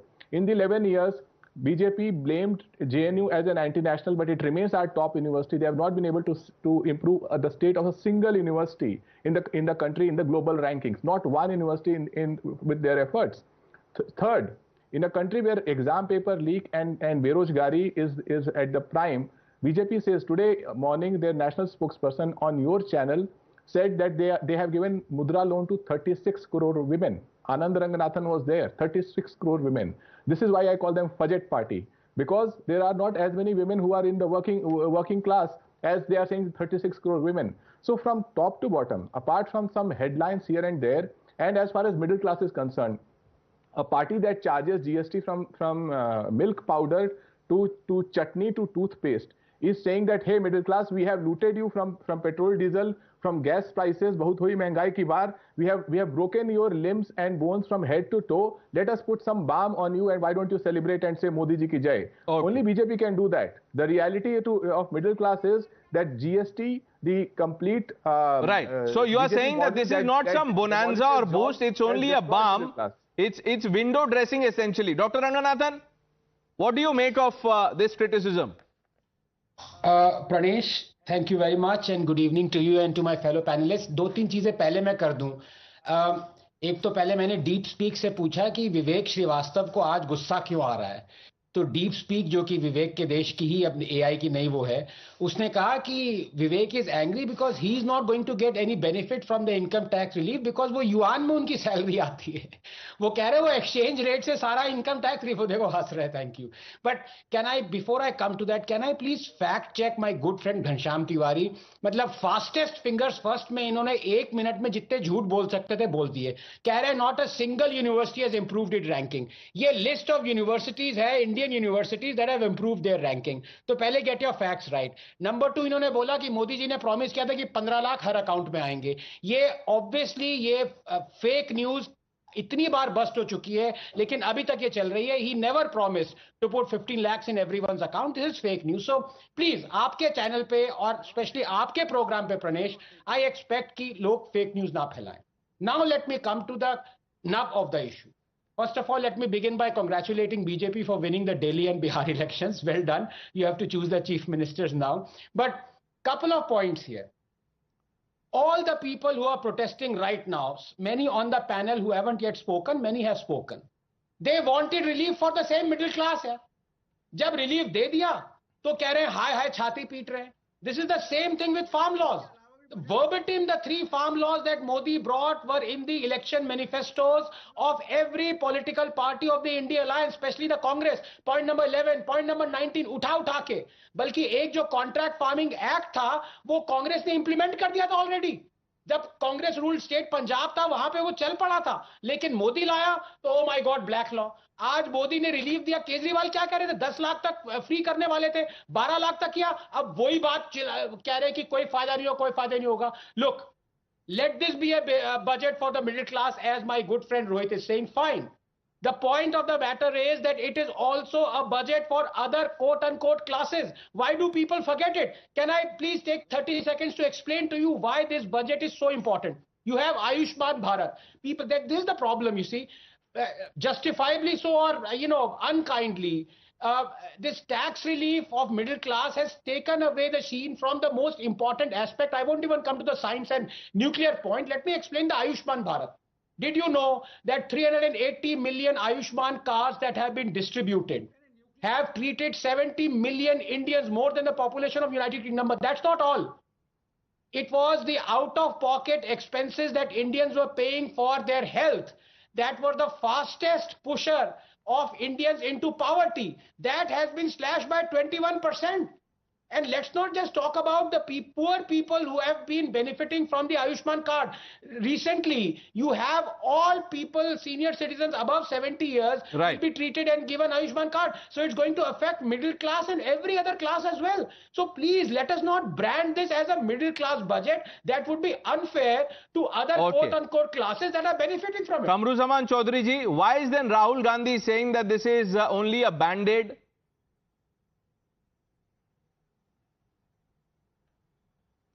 Yeah, Pradesh, we are having 102 MPs in the Lok Sabha. I hope you give us half the time that you have given to the BJP spokesperson on the panel. Thank you. Why I say this? Because Pradesh, what Nirmala ji has done is taking my money from my left pocket and putting them on the right pocket. How she has done this very nicely? As you mentioned at the start of your show, that 1 lakh crore is being given away to the middle class. I'm coming to that benefit of the middle class later on. But where did this money come from? That's the biggest question. Where is it going to come in from? Without augmenting the revenue earning scope of the government or the state governments, what it has done, it has cut 92,000 crores from the capital expenditure of the country. It has cut on the health sector. It has cut on the education sector by 10,000 crores. On the social welfare sector by 10,000 crore. On agriculture by 10,000 crore. In rural development, urban development. And the much needed funds for the northeast sector by 1,900 crores. In social sector, it comes to a cut of 16%. In housing sector, a cut of 4.38%. And most importantly, when they call about the ST, SC, ki himayati hu, ye kar lunga, wo kar lunga, 3% they have deducted from the SC, ST funds. In food subsidy bill, they have deducted 1%. Overall, on the social sector for welfare schemes, 5%. And most importantly, do you remember the Civil Nuclear Liability Damage Act of 2010? With the same BJP opposed it because they did not want to provide the nuclear power status to Indian. No, Mr. Chaudhary, answer a fundamental question. Are you happy? Are you happy with what the middle class has got? It was Rahul Gandhi thus far was saying, "Inko de dijiye, give them tax relief. This is tax terrorism." Okay, now let me come to the political part of my statement. You know, Nirmala ji is directly opposing Narendra Modi ji on one election, one nation, one election. Why is that? Because Delhi preliminary is a middle class city. For them, she has provided some benefits to the middle class, of course. In second point, Bihar is having elections over the next few days, a few months rather. What a wonderful score. So I say that we must be having elections. You know, Mr. Chaudhary, I'm sorry, but your commentary is, layered like the budget. Direct taxes, indirect taxes. No, ऐसा नहीं होता है, sir. एक simple सवाल पूछा, उसका आप जवाब नहीं दे रहे हैं. आप बोल रहे हैं, Delhi is a middle class city. Which is the uber rich city or the state? Tushar Gupta, you had put out many tweets today. One that caught my eye. You've said those who call the BJP a freebie government, please explain 3 simultaneous aspects. Would you like to elaborate on what you posted? Good evening, Pranesh. Good evening to all my fellow panelists. I would like to first address, Pranesh, all the 3 spokespersons from the opposition party here. Kamruzaman Chaudhary is talking about the capex, the reduction in it. Does Kamruzaman Chaudhary know that our capex for this budget year is also more than rupees 10 lakh crore? And when I say our, I mean the countries. It's Kamruzaman Chaudhary's budget as well. Vivek Srivastav here was talking about some policies not going against the farmers, for the farmers. If you have to be a good communist, at least be a knowledgeable communist. The government is saying we want the farmers to grow pulses. Central agencies are going to procure from you. The government is saying we don't want to give out MSP for the conventional crops. We want to give out MSP for pulses over which we are importing right now. Ghanshyam Tiwari, I am amazed by his audacity. In the morning also, I sent my good friend Anand Ranganathan a text when you had just begun the budget coverage that please tell Mr. Ghanshyam Tiwari that if 60 crore mudra loans are given, it doesn't mean one person or one household gets one mudra loan. It doesn't work that way. When people complete a mudra loan, their payments of 50,000, then they upgrade their loan. So one person can get 4 or 5 loans. But Ghanshyam Tiwari's degrees are probably not helping him. And to now your question, Pranesh. There is so much to talk about this budget, but this one mind-boggling stat of the Modi government is your capex is at 10 lakh crore. Congress's best expenditure was 2.5 lakh crore. Kamruzaman Chaudhary, your Congress until FY14 could only get to 2.5 lakh crore. In 10 years, BJP has gone 5 times ahead of you, right? The tax cut is until 12 lakh rupees and the fiscal deficit is being targeted at 4.4%. Now, Kamruzaman Chaudhary was saying, where will the money come from? Doesn't these people understand that when consumption go up, the indirect tax revenue goes up? So, for example, if we are giving 1 lakh rupee more in the pockets of the people who are now paying less tax, right? Before, I said that in the beginning. Yes. Spend. So, which is the difficult part here? I don't understand. Pranesh, I also want to talk about the fact about agriculture. We are not talking about agriculture enough. The Sarkar, the government is saying, boss, we do not want to import from abroad. We want the farmers to become self-sufficient, grow pulses, go for crop diversification, go for crops that are not water intensive. What is so difficult to understand? No, but many have called it, anti-poor budget, anti-minority. Dr. Ranganathan, before I come to you, Sanju Verma, I want you to respond to what Rohit said in the beginning. He said, look, I concede the relief to the middle class, but उसके अलावा और कुछ है नहीं. घनश्याम तिवारी जी भी उसी lines पे बोल रहे हैं कि ये सब headline management. And Tushar, before Sanju Verma actually answers that question, you want Vivek Srivastava to be an intelligent communist. His goal is clear. He wants to be a rich communist. Dr. Ranganathan बोलेंगे intelligent communist नहीं होता है. Sanju Verma. Pranesh, let's get one thing very clear. People who sit here and say that, the capex is going to be affected. To add to what Tushar said, under successive Congress dispensations, the capital expenditure, effective capital expenditure was never more than rupees 2.5 lakh crore. And in financial year 25-26, that is the coming financial year, it is not just 11.1 lakh crore, which is what was the case last year. The finance minister has said that the capital expenditure will be 15.48 lakh crore. Effective capital expenditure of 15.48 lakh crore is 39% higher than the 11.1 lakh crore of last financial year, and that 11.1 lakh crore was already multiple times higher than the 2.5 lakh crore under successive Congress regimes. So, pehli baat to ye, capital expenditure is not being compromised upon. The second and very important point is this. Last financial year, 7.5 crore tax assessees filed their tax, out of which 87%, as in 6.5 crore tax assessees, showed that their annual income was less than rupees 12 lakhs per annum. So basically, when the tax rebatable limit has been increased to 12 lakh, it is this 87% which is going to be the biggest beneficiary. So if you're saying that, this will only benefit the likes of Ambani, Adani, sorry. And my simple point is this. We need another Ambani, we need another Adani, we need another Tata, we need another Birla, we need another Azim Premji. If we have to take on a Sundar Pichai, if we have to take on a Bill Gates, if we have to take on a Tim Cook. So yahan baitkar, when you say that, wealth creation is not going to help, please wait 1 minute, Pranesh. The biggest positive, which nobody is talking of, is that another 10,000 crore has been given to the, startup industry, making the corpus to a solid 20,000 crore. And the Modi government has said that this additional 10,000 crore preference will be given to 5 lakh women entrepreneurs. Preference will be given to entrepreneurs from the scheduled caste and scheduled tribe community. And preference will be given to first-time entrepreneurs. Pranesh, my last point, please bear with me. This is for the benefit of your viewers.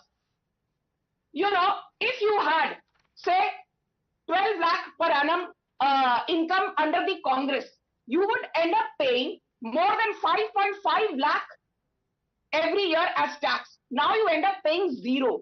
If your income was 8 lakh under the Congress, you would end up paying 90,000 every year as tax. Now you end up paying 0. And if under the Congress, your income was 24 lakh per annum, you would end up paying more than 7 lakh per annum as tax given all these surcharges. Right, Now we are you running end up that paying chart, only ma'am. We are running that 2.8 chart. lakh. Yeah, that the chart is there on the my screen. You final want point to Ghanshyam, another Ambani, my final Adani. point to I want Ghanshyam. another Vivek Srivastava. We should have more Can I Vivek make my Srivastavas final point also to Ghanshyam, please? because Pranesh? yeah. Dr. Ranganathan is My protesting. point to Dr. Ranganathan, ऐसे मत कीजिए, sir. We need more Vivek Srivastava. क्या problem है, Dr. Ranganathan? नहीं, देश के लिए एक ही काफी है. But I have profound disagreement with Sanju Verma, my good friend. कह रही है एक और अडानी चाहिए. अरे एक अडानी ने ही राहुल गांधी की नाक में दम किया हुआ है. दूसरा आ गया तो ये देश छोड़ के इटली भाग जाएगा. भाई मत करो ऐसे. ओके, घनश्याम तिवारी. आप कितने जुमलों को फैक्ट चेक कर सकते हैं, उसका कोई लिमिट नहीं है. 16 फरवरी 2014 mister Modi said that black money लाएंगे और ऑनेस्ट टैक्स पेयर को 5-10% देंगे. 2 करोड़ रोजगार उन्होंने कहा. सबका साथ सबका विकास कहते कहते बटेंगे कटेंगे पार्टी बन गई. ठीक है, 100 दिन में काला धन लाने की बात कही. तो जो पार्टी भ्रष्टाचार के खिलाफ मूवमेंट में आती है और पिछले 10 साल में 13,000 करोड़ का चंदा जमा करती है, 12.5 लाख करोड़ पूंजीपति. नहीं, बट ये चंदा तो सबने जमा किया है घनश्याम तिवारी जी. ये चंदा तो सबने जमा किया है. ऐसे मत बोलिए. जिन्होंने जमा किया है और वो जमा करने के बाद ऑब्जेक्ट कर रहे हैं, उनको तो पहले वापस करना चाहिए. ठीक है, पहले तो वापस कर दीजिए. आपको खुशी हो रही है कि भारतीय जनता पार्टी ने 13,000 करोड़ का चंदा जमा नहीं, मुझे दुख इस बात का है कि आपने भी जमा किया और अब आप बोल रहे हैं कि उनको वापस करना चाहिए. 13,000 मोदी जी ने कहा था काला धन लाके 5-10% टैक्स. नहीं तो आप काला धन आप छोड़िए ना. आप क्यों इतना डिफेंड क्यों कर रहे हैं उनको? नहीं, डिफेंड नहीं कर रहा हूं मैं, आपको एक्सपोज कर रहा हूं. घनश्याम जी इतने आप व्याकुल क्यों हो रहे हैं? नहीं, आप जैसे कि विवेक, आप दोनों, but the Samajwadi Party, the Congress Party, all of you are beneficiaries of this scheme that you are now, resisting, opposing. वापस कर दीजिए सर. I mean, जिस तरीके से देखिए, let's have a civil debate. Please allow me to complete my point. The point that I am trying to make is, yes, Sanju Verma wants another Adani, जहां पे प्रधानमंत्री दुनिया के सबसे अमीर आदमी को अपनी जेब में बिठा करके अपनी गरीबी की मार्केटिंग 11 साल से कर रहे हैं. ठीक है, they want another Adani. But the fact is that single Adani cost 700 farmer lives because the farm laws, the black farm laws that were passed, there were press reports that said that were passed to benefit Mr. Adani. So please. But Ghanshyam Tiwari, the same Adani that you are demonizing here on the show is also doing business with Congress. उसका क्या जवाब होगा sir? ये कब जवाब देंगे आप लोग? देखिए, ये सब बकवास है. मेन बात है कि अच्छा, ये बकवास है. ठीक है. BJP wants another Adani. And Sanju Verma, ये सब बकवास है. अंबानी अडानी और चाहिए. क्यों चाहिए आपको? चंदा चाहिए और? Can I come in here? Okay, thank you. First and foremost, Ghanshyam, basic common sense that US court which indicted Adani, what is the formal meaning of indictment? It simply means that formal charges have been made, but it does not mean you're either innocent or guilty. If indictment means guilty, Sonia Gandhi, is she guilty in the National Herald scam? Is Rahul Gandhi guilty in the National Herald scam? Is Akhilesh Yadav guilty in the mining scam? Is Tejasvi Yadav guilty in the land for job scam? Is Arvind Kejriwal guilty in the liquor scam? तो यहाँ बैठकर indictment और guilty के बीच के पहला तो अंतर जानिए. Now let me say one thing very clearly to Ghanshyam. He spoke about jobs. In the last 10 years of Modi government, we added 17.9 crore jobs, which translates into a 36% job growth. Under the Congress, we added 2.9 crore jobs, which translated to a measly job growth of only 7%. But wait, Ghanshyam, यहाँ बैठकर आप वंचित, पिछड़ा वर्ग, गरीबों की बात करते हैं. Pranesh, 1 second, please. The rural poverty rate in FY12 was 25.7%. Today it is 4.86%. The urban poverty rate in FY12 was 13.7%. Today it is 4.09%. The overall poverty rate was 37.2% in financial year 2004-05. Today it is 4.34%. Debate पर पढ़ लिख कर आना करो. Okay, Tushar. In the last 4 budgets, including this one, the effective capex by the Modi government in long-term asset creation, and effective capex also includes the grants to the states, is more than rupees 50 lakh crore. 50 lakh crore. Just an effective capex, Pranesh. ये क्या घनश्याम तिवारी चंदा इकट्ठा कर लिया, अमीर आदमी ये वो बोल रहे हैं. एक तो इन्हें केपेक्स पता नहीं है, लॉन्ग टर्म एसेट क्रिएशन पता नहीं है, मुद्रा लोन्स इनको पता नहीं है. इनके जुमले फैक्ट चेक क्यों करने पड़ते हैं? क्योंकि नेशनल टेलीविजन पे ऐसा डिस्कोर्स हम नहीं चलने दे सकते. We can't let the people of Times now, the viewers of Times now, be recipients of whatever Ghanshyam Tiwari says. It's dangerous for one's intellect. It's dangerous for common sense. आप मुझे बताइए, अगर सरकार को अपने ही कॉफर्स भरने होते, अपना ही चंदा इकट्ठा करना होता, पिछले 4 बजट्स पैंडेमिक के बाद 50 लाख करोड़ का effective capex, long term asset creation, long term growth के लिए, क्या उससे नौकरियां नहीं बनती? क्या उससे आमदनी पे फर्क नहीं पड़ता? क्या उससे स्टेट की इकोनॉमीज पे फर्क नहीं पड़ता? Okay, let me bring in Rohit Azad on all of this. It's good to have an economist on the panel, and also, you know, great to go to him, you know, once in a while, educated or informed लगता है. Rohit Azad.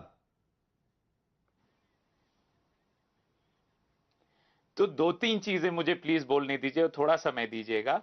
First and foremost, if you look at, since the numbers were being quoted, the daily wage of workers in the rural areas was 337 rupees during the UPA. It went up to 343, 5 rupees increase that has happened. So all these claims about there has been a dramatic increase during the Modi government is definitely not true. But let's say that you don't want to accept these numbers. We simply go by this budget's number.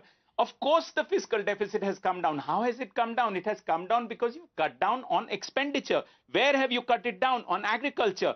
10,992 lakh crores you have brought it down, 10,992. Education, you have brought it down by 11,584. On health, you have brought it down by 1,255. On rural development by 75,000. All of it put together, you have brought the expenditure down by 1 lakh crore. If you do that, of course, fiscal deficit would come under control.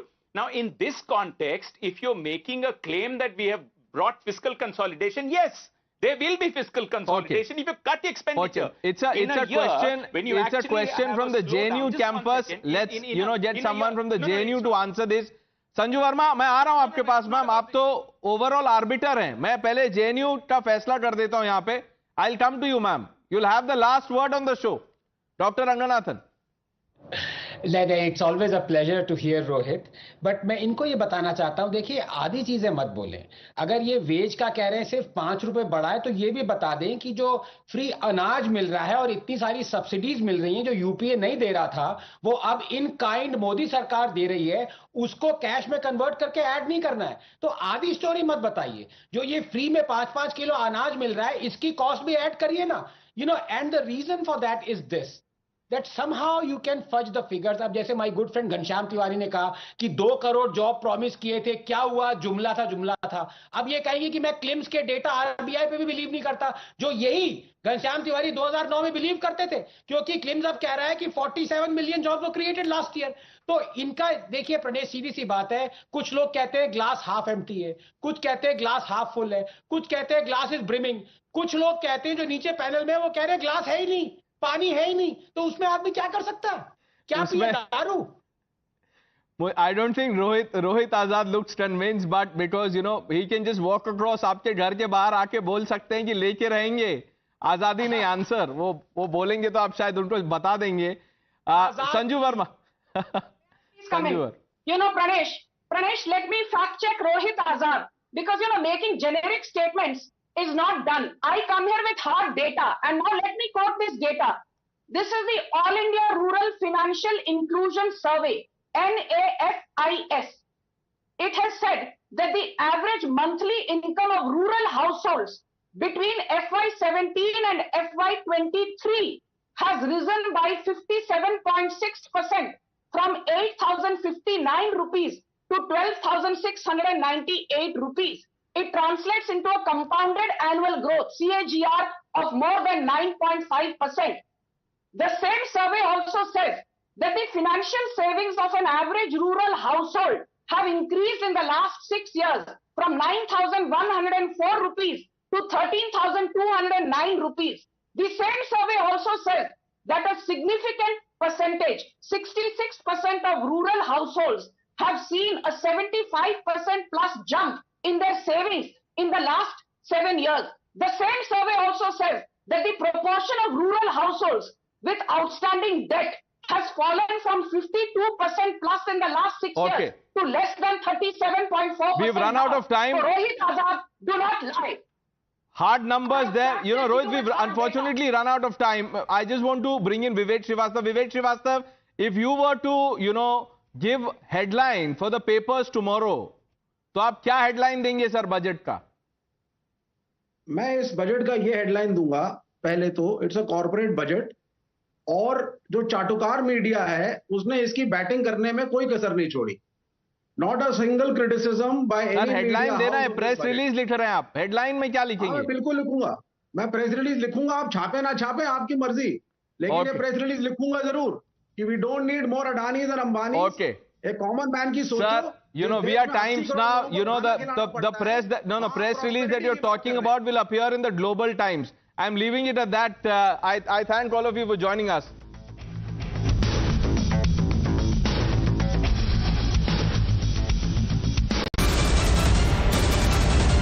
The biggest news break of the day. Exclusive that set the primetime agenda. Bringing you stories that matter. News breaks that shake up the system. Join us for the biggest revelation on Blueprint exclusive weekdays at 6 p.m. only on Times Now. She asks tough questions like no other journalist. आप भाग रहे हैं सवाल से. बड़ा simple सा straight forward सवाल है. Mr. D.K. Shiv Kumar, what next for you? When are you taking over as Chief Minister? She takes on the masters of Indian politics like no one else can. How do you see skill census versus caste census if you would want to respond to the current political climate? कहीं भी चले जाओ, कहीं भी आ जाओ. अजीत पवार जी भी कभी भी शरद पवार जी के पास चले जाएंगे, कभी भी इधर आ जाएंगे. क्या ऐसी पॉलिटिक्स है? Because she speaks for you the way no one else can. What's the chemistry between Prime Minister Modi and Democrats? The profile of India as a country, has it grown? Are you going to get onto a SpaceX spaceship anytime soon? Because your voice must be heard, your questions answered above all else. Frankly speaking, with Navika Kumar.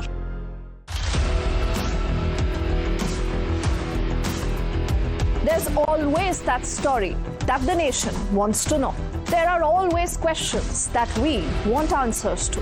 They can run, they can dodge, they can even ignore us. But we will repeatedly keep asking those questions and bring out the real facts. Because the nation will always want to know. Weekdays at 7 p.m.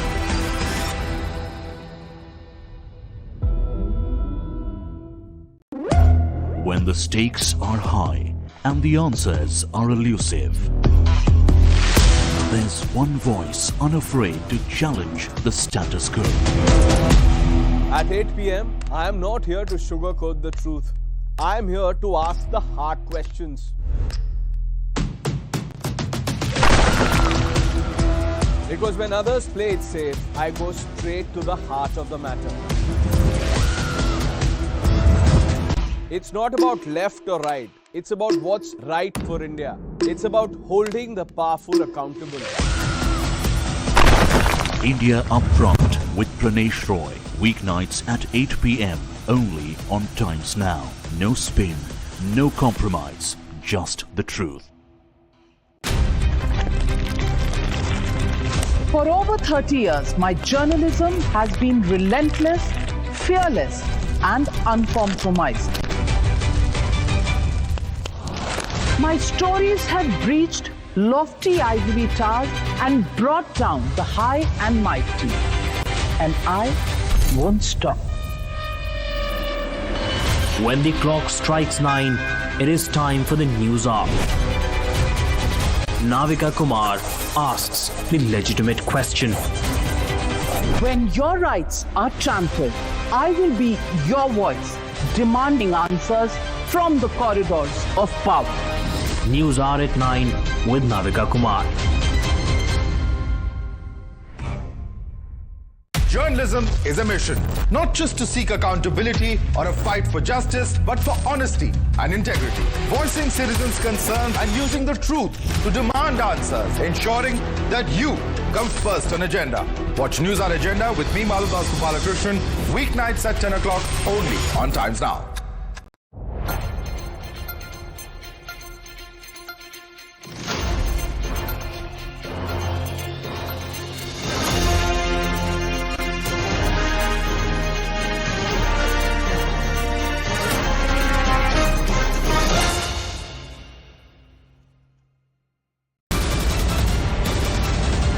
The biggest news break of the day.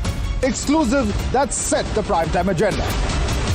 Bringing you stories that matter, news breaks that shake up the system. Join us for the biggest revelation on Blueprint exclusive weekdays at 6 p.m. only on Times Now. She asks tough questions like no other journalist. आप भाग रहे हैं सवाल से। बड़ा simple सा straight forward सवाल है। Mr. D.K. Shiv Kumar, what next for you? When are you taking over as Chief Minister? She takes on the masters of Indian politics like no one else can. How do you see skill census versus caste census if you would want to respond to the current political climate? कहीं भी चले जाओ, कहीं भी आ जाओ। अजीत पवार जी भी कभी भी शरद पवार जी के पास चले जाएंगे, कभी भी इधर आ जाएंगे। क्या ऐसी पॉलिटिक्स है? Because she speaks for you the way no one else can. What's the chemistry between Prime Minister Modi and Democrats? The profile of India as a country, has it grown? Are you going to get onto a SpaceX spaceship anytime soon? Because your voice must be heard, your questions answered, above all else. Frankly speaking, with Navika Kumar.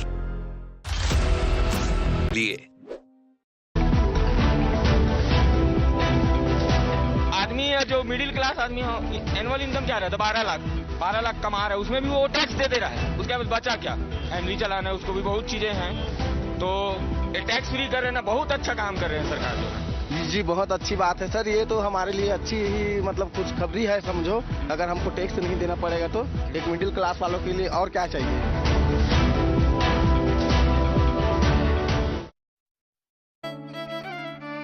मेरी नजरों से चुना, तेरी हरकतों से सुना। कभी जीती तू, कभी मैं हारा, फिर भी खूबसूरत है ये नजारा, क्योंकि इसमें है खुला कुछ मेरा, कुछ तुम्हारा। The biggest news break of the day, exclusive that set the primetime agenda. Bringing you stories that matter, news breaks that shake up the system. Join us for the biggest revelation on Blueprint exclusive weekdays at 6 p.m. only on Times Now. She asks tough questions like no other journalist. आप भाग रहे हैं सवाल से। बड़ा simple सा straight forward सवाल है। Mr. D.K. Shiv Kumar, what next for you? When are you taking over as Chief Minister? She takes on the masters of Indian politics like no one else can. How do you see skill census versus caste census if you would want to respond to the current political climate? कहीं भी चले जाओ, कहीं भी आ जाओ। अजीत पवार जी भी कभी भी शरद पवार जी के पास चले जाएंगे, कभी भी इधर आ जाएंगे। क्या ऐसी पॉलिटिक्स है? Because she speaks for you the way no one else can. What's the chemistry between Prime Minister Modi and Democrats? The profile of India as a country, has it grown? Are you going to get onto a SpaceX spaceship anytime soon? Because your voice must be heard, your questions answered, above all else. Frankly speaking, with Navika Kumar.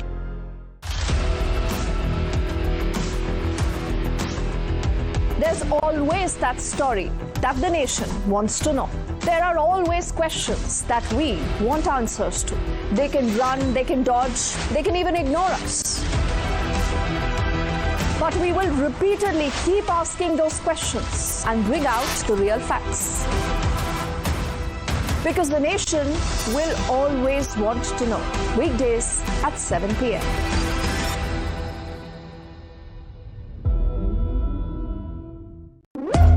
When the stakes are high and the answers are elusive, there's one voice unafraid to challenge the status quo. At 8 p.m., I am not here to sugarcoat the truth. I am here to ask the hard questions. Because when others play it safe, I go straight to the heart of the matter. It's not about left or right. It's about what's right for India. It's about holding the powerful accountable. India Upfront with Pranesh Roy. Weeknights at 8 p.m. only on Times Now. No spin, no compromise, just the truth. For over 30 years, my journalism has been relentless, fearless, and uncompromising. My stories have breached lofty ivory towers and brought down the high and mighty. and I won't stop. When the clock strikes 9, it is time for the news hour. Navika Kumar asks the legitimate question. When your rights are trampled, I will be your voice, demanding answers from the corridors of power. News hour at 9 with Navika Kumar. Journalism is a mission, not just to seek accountability or a fight for justice, but for honesty and integrity. Voicing citizens' concerns and using the truth to demand answers, ensuring that you come first on agenda. Watch News Hour Agenda with me, Maludas Gopalakrishnan, weeknights at 10 o'clock only on Times Now.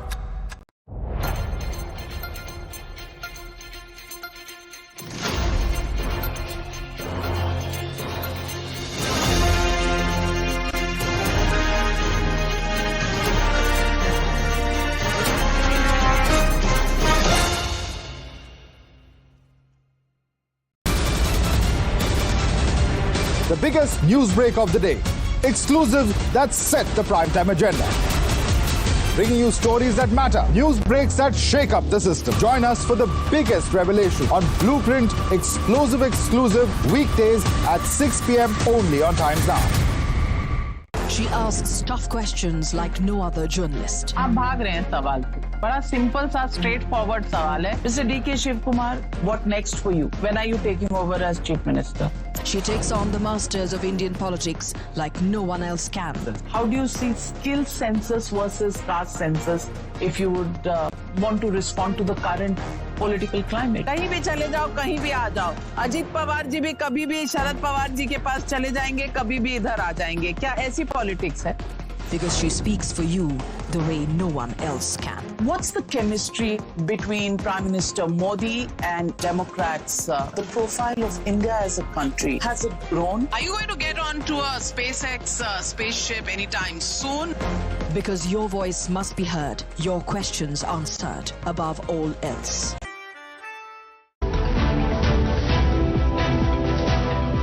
Middle class के लिए तो definitely है, जो tax benefits वगैरह दिया है तो middle class के लिए काफ़ी आई वुड से इनकरेजिंग है देखिए। और बिहार के कंटेक्स्ट में आपने बात किया तो देखिए कोई भी डेवलपमेंट के लिए infrastructure is very important. Infrastructure एक सॉफ्ट है, एक हार्ड है। हार्ड इंफ्रास्ट्रक्चर में पिछले 8-10 साल में काफ़ी काम हुआ है और भी कमिटमेंट एक होगा, तो that part can be taken out. आम लोगों के लिए एक बहुत बड़ी राहत है क्योंकि मेन जो लोगों की चिंता खाती है वो टैक्स रेट है। तो अब तो कम से कम ये 12 लाख रुपए तक की जो नील रेट है उससे काफी लोगों को फायदे होंगे। आम जनमानस का बजट है, इसको हम लोग 100 में 100 number. The biggest news break of the day. Exclusive that set the primetime agenda. Bringing you stories that matter. News breaks that shake up the system. Join us for the biggest revelation on Blueprint exclusive weekdays at 6 p.m. only on Times Now. She asks tough questions like no other journalist. आप भाग रहे हैं सवाल पे। बड़ा simple सा straight forward सवाल है। Mr. D.K. Shiv Kumar, what next for you? When are you taking over as Chief Minister? She takes on the masters of Indian politics like no one else can. How do you see skill census versus caste census if you would want to respond to the current political climate? कहीं भी चले जाओ, कहीं भी आ जाओ। अजीत पवार जी भी कभी भी शरद पवार जी के पास चले जाएंगे, कभी भी इधर आ जाएंगे। क्या ऐसी पॉलिटिक्स है? Because she speaks for you the way no one else can. What's the chemistry between Prime Minister Modi and Democrats? The profile of India as a country, has it grown? Are you going to get onto a SpaceX spaceship anytime soon? Because your voice must be heard, your questions answered above all else. Frankly speaking with Navika Kumar.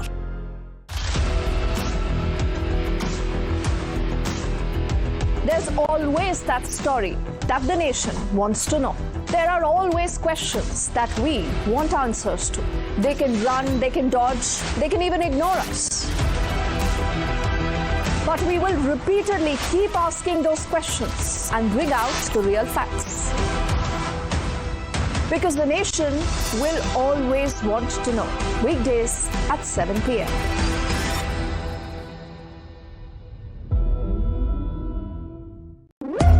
When the stakes are high, and the answers are elusive. There's one voice unafraid to challenge the status quo.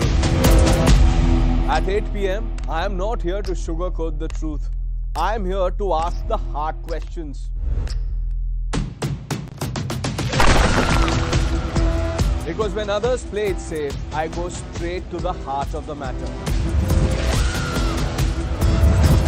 It's not about left or right. It's about what's right for India. It's about holding the powerful accountable. India Upfront with Pranesh Roy. Weeknights at 8 p.m. only on Times Now. No spin, no compromise, just the truth. For over 30 years, my journalism has been relentless, fearless, and uncompromised. My stories have breached lofty ivory towers and brought down the high and mighty. And I won't stop. When the clock strikes 9, it is time for the news hour. Navika Kumar asks the legitimate question. When your rights are trampled, I will be your voice, demanding answers from the corridors of power. News Hour at 9 with Navika Kumar. Journalism is a mission, not just to seek accountability or a fight for justice, but for honesty and integrity. Voicing citizens' concerns and using the truth to demand answers, ensuring that you come first on agenda. Watch News Hour Agenda with me, Maludas Gopalakrishnan, weeknights at 10 o'clock only on Times Now.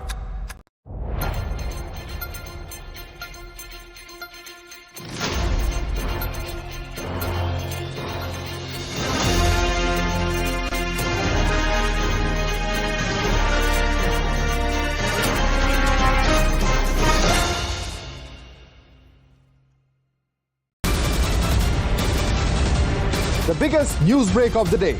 Exclusive that set the primetime agenda.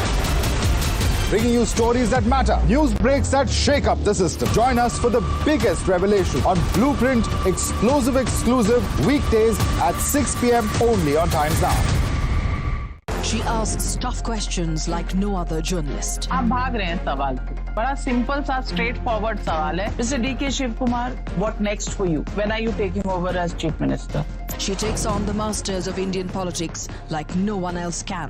How do you see skill census versus caste census if you would want to respond to the current political climate? कहीं भी चले जाओ, कहीं भी आ जाओ. अजीत पवार जी भी कभी भी शरद पवार जी के पास चले जाएंगे, कभी भी इधर आ जाएंगे. क्या ऐसी पॉलिटिक्स है? Because she inspires.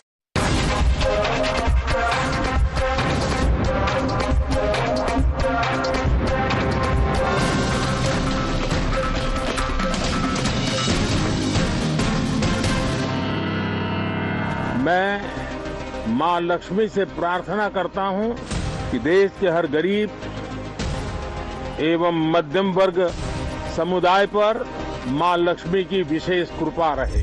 I am now happy to announce that there will be no income tax payable up to income of 12 lakh rupees.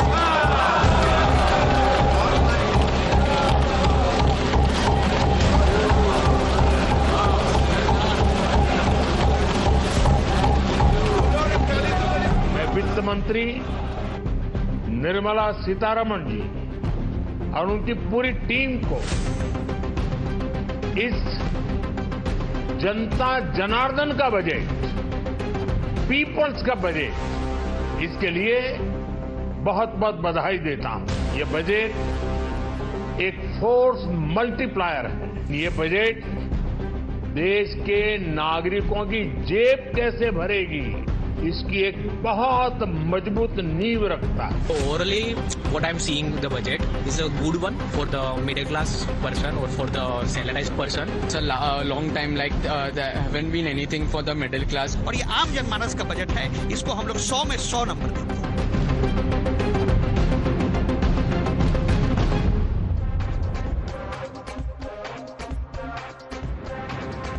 Good evening, ladies and gentlemen. I started my first broadcast this morning at 8 a.m. by saying that 1 billion aspirations are riding today on Prime Minister Modi's growth mantra for an ancient civilization, which is today the shining star on the global horizon. So, at the end of the day, I ask, has Modinomics delivered? Has Modi charted the course for growth bhi, popularity bhi? Ask the middle class. And it's an emphatic Jai Ho, reflecting in the Viksit Bharat vision. Finance Minister Nirmala Sitharaman announced a big tax relief. There will be no income tax for those who earn up to rupees 12 lakhs per year. After that, those with rupees 4 to 8 lakh taxable income will pay at the rate of 5% taxes. Those between 8 and 12% will pay 10%. From 12 to 16 lakhs income slabs, there will be a 15% tax payment, and from 16 to 20 it will be 20%. Between 20 and 24 it will be 25%, and if you have income above 24 lakhs, you will have an income tax rate of 30%. So across slabs, even if you are earning 40 lakhs, 50 lakhs, 1 crore, every single middle class member will get some savings in their pocket. But let's simplify and explain what this means for you. Under the new regime, if your income is 8 lakh rupees, you save about 30,000. If it is 10 lakhs, you actually save 50,000 rupees per year.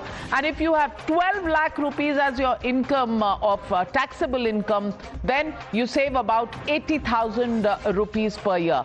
And so on, every single slab will see some or the other savings. Up to 50 lakh income earners will get a 1.1 lakh rupees extra in their pockets from lower tax rates. Let's also tell you how this will impact a sizable part of the middle income population. About 30% of India consists of the middle class. They are also 67% of Delhi, which is going to polls merely 4 days from now. They form about 24% of Bengal, 29% of Uttar Pradesh, and 31% of Tamil Nadu. So middle income class groups in all of these states will be literally rejoicing, dancing. Interestingly, this class is also likely to double by 2047 to 61% of the country's population, when 1.02 billion people will fall under the middle class bracket. But was this outreach to the middle class by the Modi Sarkar just relief or a marked necessity? Look at how the middle class voted in the Lok Sabha elections. BJP's share of the middle class pie went from 32% in 2014 to 38% in 2019. It dipped to 35% in 2024, signaling the class moving just a bit away but solidly behind Narendra Modi. So is it only about politics? Meanwhile, the India Alliance went from 23% in 2014 to 29% in 2019, even managed an impressive 32% vote share in the 2024 elections. But while the salaried class got some much needed cheer in the budget, the Vipaksh still has a trust deficit. They have frowned and asked questions on how will this bring down inflation or create jobs. They've also alleged that this tax break is a poll outreach to the sizable middle class income group in Delhi. Listen in to the opposition's attack. मायूस किया है budget ने और किसानों को कुछ नहीं मिला। कि मिडिल क्लास महंगाई कम चाहती है, अगर महंगाई कम नहीं होगी तो आप कितना भी रिबेट दे दोगे, मिडिल क्लास संपन्न नहीं होगी। बजट में है ही कुछ नहीं भैया, देखना क्या है इसमें। ये तो मतलब गरीब को और गरीब कर देगा और अमीर को अमीर करेंगे। ये भी जानिए कि अगर आपके पास तनख्वाह है तो आप कम टैक्स देंगे, लेकिन जिनके पास रोजगार नहीं है उनके पास तनख्वाह कहाँ से है? This increase in slab is going to help less than 1 crore of the population. But But it's not just about the middle class. The opposition has also stated that the budget is just Bihar, Bihar, Bihar. Sample this. Poll-bound state of Modi's alliance party, Bihar, Nitish is all set to get a Makhana board and a National Institute of Food Technology and Management. There will be fillip to food processing activity in the state, while in Patna will get more hostels and other infrastructure. Greenfield airports will come up in Bihar, while Patna airport capacity will be increased. Funds will also be given for the Western Kosi Canal project. So Bihar, top of the pops. This bumper bonanza for poll-bound Bihar has the opposition asking, is this the budget of India or is this the budget of Bihar? Watch this. जो आज का budget है, बिहार के साथ कहीं ना कहीं से खिलवाड़ किया जा रहा है, सौतेला व्यवहार किया जा रहा है, और जो पिछले बजट में जो बात आई थी उसी को दोहराने की बात इन लोगों ने किया है। स्पेशल पैकेज इन बातों की तुलना में ये बजट का ये जो लोक लुभावना बजट बिहार को देख के पेश किया गया है वो मुझे लॉलीपॉप समान दिखता है। Was this a budget of the government of India or was this a budget of the government of Bihar? The infrastructure is not going for the rest of the country. It's only going towards Bihar because we all know that this year is the Bihar election. So basically, for essence, and Maharashtra has been ignored, and Tamil Nadu, there's not a single word for Tamil Nadu or for any other southern states. Bihar जहाँ पे चोन आ रही है, बिहार बिहार बिहार, उसके बाद असम की आ रही है तो असम, पंजाब का तो नामो निशानी।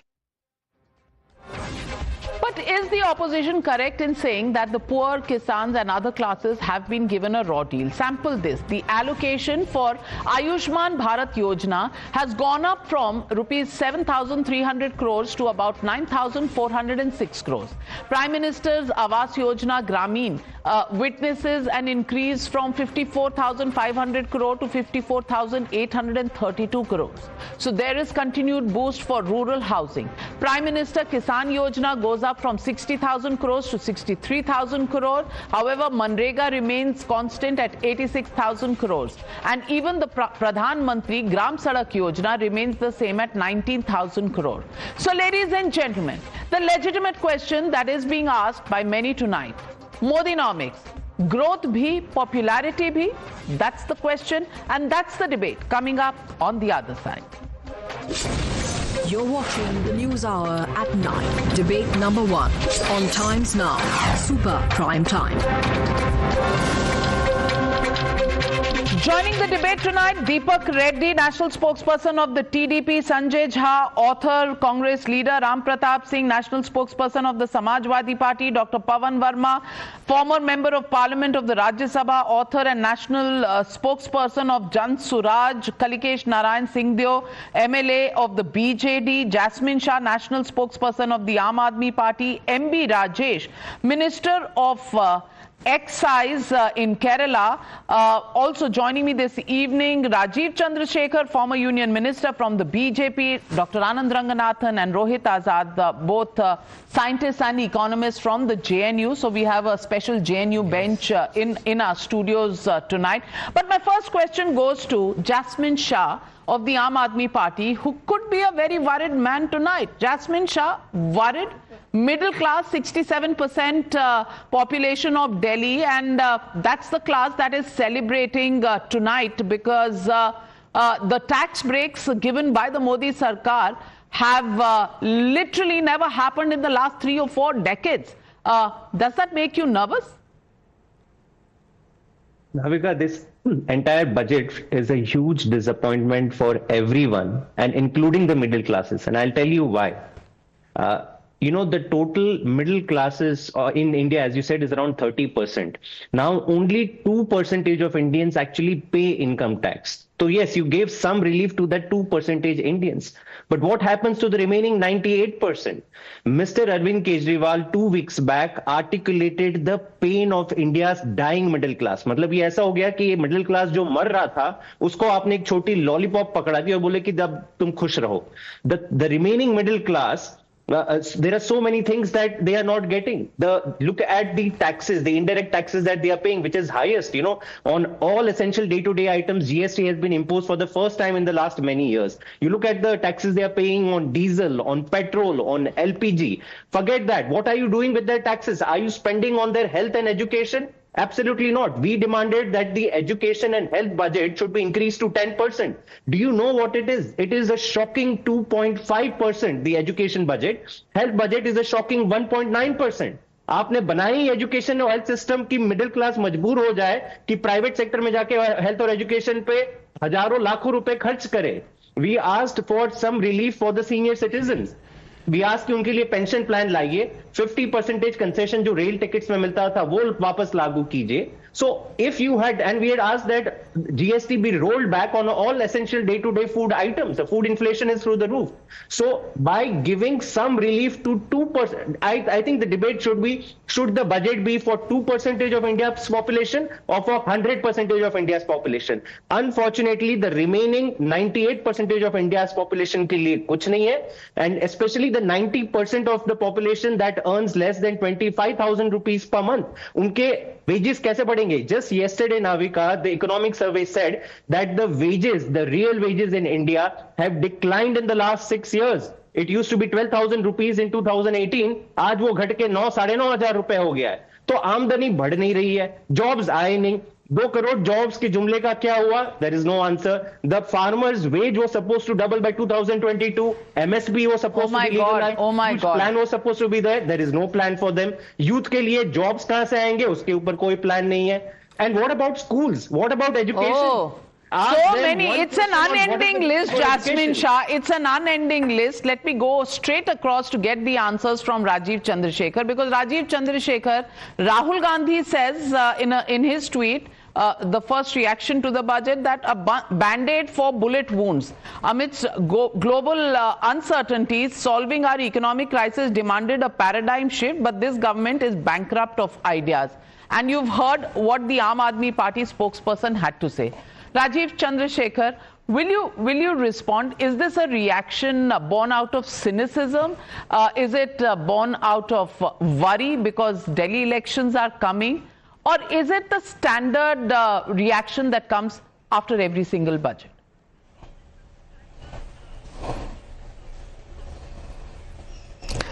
Navika, thank you for having me on the show. And I just want to say that I heard the gentleman from Aam Aadmi Party. And it is, as you say, this is the expected reaction. When the cup is 3/4 full, they will say it's 1/4 empty. If the cup is half full, it's half empty. Look, the truth is what the people of India have repeatedly supported Prime Minister Narendra Modi ji for. Over the last 10 years, he has systematically transformed our economy, qualitatively and quantitatively. He has built infrastructure that is impacting hundreds of crores of Indians' lives, both rural and urban. And today, he has brought the economy to a stage where the fruits of his labor are available to the middle class by way of a tax exemption to 12 lakhs. That is the story, that over the last 11 years, qualitatively and quantitatively, Prime Minister Narendra Modi ji has made India an aspirational economy and is moving it from the fragile 5 to the top 3 economies. Now, if you ask the gentleman from Aam Aadmi Party, the last 10 years, the people of Delhi trusted Arvind Kejriwal. What did they do with the mandate? He will come up with a flat 0, a bada anda. So therefore, instead of doing this pitch of what he said during the Lok Sabha elections and all 7 seats the people of Delhi rejecting him for, there is no point bringing the same playbook and the same script back to every debate, every discussion about the budget. This is a budget that is very clearly, as the Prime Minister said today, is a pro-investment budget, is a pro-consumption budget, it is a pro-savings budget, it is a budget that is dealing with the people of India, whether he or she is a farmer, whether he or she is a rural or an urban citizen, he or she is middle class, or he or she runs a small, medium enterprise. This is certainly a budget that tells the people of India the last 10, 11 years of Prime Minister Narendra Modi ji's hard work has brought the country to a stage where today what used to be a 1 lakh exemption for the middle class is now a 12 lakh exemption. As Monica Halan said earlier in the morning today, Navika, in your show, this is really a re-rating of India and the re-rating of Indian citizens and their aspirations and their future. It is a significant milestone. People in the Aam Aadmi Party and certainly Rahul Gandhi with his communist Marxist economic ideologies will never get this. And it's fine. They are not part of this narrative of taking the country forward. They are part of the narrative of liquor scams, 2G scams, and every other scam and malgovernance that this country has rejected in 2014 and will reject in Delhi in the coming elections. Well, let me get in Sanjay Jha. Sanjay Jha, the point really here is that whether it is the Pradhan Mantri Gram Awas Yojana, whether it is the Pradhan Mantri Gram Sadak Yojana, whether it is Ayushman Bharat, all of these see their outlays growing, which clearly means the poor have been looked after. When it comes to the income tax relief, well, the middle classes are celebrating. We did a call-in show and 100% of the people supported this government for looking at the middle class, giving them the tax breaks that they deserved. And some of them, not always in favor of Narendra Modi, said that, this particular budget is 100%, kudos to Modi. I want to ask you, is this something that is worrying the Congress party? Because there is growth bhi and popularity bhi. And is that the worry for the Congress party, for the opposition party? Navika, good evening. You go back to last year. I remember when the budget discussions happened, the BJP and their spokespeople made the same hype. This is going to be a breakthrough year and the economy will face a turnaround. And look where we are. 5.4% in the second quarter, and we are looking at perhaps the lowest GDP in 4 years. And the forecast for next year, the budget notwithstanding, is not good at all. In fact, it's 6.5 in a very optimistic forecast.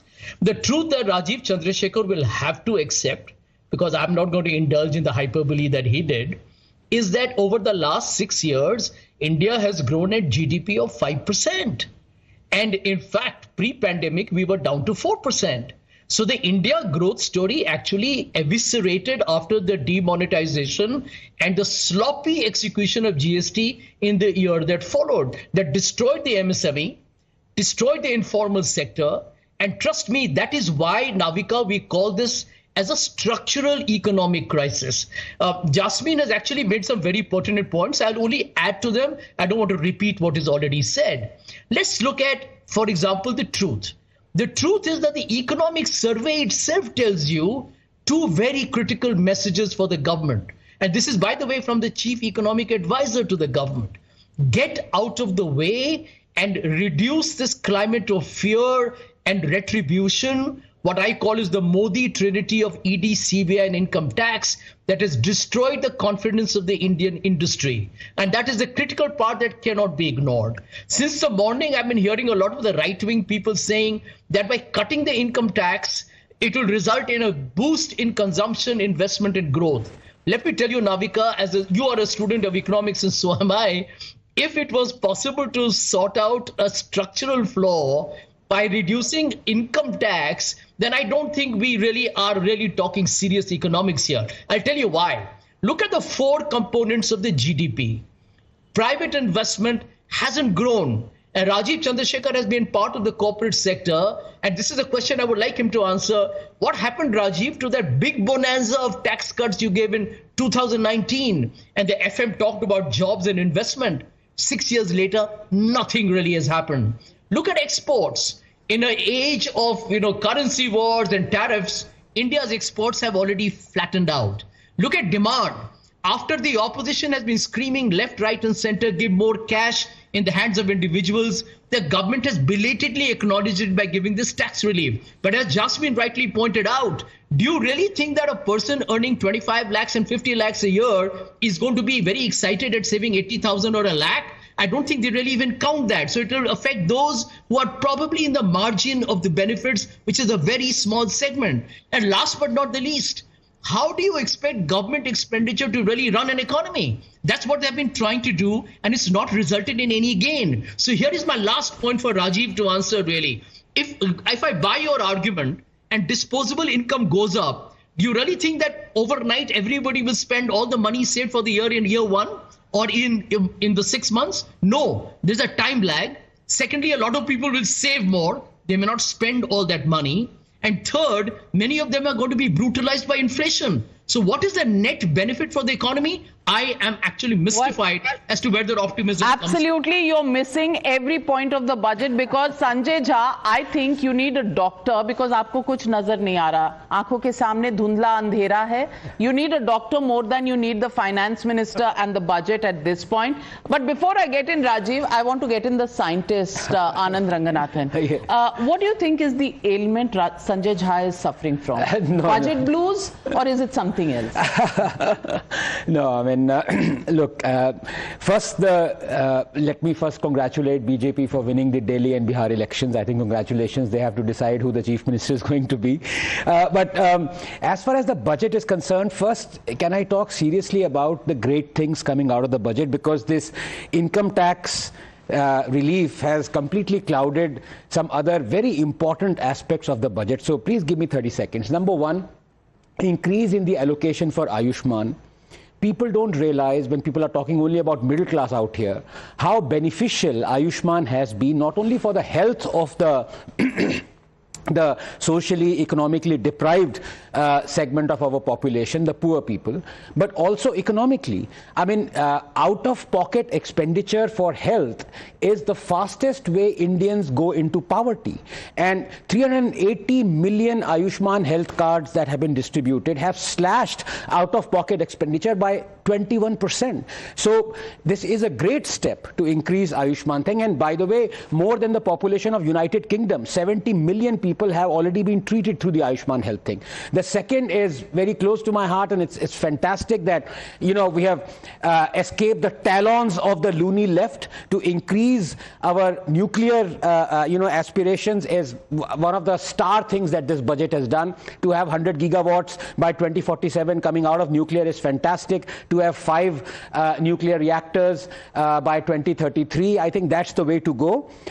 So that's the second thing. The third is, of course, cancer drugs. They've removed the duty. As for why the duty was there at the first place, that's criminal, and people should, heads should roll for that. Now let me come to the tax. It is great that this has happened. I think cumulatively, and Rohit would possibly inform me more, government is set to quote unquote lose 1 lakh rupees directly out of this relief. 1 lakh crore. 1 lakh crore, I beg your pardon, 1 lakh crores, yes. But of course, more money in the pocket of people can have many results, outcomes.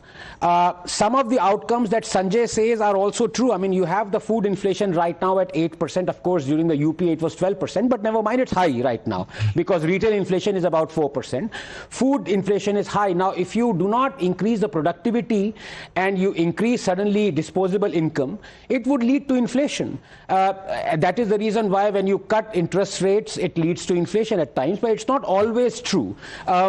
The fact of the matter is, it might not, but it will also spur economic activity. People might invest more in the stock market.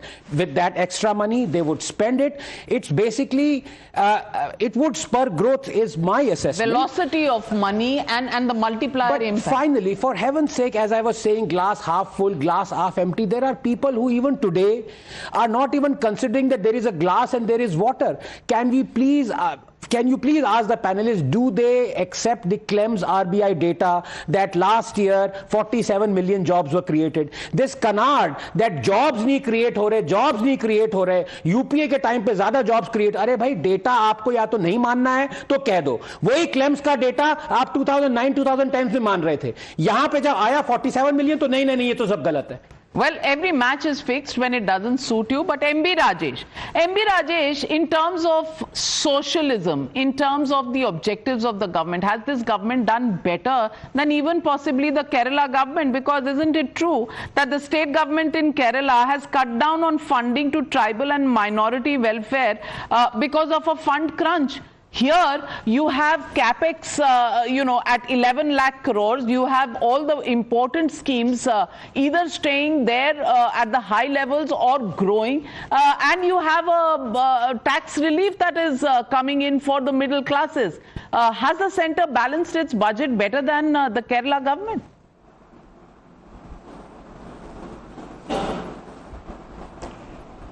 At the very outset, let me draw your attention to the economic survey tabled in the parliament yesterday.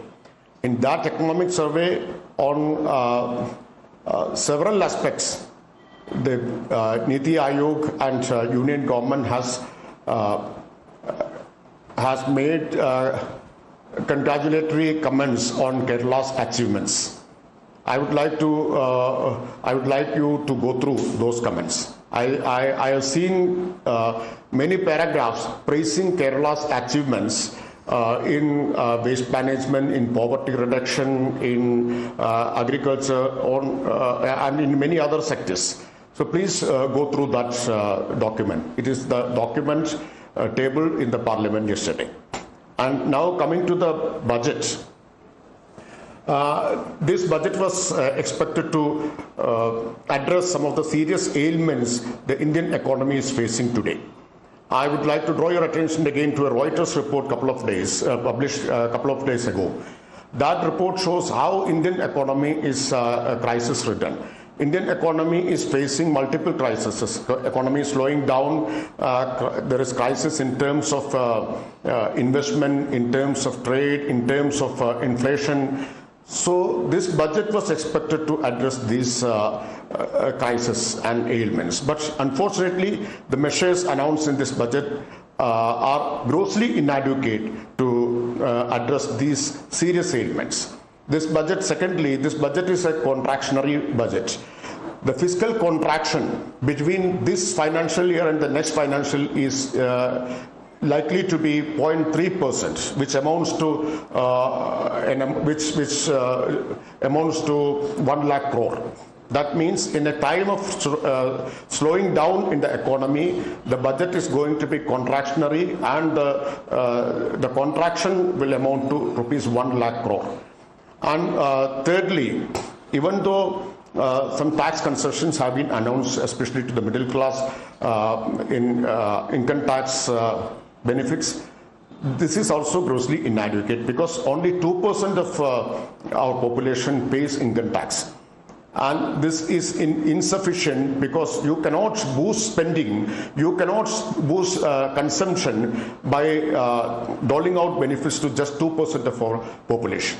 So that is why I'm saying that this budget has completely failed to address the serious crisis Indian economy is facing today.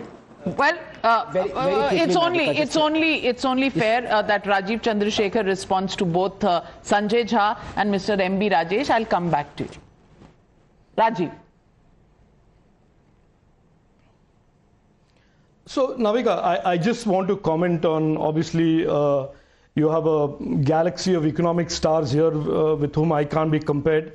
M.B. Rajesh says only 2% of people in India pay taxes, and they have been given a relief and the rest don't pay taxes. So I don't know what he wants to say, that those who don't pay taxes should also be made to pay taxes.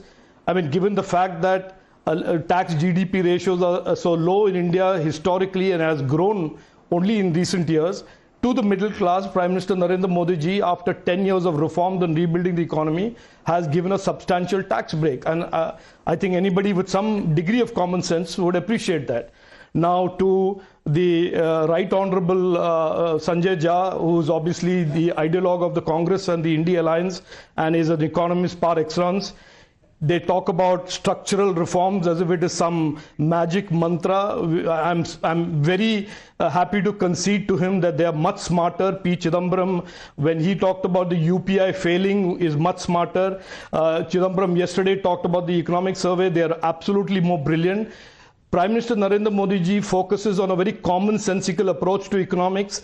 This is not an attempt to win any Nobel Prize in economics. It is about people first, nation first, create a growing economy, give the benefits of the growing economy to the people and to building infrastructure.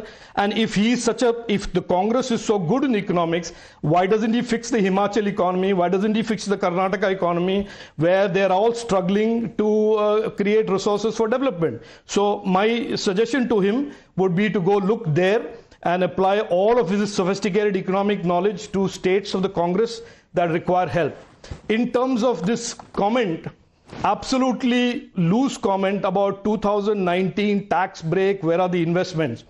Obviously, the problem with the India Alliance, Congress and the Aam Aadmi Party alike is that they are ostriches with heads in the sand deliberately, because they haven't seen the $20 billion of mobile phone exports coming out of India on plants started post 2019. They have not recognized semiconductor plants coming up in India, plants started after 2019. They have not noticed that factories are coming up in Maharashtra that are going to make aeroplanes, helicopters, plants that have come up after 2019. They haven't seen the domestic electronics manufacturing sector grow with new plants post 2019. Now, if you put your head in the sand or read from Rahul Gandhi's economics playbook or Sam Pitoda's economic playbooks, you will certainly be disappointed with Prime Minister Narendra Modi ji's management of the economy. And that is something we are not able to address. You will have to go to Sam Pitoda and Rahul Gandhi and get that thing fixed. Something that we can't do for you. Sanjay Jha, 30 seconds, counter. Yeah. You need to explain how immoral can your government be, Rajiv, that you're talking about all these so-called achievements. Well, they should be captured in the GDP. The GDP doesn't say so. You're talking about the factories built and the jobs created, but they are visible only to your naked eye. Which is why we are the fastest growing economy in the world. Which is why we are the fastest growing economy in the world. Here is my point. Here is my point. Let me finish. Personal income tax collections today exceed corporate income tax collections. I think you need to explain to the viewers, why is this happening when you find that 60% of India's population, 800 million people, are living on free food grains. They're vulnerable to poverty if they fall sick. And you're telling me that the personal income contributions exceed corporate tax? You got to explain that. The second point, where are the jobs? If you don't have jobs, you won't have income. If you don't have income, you don't get demand. Well, you know, can I tell you another explanation? And that explanation is, you go above the subsistence level, don't spend on food grains, but you begin to spend on proteins, you begin to increase the quality of life. But that fact is not something that you're interested in seeing. So, Deepak Reddy, are you saying just because some free food grains? Yes, Rajiv. Yes, Rajiv.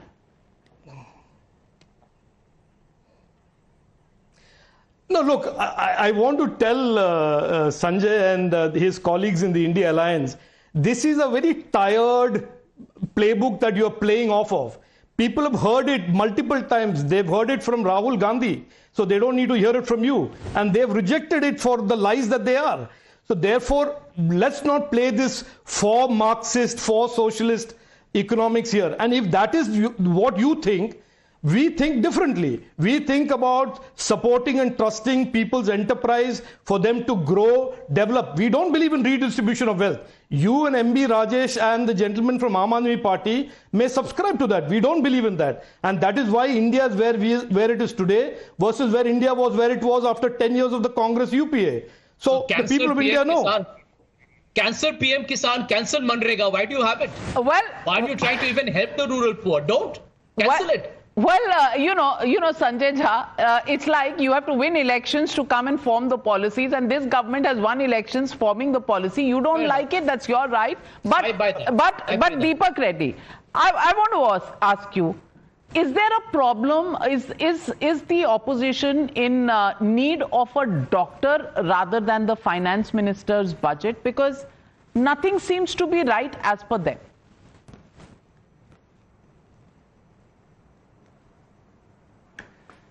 Navika, after listening to all the panelists, I'm getting tempted to talk politics first and budget next. But let me first start off with the topic. That's politics is what works. Go ahead with the politics. Deepak Reddy, politics is what is running the country. Oh, yeah. Okay, economics, who is interested? Certainly not Sanjay Jha. That's what I'm getting really tempted to do. Go right ahead. That's exactly what I'm tempted to do. But okay, since you said, let me start off with politics. I would like to start off by saying the seriousness of the opposition. They have staged a walkout. So that is the degree of seriousness they have towards the budget. And I would also like to thank the Congress party for a change, because they have not trivialized like the earlier budgets by saying halwa or by talking about caste and things like that. And I would also like to thank the indie ecosystem by not playing Shekuni tricks on us, on TDP, saying that Bihar is mentioned more and Andhra is not given as much mention. They haven't played such games. So I would like to thank both of them on this. And now coming straight to the point, I think Delhi elections are already won. You already gave the figures of the middle class, and the foundation has been set for the victory of Bihar elections also. This is the political statement I would like to make. So now coming to the budget aspect, it's clearly in the direction of Vikasit Bharat. It reveals 5 aims: accelerated growth, inclusive development, invigorating private sector investment, uplifting household sentiment, and enhancing the middle class spending power. Clearly, all sectors are being covered in the budget. You look at the agriculture, look at MSME, look at health, look at tourism, even skilling is talked about, the power sector, shipping, minerals, and on and on. Every aspect is covered in detail. I mean, there's been priority given to the middle class, the poor, the youth, the farmers, and women. I mean, you can see it very clearly. In spite of that, it surprises that these people are playing politics. It is citizen friendly, and the finance minister has actually clearly said that they're looking at reforms in the income tax way of functioning and in several aspects of governance also. So, I'm very happy for this budget, and our Chief Minister Chandrababu Naidu ji has actually congratulated the finance minister, and our TDLP parliamentary party has actually called for a press meet and have thanked the Prime Minister for such a wonderful budget. Well, you're not pulling support because Bihar has got more attention than Andhra has, because that's what the Congress probably wants to hear. They're contesting from Bihar. Are you? That's true, Navika. I mean, for a change, I'm happy. I'm happy that they have realized that the Shekuni tricks are no longer going to work. All right, Shakuni tricks. Pawan Verma, Shakuni tricks not working, but Bihar को अगर attention मिल रहा है, तो विपक्ष के पेट में दर्द क्यों हो रहा है? Can you explain this phenomenon? Because you know, a few announcements for Bihar have been made. The Congress, the DMK, extremely upset. Do you think you know, trivializing the budget to, oh, there are announcements for Bihar but not for Tamil Nadu or other states, or do you think you know, completely talking about you know, structural reforms and you know, addressing every single ill of the economy in one single budget, is that trivializing the effort of the budget?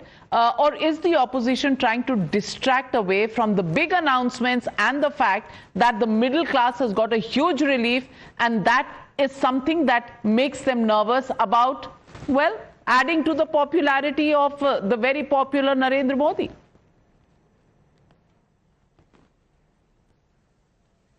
Thank you very much, Navika. I waited a long time for my chance to speak. I don't think I'm going to be very popular on your show, because I am not going to take extreme positions of either completely condemning the budget or becoming euphoric about it. So having said that, I may not be. There are very few people who walk the middle path. No, I walk it with conviction, and I really want to have for the 2 minutes that you will give me, I want to have a little serious discussion on this budget. First of all, I want to make a public announcement that I have great respect for Nirmala Sitharaman. She's a personal friend. We were in Parliament together, and she's sincere and diligent. Having said that, I do want to question the kind of inference you are drawing from some relief she has provided from the middle class by making it to be a path-breaking budget. I think that is an exaggeration also. In our country, Navika, 6.68% of the population files an income tax return, of which roughly half actually pay taxes. It's a very good thing that they have got some relief.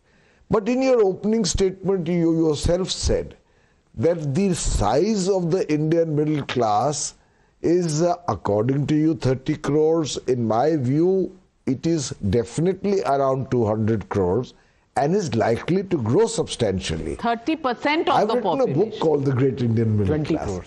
So therefore, I believe that just these tax concessions to the middle class, even for the middle class, does not really solve some of its essential expectations from the future. Now, why do I say this? Of course, they will welcome the tax relief. Middle class essentially looks at every budget in terms of a tax relief. But the actual incremental benefit to the middle class from this relief needs to be dispassionately evaluated. First of all, even if they get this concession, there is rising inflation, especially on food items, which you talk to any middle class person, they say, साहब income तो कम हो रही है और चीज़ों का दाम बढ़ रहा है, तो अगर हमें थोड़ा बहुत कंसेशन मिला, इसके लिए हम बहुत बहुत धन्यवाद अर्ज करते हैं, पर इससे हमारा ज़्यादा फायदा नहीं होगा. Secondly, a lot of indirect taxes further erode the middle class's income. Thirdly, one of the great hopes, the golden hopes of the middle class earlier and hopefully in the future was jobs, that their educated young will get jobs in the market. And I don't want to disagree with my good friend Anand, maybe jobs have been created, but government data says that unemployment between the ages of 18 to 24 is at 14.5%, when the year before that it was at 12.4%. So obviously somewhere there are more unemployed or unemployable people coming out from our universities and colleges without finding jobs, which is not good news for the middle class. Certainly. So therefore I say, please judge everything without either becoming extremely critical or euphoric. Thirdly, and this is my last point because obviously there's a shortage of time. You see, when we talk or anybody talks of structural problems, it is but obvious that you actually take them head on. I'm not saying one budget can solve it. The last budget which sought to make policy changes of a radical nature was 1991, when Dr. Manmohan Singh presented his budget. I don't expect every budget to do that. But we have a situation where we are the fastest growing economy of the world. We are proud of it. Yet we have the largest number of the unacceptably poor. We have the best educational institutions in the world, some of them. We also have 30% women who can't read or write, 17% men who can't read or write. We have the best hospitals in the world in terms of equipment. But we also have the worst primary care health facility in this country, and I agree that it's a crying shame that 1.9% of the budget has been allocated to health, one of the lowest in the world. You please visit Navika, our primary school infrastructure. School है तो teacher नहीं है, teacher है तो school नहीं है. We need to have radical changes Verma, in these areas. you know, there is not one fact that I disagree with. But I want to ask you, is the budget going to solve all of this? Yeah. Is there onus on the states as well or not on educational infrastructure, on primary health infrastructure? What are state governments doing? Is there any accountability on that? Why do political parties only expect the answers to come from the union budget is also a question that needs and begs an answer. But Kalikesh, I know the glass is neither half full nor half empty. Some people believe that there is no glass, there is no water. It is extinct. Yet, I want to ask you, what do you think about the budget? It recognizes certain problems, it gives a certain direction, it has looked at some symptoms, given some remedies. Does it do everything? Certainly not. But is it in the right direction? Would you say yes? Avika, certainly that the budget has given considerable tax breaks to the middle class. is a good thing. It was long awaited and comes at a time where the middle class was being isolated and completely ignored by repeated budgets in the past 5 or 10 years, I would say. Certainly it's a great thing, especially in this time of high inflation. Whether it will lead to increased consumption and spending which will fuel the economy, I have a serious doubt on. I think small tinkering of tax rates will not yield the kind of results that the finance minister is hoping. I mean, if I am wrong, I would be the happiest. I think a lot more needed to be done to incentivize consumption, to incentivize investments, whether it's domestic or private, or for that matter, foreign investment. I take the words of the panelists before me that a certain amount of jobs have been created, a certain amount of investments have come in certain sectors. When you look at the economy as a overall, Pawan is right. There is a rising increase in unemployment and underemployment, especially in the rural areas. There are educated, now so-called educated people who do not want to work the fields any longer, who do not want to do jobs which they consider below them. And the kind of job creation which is expected to create the youth as an asset for tomorrow is not happening, and ultimately we will end up becoming they will end up becoming a liability for our nation. So there is a serious problem. There is a serious problem. Anand Ranganathan, Rohit coming to you. Anand. Of course, it's not just a serious problem, it's a catastrophic problem. But here is the thing. You want heads as well as tails. Now, half the panelists out here are saying, look, where are the tough reforms? Where are the structural reforms? This budget does nothing. When you want to do those structural reforms, when the greatest reforms ever promulgated since independent India came into being, were called black laws, the 3 farm laws, the same opposition that cries out for reforms went against it, blockaded India for a year.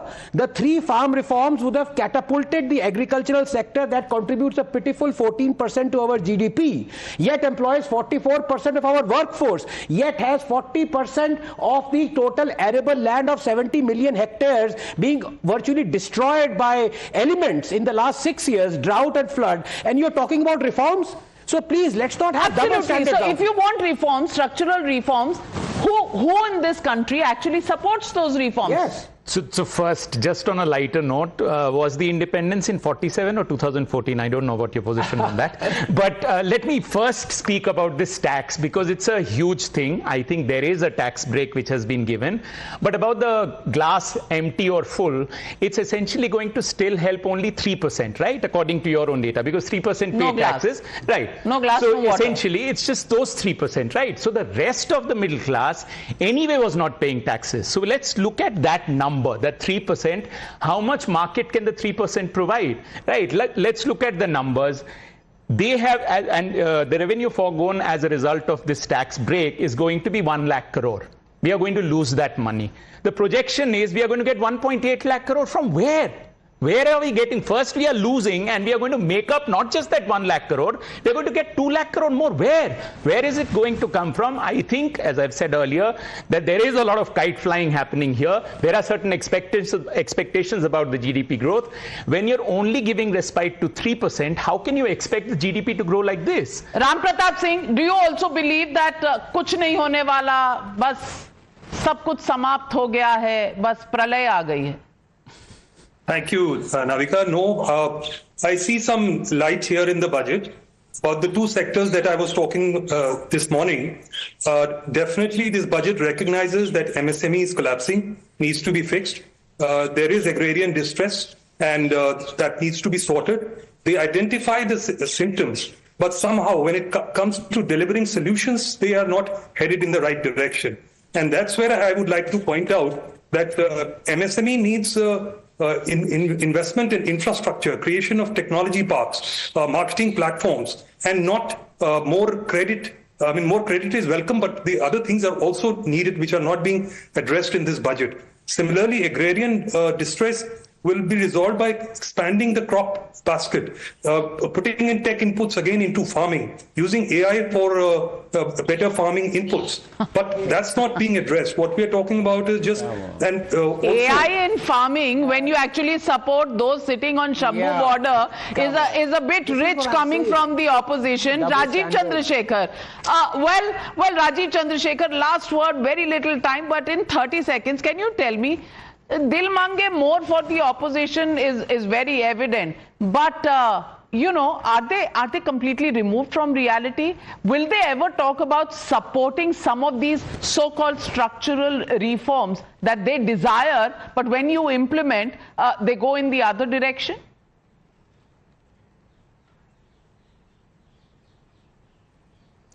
Look, Navika, let's be clear here. The only time the opposition talks about structural reforms is when the government announces its budget. For the rest of the 364 days, they stop, block, misinform people about every step that the government is taking. I don't have to say this today. This is the fact for the last 10 years. And the progress that we made as a nation has been despite the opposition of our country, not with their support or with their constructive input. That is the truth that the people of India know. That Prime Minister Narendra Modi ji has over the last 10 years transformed India and taken India forward despite this opposition that talks about reforms during budget day. True. And then every other day opposes every good thing that this government wants to do for the people. Well said, but as far as people of India are concerned, well, they voted Modi, even if a little reduced mandate for the third term, yet they put their faith in him.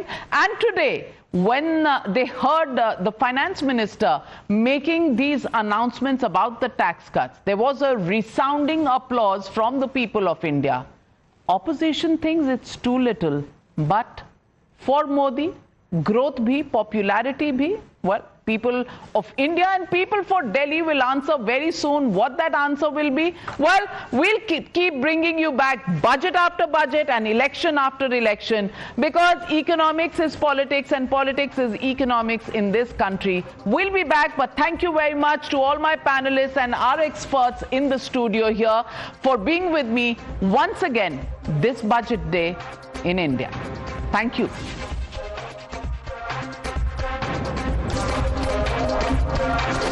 The news hour at 9 will be the biggest news break of the day. Exclusive that set the primetime agenda. Bringing you stories that matter. News breaks that shake up the system. Join us for the biggest revelation on Blueprint exclusive weekdays at 6 p.m. only on Times Now. She asks tough questions like no other journalist. आप भाग रहे हैं सवाल से. बड़ा simple सा straightforward सवाल है. Mr. D.K. Shivkumar, what next for you? When are you taking over as Chief Minister? She takes on the masters of Indian politics like no one else can.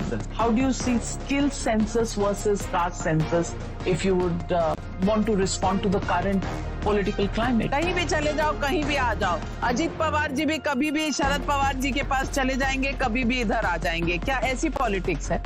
Because she speaks for you the way no one else can. What's the chemistry between Prime Minister Modi and Democrats? The profile of India as a country, has it grown? Are you going to get onto a SpaceX spaceship anytime soon? Because your voice must be heard, your questions answered above all else. Frankly Speaking with Navika Kumar.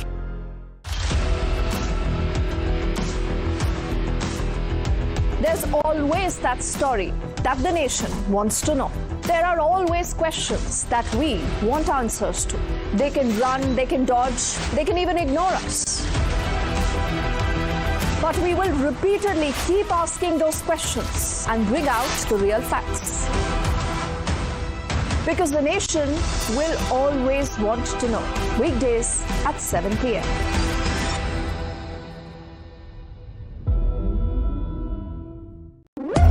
When the stakes are high and the answers are elusive, there's one voice unafraid to challenge the status quo.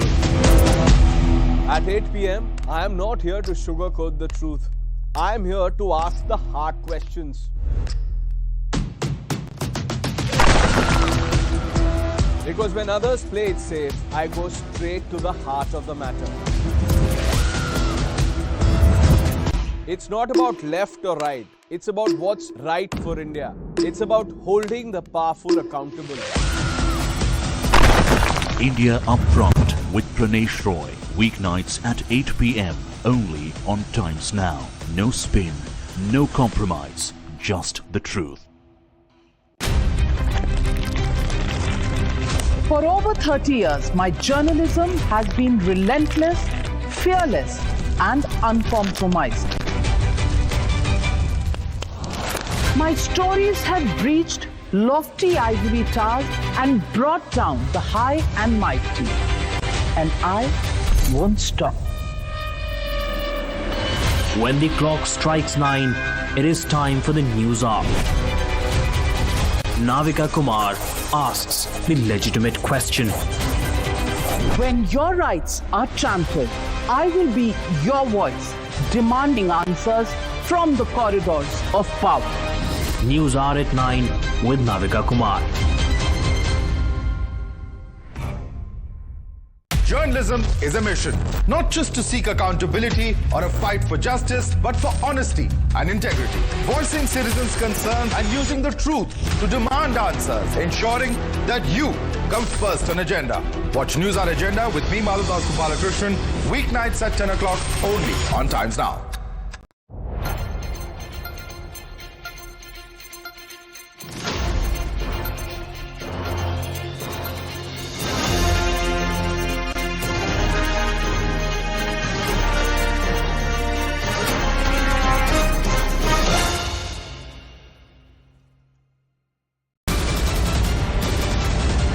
The biggest news break of the day. Exclusive that set the primetime agenda. Bringing you stories that matter. News breaks that shake up the system. Join us for the biggest revelation on Blueprint exclusive weekdays at 6 p.m. only on Times Now. She asks tough questions like no other journalist. आप भाग रहे हैं सवाल पे। बड़ा simple सा straight forward सवाल है। Mr. D.K. Shiv Kumar, what next for you? When are you taking over as Chief Minister? She takes on the masters of Indian politics like no one else can. How do you see skill census versus caste census if you would want to respond to the current political climate? कहीं भी चले जाओ, कहीं भी आ जाओ। अजीत पवार जी भी कभी भी शरद पवार जी के पास चले जाएंगे, कभी भी इधर आ जाएंगे। क्या ऐसी पॉलिटिक्स है? Because she speaks for you the way no one else can. What's the chemistry between movement that inspires? You're watching the News Hour at 9. Speaking exclusively to Times Now, Home Minister Amit Shah declares that Kejriwal is losing polls and the New Delhi seat takes contesting from Shah asserts that the BJP will form the next government with a full majority. Just a day after resigning from Aam Aadmi Party, alleging corruption and ideological drift, 8 MLAs joined the BJP. Remember, Delhi votes on February 5. In another instance of discontent in the ruling Congress in Karnataka, B.R. Patil MLA resigns from the post of political advisor to Chief Minister Sitharaman. You were watching the News Hour at 9. Stay tuned. The biggest news break of the day. Exclusive that set the primetime agenda. Bringing you stories that matter. News breaks that shake up the system. Join us for the biggest revelation on Blueprint exclusive weekdays at 6 p.m. only on Times Now. She asks tough questions like no other journalist. आप भाग रहे हैं सवाल पे। बड़ा simple सा straight forward सवाल है। Mr. D.K. Shiv Kumar, what next for you? When are you taking over as Chief Minister? She takes on the masters of Indian politics like no one else can. How do you see skill census versus caste census if you would want to respond to the current political climate? कहीं भी चले जाओ, कहीं भी आ जाओ।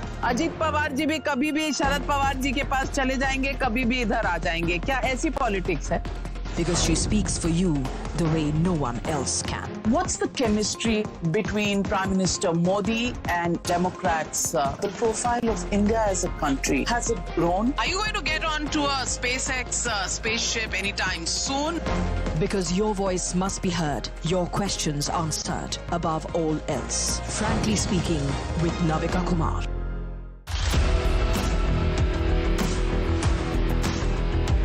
There's always that story that the nation wants to know.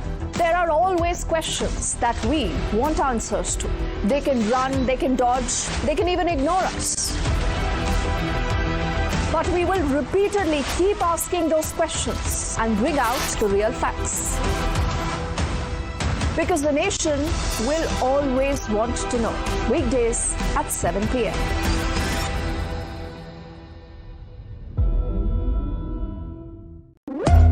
When the stakes are high and the answers are elusive, there's one voice unafraid to challenge the status quo. At 8 p.m., I am not here to sugarcoat the truth. I am here to ask the hard questions. Because when others play it safe, I go straight to the heart of the matter. It's not about left or right. It's about what's right for India. It's about holding the powerful accountable. India Upfront with Pranesh Roy. Weeknights at 8 p.m. only on Times Now. No spin, no compromise, just the truth. For over 30 years, my journalism has been relentless, fearless, and uncompromised. My stories have breached lofty ivory towers and brought down the high and mighty. And I won't stop. When the clock strikes 9, it is time for the news hour. Navika Kumar asks the legitimate question. When your rights are trampled, I will be your voice, demanding answers from the corridors of power. News Hour at 9 with Navika Kumar. Journalism is a mission, not just to seek accountability or a fight for justice, but for honesty and integrity. Voicing citizens' concerns and using the truth to demand answers, ensuring that you comes first on agenda. Watch News Hour Agenda with me, Madhudas Gopalakrishnan, weeknights at 10 o'clock only on Times Now.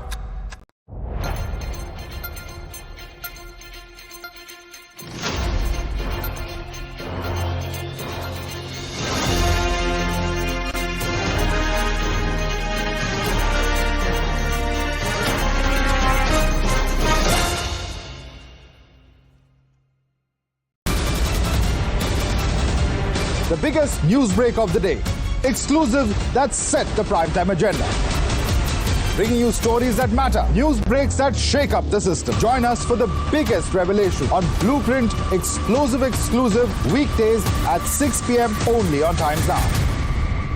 She asks tough questions like no other journalist. आप भाग रहे हैं सवाल पे। बड़ा simple सा straight forward सवाल है। Mr. D.K. Shiv Kumar, what next for you? When are you taking over as Chief Minister? She takes on the masters of Indian politics like no one else can. How do you see skill census versus caste census if you would want to respond to the current political climate? कहीं भी चले जाओ, कहीं भी आ जाओ। अजीत पवार जी भी कभी भी शरद पवार जी के पास चले जाएंगे, कभी भी इधर आ जाएंगे। क्या ऐसी पॉलिटिक्स है? Because she speaks for you the way no one else can. What's the chemistry between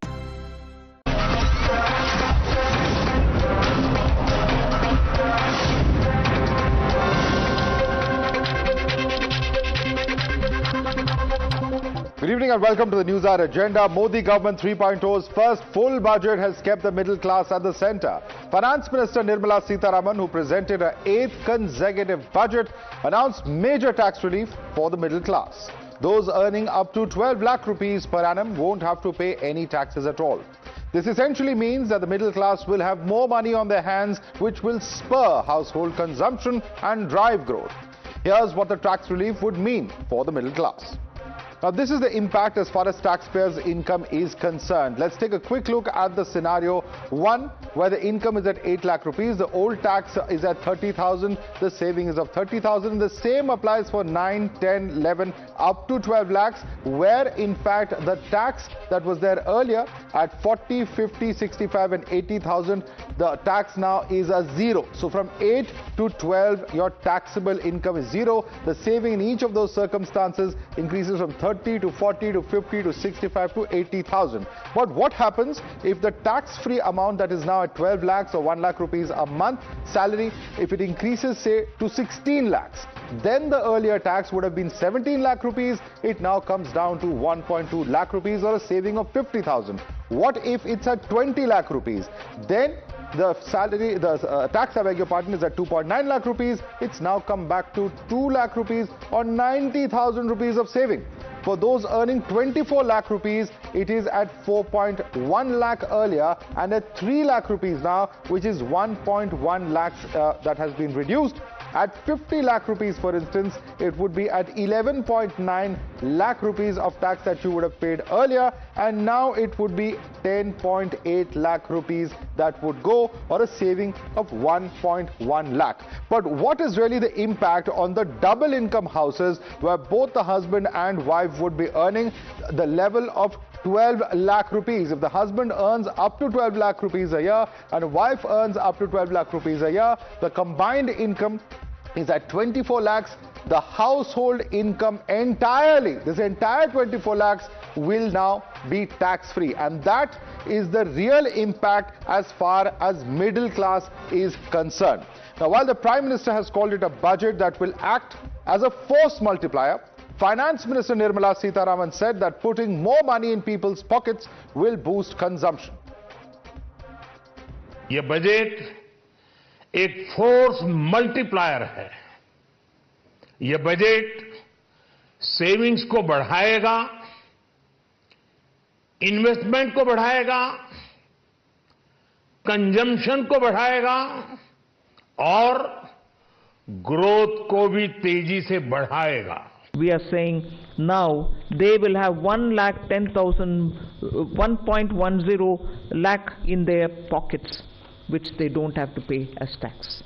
So we have put good substantial amounts into the pockets of people who deserve to get that. You're watching the News Hour at 10, debate number 1 on Times Now, Super Prime Time.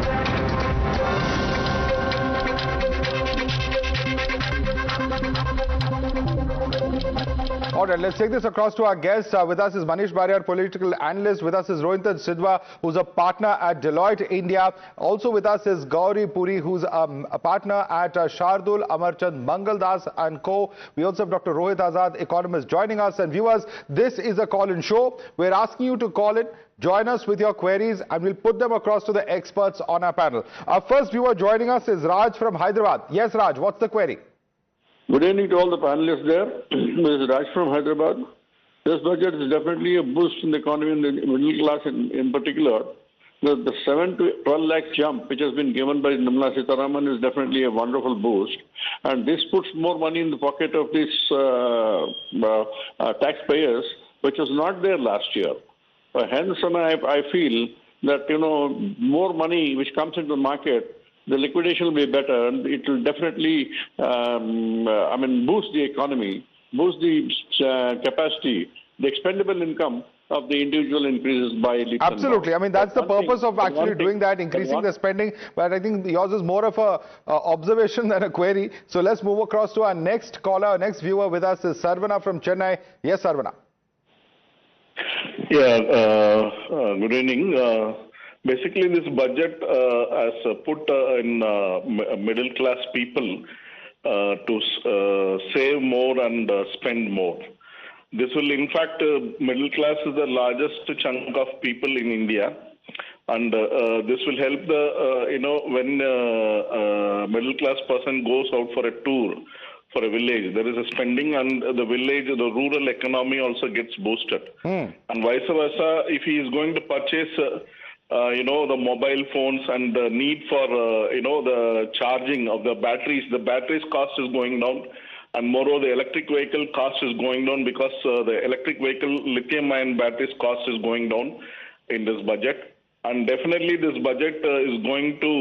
okay, it's a budget that's going to spur the economy. That's your point of view. With us is also Shanti Swarup, very quickly from Vijayawada. Very quickly, Shanti Swarup, do you have any queries for our panelists here?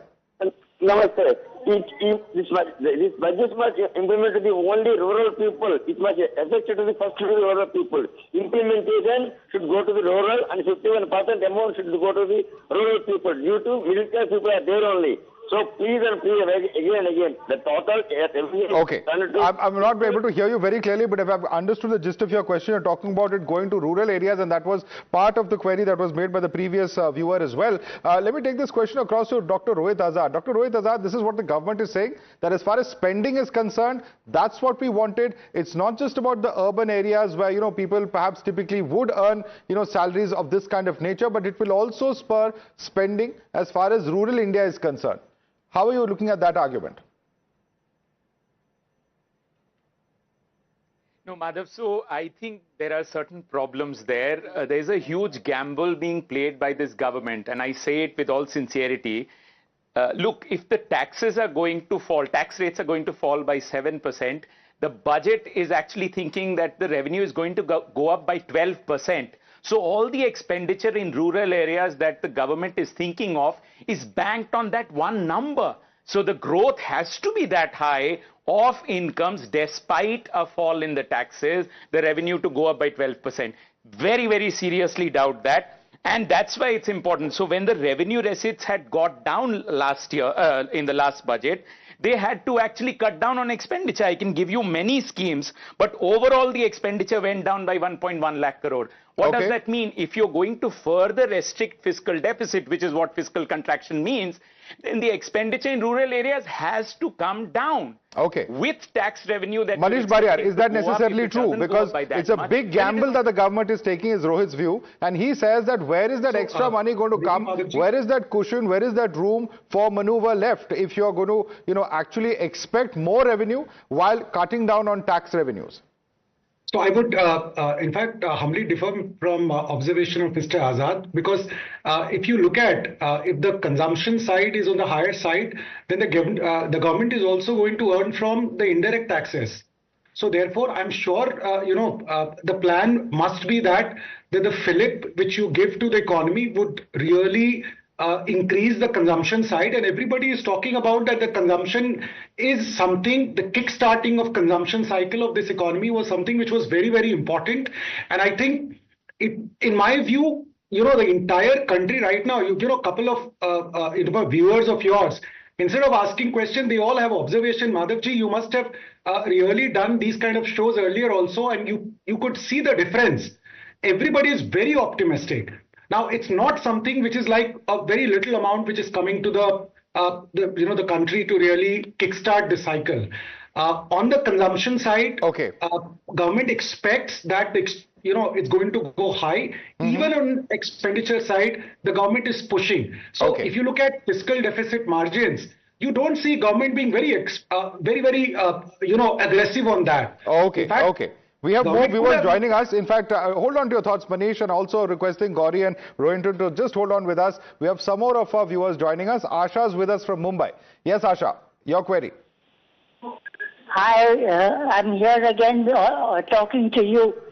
Let's talk of RBI. RBI has handed over 3 trillion rupees after selling dollars. This money is being handed over to the BJP. What is the outlay? How are you spending? Because you're not spending. You're just milking us dry and taking our money and telling us where you're giving it back to us. Ma'am, for a change in this budget, actually the taxpayer has gotten some amount of relief. That would have perhaps been the argument in previous budgets, but I don't think that works. Manish, would you like to very quickly take that question? 39.4 lakh crores, is that the kind of expenditure which is there? If you look at last year, last fiscal, it was 37 lakh crores. So, ma'am, I would again humbly differ from you. The government is spending. And if you look at various sectors, you would see the allocations in many of the sectors have gone up. You need to look at the broad areas also. Even the defense has gone up, education, social welfare schemes. So it's not that the government is not shying away from spending. I think it's bonus from the both sides. On one hand, government is spending. if you look at last year also, capital expenditure was 11.11 crores. This year also, lakh crores. This year also it is quite significant. All right, So Manish, just going to interrupt you there. We have Vijay Mishra now joining us from Ghaziabad. Vijay Mishra, your query for our panelists. Vijay Mishra, can you hear me? All right, I think we've lost that line there. Let me go across to Gauri on that note. Gauri, one of the aspects, of course, is tax. Undoubtedly, a big ticket announcement, those earning. There was a time, where in India, not so long ago, I'm sure you would recollect the time a few decades ago where Lakpati denoted somebody who was rich. Now, a person who earns a lakh a month is no longer considered rich. He is considered of the category that you give the person a tax break. That person pays zero taxes here in India. And that's a very, very interesting altered reality that we are currently living in from today. Your thoughts on really implementing this and the impact that this will have, because a huge swath of taxpayers have been covered under this new scheme. Look, the way I look at it, I think it's a welcome change, because the middle class of this country have been, the tax engine for a very long time. We have just 2% of the population which pays taxes, and a predominant part of those are, salaried employees who are paying taxes at source. And so I think that what's happened right now is that economically as well, with global headwinds, the GDP slowing down, where the government needs to spur consumption, both things have come together where it makes sense for the government to sort of give that relief, so make people happy, and that then kind of segues into enhancing consumption and contributing towards GDP growth. And another point that I feel very strongly about is that in the last 10 years, we've taken significant steps towards formalizing the economy. The tax base has increased, compliance has also increased, because everybody has an audit trail now. So as the tax base increases, there's fiscal room for the government, to undertake, measures like this and give back to the people. But, that's the big question. The tax base, is it really increasing at the rate that we wanted to? It's still in single digits, and a very, very small percentage of our population still actually pays taxes. How do we bring those people into the system? No easy answers yet. But let me get in a quick word from our next viewer. Anupam Dubey is joining us from Puri. Mr. Anupam Dubey, your views, your queries. Good evening to all the panelists. I am Anupam Dubey. I am an army personnel speaking from Jammu and Kashmir, Uri. Firstly, heartiest congratulations to the Honorable Finance Minister. What a fantastic budget she has presented this time. And a very good move of increasing the tax exemption to 12 lakh rupees. It is a very good move. My only one point that I want to convey, if it can reach up to the Honorable Finance Minister, is that the defense expenditure should be at least 5% of the GDP. Considering the present geopolitical situation, as a country, we should move towards increasing the defense expenditure to at least 5% of the GDP. Well, that's a perfectly legitimate point of view. It's a legitimate ask, of course, when it comes to education, healthcare, defense, several such critical areas where, in fact, many have been demanding perhaps increased, outlays. But Rohinton Sidhwa, I'd like you to come in on this. Of course, the budget apart and various heads apart, the impact that this is going to have, because it's easier said than done when you think about actually increasing the tax net. And do you really think that this change, as far as the exemptions are concerned, will ensure that there are more taxpayers or more people who come into the system because of the sheer relief that they would get? Sure. So let me try and answer that with some facts and figures. So currently, we are a country of approximately 1.4 billion people, out of which the amount of returns that actually get filed, so the amount of taxpayers we actually have, is about 100 million. Okay, out of that 100 million, about 1 million of those are corporate tax returns. Let's put them on the side. So the bulk, the balance ones are really individuals mostly, and of course non-corporates as well.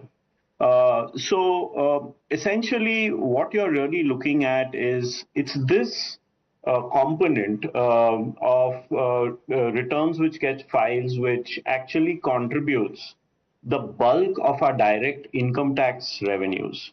So today, corporate taxes contribute about 40%, about 60% of our income tax actually comes from personal tax. And if you are seeing the benefit which has been given, it's completely driven by that populist 60%, where you have the maximum, where you have out of the 100 million, you have almost 80, 90 million taxpayers who are individuals. So it's a very large part of the population which is getting the benefit. How much is the benefit? The finance minister has already called it out in a speech. She said it's about a 1 lakh crore. I mean, it's about 1/20th of our total tax collection that we do in a year. So it's a very sizable benefit that's been given.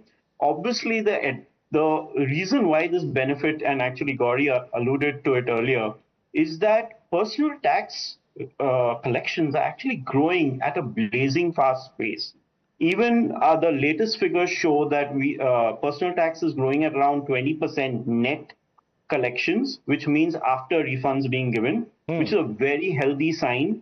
It's moving us gradually to a situation which we see mostly in developed countries, where direct income tax, and that also from individuals, is by far the biggest contributor of taxes. And it's a very healthy trend. Now, what the finance minister has done is said, you guys are the ones who have grown the most, and I'm going to reward you by sharing some of what you have contributed back with you. I think that's a very healthy trend.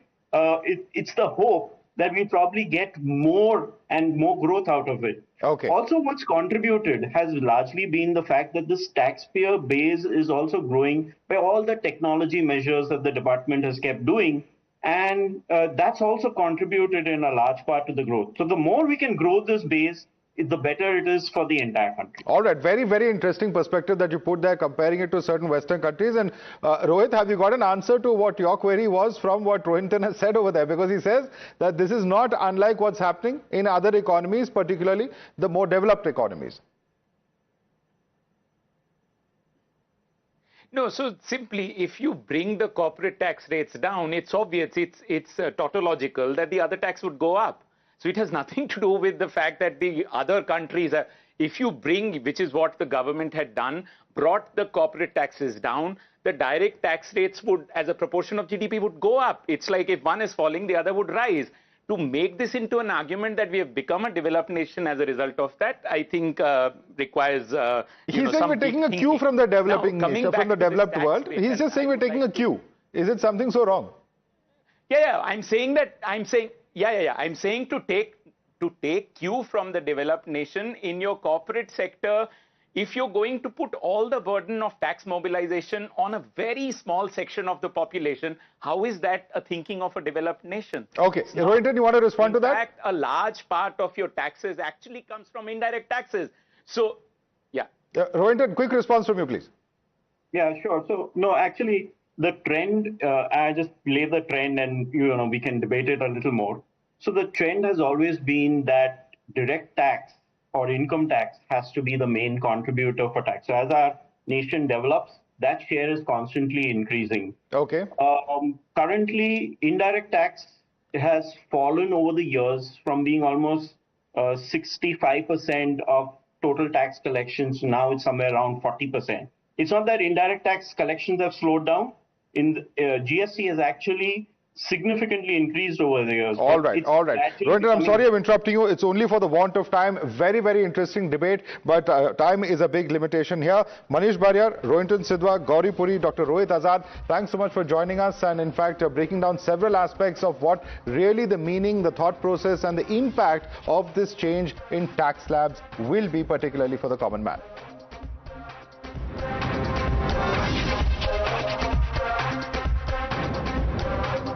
The tax-paying Janta is ecstatic because for years they've been waiting with bated breath for this kind of a relief. But the opposition, which accused the Modi government of crushing people under the tyranny of tax terrorism, is still cynical. Some are linking the tax relief to elections. There are others who are of the view that reducing tax burden won't help, reducing inflation will. Leader of opposition Rahul Gandhi says this is like putting a band-aid over bullet wounds. And former Delhi Chief Minister Arvind Kejriwal is of the view that the government should have done more for the Aam Aadmi. Listen in to the reactions coming in from the opposition. Budget का पूरा पूरा का पूरा लक्ष्य 25 लोगों को फायदा पहुंचाने का। आपको थोड़ा सा दे देंगे, कह देंगे भैया ये लो थोड़ा सा टैक्स माफ कर लेंगे। अगर आप बजट का लक्ष्य देखेंगे तो हिंदुस्तान का धन 20-25 अरबपतियों को देने का है। क्या बजट ने हमारे लिए मरने वाले आंकड़े ज्यादा महत्वपूर्ण हैं? तो सारे दल साथ थे सर। जब जो सरकार मरने वाले आंकड़ों को न दे सके, हम इनके किस आंकड़े को मान लें? Very disappointing budget. The budget seems to be like that, is planned in such a way to woo the voters for Delhi, especially the Delhi election coming on the 5th of this month. चुनाव की घड़ी है तो कहीं वही सोच कर तो चुनावी बजट पेश नहीं किया गया, और खासकर बिहार को फोरफ्रंट में लेके। पार्टी के राष्ट्रीय संयोजक केजरीवाल जी ने उन्होंने कहा था कि भाई गवर्नमेंट इस बात के लिए देश को आश्वस्त करे, एश्योर करे कि जो पूंजीपति दोस्त हैं बीजेपी के, उनके कर्जे माफ नहीं किए जाएंगे। You're watching the News Hour at 10, debate number 2 on Times Now, Super Prime Time.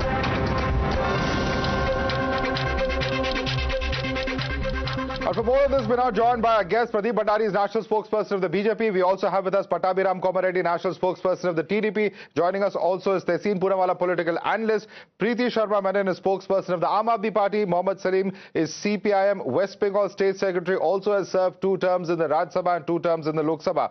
Pradeep Bhandari, to begin with, I'd like to quote what has been stated by the former Finance Minister P. Chidambaram. He says the takeaway from Budget 2025-26 is the BJP is wooing the tax-paying middle class and the Bihar electorate. These announcements will be welcomed by 3.2 crore tax-paying middle class and the 7.65 crore voters of Bihar.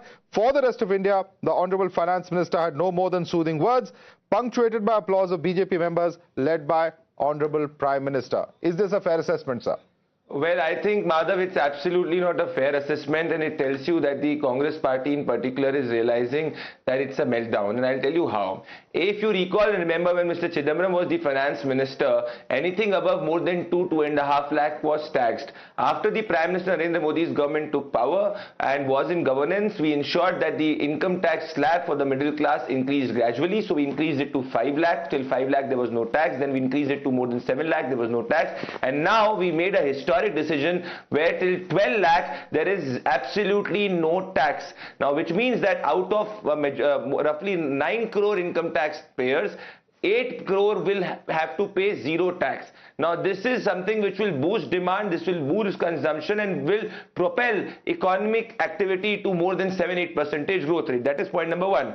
Now, point number 2, if you recall and remember that during the time of the Congress party used to mock the middle class. It was Mr. Chidambaram, when the middle class was suffering from twin deficits under the Congress party's governance and also was suffering from inflation. He used to mock and say that why does the middle class have to buy an ice cream? So that was his approach to the middle class, and the Congress party left us with fragile 5. But the larger point, Madhav, here is it is just not to do with zero tax till 12 lakh. Even if you have an income of 16 lakh annually, you will have a tax deduction of 50,000. If your income is 18 lakh, you will have a tax deduction of 70,000. If your income is 20 lakh, you will have a tax deduction of 90,000. And if your income is 25 lakh, you will have a tax deduction of 1,10,000. This is the same opposition which used to say in 2023-24 that the government is anti-middle class. And now what we have done, no Prime Minister could do it in the past. They should welcome it rather than looking at it from a purely political and jaundiced point. Let me bring in Tehseen on that. Tehseen, your approach to the middle class was tax them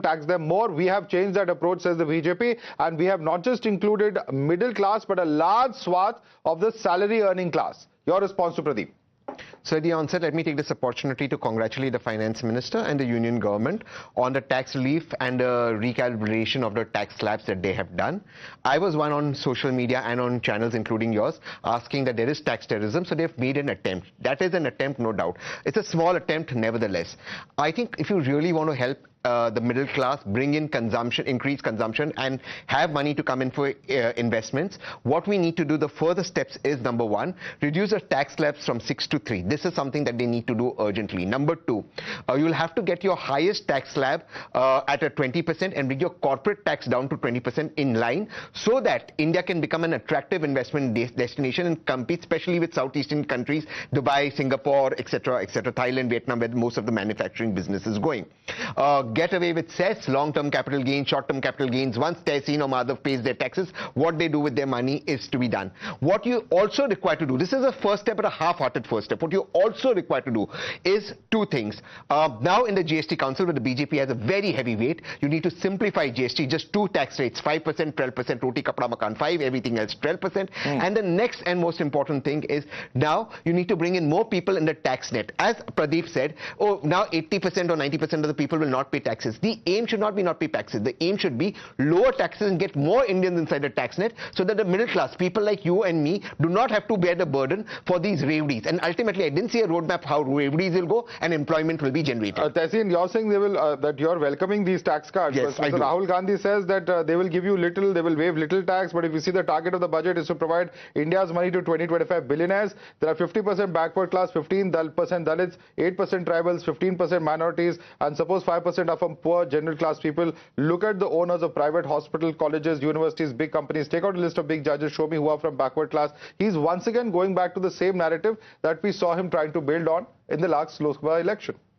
Look, what we need to create is an economy that is meritocratic and an economy that is a free economy that allows everyone to grow based on merit, not based on where they come from. So I think what he's trying to articulate is we must not have the privilege of where we are born, but the privilege of merit to go ahead in life. Having said that, and I think this is very important that Mr. Gandhi said, is because this budget does not lay out any roadmap for Web 3.0 based fintechs. For example, you don't know about blockchain, AI fintechs, crypto, are these legal, illegal, and without this democratization of finance, you will never have the middle class becoming super rich. Therefore, it is something that we need to look at. And I definitely believe, where I disagree with the opposition, is corporate tax needs to come down so we can compete with other countries. Let me bring in Mohammad Salim on that. Mohammad Salim, of course, Tehseen's views are very different from what the opposition in this country articulates. But do you agree with Rahul Gandhi when he says that 15% backward classes, 15% Dalits, 8% tribals, 15% minorities, and 5% poor from the general class? And the fact that this budget, even though they may have waived a little tax, the target of the budget is to provide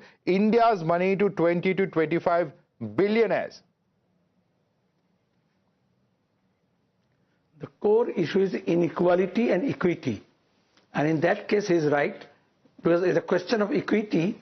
You don't have the equal participation of the large section of the population. The marginalized section, the Dalits, the minorities, the OBCs, the tribals. Even in this budget also, where is this share? In proportion to their population, if you see the budget of tribals component, if you see the SC component, minority component, you will not find the reflection of their need.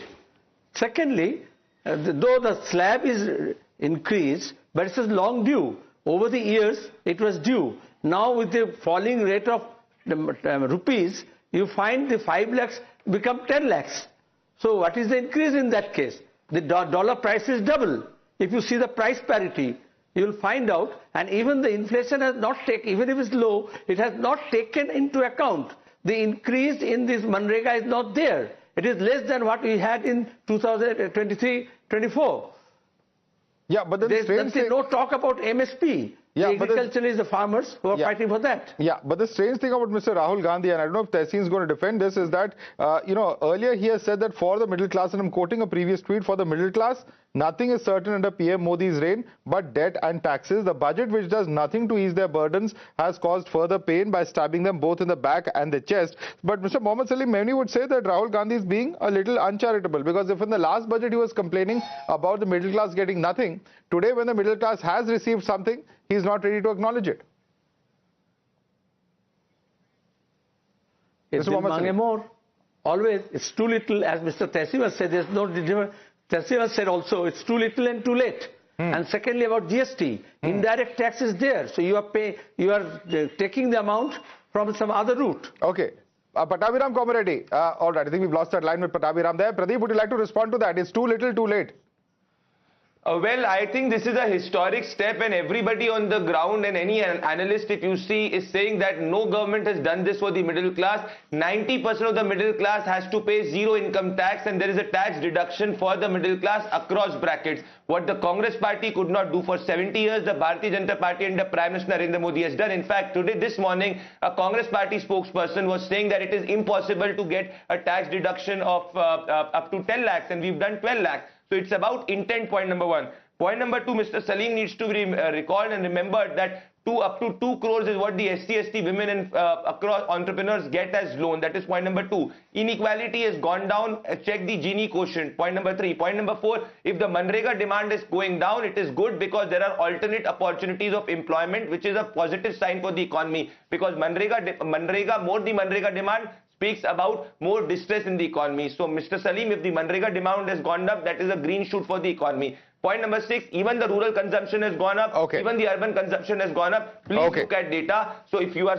on the ground, Madhav, the reality is that the Indian economy now, which the UPI has left us as the fragile five, is on the verge to become the third largest economy, and the middle class will be the biggest beneficiary of it because the tax cut will ensure more demand, more consumption and a spurling of economic growth. Okay, let me bring in Preeti Sharma, now spokesperson of Aam Aadmi Party, and this is significant because, Delhi has a huge chunk of, middle class voters. In fact, it's as high as 67% of Delhi's population that falls within the bracket of the middle class. Do you think that Nirmala Sitharaman's statement today could be a major setback, particularly for the Aam Aadmi Party and the Congress in these elections? Preeti Sharma, Madam. In fact, I'm quite happy that the BJP took Arvind Kejriwalji's advice and did at least one step for the middle class. But like many of the panelists have already said, it is too little.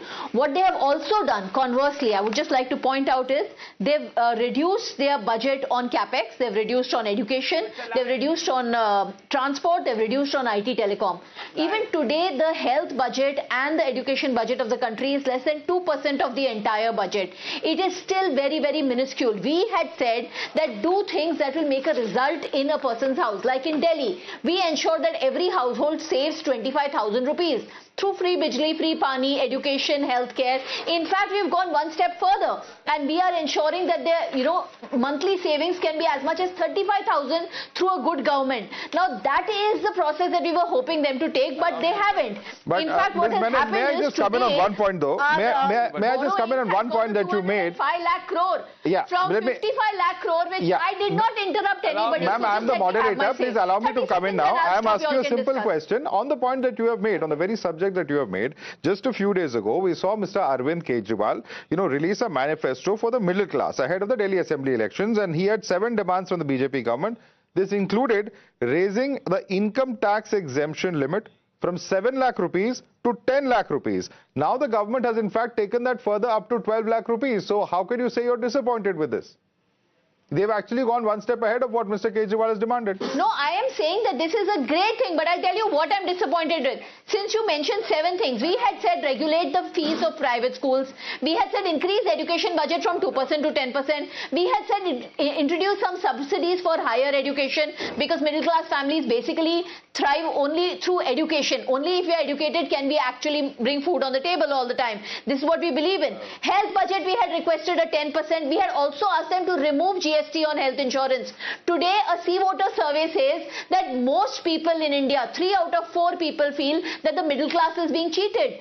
Surveys show that 60% of this country believes that GST is too much. It is unbearable. GST and even the tolls that we are paying. So today, the people are still disenchanted. We are being overtaxed. That has not changed with one relief. And I think what is important, just one last point which I was trying to complete, 55 lakh crores is the debt that Modi ji inherited. He's taken up to 205 lakh crores. He's got a huge deficit and they still continue giving loans. Quick response from the BJP spokesperson, Mr. Pradeep Bhandari, then I go across to TDP spokesperson. Quick response. The Aam Aadmi Party spokesperson is officially lying on your show because that is what they know how to do it. Are we amateurs to think that the budget preparation starts a week before the budget? Please go ahead and Google, Preeti, you're speaking like an amateur. It happens for 6 months before the budget is presented. Point number 1. Point number 2, the capex has gone up. Madhav, if you can tell your research team to fact check the Aam Aadmi Party person, it is 11.21 lakh crore, which is more than what it was last time. Marginally, but it has gone up. Okay. Yes, it has marginally gone up. I agree. Okay, there's no dispute about that. This is not Aam Aadmi Party admission. Listen to me properly. Okay. Point number 3, the Delhi government has reduced the spend on capex. What the Delhi government... Ma'am, the budget announcement is 11.1 to 11.2. Let's not do this. Let me bring in Mr. Pattabhiram Komareddy. Mr. Pattabhiram Komareddy, amidst a raft of announcements for the state of Andhra Pradesh, the allegation coming in from Karnataka Chief Minister on the one hand is that there have been many announcements for the 2 allies of the NDA, that is Bihar and Andhra Pradesh. That's the criticism coming in from Mr. Sitharaman. On the other hand, you have Jairam Ramesh saying that very little has been announced for Andhra. That's very puzzling that two senior leaders of the same political party, the Congress party, have very divergent views on the announcements that have been made for Andhra. What's the truth? Is it only because Madhav, getting some socks? It is a fact, that the Union Finance Minister and the Honorable Prime Minister had took some special interest and they've given allotted funds for Polavaram project. We should all understand that Polavaram project is a national project. So it is the duty of the Union government to allocate funds for it. So it is not a routine project. And also they have allocated funds for the Vizag steel plant, which is in severe crisis. So these are all, these two are, special projects which needed some kind of central assistance, and that was given. And the other thing is, it is not a fact that, only the NDA ruled states have got something. If you look at facts like Madhav, the PM Dhan Dhanya Krishi Yojana, which will cover 100 districts and which will benefit 1.7 crore farmers, these farmers doesn't belong only to the NDA states. These 100 districts are not from only the NDA states. It is for the entire country. And also, if you look at things like, broadband to all government secondary schools and primary health centers and BharatNet, is it only for the NDA ruled states? And if you look at the 2,000 daycare cancer centers that are going to be opened across the country, are these 2,000 daycare cancer centers only for the NDA states? No. And also the 1.5 lakh crore for states for capital expenditure. Did the finance minister say that this additional 1.5 lakh crore is only for the NDA states?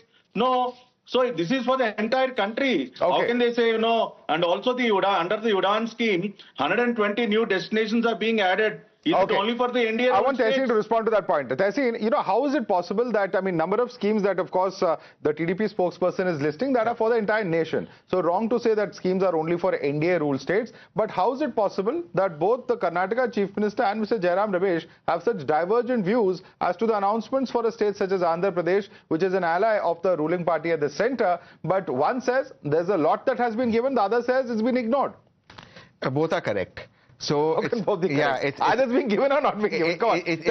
It's a paradox, and I'll tell you why it's both correct. Because it's just an announcement, but the devil lies in the detail, and they will not deliver anything. But may I make some more substantive points? No, but answer that. How is it a paradox? They made announcements. But ultimately, announcements a lot are made. Where is the delivery? So the delivery, the detail lies in the delivery. Come on, but the announcements are only for Andhra Pradesh. That's the delivery happen is a big question to be asked. It's a budget announcement. It's not an announcement. Of course, it's a budget announcement. Of course, it's a budget announcement, and so many times have we seen this. And it's an allocation. And so, allocation. The devil is in the detail. How is the allocation, and when is the allocation, and when will the allocation? There are a lot of details to be. How many times has this government revised its own budget estimates? How many times? Right now, the RBI has revised certain estimates. Okay. But let me come to certain issues that have been raised by my worthy opponent from the BJP. Look, first he said Manrega demand has gone down. That's not true. Actually, the Manrega's own portal, the schemes and portals, itself shows that for this year ending December, the demand was in 18.36 million households. It actually went up by 4%. Second, urban consumption is down. You know this, I know this. I'll just tell you. 14.9%. Sure. We'll come to that. Second, urban consumption is actually lower, and part of the reason why the urban consumption is lower is because the food inflation, particularly with vegetables and pulses and oils, 2 points. We don't have much time. 2 points that you made, Manrega as well as food inflation. Quick response, Pradeep. Sure, Pradeep. Point number one, this is the state-wise allocation done by the NDA government to each state. This is much more than what the UPA has to do, even the opposition ruled states, and it is gradually increased. We are also incentivizing with 0.5% of the ability to take loan for any state, whether it is the opposition or the ruling party, for capex expenditure. Point number two. Point number three, on the Manrega part, it has been declining by 14.9% April-October 2024, and it has been declining for the 12th consecutive month. The rural consumption has gone up by 37.67%. And all right, gentlemen, completely out of time. That is always your sowing season. Pradeep and Tehseen, we don't have any more time on this debate. I'd like to thank both of you, as well as Pattabiram Komareddy, Preeti Sharma Menon, Mohammad Salim. I'd like to thank all five of you for joining us on this debate. The politics over the budget perhaps has just begun, and over the next few days we'll have to see the full impact of all the budget announcements and the politics surrounding it, particularly for the poll-bound states. Thanks so much for joining us on this debate.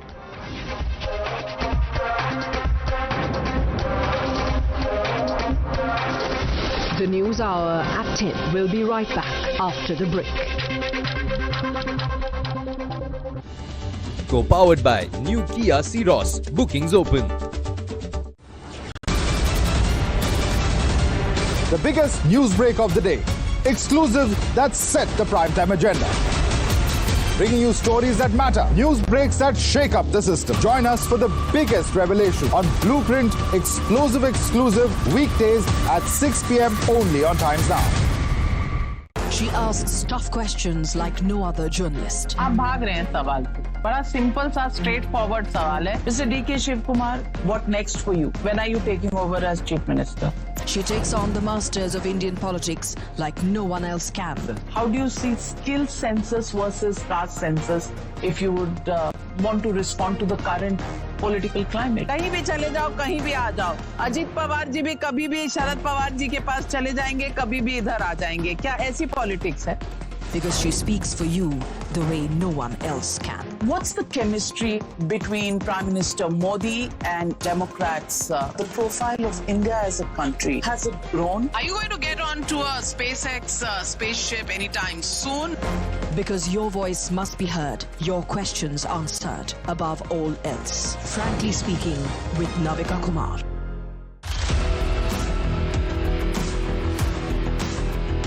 There's always that story that the nation wants to know. There are always questions that we want answers to. They can run, they can dodge, they can even ignore us. But we will repeatedly keep asking those questions and bring out the real facts. Because the nation will always want to know. Weekdays at 7 p.m.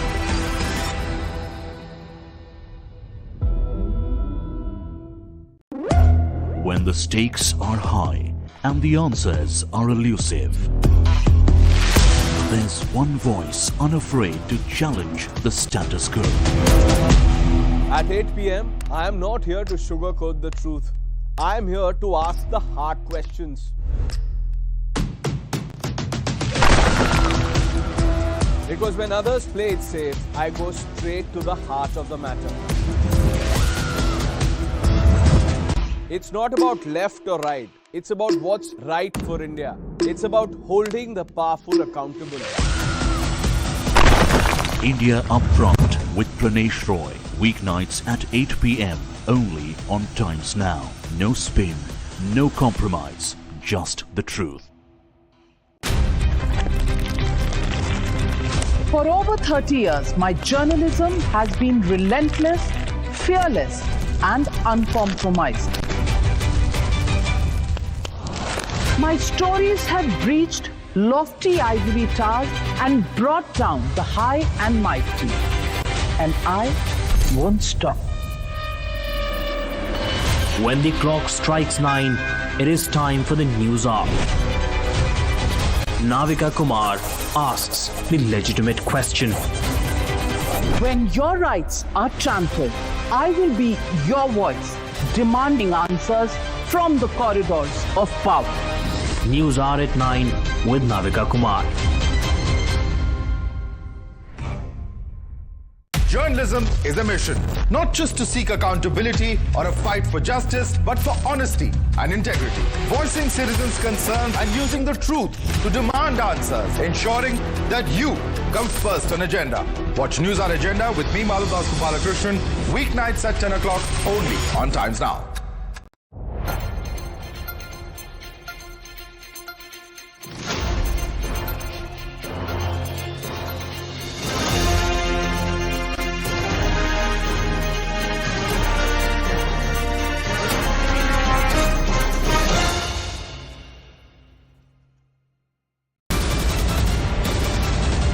The biggest news break of the day.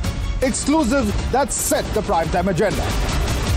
Bringing you stories that matter. News breaks that shake up the system. Join us for the biggest revelation on Blueprint exclusive weekdays at 6 p.m. only on Times Now. She asks tough questions like no other journalist. आप भाग रहे हैं सवाल से. बड़ा simple सा straight forward सवाल है. Mr. D.K. Shiv Kumar, what next for you? When are you taking over as Chief Minister? She takes on the masters of Indian politics like no one else can. How do you see skill census versus caste census if you would want to respond to the current political climate? कहीं भी चले जाओ, कहीं भी आ जाओ. अजीत पवार जी भी कभी भी शरद पवार जी के पास चले जाएंगे, कभी भी इधर आ जाएंगे. क्या ऐसी पॉलिटिक्स है? Because she speaks for you the way no one else can. What's the chemistry between Prime Minister Modi and Democrats? The profile of India as a country, has it grown? Are you going to get on to a SpaceX spaceship anytime soon? तो ध्यान से पढ़े. आदमी है जो middle class आदमी हो, annual income क्या रहता है? 12 लाख कमा रहा है, उसमें भी वो टैक्स दे रहा है. उसके बाद बचा क्या? फैमिली चलाना है, उसको भी बहुत चीजें हैं. तो टैक्स फ्री कर रहे हैं ना, बहुत अच्छा काम कर रहे हैं सरकार. जी बहुत अच्छी बात है सर. ये तो हमारे लिए अच्छी ही मतलब खुश खबरी है समझो. अगर हमको टैक्स नहीं देना पड़ेगा तो एक मिडिल क्लास वालों के लिए और क्या चाहिए. The biggest news break of the day. Exclusive that set the primetime agenda. Bringing you stories that matter. News breaks that shake up the system. Join us for the biggest revelation on Blueprint exclusive weekdays at 6 p.m. only on Times Now. She asks tough questions like no other journalist. आप भाग रहे हैं सवाल से. बड़ा simple सा straight forward सवाल है. Mr. D.K. Shiv Kumar, what next for you? When are you taking over as Chief Minister? She takes on the masters of Indian politics like no one else can. How do you see skill census versus caste census if you would want to respond to the current political climate? कहीं भी चले जाओ, कहीं भी आ जाओ. अजीत पवार जी भी कभी भी शरद पवार जी के पास चले जाएंगे, कभी भी इधर आ जाएंगे. क्या ऐसी पॉलिटिक्स है? Because she speaks for you the way no one else can. What's the chemistry between Prime Minister Modi and Democrats? The profile of India as a country, has it grown? Are you going to get on to a SpaceX spaceship anytime soon? Because your voice must be heard, your questions answered above all else. Frankly speaking, with Navika Kumar.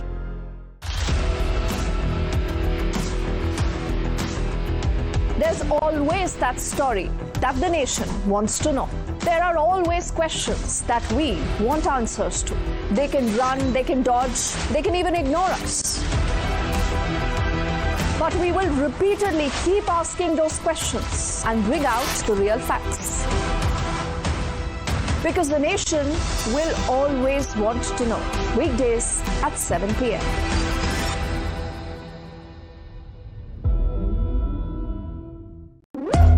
When the stakes are high and the answers are elusive, there's one voice unafraid to challenge the status quo. At 8 p.m., I am not here to sugarcoat the truth.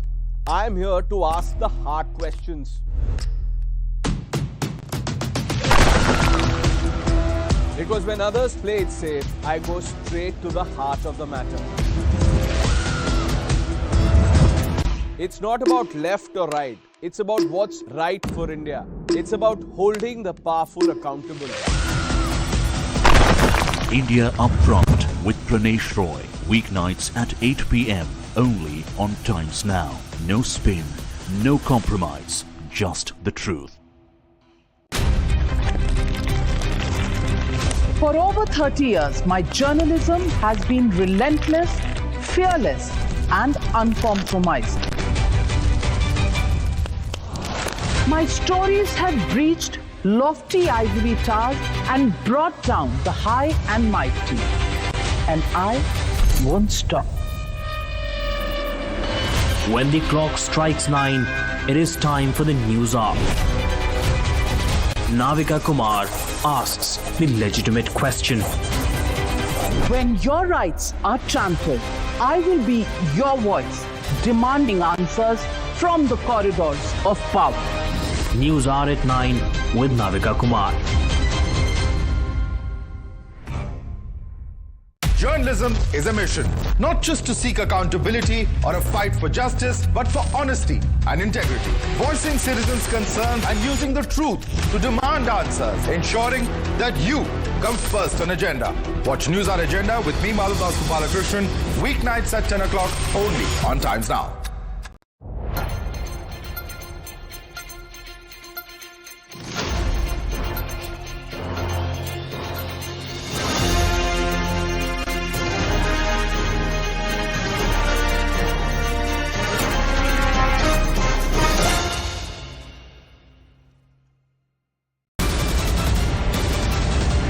The biggest news break of the day.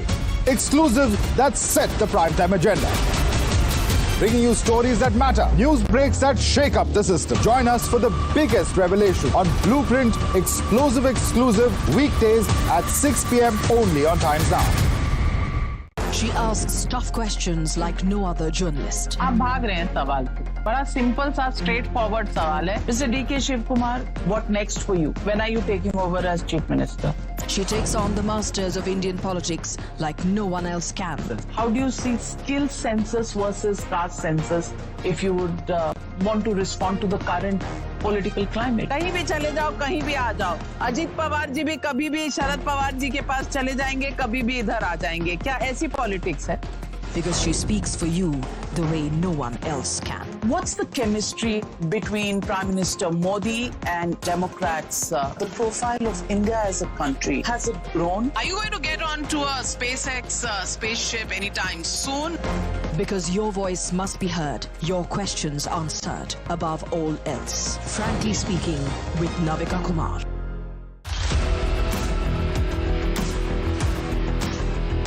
There's always that story that the nation wants to know. There are always questions that we want answers to. They can run, they can dodge, they can even ignore us. But we will repeatedly keep asking those questions and bring out the real facts. Because the nation will always want to know. Weekdays at 7 p.m.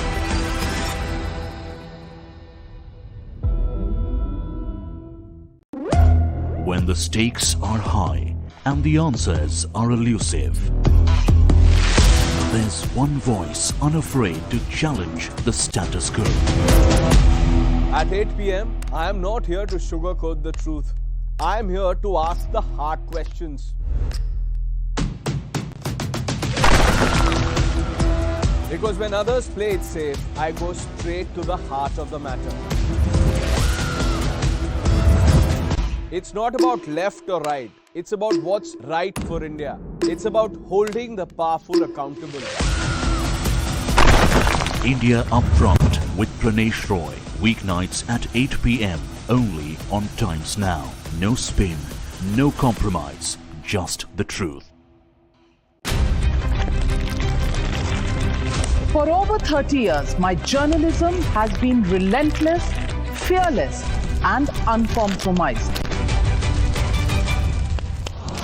My stories have breached lofty ivory towers and brought down the high and mighty. And I won't. आदमी है जो middle class आदमी हो, annual income क्या रहता है? 12 लाख कमा रहा है, उसमें भी वो टैक्स दे रहा है. उसके बाद बचा क्या? फैमिली चलाना है, उसको भी बहुत चीजें हैं. तो ये टैक्स फ्री कर रहे हैं ना, बहुत अच्छा काम कर रहे हैं सरकार. जी बहुत अच्छी बात है सर. ये तो हमारे लिए अच्छी ही मतलब कुछ खबरी है समझो. अगर हमको टैक्स नहीं देना पड़ेगा तो एक मिडिल क्लास वालों के लिए और क्या चाहिए. The biggest news break of the day. Exclusive that set the primetime agenda. Bringing you stories that matter. News breaks that shake up the system. Join us for the biggest revelation on Blueprint exclusive weekdays at 6 p.m. only on Times Now. She asks tough questions like no other journalist. आप भाग रहे हैं सवाल पे. बड़ा simple सा straight forward सवाल है. Mr. D.K. Shivkumar, what next for you? When are you taking over as Chief Minister? She takes on the masters of Indian politics like no one else can. How do you see skill census versus caste census if you would want to respond to the current political climate? कहीं भी चले जाओ, कहीं भी आ जाओ. अजीत पवार जी भी कभी भी शरद पवार जी के पास चले जाएंगे, कभी भी इधर आ जाएंगे. क्या ऐसी पॉलिटिक्स है? Because she speaks for you the way no one else can. What's the chemistry between Prime Minister Modi and Democrats? The profile of India as a country, has it grown? Are you going to get onto a SpaceX spaceship anytime soon? Because your voice must be heard, your questions answered, above all else. Frankly Speaking with Navika Kumar.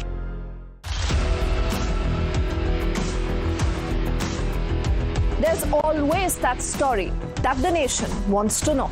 There are always questions that we want answers to. They can run, they can dodge, they can even ignore us. But we will repeatedly keep asking those questions and bring out the real facts.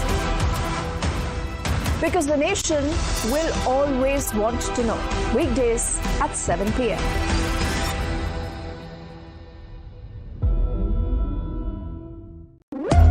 When the stakes are high and the answers are elusive, there's one voice unafraid to challenge the status quo. At 8 p.m., I am not here to sugarcoat the truth. I am here to ask the hard questions. Because when others play it safe, I go straight to the heart of the matter. It's not about left or right. It's about what's right for India. It's about holding the powerful accountable. India Upfront with Pranesh Roy. Weeknights at 8 p.m. only on Times Now. No spin, no compromise, just the truth. For over 30 years, my journalism has been relentless, fearless, and uncompromised. My stories have breached lofty ivory towers and brought down the high and mighty. And I won't stop.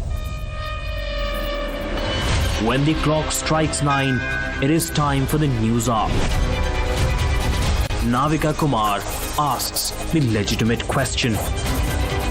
When your rights are trampled, I will be your voice, demanding answers from the corridors of power. News hour at 9 with Navika Kumar. Journalism is a mission, not just to seek accountability or a fight for justice, but for honesty and integrity. Voicing citizens' concerns and using the truth to demand answers, ensuring that you come first on agenda. Watch News Hour Agenda with me, Maludas Gopalakrishnan, weeknights at 10 o'clock only on Times Now.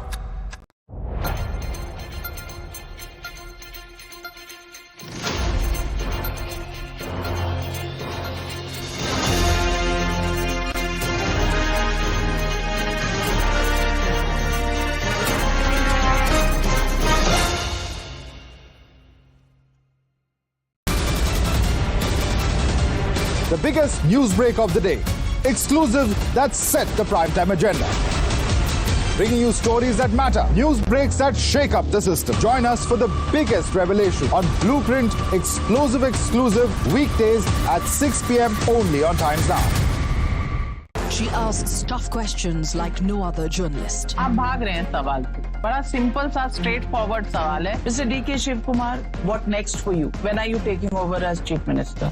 She takes on the masters of Indian politics like no one else can. How do you see skill census versus caste census if you would want to respond to the current political climate? कहीं भी चले जाओ, कहीं भी आ जाओ. अजीत पवार जी भी कभी भी शरद पवार जी के पास चले जाएंगे, कभी भी इधर आ जाएंगे. क्या ऐसी पॉलिटिक्स है? Because she speaks for you the way no one else can. What's the chemistry between Prime Minister Modi and Democrats? The profile of India as a country, has it grown? Are you going to get onto a SpaceX spaceship anytime soon?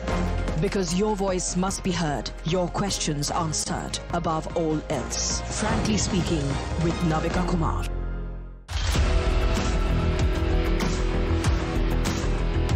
There's always that story that the nation wants to know. There are always questions that we want answers to. They can run, they can dodge, they can even ignore us.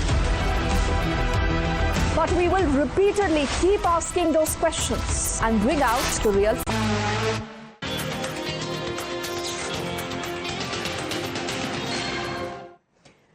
Namaskar, good evening. You're watching News Now Overnight and I'm Swati Joshi. Let's begin the broadcast with the headlines. Finally, the prayers of the middle class answered. Mega budget announcement. Taxpayers with salaries up to 12 lakh rupees won't have to pay tax under the new tax regime. Big push to strengthen the MSME sector. Credit guarantee cover for micro enterprises raised from 5 crore rupees to 10 crore. Additional 1.5 lakh crore credit cover over the next 5 years. Flip to medical tourism. Finance Minister Nirmala Sitharaman announces the promotion of the Heal in India initiative. Customs duty exemption on 36 cancer and rare disease medications. Bihar gets a big pie of Modi Sarkar's budget. Makhana boat to Greenfield airports to the canal project. The significant gifts for Bihar come months before the assembly election. From some cancer and chronic diseases medicines to leather jackets, shoes and belts, many items are set to get cheaper, while TVs and mobile phones are set to cost you more as the basic custom duty on flat panel displays have been increased. Centre makes a big push for artificial intelligence in education. Finance Minister Nirmala Sitharaman announces the setting up for an AI Centre of Excellence for Education with 500 crores outlay in a bid to prepare a future-ready workforce. The opposition is unimpressed with the budget for Vikasit Bharat. TMC BRS DMK alleged step-motherly treatment towards Bengal and says the budget is tailored while keeping Bihar mandate in mind. DMK alleges South ignored. Speaking exclusively to Times Now, Home Minister Amit Shah declares that Kejriwal is losing polls and the New Delhi seat he is contesting from. Shah asserts that the BJP will form the next government with a full majority. Just a day after resigning from AAP, alleging corruption and ideological drift, 8 MLAs joined the BJP. Remember, Delhi votes on the 5th of February. No survivors left after an air ambulance carrying 6 crashes in a built-up neighborhood in northeast Philadelphia. The tragedy comes days after over 60 people died in a jet chopper collision in Washington.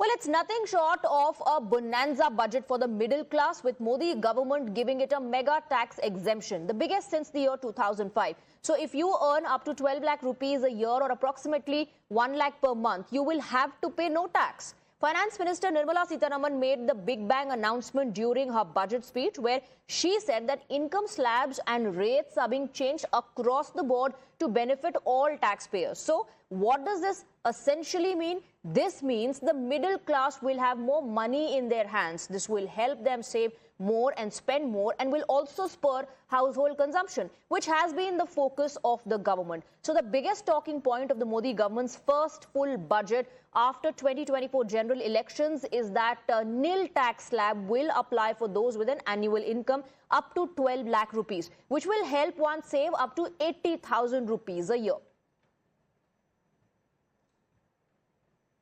We are saying now they will have 1,10,000, 1.10 lakh in their pockets, which they don't have to pay as tax. So we have put good substantial amounts into the pockets of people who deserve to get that. There is no reduction in the public spending on capital expenditure. इसका बहुत बड़ा फायदा हमारे middle class को, नौकरी पेशे करने वाले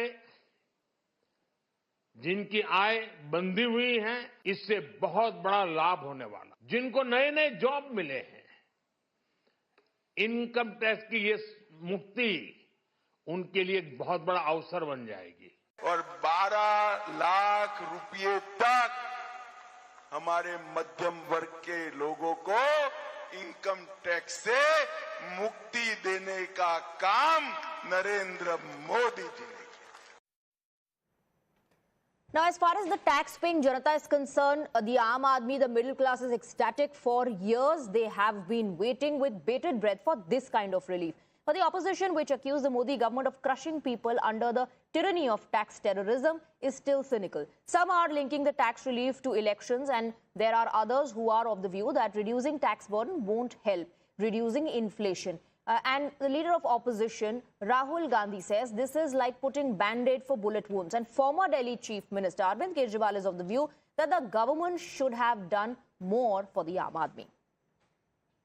बजट का पूरा लक्ष्य 25 लोगों को फायदा पहुंचाने का। आपको थोड़ा सा दे देंगे, कह देंगे भैया ये लो थोड़ा सा टैक्स माफ कर लेंगे। अगर आप बजट का लक्ष्य देखेंगे तो हिंदुस्तान का धन 20-25 अरबपतियों को देने का है।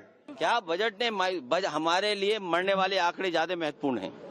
तो सारे दल साथ थे सर। जब जो सरकार मरने वाले आंकड़ों को न दे सके, हम इनके किस आंकड़े को मान लें? Very disappointing budget. The budget seems to be like that, is planned in such a way to woo the voters for Delhi, especially the Delhi election coming on the 5th of this month. चुनाव की घड़ी है, तो कहीं वही सोच कर तो चुनावी बजट पेश नहीं किया गया, और खासकर बिहार को फोरफ्रंट में लेके। पार्टी के राष्ट्रीय संयोजक केजरीवाल जी ने उन्होंने कहा था कि भाई गवर्नमेंट इस बात के लिए देश को आश्वस्त करे, एश्योर करे कि जो पूंजीपति दोस्त हैं बीजेपी के, उनके कर्जे माफ नहीं किए जाएंगे। So the opposition is saying it's disappointing. Let's in fact go across to Union Minister Jyotiraditya Scindia, who's joining us on the broadcast. Thank you very much for giving us your time. Mr. Scindia, let's first get to know your view. How do you look at the budget as Minister for Communications? Because there's a significant duty cut to boost the broadband expansion. And there are provisions that have been made for the boost of telecom infrastructure in the country. What are your key takeaways? What are the highlights? So I think that this the budget that has been unveiled by Prime Minister Narendra Modi ji and Finance Minister Nirmala Sitharaman ji is a hallmark budget. It is a budget that very clearly identifies India's growing aspirations, India marching on her path to becoming one of the world's largest economies. We are today the world's 5th largest economy. By 2027, we will be the world's 3rd largest economy.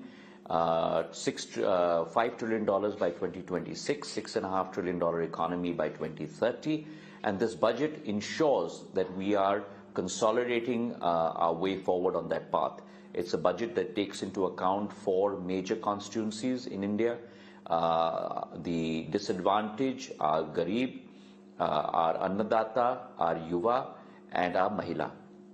And it's a budget that focuses on agriculture, where we have more than 1.5 lakh crores worth of credit being given to 7.17 crore farmers across the length and breadth of our country. There's also a huge focus on oilseeds and pulses mission with urad and tuar, on cotton, on makhana, as well as looking at a huge spend on the economy, where the infrastructure spend will continue to grow from the current 10.8 lakh crore to a larger allocation for next year, where many schemes of government are now proceeding from their nascency to maturity and 100% saturation, like the Har Ghar Nala Yojana, which will attain 100% saturation by 2028. There is also a great focus on technology with the setting up of the 10,000 crore deep tech fund, which will be leveraged for startups, and at the same time a center of excellence being built for AI, and as well as increasing seats in institutions like the IITs, which have already doubled from 63,000 to almost 125,000 over the last 10 years.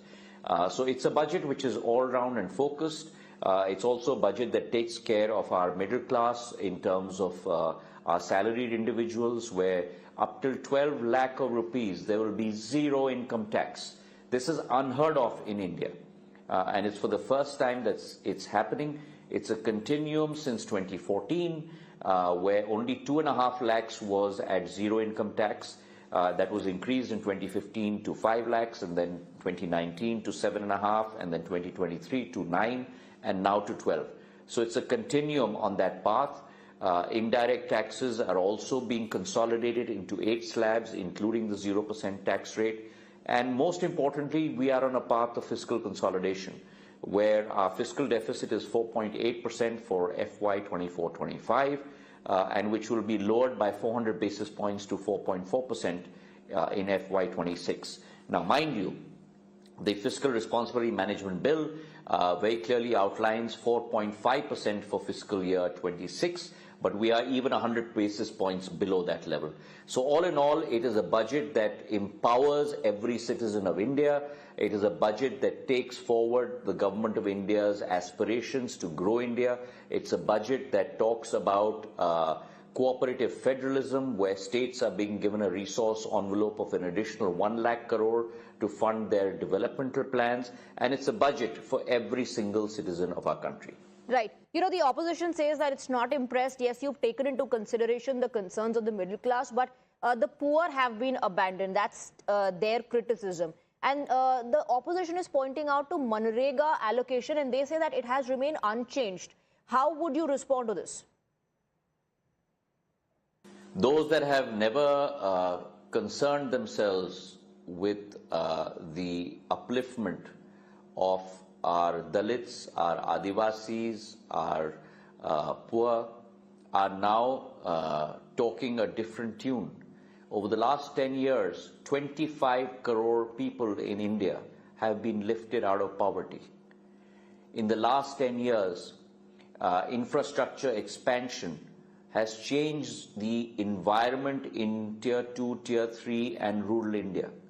In the last 10 years, you have seen schemes like the Ujjwala scheme, almost 9 crore Labhartis, Ayushman Card Yojana, almost 30 crore Labhartis, and the Pradhan Mantri Awas Yojana, where the opposition in 65 years built 3 crore houses. Prime Minister Narendra Modi in 10 years has built an additional 3 crore houses. So I think it's important for the opposition to look within themselves, introspect, and for a change, start practicing what they preach. Now, you know, many are asking the reason behind. Of course, we know that the middle class has been asking for this relief for a really long time.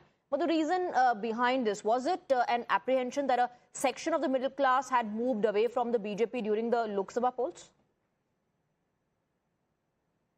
Well, I think it's important for you to see the history and the track record of this government. If it had been a one-time step that had been taken by the Prime Minister and the Finance Minister, I could understand what you're saying. But at this point of time, you're looking at a government that has, from 2015 till date, continuously empowered our middle class taxpayer. Our middle class taxpayer is 31% of our population. We're talking about upwards of 45 crore people. And they have been continuously empowered as opposed to being marginalized by the previous governments and the previous Congress governments, where only 2.5 lakh worth of income was at 0% income tax. The BJP government has taken it up to 5 lakhs, 7.5 lakhs, 9 lakhs, and now 12 lakhs. So this is an exercise in continuity, unlike the opposition that is never puts its money where its mouth is. No pun intended. All right. Thank you very much, Mr. Sindhya, for taking those questions. Thank you for giving us your time. We're moving on now. We have some breaking inputs coming in from the state of Karnataka. Another instance of discontent in the ruling Congress in Karnataka. B.R. Patil, MLA, has resigned from the post of political advisor to the Chief Minister of Karnataka, Mr. Sitharaman. Now, Mr. Patil, representing the Aland constituency in Kalaburgi district, was appointed as advisor on the 29th of December 2023. Today, he formally has submitted his resignation to the Chief Minister's office in Bengaluru. Times Now is given to understand that the reason behind his resignation is differences with Priyank Kharge. That's what we're given to understand. So, Karnataka Chief Minister's political advisor has quit from his post. Reason being cited is differences with Priyank Kharge. We spoke to him. Listen in. Why have you resigned, sir, from the post? I don't want to tell you. No, sir, but we came to know that you have... Whatever I wanted to tell, I have given in writing to CM. Yes, sir. So what was the dissatisfaction over which you have resigned, sir? No. I'm not so, no, sir, petty man. Sir, is it because earlier you had also written letter that funds are not being allotted to constituency, and there was some issues That with... problem is with everybody, you know, because of the guarantee. We understand, we realize it. We can't blame our CM. Okay. But in spite of that, he is doing a whole effort to help the MLAs. Okay, sir. But what is the issue, sir, over which you have resigned? No, I don't want to tell you. Okay. But anything, sir, CM has spoken to you, and what is he? He's called you back? Or? Not yet. Not yet. And you handed the letter directly to CM, sir? Pardon? You handed the letter directly to CM? Yeah. Okay. And sir, there is also news coming of you having some issues with one of the ministers, sir. Is that true? And which minister? So we're talking about Priyank Kharge, sir? No, totally false. The bogus. Okay. Because media, they are creating problem. Okay. And what was if you list out one or three issues, like what were which you resigned, so can you spell out? I don't want to disclose. No, was it political, sir? Was it in the party, or was it something to do? That also I don't want. Imran is joining us live on the broadcast. Imran, you did try your best, but the politician, Mr. Patil, not revealing much. Well, absolutely, but it's very important that the very senior leader of the party has, who's a political advisor to the chief minister, has stepped down, and he's saying that the chief minister hasn't reached out to him. But he had been nursing his grouse for several times, and in fact, he was one of the first MLA to write to the party high command that the MLAs have not been receiving the amount of 5 guarantee schemes, the development in the constituency is suffering, and because of which so many people have written on this issue. He had issue, and then there was the High Command had sent even Surjewala to ensure that this address is resolved. But however, now he has resigned from the post of advisor, and he said he's a plethora of issues which affected him, including the interference of one of the minister in his constituency. Hence, he has stepped down. He has said that if his demands are not met, he's probably even willing to resign from the MLA.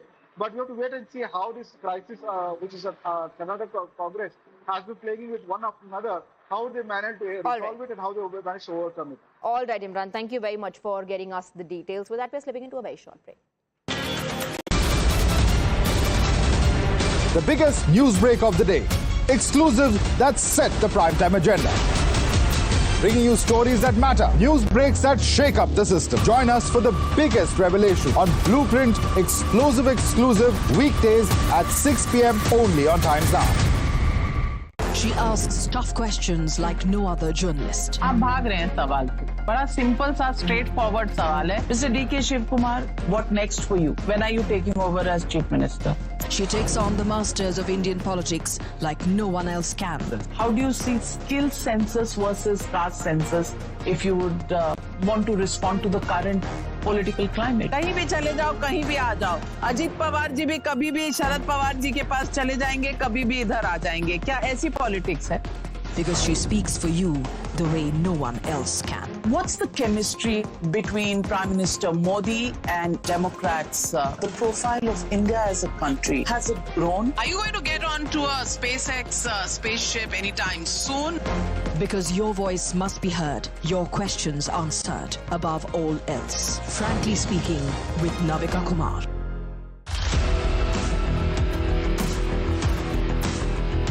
There's always that story that the nation wants to know.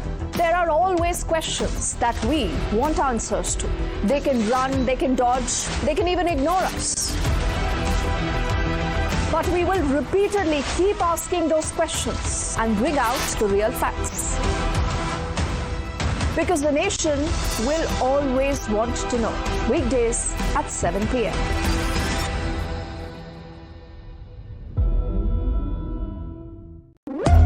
When the stakes are high and the answers are elusive, there's one.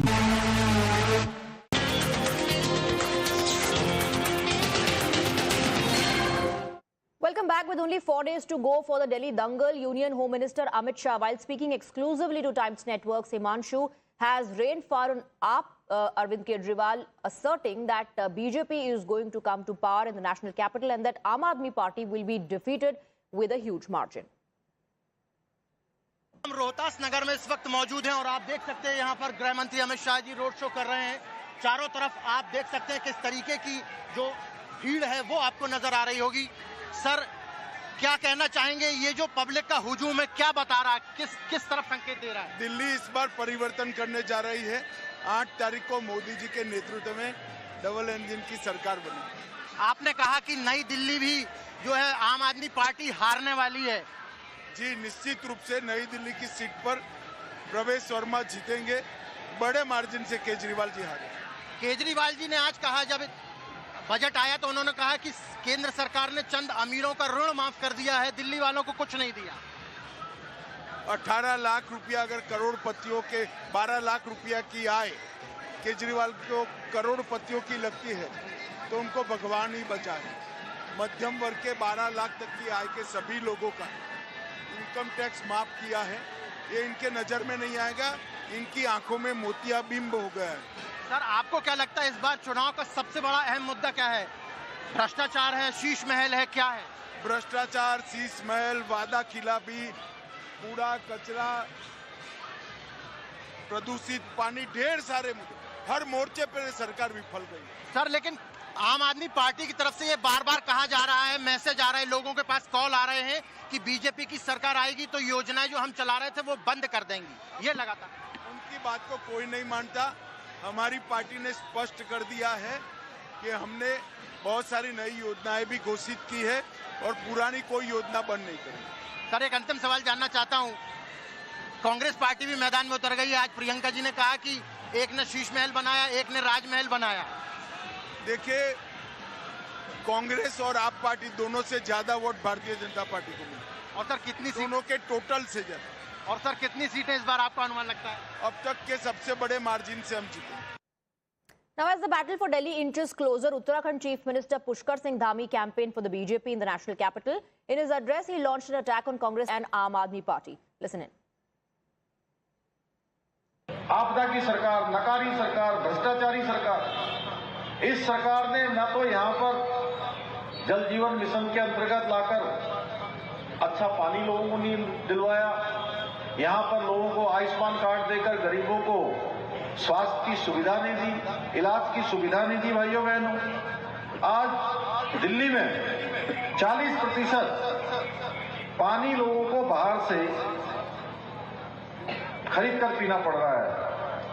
और उसके बाद भी ये योजना यहाँ इन्होंने जल जीवन मिशन की, फर्जीवाल जी ने, केजरीवाल जी ने, ये फर्जीवाल जी ने ये योजना यहाँ लागू नहीं हुई। आप ही बताइए, दिल्ली में अभी हरीश जी पूछ रहे थे तो आप लोग संकोच क्यों कर रहे थे? पानी की समस्या नहीं है क्या यहाँ? Moving on now, get ready to relive the magic this February 7th. The month of love gets even more exciting with the re-release of Bareilly Ki Barfi. Starring your favorite Hangama Machane Wala trio, Ayushmann Khurrana, Rajkumar Rao and Kriti Sanon. This film is packed with nostalgia, laughter, friendship and unforgettable chemistry. Hop on a trip down the memory lane, groove to the all-time favorite songs, enjoy the banter and fall in love all over again. Here is the trailer. Mark your calendars for 7th Feb and get ready for a treat at the cinemas because some flavors get sweeter with time. Bareilly Ki Barfi is back. लड़की तुमसे मिलना चाहती है, एक बार तुम उससे मिल लो, उसका दिल तोड़ दो, हम जोड़ लेंगे, तुम कट लो, फिर तुम अपने रास्ते, हम अपने रास्ते, समझे? अब आपका दिल टूटा चाहे फूटे, उससे हमें क्या? ए बउआ,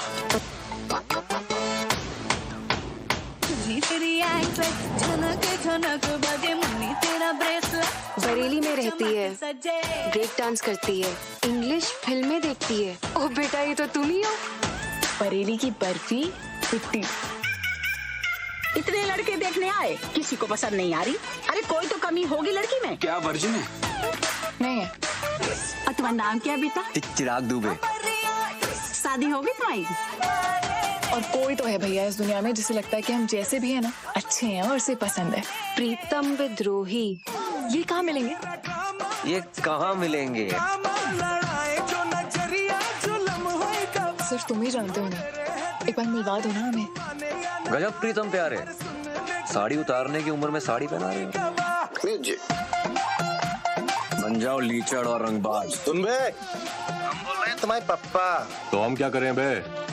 बोल उसको विद्रोही जी का काम है, और जिन्ना माने तो धर के दो कंटाप पे। बिट्टी के लिए लड़का ढूंढ रहे थे, मिल गए दो। विद्रोही जी वैसे नहीं है जैसा हमने सोचा था। अबे डिप्रेस करने भेजा था, इम्प्रेस करके आ गए हो। असल में आईने में शकल देखी तुमने अपने? अगर शकल देख के लड़कियां शादी करती ना तो हिंदुस्तान में आधे लड़के कवारे होते हैं।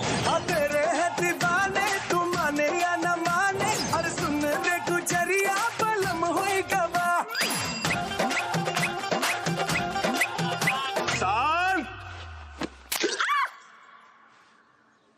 अरे वाह, ये तो संडास से लेके सुशीला तक सब दिख रहा है। Mirchi Delhi has launched 100 Hours Mirchi Lagatar, a historic non-stop 100-hour campaign to boost voter awareness and turnout for the upcoming Delhi Assembly election. Launched on 1st Feb midnight amidst fanfare and celebrations, the campaign will see Mirchi RJs take over the airwaves, engaging and inspiring listeners to vote. Over 100 artists and celebrities, including Vicky Kaushal, Khushi Kapoor, Milind Gaba, Sakshi Malik, Palash Sen and Parikrama Band will join the movement, amplifying the message across Delhi. The campaign will run till February 5th, 9 a.m., ensuring this record-breaking initiative blends entertainment with purpose, proving that every vote matters. जो पहले कभी नहीं हुआ वो हो रहा है इस वक्त रेडियो मिर्ची पे। अब से लेकर 100 घंटे रेडियो मिर्ची पे हम लाइव रहेंगे। हम कर रहे हैं 100 मिर्ची लगातार। This is the biggest and the longest voting appeal ever by any radio station. हम जाग रहे हैं भाई, आपका भी फर्ज बनता है कि आप उस दिन ना सोएं, 5 तारीख को बाहर जाएं और वोट देके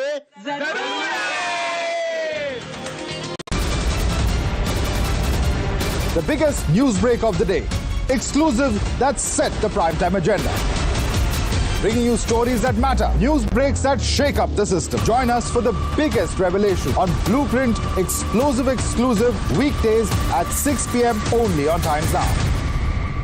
She asks tough questions like no other journalist. आप भाग रहे हैं सवाल से। बड़ा सिंपल सा स्ट्रेट फॉरवर्ड सवाल है। Mr. D.K. Shiv Kumar, what next for you? When are you taking over as Chief Minister? She takes on the masters of Indian politics like no one else can. How do you see skill census versus caste census if you would want to respond to the current political climate? कहीं भी चले जाओ, कहीं भी आ जाओ। अजीत पवार जी भी कभी भी शरद पवार जी के पास चले जाएंगे, कभी भी इधर आ जाएंगे। क्या ऐसी पॉलिटिक्स है? Because she speaks for you the way no one else can. What's the chemistry between Prime Minister Modi and Democrats? The profile of India as a country, has it grown? Are you going to get onto a SpaceX spaceship anytime soon? Because your voice must be heard, your questions answered, above all else. Frankly Speaking with Navika Kumar.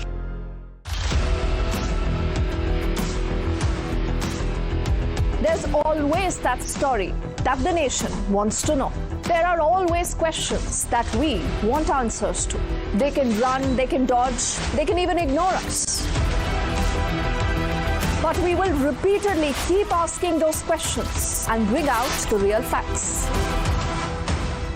Because the nation will always want to know.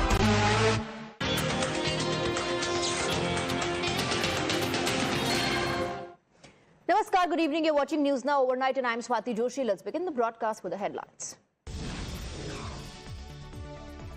Finally, the prayers of the middle class answered. Mega budget announcement. Taxpayers with salaries up to 12 lakh rupees won't have to pay tax under the new tax regime.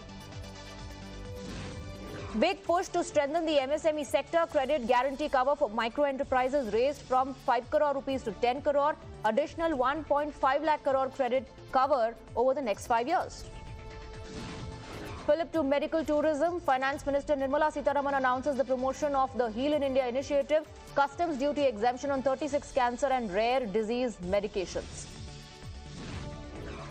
Bihar gets a big pie of Modi Sarkar's budget. Makhana boat to Greenfield airports to the canal project. The significant gifts for Bihar come months before the assembly election. From some cancer and chronic diseases medicines to leather jackets, shoes and belts, many items are set to get cheaper, while TVs and mobile phones are set to cost you more as the basic custom duty on flat panel displays have been increased. Centre makes a big push for artificial intelligence in education. Finance Minister Nirmala Sitharaman announces the setting up for an AI Centre of Excellence for Education with 500 crores outlay in a bid to prepare a future-ready workforce. The opposition is unimpressed with the budget for Vikasit Bharat. TMC, BRS, DMK alleged step-motherly treatment towards Bengal and says the budget is tailored while keeping Bihar mandate in mind. DMK alleges South ignored.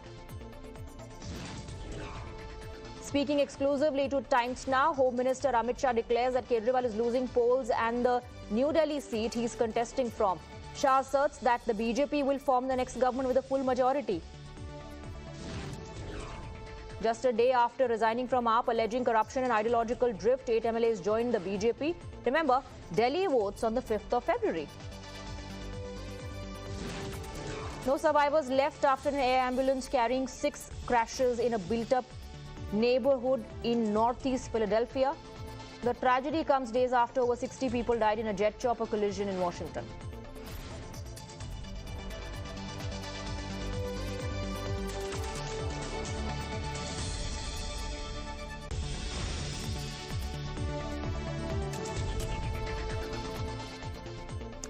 Well, it's nothing short of a bonanza budget for the middle class, with Modi government giving it a mega tax exemption, the biggest since the year 2005. So if you earn up to 12 lakh rupees a year or approximately 1 lakh per month, you will have to pay no tax. Finance Minister Nirmala Sitharaman made the big bang announcement during her budget speech, where she said that income slabs and rates are being changed across the board to benefit all taxpayers. So what does this essentially mean? This means the middle class will have more money in their hands. This will help them save more and spend more, and will also spur household consumption, which has been the focus of the government. So the biggest talking point of the Modi government's first full budget after 2024 general elections is that nil tax slab will apply for those with an annual income up to 12 lakh rupees, which will help one save up to 80,000 rupees a year.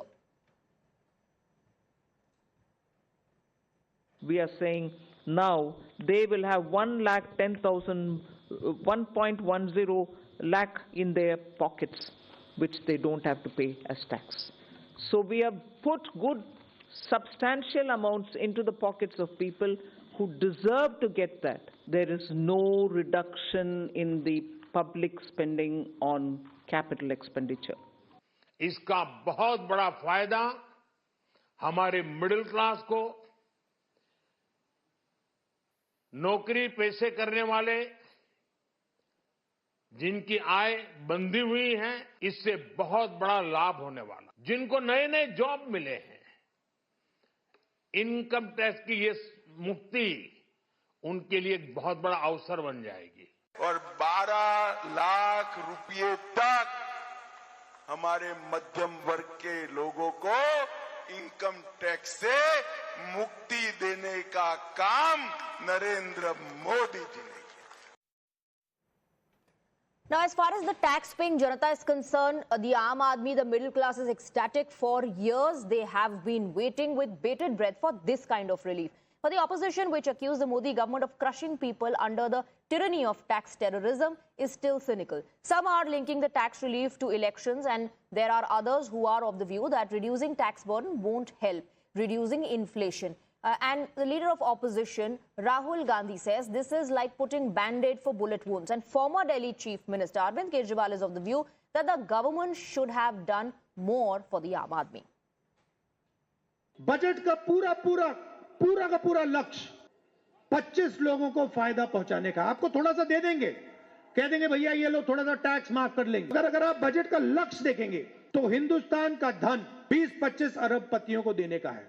क्या budget ने हमारे लिए मरने वाले आंकड़े ज्यादा महत्वपूर्ण हैं? तो सारे दल साथ थे सर। जब जो सरकार मरने वाले आंकड़ों को न दे सके, हम इनके किस आंकड़े को मान लें? Very disappointing budget. The budget seems to be like that is planned in such a way to woo the voters for Delhi, especially the Delhi election coming on the 5th of this month. चुनाव की घड़ी है, तो कहीं वही सोच कर तो चुनावी बजट पेश नहीं किया गया, और खासकर बिहार को फोरफ्रंट में लेके। पार्टी के राष्ट्रीय संयोजक केजरीवाल जी ने उन्होंने कहा था कि भाई गवर्नमेंट इस बात के लिए देश को आश्वस्त करे, एश्योर करे कि जो पूंजीपति दोस्त हैं बीजेपी के, उनके कर्जे माफ नहीं किए जाएंगे। So the opposition is saying it's disappointing. Let's in fact go across to Union Minister Jyotiraditya Scindia, who's joining us on the broadcast. Thank you very much for giving us your time. Mr. Scindia, let's first get to know your view. How do you look at the budget as Minister for Communications? Because there's a significant duty cut to boost the broadband expansion. And there are provisions that have been made for the boost of telecom infrastructure in the country. What are your key takeaways? What are the highlights? So I think that this the budget that has been unveiled by Prime Minister Narendra Modi ji and Finance Minister Nirmala Sitharaman ji is a hallmark budget. It is a budget that very clearly identifies India's growing aspirations, India marching on her path to becoming one of the world's largest economies. We are today the world's 5th largest economy. By 2027, we will be the world's 3rd largest economy. $5 trillion by 2026, $6.5 trillion economy by 2030. And this budget ensures that we are consolidating our way forward on that path. It's a budget that takes into account 4 major constituencies in India. The disadvantaged, our Garib, our Annadata, our Yuva, and our Mahila. And it's a budget that focuses on agriculture, where we have more than 1.5 lakh crores worth of credit being given to 7.17 crore farmers across the length and breadth of our country. There's also a huge focus on oilseeds and pulses mission with urad and tuar, on cotton, on makhana, as well as looking at a huge spend on the economy, where the infrastructure spend will continue to grow from the current 10.8 lakh crore to a larger allocation for next year, where many schemes of government are now proceeding from their nascency to maturity and 100% saturation, like the Har Ghar Nal Yojana, which will attain 100% saturation by 2028. There is also a great focus on technology with the setting up of the 10,000 crore Deep Tech Fund, which will be leveraged for startups, and at the same time a center of excellence being built for AI, and as well as increasing seats in institutions like the IITs, which have already doubled from 63,000 to almost 125,000 over the last 10 years. So it's a budget which is all-round and focused. It's also a budget that takes care of our middle class in terms of our salaried individuals, where up till 12 lakh of rupees, there will be 0 income tax. This is unheard of in India. And it's for the first time that it's happening. It's a continuum since 2014, where only 2.5 lakhs was at 0 income tax. That was increased in 2015 to 5 lakhs, and then 2019 to 7.5, and then 2023 to 9, and now to 12. So it's a continuum on that path. Indirect taxes are also being consolidated into 8 slabs, including the 0% tax rate.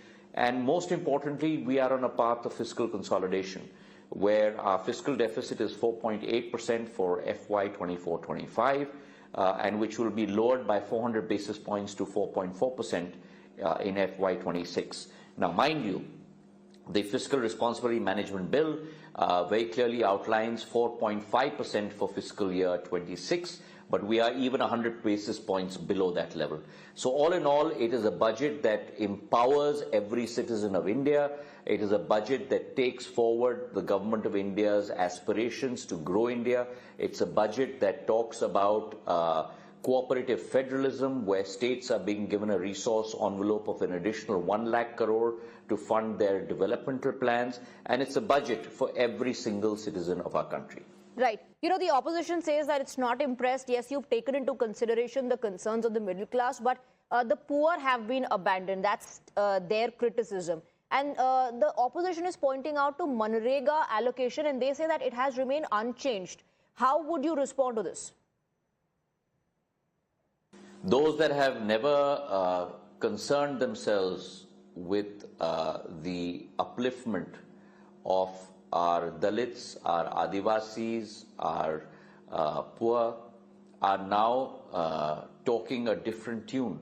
Over the last 10 years, 25 crore people in India have been lifted out of poverty.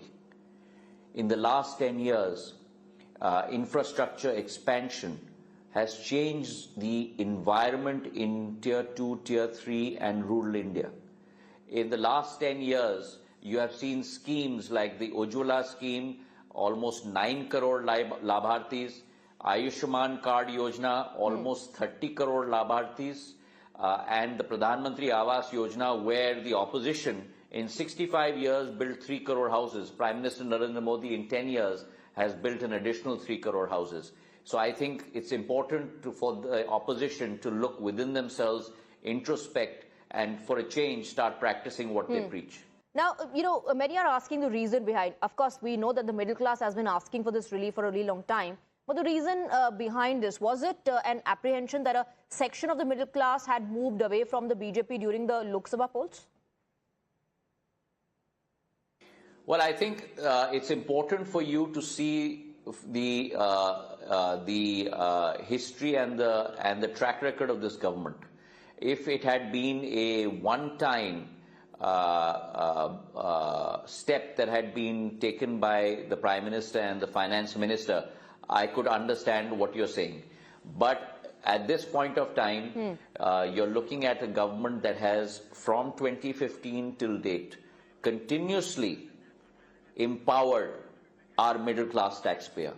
Our middle-class taxpayer is 31% of our population. We're talking about upwards of 45 crore people. And they have been continuously empowered as opposed to being marginalized by the previous governments and the previous Congress governments, where only 2.5 lakh worth of income was at 0% income tax. The BJP government has taken it up to 5 lakhs, 7.5 lakhs, 9 lakhs, and now 12 lakhs. So this is an exercise in continuity, unlike the opposition that is never puts its money where its mouth is. No pun intended. All right. Thank you very much, Mr. Sindhya, for taking those questions. Thank you for giving us your time. We're moving on now. We have some breaking inputs coming in from the state of Karnataka.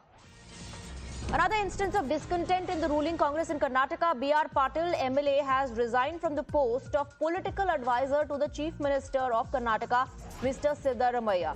Now, Mr. Patil, representing the Aland constituency in Kalaburgi district, was appointed as advisor on the 29th of December 2023.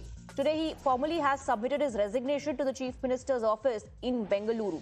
Times Now is given to understand that the reason behind his resignation is differences with Priyank Kharge. That's what we're given to understand. So, Karnataka Chief Minister's political advisor has quit from his post. Reason being cited is differences with Priyank Kharge. We spoke to him. Listen in. Why have you resigned, sir, from the post? I don't want to tell you. No, sir, but we came to know that you have... Whatever I wanted to tell, I have given in writing to CM. Yes, sir. So what was the dissatisfaction over which you have resigned, sir? No. I'm not so sentimental. Sir, is it because earlier you had also written a letter that funds are not being allotted to constituency and there was some issues with... The problem is with everybody, because of the guarantee, we understand, we realize it. We can't blame our CM.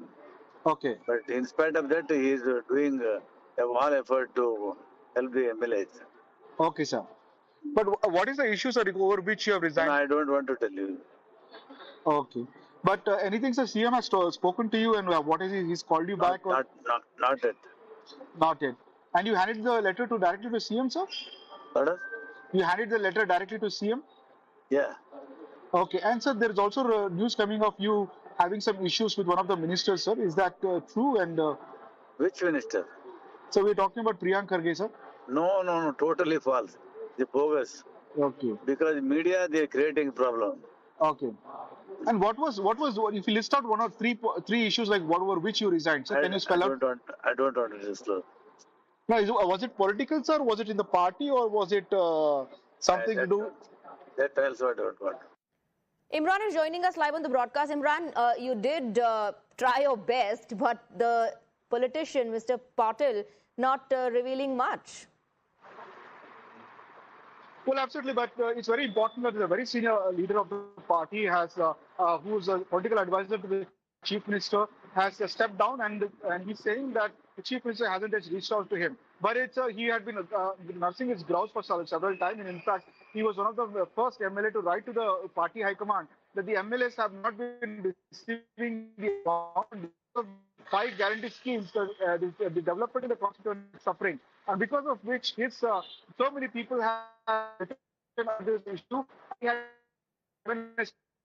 issue, and then there was the High Command had sent even Surjewala to ensure that this address is resolved. But however, now he has resigned from the post of advisor, and he said he's a plethora of issues which affected him, including the interference of one of the minister in his constituency. Hence, he has stepped down. He has said that if his demands are not met, he's probably even willing to resign from the MLA. But we have to wait and see how this crisis, which is a Karnataka Congress, has been plaguing with one after another, how they manage to resolve it and how they manage to overcome it. All right, Imran, thank you very much for getting us the details. With that, we're slipping into a very short break. The biggest news break of the day. Exclusive that set the primetime agenda. Bringing you stories that matter. News breaks that shake up the system. Join us for the biggest revelation on Blueprint Exclusive weekdays at 6 p.m. only on Times Now. She asks tough questions like no other journalist. आप भाग रहे हैं सवाल से। बड़ा simple सा straight forward सवाल है। Mr. D.K. Shiv Kumar, what next for you? When are you taking over as Chief Minister? She takes on the masters of Indian politics like no one else can. How do you see skill census versus caste census if you would want to respond to the current political climate? कहीं भी चले जाओ, कहीं भी आ जाओ। अजीत पवार जी भी कभी भी शरद पवार जी के पास चले जाएंगे, कभी भी इधर आ जाएंगे। क्या ऐसी पॉलिटिक्स है? Because she speaks for you the way no one else can. What's the chemistry between Prime Minister Modi and Democrats? The profile of India as a country, has it grown? Are you going to get onto a SpaceX spaceship anytime soon? Because your voice must be heard, your questions answered, above all else. Frankly Speaking with Navika Kumar.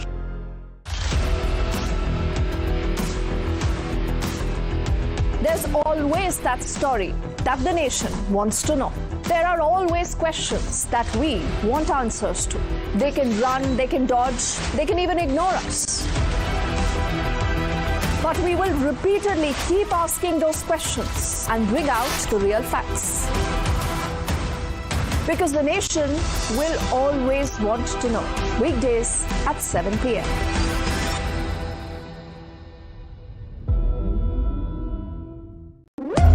When the stakes are high and the answers are elusive, there's one voice unafraid to challenge the status quo. At 8 p.m., I am not here to sugarcoat the truth. I am here to ask the hard questions.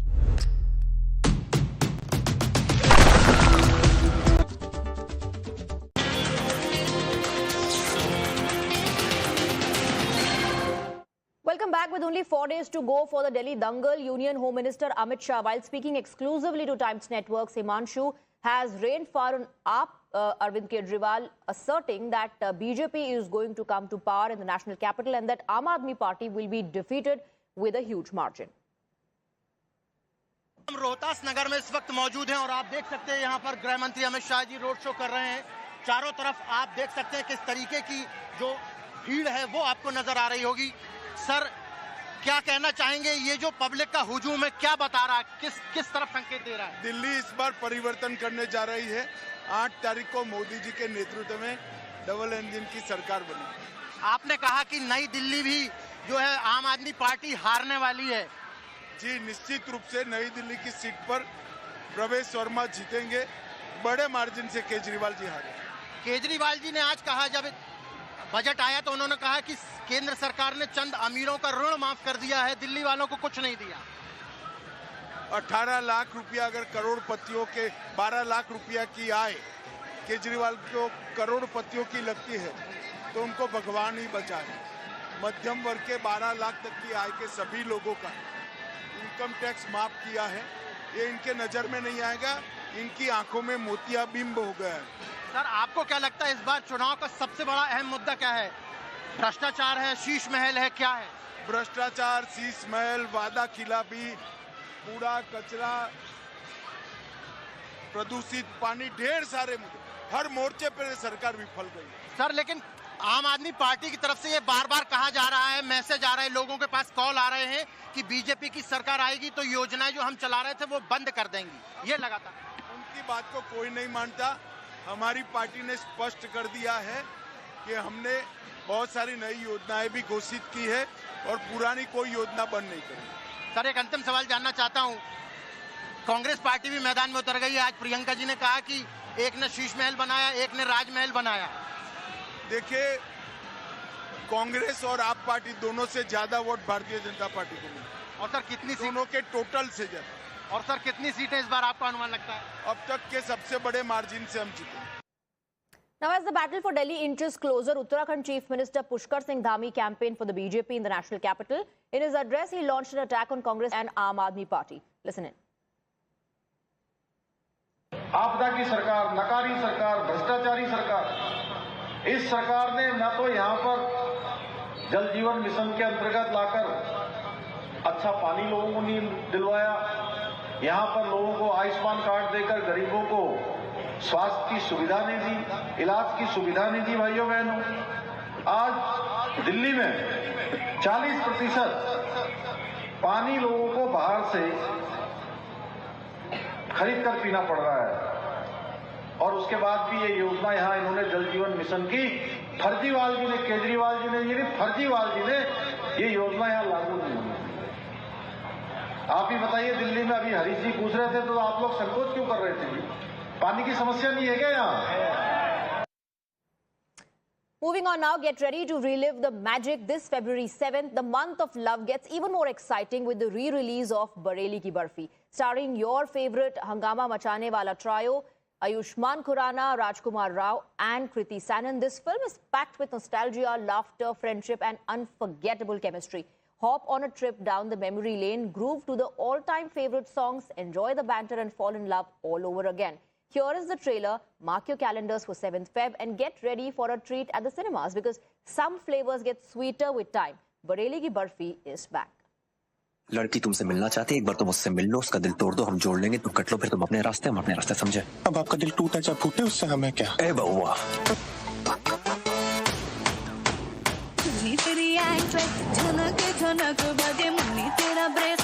Bareilly में रहती है, break dance करती है, English फिल्में देखती है। ओ बेटा, ये तो तुम ही हो। बरेली की बर्फी 50। इतने लड़के देखने आए, किसी को पसंद नहीं आ रही? अरे कोई तो कमी होगी लड़की में। क्या वर्जिन है? नहीं है। और तुम्हारा नाम क्या बेटा? चिराग दुबे। शादी होगी तुम्हारी? और कोई तो है भैया इस दुनिया में जिसे लगता है कि हम जैसे भी है ना अच्छे हैं और उसे पसंद है। प्रीतम विद्रोही, ये कहाँ मिलेंगे? ये कहाँ मिलेंगे? सिर्फ तुम ही जानते हो ना, एक बार मिलवा दो ना हमें। गजब प्रीतम प्यारे, साड़ी उतारने की उम्र में साड़ी पहना रहे हो। बन जाओ लीचड़ और रंगबाज। सुन बे, हम बोल रहे हैं तुम्हारे पप्पा। तो हम क्या करें बे? बोल उसको विद्रोही जी का काम है, और जो ना माने तो धर के दो कंटाप पे। बिट्टी के लिए लड़का ढूंढ रहे थे, मिल गए दो। पर विद्रोही जी वैसे नहीं है जैसा हमने सोचा था। अबे डिप्रेस करने भेजा था, इम्प्रेस करके आ गए हो। असल में आईने में शकल देखे तुमने अपने? अगर शकल देख के लड़के शादी करती ना, तो हिंदुस्तान में आधे लड़के कबारे होते हैं।